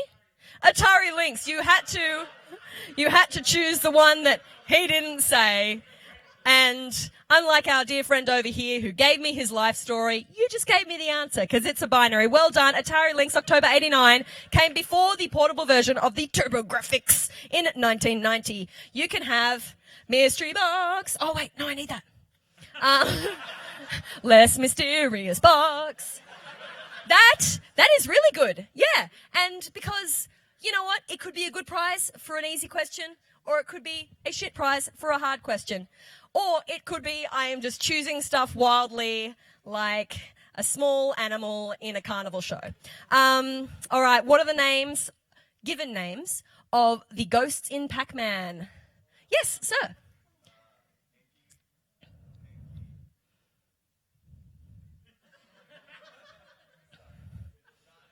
He didn't come in with a playing card, you guys, so he's just operating one card shorter than the rest of us. Did you get a card?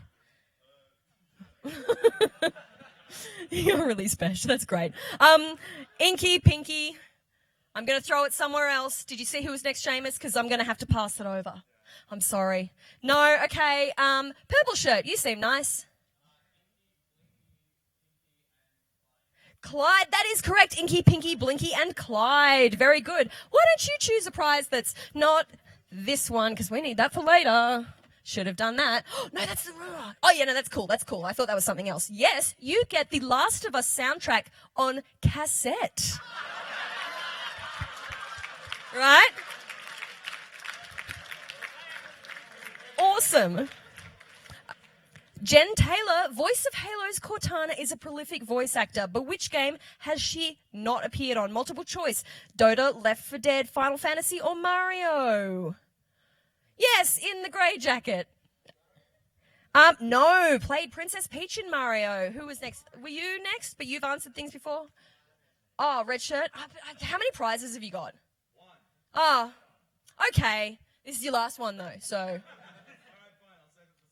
No, you don't know what's up here. I mean, any of this could be yours. What? I mean, I've got some True Blood coasters. I have this book, Metro 2033, awesome. I have another book. I have some T-shirts. I have this thing. What? I have Doom on Xbox. Well, that's got both of those yours now. What's the answer? No, this isn't. This is you. You threw your hand up. You got to commit to it. Yeah, it might be a big prize now, Seamus. Oh. You need to know, but it won't be, will it? So, I don't know if you guys have noticed this, but I have a Word doc, and there is not much planning that's gone into this. So, I am running quite a fever. I have been throwing stuff at people. I'm probably going to get sued tomorrow. I've threatened a lot of people. I don't think there's any order to this. So... throw me your answer. What was the question? Yeah. Jen Taylor, voice of Halo's Cortana, is a prolific voice actor. Which game has she not appeared on? Dota, Left 4 Dead, Final Fantasy, or Mario? Now, we had someone say Mario, but she was the voice. Oh, first answer. No, you know what? You're a good guy. Seamus has chosen you this prize. Yeah. You know your shit, buddy. And this is Knowing Your Shit Night. So thank you. What's your name? Sure. What's your name? What's Sam? Is it Sam? So when I ask the audience, all these people who've come here, some with friends, some by themselves, tell me your name. And I could have been just bloody data mining them. I could be about to steal their identity. And you were like, my name's Sam. And some people are literally called Sam. And you lied to me. And you just got that nice box that Seamus chose out? Yeah. All right. Question 17. Who created Dungeons and Dragons?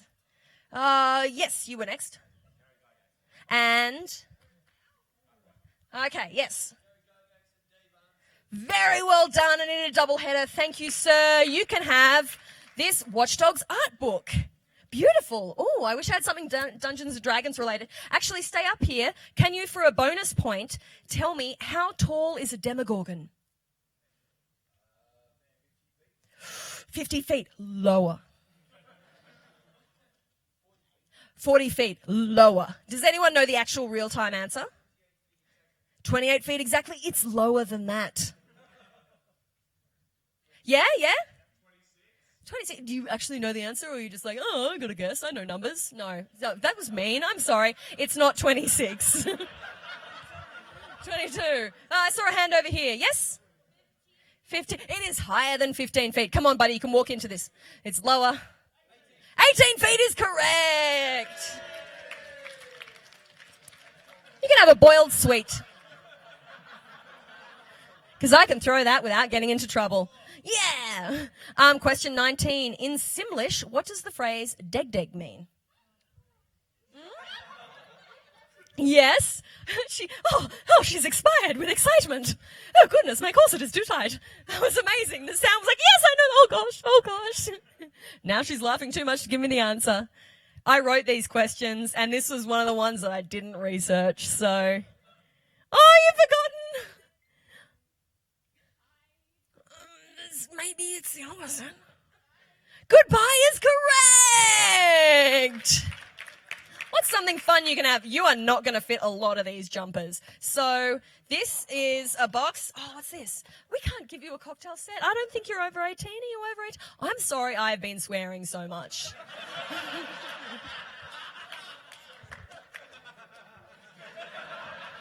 This is not great. All right, well, seeing as you're one of our delightful younger viewers, you can have a couple of things. You can have a HyperX bag, fun times, awesome. And I think we should give you, what's this? X-Men on, what? Oh, how old are you? 14. Parental guidance recommended. I have seen this. The worst you're going to see is the terrible acting, so enjoy. X-Men on 4K. Yeah.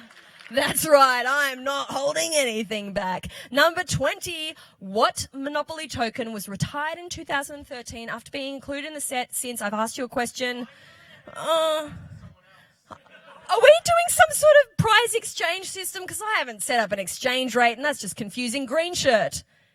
The iron was retired after being in the set since 1935. Well done, sir. Planeswalker set? Yeah, awesome. Oh, Diablo.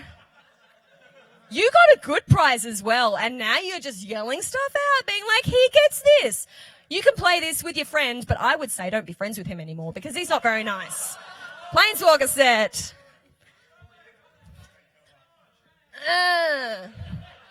All right, everybody on your feet. It is time for something I wish that I hadn't found out there was a 14-year-old in the audience. 13? You lied! Oh, my goodness. You're a guardian, right? Sure. I feel like she's not going to want to know about this game, but it is a game that I've called bonus round number 2, video game or pornographic adult tape.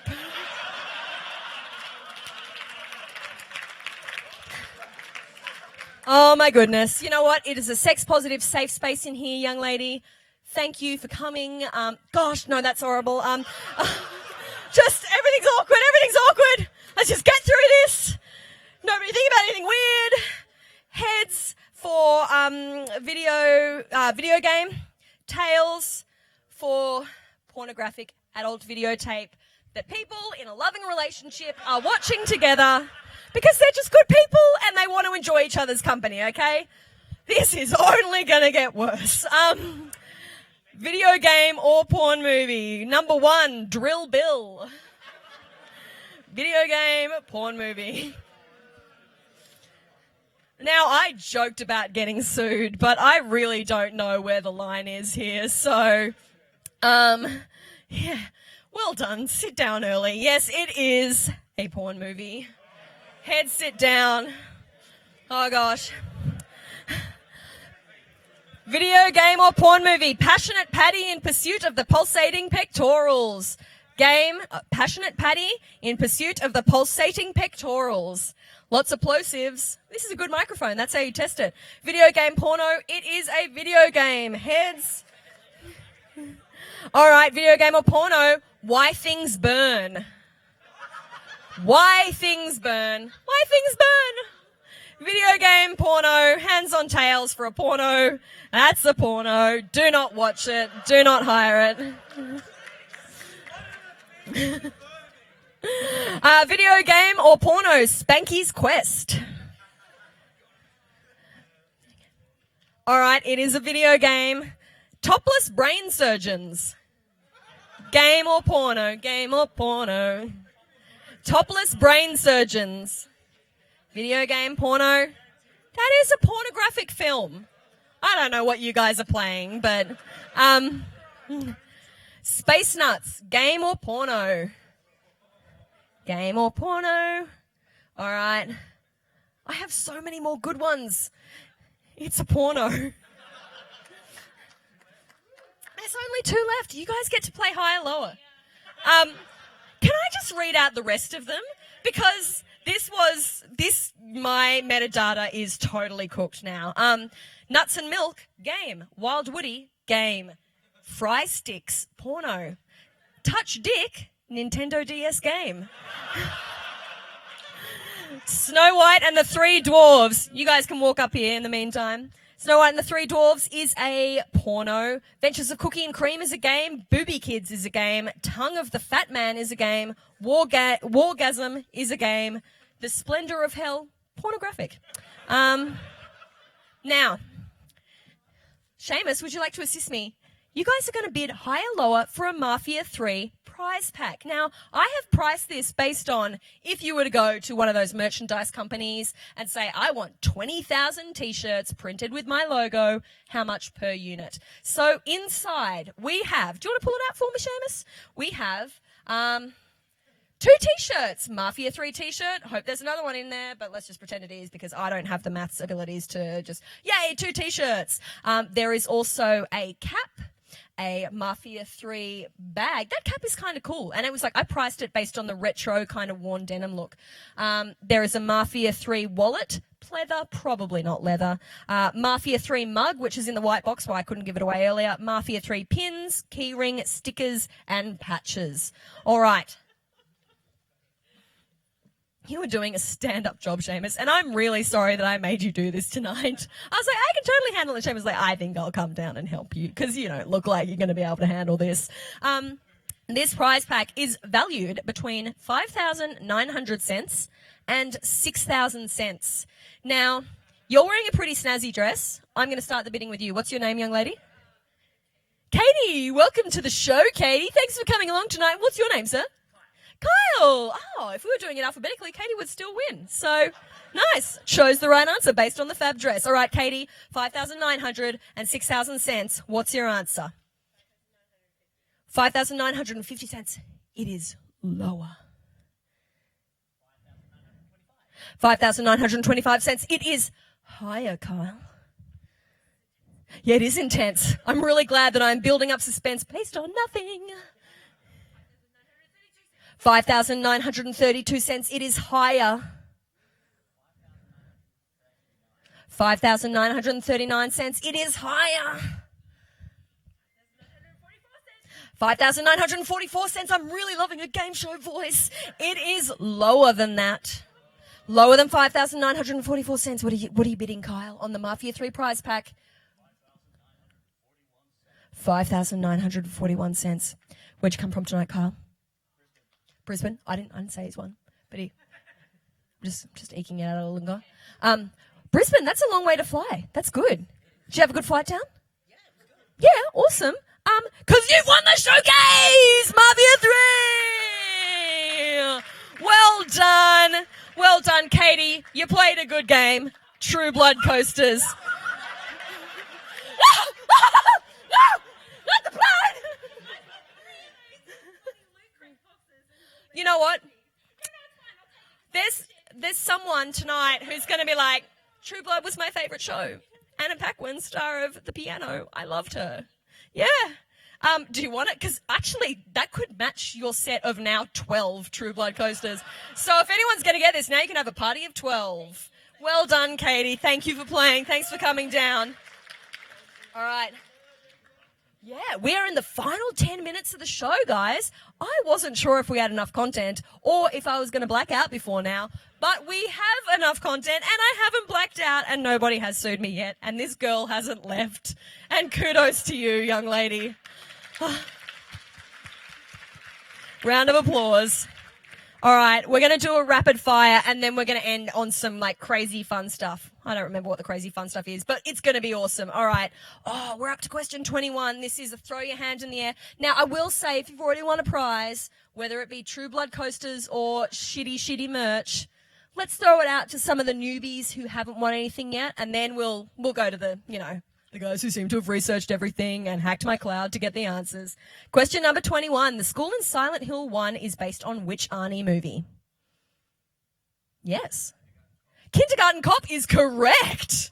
Nice work. Planeswalker set. They're so pointy.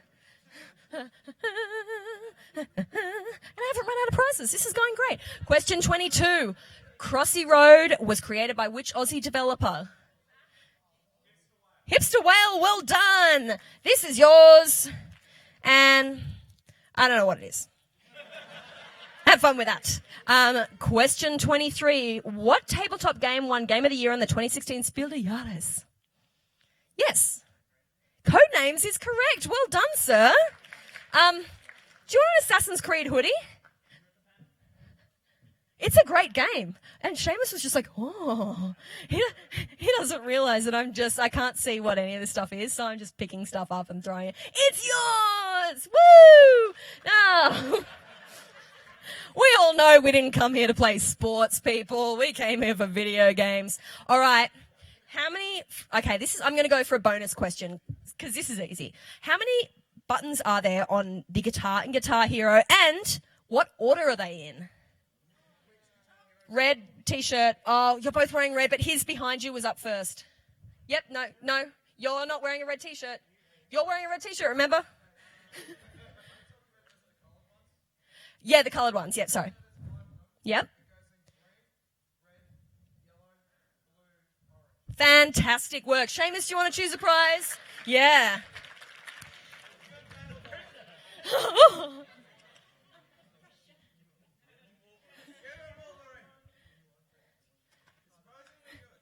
Yeah. Here's a t-shirt. Red t-shirt loves a red t-shirt. It's in your colourway. Well done.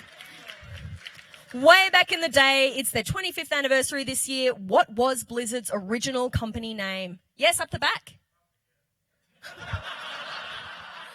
Yes, I forget. Well done, though, and I love your eagerness, and that's why we're all here tonight. You, sir, in the green? Very well done. Silicon says, and because Seamus has done a great feature on the history of Blizzard, which you can read on cnet.com, you can choose a prize for this lovely gentleman because I keep on losing track of where I am in the document.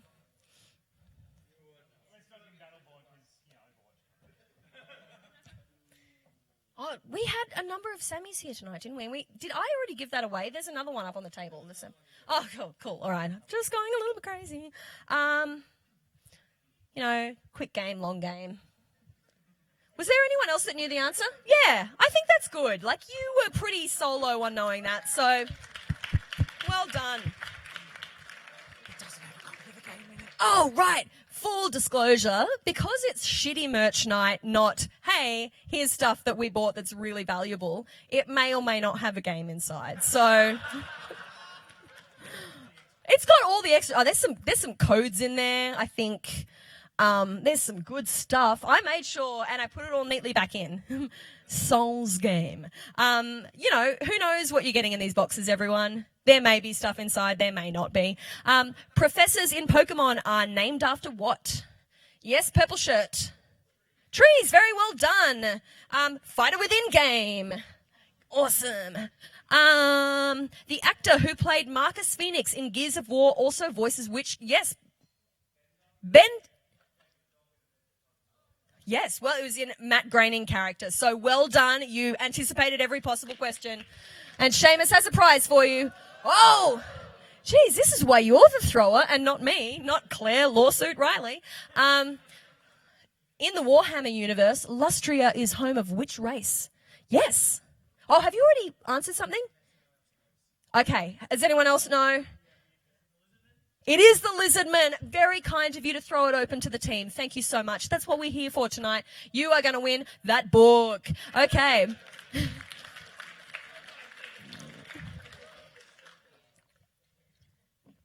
Bad Street Brawler was released for which 1989 Nintendo accessory? Yeah, up the back. It was the Power Glove. Yay! Forgot a really normal question, but he remembers back to 1989, everybody, so that's why we... Yeah. It also came with Super Glove Ball, 2 games that were released. There were 2 other ones planned, never made it. You're going to be able to carry home so much stuff in that Overwatch bag. How many points is the F worth in Scrabble? Yeah, with the beard and the stripey that you didn't get it right earlier. Yeah, no pressure. It is 4. Correct answer. Razor book. That's a good thing. Yeah. All right. Yeah, that's a very good point. Scrabble players need to write stuff down. So, and you can pretend it's a laptop. So you'll be like, hey guys, I'm still cool. You know, I don't play Scrabble in my spare time. I don't know what the F is worth. 4 points. The U is worth 1. All right. I think we are running very close to time. So I think it's time. Yep. All right. This is a tough question, but I reckon we're ready for it. And I want, if you can do, I'm going to read out the whole question. If you think you can do all of it, I want you to name me the plasmids in the original BioShock by name. Oh, geez, you were quick. I know it. I played it 400 times. I know it. All right. Yes, all of them. That's why I set it up with so much preamble, and I said, this is pretty serious, guys. By name, all of them. I can give you that there are 3, 4, 5, 6, 8, 9, 11. I reckon it's for, yeah. It's for that prize that Seamus is holding up. Okay, you ready? You can do it? Awesome. Give it to me, buddy. Electrobolt. Correct. Whoa, hold on. I just did some formatting problems. Yep. Incinerate. Yes. Telekinesis, Kyle. It's fucking mind bullets. Correct. And I also shouldn't apologize by saying, fuck, sorry. Just an education tonight. It's an education. All right, telekinesis 3, yep. Target dummy is also correct. Cyclone Trap. It's a great game, guys. You should play it. Yep, keep going. Insect Swarm, correct.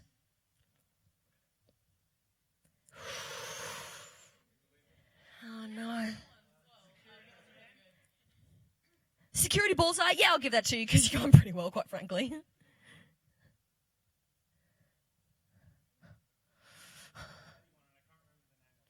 What would you need to do to, like, chill him out? Maybe, like, Hypnotize Big Daddy. I mean, does anyone else know them all? Because, quite frankly, I mean, your counting isn't great, but yeah. Do you know what? Okay, yeah, that's pretty good. We have Cyclone Trap, Electrobolt, Enrage, Hypnotize Big Daddy, Incinerate, Insect Swarm, Security Bullseye, Sonic Boom, Target Dummy, Telekinesis, Winter Blast, and the Little Sister Antidote. It was a bonus plasmid available in one section of the game that helped you rescue little sisters. Well done, sir. Very well done. All right. Now I'm probably 20 seconds. Oh, goodness. Okay. I'm going to call a card and you're going to come up.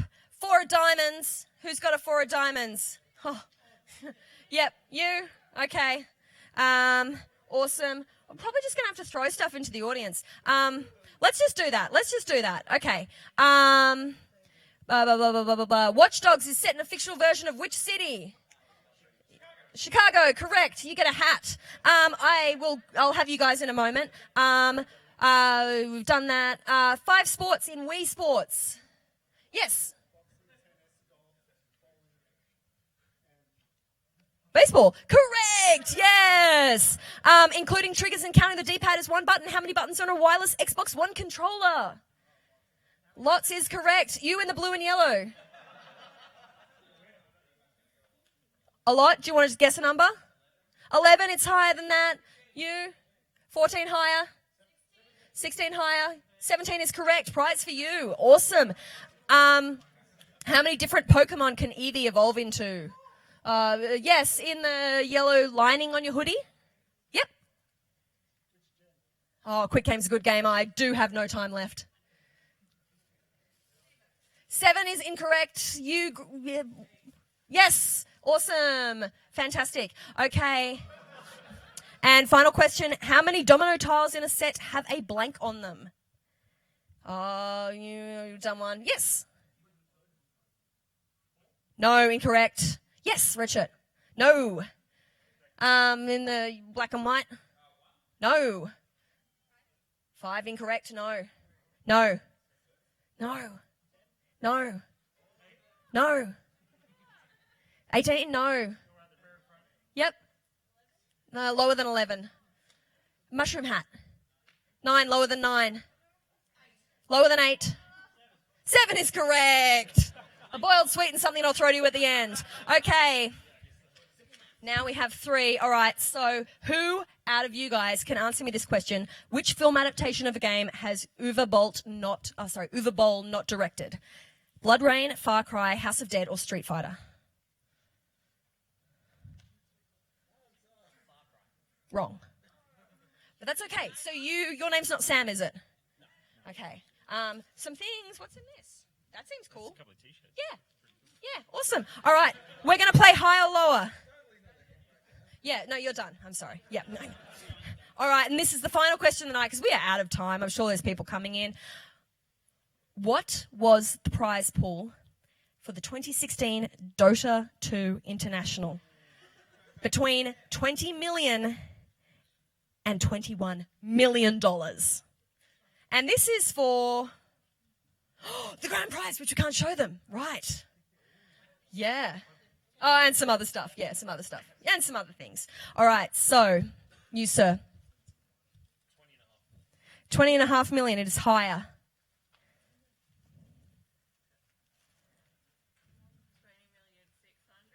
$20,600,000. It is higher.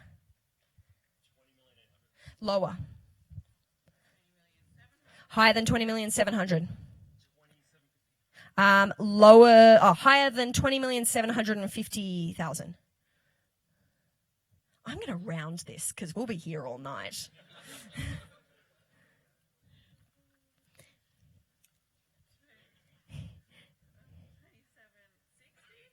20,760,000. It is higher than 20,760,000. Lower than 20,790,000. Got 2 options. 20,780,000 is correct with rounding. Well done. You win the Bang Bang Overkill Wii guns. And, oh my goodness, the grand prize, which we'll hold off for just a second because we're going to have to give the runner-up prize of, his name's not Sam. Is your name Sam? No, we'll find another Sam. The actual one is $20,770,640. All right, your prize. And the grand prize tonight is an NCIS game USB key. And it goes to this young lady down here. What's your name, young lady? Hannah. Hannah wins literally the worst prize we could find. And we have held on to that for years. Sam. Do we have another Sam? Yeah. You're with the glasses? Your name is Sam. Blah, blah, blah, blah. And you know the hilarious thing? Oh, yes. You know what? You've been a great sport for sitting through what can only be described as future therapy. You win this fantastic little keyring. Thank you so much. Thank you all for coming down to play tonight. You've been fantastic. My name's been Claire Riley. This has been Seamus Byrne. Thank you for coming to the GameSpot Theatre. And thank you so much, everybody. Oh, yes.